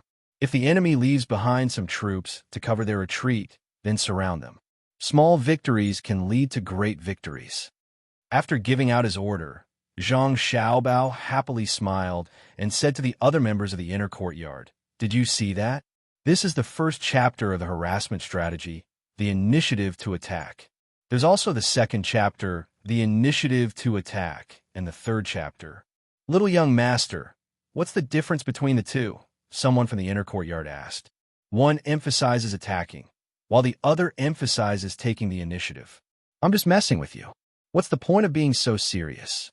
The real strategy is to not let the enemy have an easy time, depending on the situation. When the enemy wants to rest, we have to keep them busy. When the enemy wants to find wild vegetables to eat, we have to let them smell the aroma of meat and smack their lips. When the enemy doesn't have any clothes to wear, we have to change out of them in an hour. In any case, we have to do whatever we can to disgust them. Zhang Xiaobao cheerfully explained. The people from the inner courtyard nodded, believing that the little young master was right. They had to attack both physically and mentally. Even if the enemy managed to escape in the end, they had to leave behind some residual effects. While they were rejoicing, Zhang Shogui was cursing. Slut, Zhang Xiaobao, you slut, I'm already like this and you're still like this. Just what do you want to force me into? Leave 500 people to cover the retreat and increase the speed of the march. 15 minutes later, a messenger ran back, reporting, we've successfully surrounded the enemy's rear guard. The pursuing troops have not engaged in battle. Then that's right. Send another 1,000 people to circle around and continue the pursuit. Send 500 people to the troops responsible for surrounding the enemy's rear guard. If the enemy leaves behind any rear guard, continue the encirclement. Zhang Xiaobao knew that his wife's 20,000 main force was still in Mount Huangshan, responsible for building the fortifications and restricting Zhang Shogui's movements. Even if he didn't pursue, it didn't matter. But if he could do something, then he could. Disgust others was also good. Little young master, why are we surrounding them and not destroying them? Are you afraid of increasing casualties? An inner courtyard member asked. Before Zhang Xiaobao could answer, another inner courtyard member spoke first. I say you're Urbio, and you really are one. What's the point of killing 500 people? The troops left behind to cover the retreat are only for the sake of dying. All the food on them has definitely been given to others. Little young master wants to keep them and let them starve. Starvation is boring, so they'll naturally find a chance to fight for their lives. If we open the path and let them join up with the main force, will Zhang Shogui give them food to eat? If we give them too little, they won't be able to recover. If we give them too much, they'll have even less food left. You're the one who's Urbio. If you keep talking about me, I'll get angry with you. Do you think the little young master's schemes are as simple as you think? In truth, the little young master has another plan. It's to confuse Zhang Shogui. The weather is getting colder, the autumn leaves are yellow, and the autumn rain is continuous. We'll use the environment to deal with Zhang Shogui. When he hunts, he consumes bullets and only eats wild vegetables, making it difficult to replenish his strength. Isn't that right, little young master? The inner courtyard member called Urbio turned his head and asked Zhang Xiaobao. The two of you are too formidable. Even I didn't think of it. In truth, my plan is very simple. I just want a few of them to run out and send a message to their main force. Cuckoo and I have always hoped that their radios would be unblocked, but we don't think that's possible. Wang Yi's sniper battalion is still working. If they don't send a message, they still have 80,000 main force. How much strength do we have to use to fight them? We'll draw the enemy's main force over, and then we'll think of a way to delay the rest of the army in Hangzhou. Once we finish off their main force, what will they fight for? Zhang Xiaobao smiled as he spoke to the two, and then he gave a long sigh. War was far too difficult to fight. Strategically, one could look down on the enemy, and tactically, one could consider and scheme against the enemy. But how could the gap in weapons be so easily made up for? God damn it, no matter what, I can't let others learn my weapon techniques. Although in the end, the ones fighting in war are people, the quality of weapons can't be denied. Once I make the tractors, I'll have them research the tanks. It doesn't need to be able to withstand a lot of armor-piercing bullets, as long as it can withstand bows and large sabers. The tanks also don't need to be equipped with long-range cannons. I just need to leave some firing ports and place a few machine guns. Right, that's actually called an armored vehicle. Zhang Xiaobao mumbled, but his voice wasn't soft. Everyone in the inner courtyard heard him, and they were all very excited, anticipating the birth of a good weapon. Zhang Shogui was also excited. To be more precise, he was excited. When a person was forced to a certain extent, they would often become even more spirited. He was currently in such a situation. After dispatching 1,500 people to cover the rear 3 times, he finally led the exhausted troops to a hillside where water flowed through.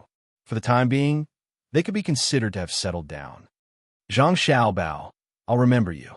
In the future, even if you invite me to a meal, I won't go. We're comrades, so why are you forcing me? Unless you're cooking your own seafood, the abalones have to be 4 heads long, the sea jellyfish have to be next year, and the oysters have to be wild, I really won't eat. I won't give you face, but I'll do as I say. Zhang Shogui was also given a piece of corn. It was roasted, and he plucked the kernels one by one, tossed them into his mouth, and chewed with all his might, not even stopping him from speaking. The other generals in the room also became dissatisfied with Zhang Xiaobao. Look at you, Zhang Xiaobao. You're tormenting our General Zhang to the point of insanity. In the end, the great Tang, General Yang Xixuan, was able to determine the situation of the vanguard. When a portion of the Central Army was still in Hangzhou and had not come ashore, they received a report. The contents of the report showed that a radio relay station had lost contact with all the other troops. The main vanguard force had rushed to the front line of Mount Huangshan. The last news the other portion received was that a brigade had been crippled by the enemy and was surrounded. Emergency! Outside my relay station, more than 100 enemy troops have appeared and are searching for us. My station will fight with our lives on the line. This was the last news they received. When they sent a message to the relay station, there was no reply. After Yang Xixuan received this news, he closed his eyes and thought for a full hour.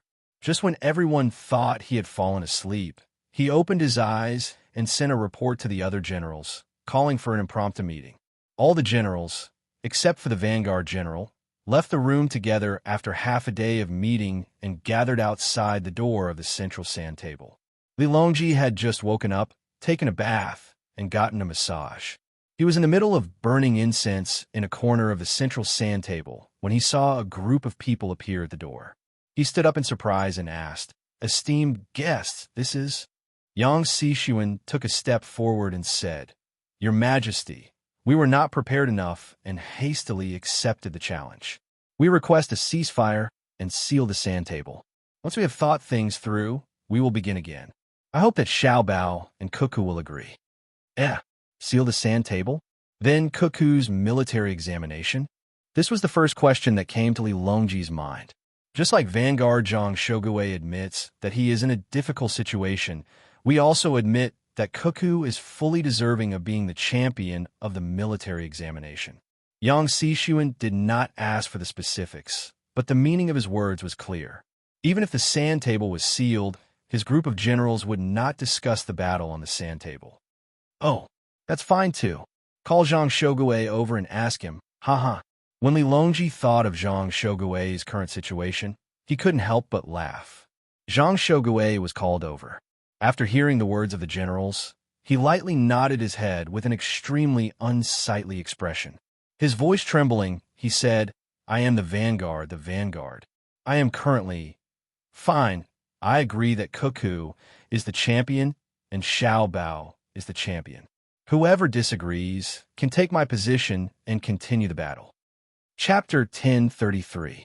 There was no need to mention just how sullen Zhang Shogui was. He had a belly full of words, but he couldn't say them. These generals were being too tactful. What certain difficulty? Couldn't they just drop the certain? It was a certain difficulty. Anyone who went up would know that those who entered the Yellow Mountain region were almost tormented to death by Zhang Xiaobao. When they hunted or got food to eat, he would launch sneak attacks. Most hateful of all was that when Zhang Xiaobao caught prey, he would not immediately snatch it away. Instead, he would feed the prey poison, and in the end, the prey caught by his own side would die in droves after eating it. Difficult, truly difficult. Even surviving was difficult. "Li Shi, you come, haha." Seeing Zhang Shogui's expression, Li Longji clutched his stomach and hid to the side. Gao Li Shi also knew how the battle was going. He wanted to find a place to laugh, but he had no choice but to accompany Li Longji. When he was called over, he used his hand to twist his leg and limped over. The expression on his face was as rich as one could imagine. "Gentlemen, generals, it has been many days since we last met. It seems that all of you are still as cheerful as ever. Let's cut to the chase. Since all of you want to seal the deal, we should first ask Xiaobao and Cuckoo if we agree." None of them spoke, not because they didn't want to give Gao Li Shi face, but because they didn't know what to say. "Since all my colleagues have tacitly agreed, come, call over Xiaobao and Cuckoo." Zhang Xiaobao was happily playing around in his room. When it came to setting up formations in battle, He wasn't too bad. After spending so many years with Wang Wan, even a fool would have learned a few things by now. But he loved to use them in this situation. Be it the battle of sparrow harassment, the battle of underground tunnels, the battle of throwing poison, the classic battle of using numbers to win, or the battle of bullying the weak, he used them all. He used them all in a nimble and versatile manner, reaching perfection in his execution. Look, the two sides clearly have about the same number of people, but Zhang Shoge doesn't dare to fight a fair battle with me. He always likes to play dirty. Is there anyone who does this? Is there? Zhang Xiaobao personally went to the front line and ordered his men to place the wild animals on a tree. They picked up the dry branches and skewered the wild animals for barbecue. The smoke and smell obviously drifted downwards, but the other party did not react at all. The several inter-court students in the room were speechless. Did you see it this morning? I had 200 men annihilate 10 of their men who went to fetch water from the river. This is called a textbook battle of using superior numbers to attack the enemy's weak point.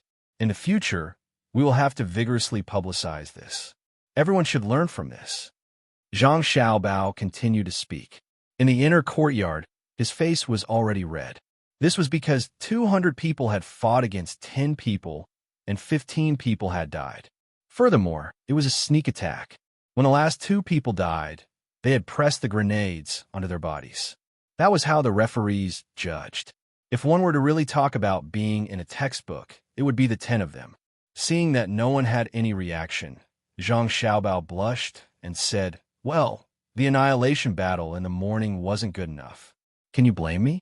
Give me a set of hunting tools and enough throwing knives, and I alone can take care of 10 of them. I can't personally command 200 people. If I were to be stunned by a single shot, your logistics commander would be gone. The referees will judge, and we have to hold on. We can't even protest. If we argue with the referees during a competition, wouldn't that be courting death? Little young master, I don't think you're to blame. That person was hit by 4 arrows, so why didn't he die? He could even pull the grenades, right?" A person supported Zhang Xiaobao. Zhang Xiaobao didn't appreciate this at all. What right? What do you know? If a team holds up the death flag and needs to blow up the enemy's trench, there will be a situation where a person's lower body is blown up, but he can still climb over and throw the grenade into the trench. Zhang Xiaobao remembered that Wang Wan had told him some things that she didn't want to disclose to the public. Many years ago, there was a death troop in the Chuan Division of the National Army. The people in that troop were like their own men of sacrifice. They would twist their weapons to their necks and stick their spears to their chests. Just like the judgment of the military sand table, they wouldn't retreat even if they knew death. That was why he didn't say anything when he killed 15 people with a sneak attack. "Little young master, I can also climb over." The person who spoke earlier said loudly, and the others echoed in succession. I know. You're all from the inner courtyard. Now I'm not asking you to climb. Think of a way. How to scheme against people. We can't let them have an easy time." Zhang Xiaobao didn't want to talk about this topic. He waved his hand and signaled the people in the room to play along with him. "Report, little young master, the emperor wants you to go to the central sand table." A messenger ran in. "What's wrong? I'm going over. You guys continue to think. If you come up with a good idea, I'll treat him to a big meal later." Zhang Xiaobao dropped this sentence and left gloomily. He was having a good time. When he came to the entrance of a central sand table, he met Wang Wan. The two looked at each other and saw the confusion in each other's eyes. When they reached the entrance and saw a group of generals, the two were shocked. Looking at the expressions of the generals, Zhang Xiaobao stepped over the door and asked carefully, "What's wrong? Foreign enemies invade? Which side? I'll lend them 100 guts. The birthday girl hangs herself. Are they tired of living?" Wang Wan was also very surprised. She thought that the great Tang had encountered a military problem. Otherwise, why would all the generals gather here and call her and Xiaobao to the central sand table? Gao Lishur coughed softly and said to Zhang Xiaobao and Wang Wan, don't worry. It's not a big deal. The situation is like this. The generals feel that you guys have too many trivial things to do. The military election has been going on for too long, and you guys are too tired. Therefore, they allow you to close the sand table. Oh, Zhang Xiaobao responded softly. He looked at his godfather, Li Longji, and the others, and then at the generals and smiled. He asked Wang Wan, Cuckoo, are you tired? I'm not tired. It's quite relaxing. I'll treat it as a holiday. It's not easy to find such an opportunity normally. Wang Wan understood Zhang Xiaobao's meaning. General Gao, look, Cuckoo and I aren't tired. It's fine. Let's continue. The other things are simple. Why waste the general's time? The two of us can't bear it. Zhang Xiaobao puffed out his chest, showing his determination to persevere to the end. Yang Xishuan couldn't help but say to Zhang Xiaobao, but we're tired.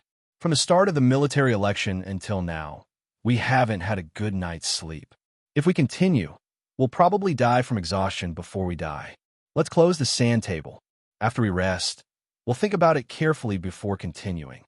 Without waiting for Zhang Xiaobao to reply, Pei Guangding added, there's no need to worry about the military election. We all agree that Cuckoo can be the leader, and you'll be the second and third. What do you think? We won't discuss the results of the military election in private. The other generals stared at Zhang Xiaobao and Wang Wan, waiting for them to nod. They realized that they had underestimated their opponents. If they continued, their losses would be even greater, and the loss of face would not be small. It was better to stop and give themselves some time to think.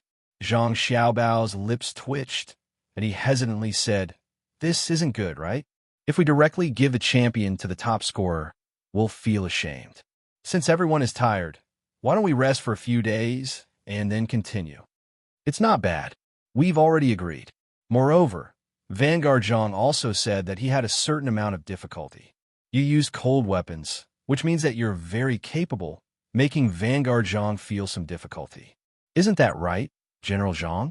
Yang Xishuan asked Zhang Shogui for confirmation. Zhang Shogui just stared at the ground, probably looking for a crack, a bigger one. He didn't say anything, only nodded. Zhang Xiaobao held back his laughter, looked at Zhang Shogui, and asked Wang Wan, Madam, is General Zhang having trouble? I think he's pretty tenacious. Zhang Shogui lowered his head even more, his face flushed red. Wang Wan could not bear to watch this any longer. She rolled her eyes at Zhang Xiaobao and said, I guess so. Since the generals have brought it up, then, Your Majesty, Li Longji hastily said, I agree. It's spring, and summer will be coming soon. I'd like to check on the progress of the railroad at Lu Zhou's place. Everyone is busy, so let's seal it first. Cuckoo is the top scorer in the military election. Your Majesty, isn't that a little inappropriate? Zhang Xiaobao still insisted. The people are waiting for spring to come to the hibiscus garden to see the flowers. Xiaobao, you can't be too selfish and make the people sad just for your own enjoyment. Understand? Li Longji said with a hidden meaning. Zhang Xiaobao understood. Li Longji was telling him that he could not go on and on just because he was having fun bullying Zhang Shogui. He glanced at Zhang Shogui and nodded. All right, the flowers in the hibiscus garden are blooming. If you don't mind the cold, we can hold a feast. Cuckoo and I aren't bullying anyone, right, General Zhang? Zhang Shogui grunted and said, That's right. Don't treat me to a meal in the future unless you cook it yourself. No problem. I know you like to eat things from the sea. Four-headed abalone, seasoned sea cucumber, cold cucumber, wild oysters, steamed hairtail. I'll cook it myself. Zhang Xiaobao agreed with a smile. How did you know? Zhang Shogui was taken aback. If I didn't have this ability, would Cuckoo and I have the confidence to stand in the military election? As the saying goes, know yourself and know your enemy, and you'll never be defeated. Gathering information before a battle is very important. You ate so much seafood from my Blue Seas Silver Sand restaurant. What did I say? Zhang Xiaobao finally spoke the truth. Zhang Shogui and the other generals were stunned. They were not fools. They began to recall how much they had eaten for free. So, this was the cause and effect of everything. You, Zhang Xiaobao, you're not being honest. Zhang Shogui managed to squeeze out a sentence. It's fine as long as the food and wine are authentic. Later, I'll treat you to Savant's restaurant. Congratulations to my wife for being the top scorer. It's not easy. We'll open the restaurant when you're ready. Zhang Xiaobao and Wei Wei smiled. They did not argue. After all, the winner had to be magnanimous.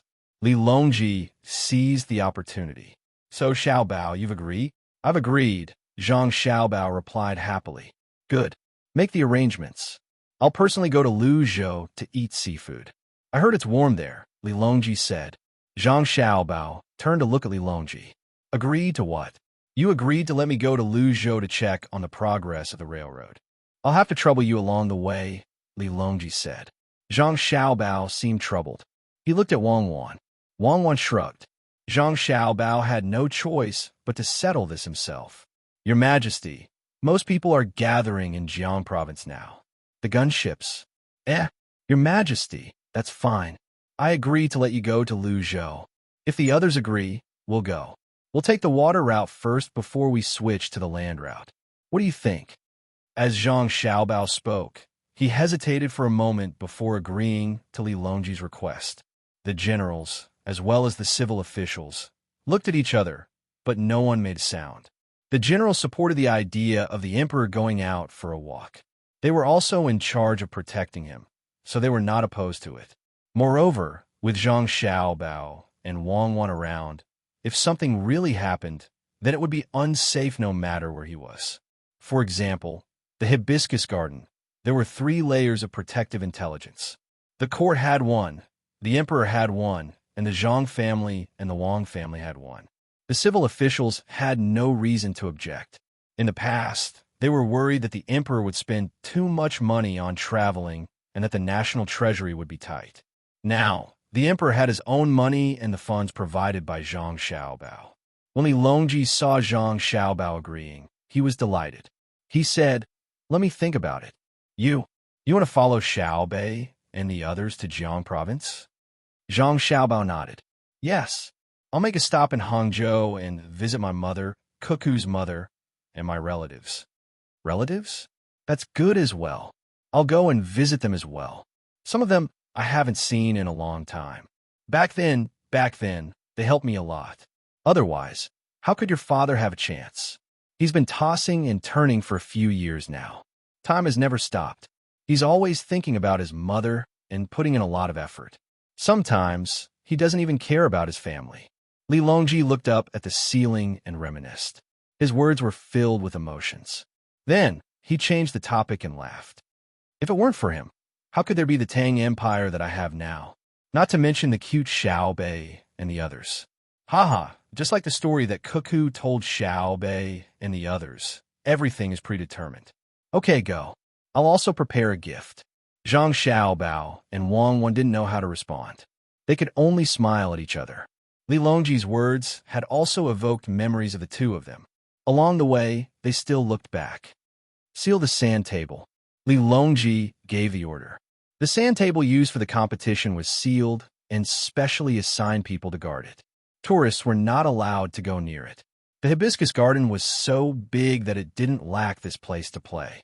When the order to seal the sand table was given, the more than 3,000 people in the competition, the people in charge of logistics, and the people in the judging panel relaxed. Of course, from today until the sand table was reopened, they were not allowed to talk about the situation of the sand table. Otherwise, if they were found out, they would be severely punished. In reality, even if the participants were asked, they wouldn't say anything. Those who were chosen all had their own dignity. Many of the people of the Great Tang now had this spirit. They disdained to play tricks in a fair competition in the country. Everyone left one after another. Some went home to meet with their families and then sleep. Some went to find food, some went to bathe, and some went on dates. More and more people were leaving. The commoners who occasionally passed by outside saw this. When they saw a large group of people leaving, the first thing they thought was that the martial arts examination had ended. Immediately, the commoners were divided into 2 groups, those who reported and those who waited. Those who waited immediately ran over and asked those who came out, "How was it? How was it? Who won?" That was the case. Those who were asked didn't dare to put on airs and deliberately kept it a mystery. This was because they understood that even if the emperor was asked, he would also tell the commoners. Thus, they all smiled and nodded, giving the commoners the most satisfactory answer. The generals proposed to seal the sand table and admit that Wang Wan won first place in a martial arts examination and Zhang Xiaobao won second. The people who asked were indeed satisfied. They cheered and squeezed out, as if they wanted to tell this news to the entire world. Xiaobao, look, the commoners support you, Li Longji said to Zhang Xiaobao as he listened to the sound of firecrackers. They don't just support Cuckoo. They want to further solidify the image of the war god in their hearts. As long as the image of the war god, Cuckoo, doesn't collapse, and they don't lose, the commoners of the Great Tang will feel that their lives are very stable. Today, when they hear that Wang Wan has failed and can't become the top scorer, their first thought is that the person who answered is lying. They don't want to admit that the protector in their hearts has disappeared. Thus, Cuckoo is under a lot of pressure. After defeating Duoshi, she shouldn't personally lead the army. Defeating Duoshi is to solidify her image. In the future, even if the other generals of the Great Tang are at a disadvantage, the commoners of the Great Tang won't worry. If Cuckoo doesn't lose, the Great Tang won't lose. Zhang Xiaobao analyzed the thoughts of the commoners. Li Longji understood immediately. The symbolic meaning is greater than the actual meaning. According to this, you have to make perfect preparations before going to war. You can't lose. If you really can't, you have to first gain a little advantage and then stop to defend. In the Great Tang, you have to announce that you won and Cuckoo's image must be maintained. Zhang Xiaobao chuckled. Li Longji knew quite a lot and knew how to lie. However, Wang Wan frowned and said, "Don't build me up. What should be built is the army of the Great Tang. After a few victories, we have to give the commoners the impression that as long as the Great Tang army is mobilized, there will be no defeat and no defeat." The crowd walked out. Those who wanted to enter the hibiscus garden after the military selection were not in a hurry. They all stood by the roadside and watched. There were also those who had just received the news and rushed over. There were even some who ran over to send the news. Most of them were businessmen. They had business partners in various places and were promptly notified. The news was spread to all parts of the Great Tang at the fastest speed. It was much more important than Zhang Xiaobao being the top scorer. Survival instincts and safety were the first priority. After that, it was the pursuit of other aspects, such as prices, product types, and so on. There were many people, but they were orderly. They all stood by the sides of the road, and no one stepped forward. If anyone wanted to, the people beside them would not allow it. They were afraid that there would be spies who would harm Zhang Xiaobao and Cuckoo. Thus, other than trusting themselves, they even looked at their neighbors with suspicion. The weather today was not bad. There was no wind, and there was plenty of sunlight. After the spring rain, it was getting warmer day by day. Wearing 2 layers of clothes, it was not cold to stand outside. Seeing that the road was narrow, Li Longji did not take a carriage. Instead, he called Zhang Xiaobao and Wang Wan and slowly walked in the direction of the royal palace. At this speed, it would take at least 2 hours. As they walked, they could hear the sounds of firecrackers and cheers. Occasionally, they could hear the shop assistant shouting, "What's free today?" This can be considered a kind of glory, right? It feels like there's singers, movie stars, and even sports stars. It's very lively. Cuckoo, don't you feel proud to be able to stand shoulder to shoulder with those stars? Zhang Xiaobao looked at the lively scene and said, "You can't speak blindly. How can I compare to them? Others have fainted while surrounding them, but I'm far from it. Everyone is standing properly, and no one is trying to get close to them. That's not enthusiastic enough." Wang Wan was in a good mood, so she also teased along with Zhang Xiaobao. Li Longji did not care about this. He nudged Zhang Xiaobao and asked, "Xiaobao, when are we leaving? The construction of the railway can't be delayed." "How about tomorrow? Let me prepare for a day," Zhang Xiaobao said. Chapter 1034. Li Longji hurried back to the palace to prepare for the trip under the pretext of going on an inspection trip. Zhang Xiaobao and Wang Wan also returned home and began to work on the trip, such as safety, intelligence, supplies, the route, where to stop, whether to speak in the local area, and so on. Li Longji is lucky to have met us. He decided to stay today and leave tomorrow. He wants to test our efficiency. He just came back from Jili province and has to leave again before he even warms his seat. Zhang Xiaobao pulled over the map and looked at it while complaining to Wang Wan. He seemed very dissatisfied. Wang Wan sat beside him and looked at the intelligence sent today. She skimmed through it one by one. Occasionally, she would stop and carefully think about the things mentioned in the intelligence reports to decide if she should respond. Hearing Zhang Xiaobao's muttering, she tilted her head and looked at him. Xiaobao, why do I feel like you're praising yourself? You're so capable that you can prepare for the Emperor's trip in less than a day. You even let the Emperor travel. You should leave a deep mark in history, right? It doesn't need to be deep. It just needs to be carved on a stone. Then, it will be passed down from generation to generation. It will be passed down from generation to generation. It will leave my mark in the blue sky, my voice in the tide, my whisper in the valley, my legend in the wind, the mountains, the trees, the rolling yellow sand, the snowfield, and in the textbooks of the medical school. If anyone has a similar illness in the future, they will all be classified as Zhang Xiaobao's symptoms. It will be passed down to every family. What's there to say? Later, I'll get someone to spread the news. Xiao Bei and the others can stay in Hangzhou for a few more days. When we arrive, we'll go to Jiangzhou together. Do you think we should let your father go? Wang Wan listened to Zhang Xiaobao daydream. When it was about time, she took over and talked about serious matters. Logically speaking, my father should go and visit his father-in-law. However, he didn't invite him. If he goes there alone, it will seem like he's lowering his status. It's better to wait a little longer. I think the other party is also worried that my father won't go. It was said that one shouldn't bully a young man for being poor. Everyone knew this principle. The problem was that there were many young men, but there weren't many who were successful. If one didn't bully them, one should just let the young men bully them. Only successful people were qualified to turn around and say this. As a young person, you shouldn't always mention it. For example, I've never mentioned it since I was young. Your family didn't bully me either. It must be my handsome appearance, pure eyes, and kind heart that moved your family. Zhang Xiaobao was happy again. Anyway, there was no one else in the house.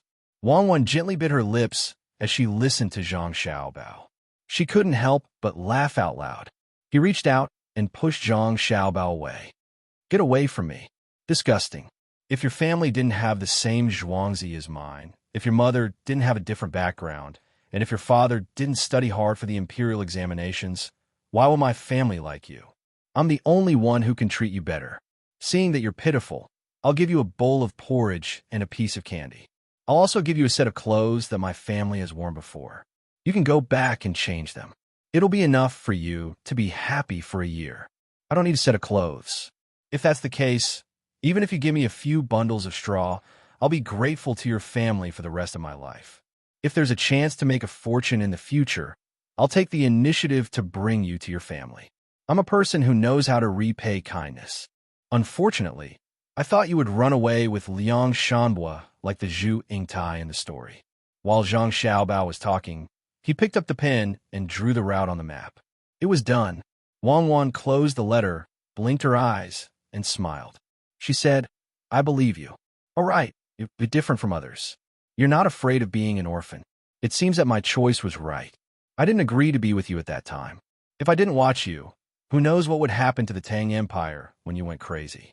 Well, I'll allow you to shout don't bully a poor young man. Even if you're Liang Shanbua, you're much better than the one in the story. Well, look at this Ilua. Rest early today. After giving the information on Ilua to Zhang Xiaobao, Wang Wan took a spool beside her and began to embroider. Zhang Xiaobao saw that Wang Wan began to embroider. He opened the letter helplessly. What do you think is there to see? Our intelligence personnel have already dealt with it. Just turn a page and we don't need to do anything. For example, on this page, it says, Allah? What a familiar name. Who is he? Do you have any impression of him? Allah, the Allah of the sect of Islam. Wang Wan said without raising her head. Yes, he's the leader of the sect of Islam. But why is he in Jiangzhou? Cuckoo, stop embroidering. They are preaching there. We haven't fought yet. They came here first. I was wondering why there was something strange there. Zhang Xiaobao shook the information in his hand. His eyes were wide open, and he couldn't believe it. Wang Wan was also stunned. She stopped what she was doing and thought carefully. Then she said, In fact, it has been there for a long time. I've read the introduction before. Didn't they start preaching in Guangzhou? Did they enter the Yangtze River along the sea? You mean they want to do something bad? Take the initiative to attack? Zhang Xiaobao held his chin in his hand and frowned. He thought hard and muttered, "Is there a direct connection? I hate religion the most. Many wars have the shadow of religion behind them. Did the officials of the Jiangnan West Road believe in religion? And then they want the Tang Empire to play around? In theory, it's impossible. What can the sect of Islam provide to the local officials? Faith? The Tang Empire has its own faith. We don't believe in Taoism. We don't believe in the suppressed Buddhism. Why do we have to believe in the sect of Islam? I'm not used to the sudden change." Zhang Xiaobao fell into deep thought and didn't say anything. He was thinking about how to connect the sect of Islam with the unusual things that happened in the Jiangnan West Road, but he couldn't find the link. Wang Wan stopped embroidering. She took the information and read it carefully. The information was very simple. Recently, there's been a word of Allah quietly spreading in the market. It hasn't become a big harm. Many people don't believe it. Occasionally, there will be officials. Ask them to do idle things. Give them as gifts. Increase money. Don't wait. It didn't seem to be a big deal. The propagation of the doctrine was not so smooth. It was too high to attribute the abnormal development of the Jiangnan West Road to the sect of Islam. Turning another page, Wang Wan continued to read. This page wrote the situation of the goods. Along the south bank of the river, after the spring, there are more cheap seafood, or dried sea shrimps, or salted fish, which has a slight impact on the local river's aquatic products. Zhang Wang's trading group has already taken action to balance the situation. They are buying at a fair price down to the Wanshui River and store in Suzhou. They are collecting the aquatic products of Lake Tai in Suzhou and sending them to the Dabi Mountains in the northwest of Suzhou. In addition, the cheap seafood sold by the Jiangnan West Road has been investigated. They are from Japanese cargo ships. My Japanese branch has sent the news that there are many fish in the Japanese archipelago and the price is cheap. They also learned the method of drying salt. Therefore, they made dry products and didn't hesitate to waste people's strength on long-distance transportation. They sold them to the Jiangnan West Road to obtain the Tang Empire's money. They bought the Tang Empire's local goods and returned to Japan. Each trip, the profit is 10 times. Seeing this, Wang Wan laughed. Haha, the Japanese are really smart. They know the trade gap. The Tang Empire doesn't impose tariffs on seafood and knows how to make long-distance transportation. Xiao Bao, it seems that your strategy needs to be improved. There are loopholes in your trade offensive. What loopholes? Zhang Xiaobao put down his arms and asked. It can actually let the Japanese come over to make a lot of money. If it's not a loophole, what is it? It has a big impact on the Jiangzhou fishery industry. The information is simple, but if the impact is not big, why did my trading group take action to balance the situation? Wang Wan handed the information over. Zhang Xiaobao picked it up and looked at it. He smacked his lips and said, It's very normal.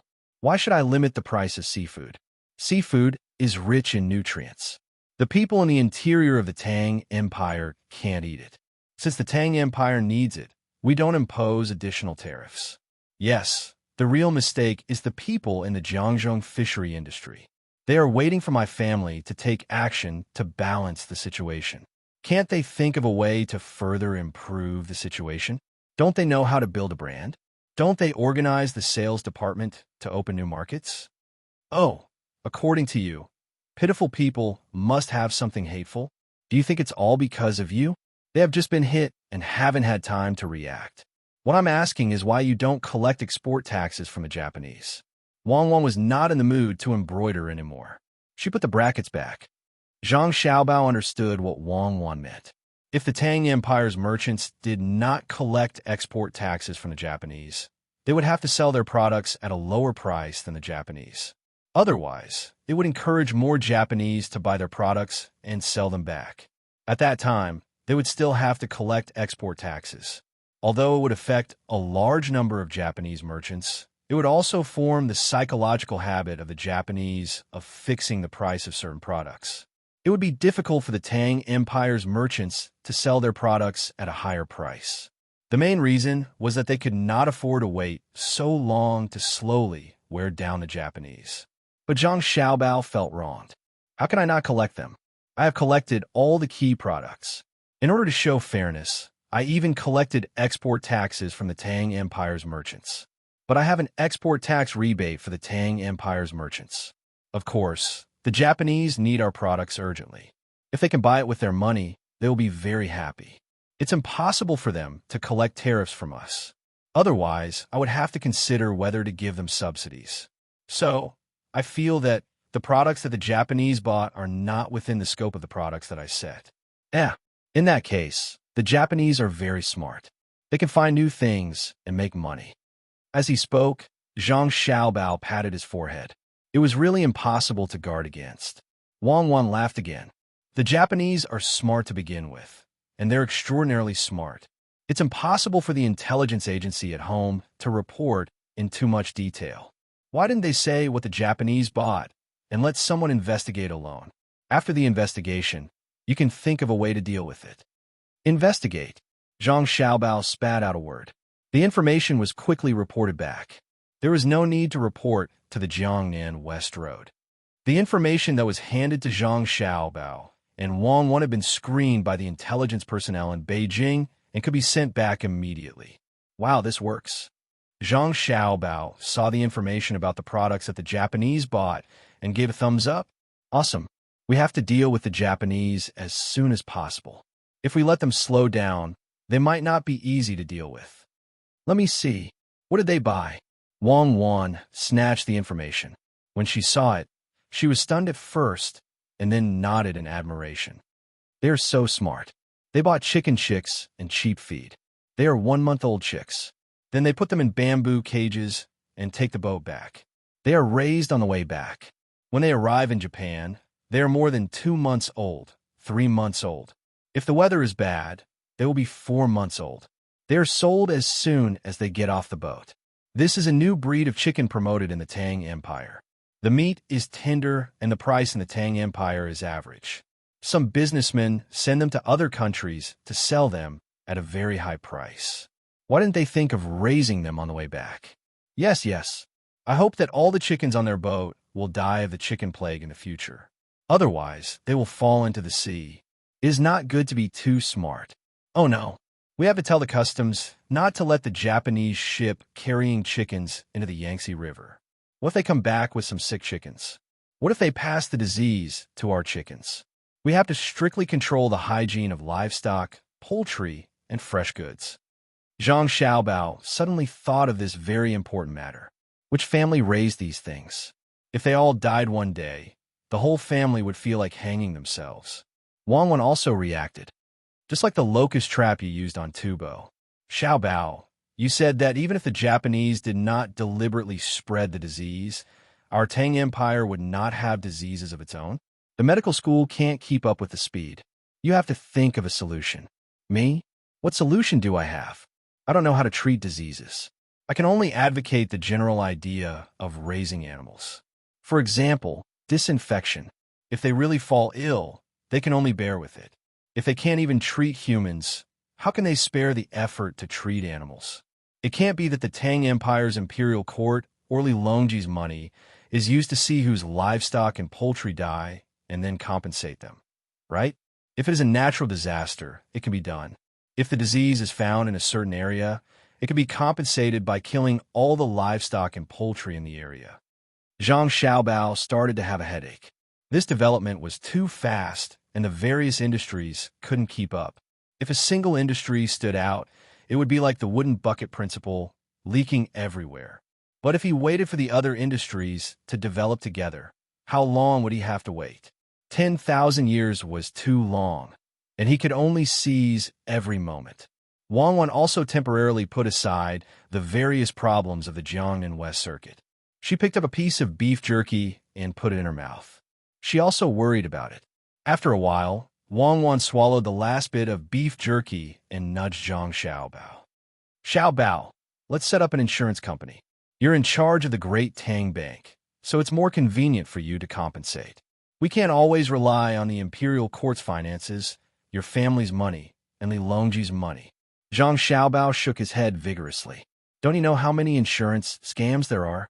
If the mechanism is not perfect or the technology is not up to par. If a family raised 100 chickens and found that they couldn't sell them, they would all die. They would say that the chickens died of illness, and they would have to compensate.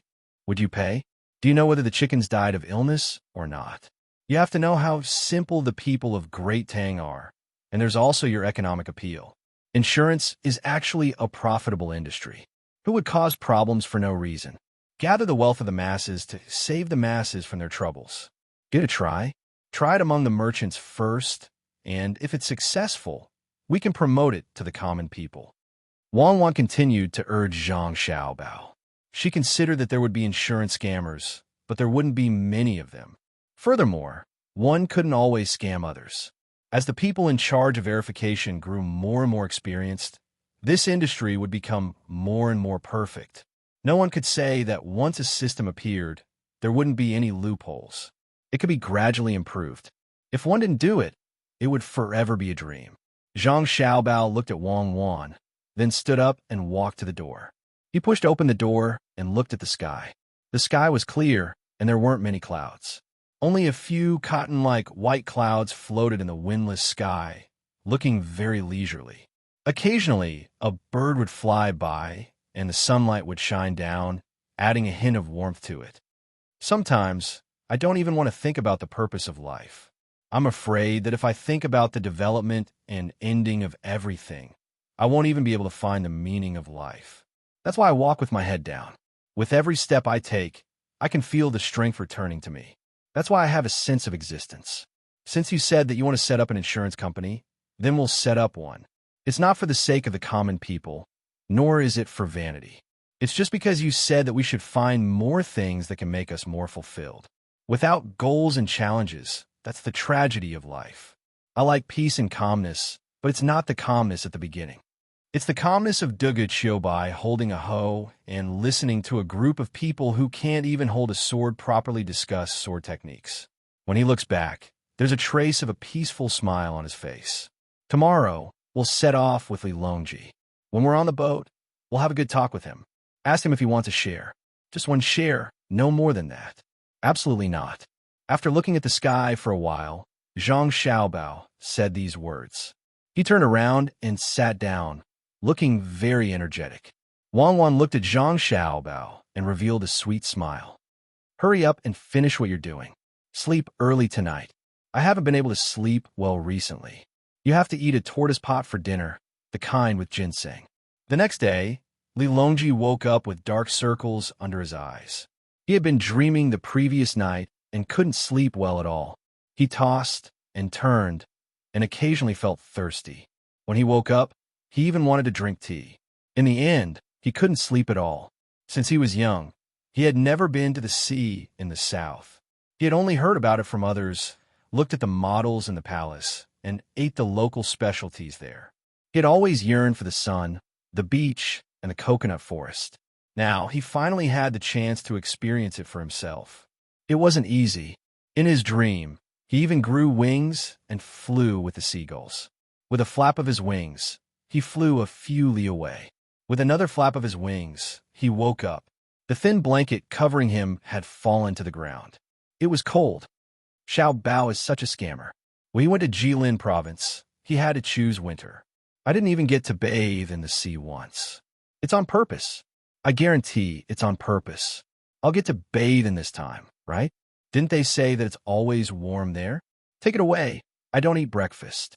When we get to the boat, I'll have Xiao Bao make it. I'll eat more on an empty stomach. Li Longji was helped by a palace, made to put a hot towel on his eyes. While he was trying to get rid of the dark circles under his eyes, he didn't stop talking. As he spoke, he waved his hand and had someone take the porridge away. When the sun rose high in the sky, Li Longji saw Zhang Xiaobao. When Zhang Xiaobao saw that he hadn't slept well, he said, "Your Majesty, in the future, when you have insomnia at night, when you wake up early in the morning and don't eat anything, you can drink some warm wine to help your complexion become more rosy." What did you dream about? I dreamed that you made 200 different dishes for me. We'll eat at noon. Why aren't you going to prepare them? Li Longji said angrily. Oh, I thought you were dreaming about the important matter I wanted to discuss with you today. The important matter of making money. Since that's the case, I'll go prepare the dishes. Zhang Xiaobao turned around and left. You're tuning in to the Romance Rendezvous YouTube channel. We're so grateful for your support, and don't forget to subscribe to join us on this incredible journey through captivating stories. Your generosity through donations truly makes a world of difference, as it's the primary source of revenue that allows me to expand and enhance this channel for you. Thank you from the bottom of my heart for being a part of this adventure.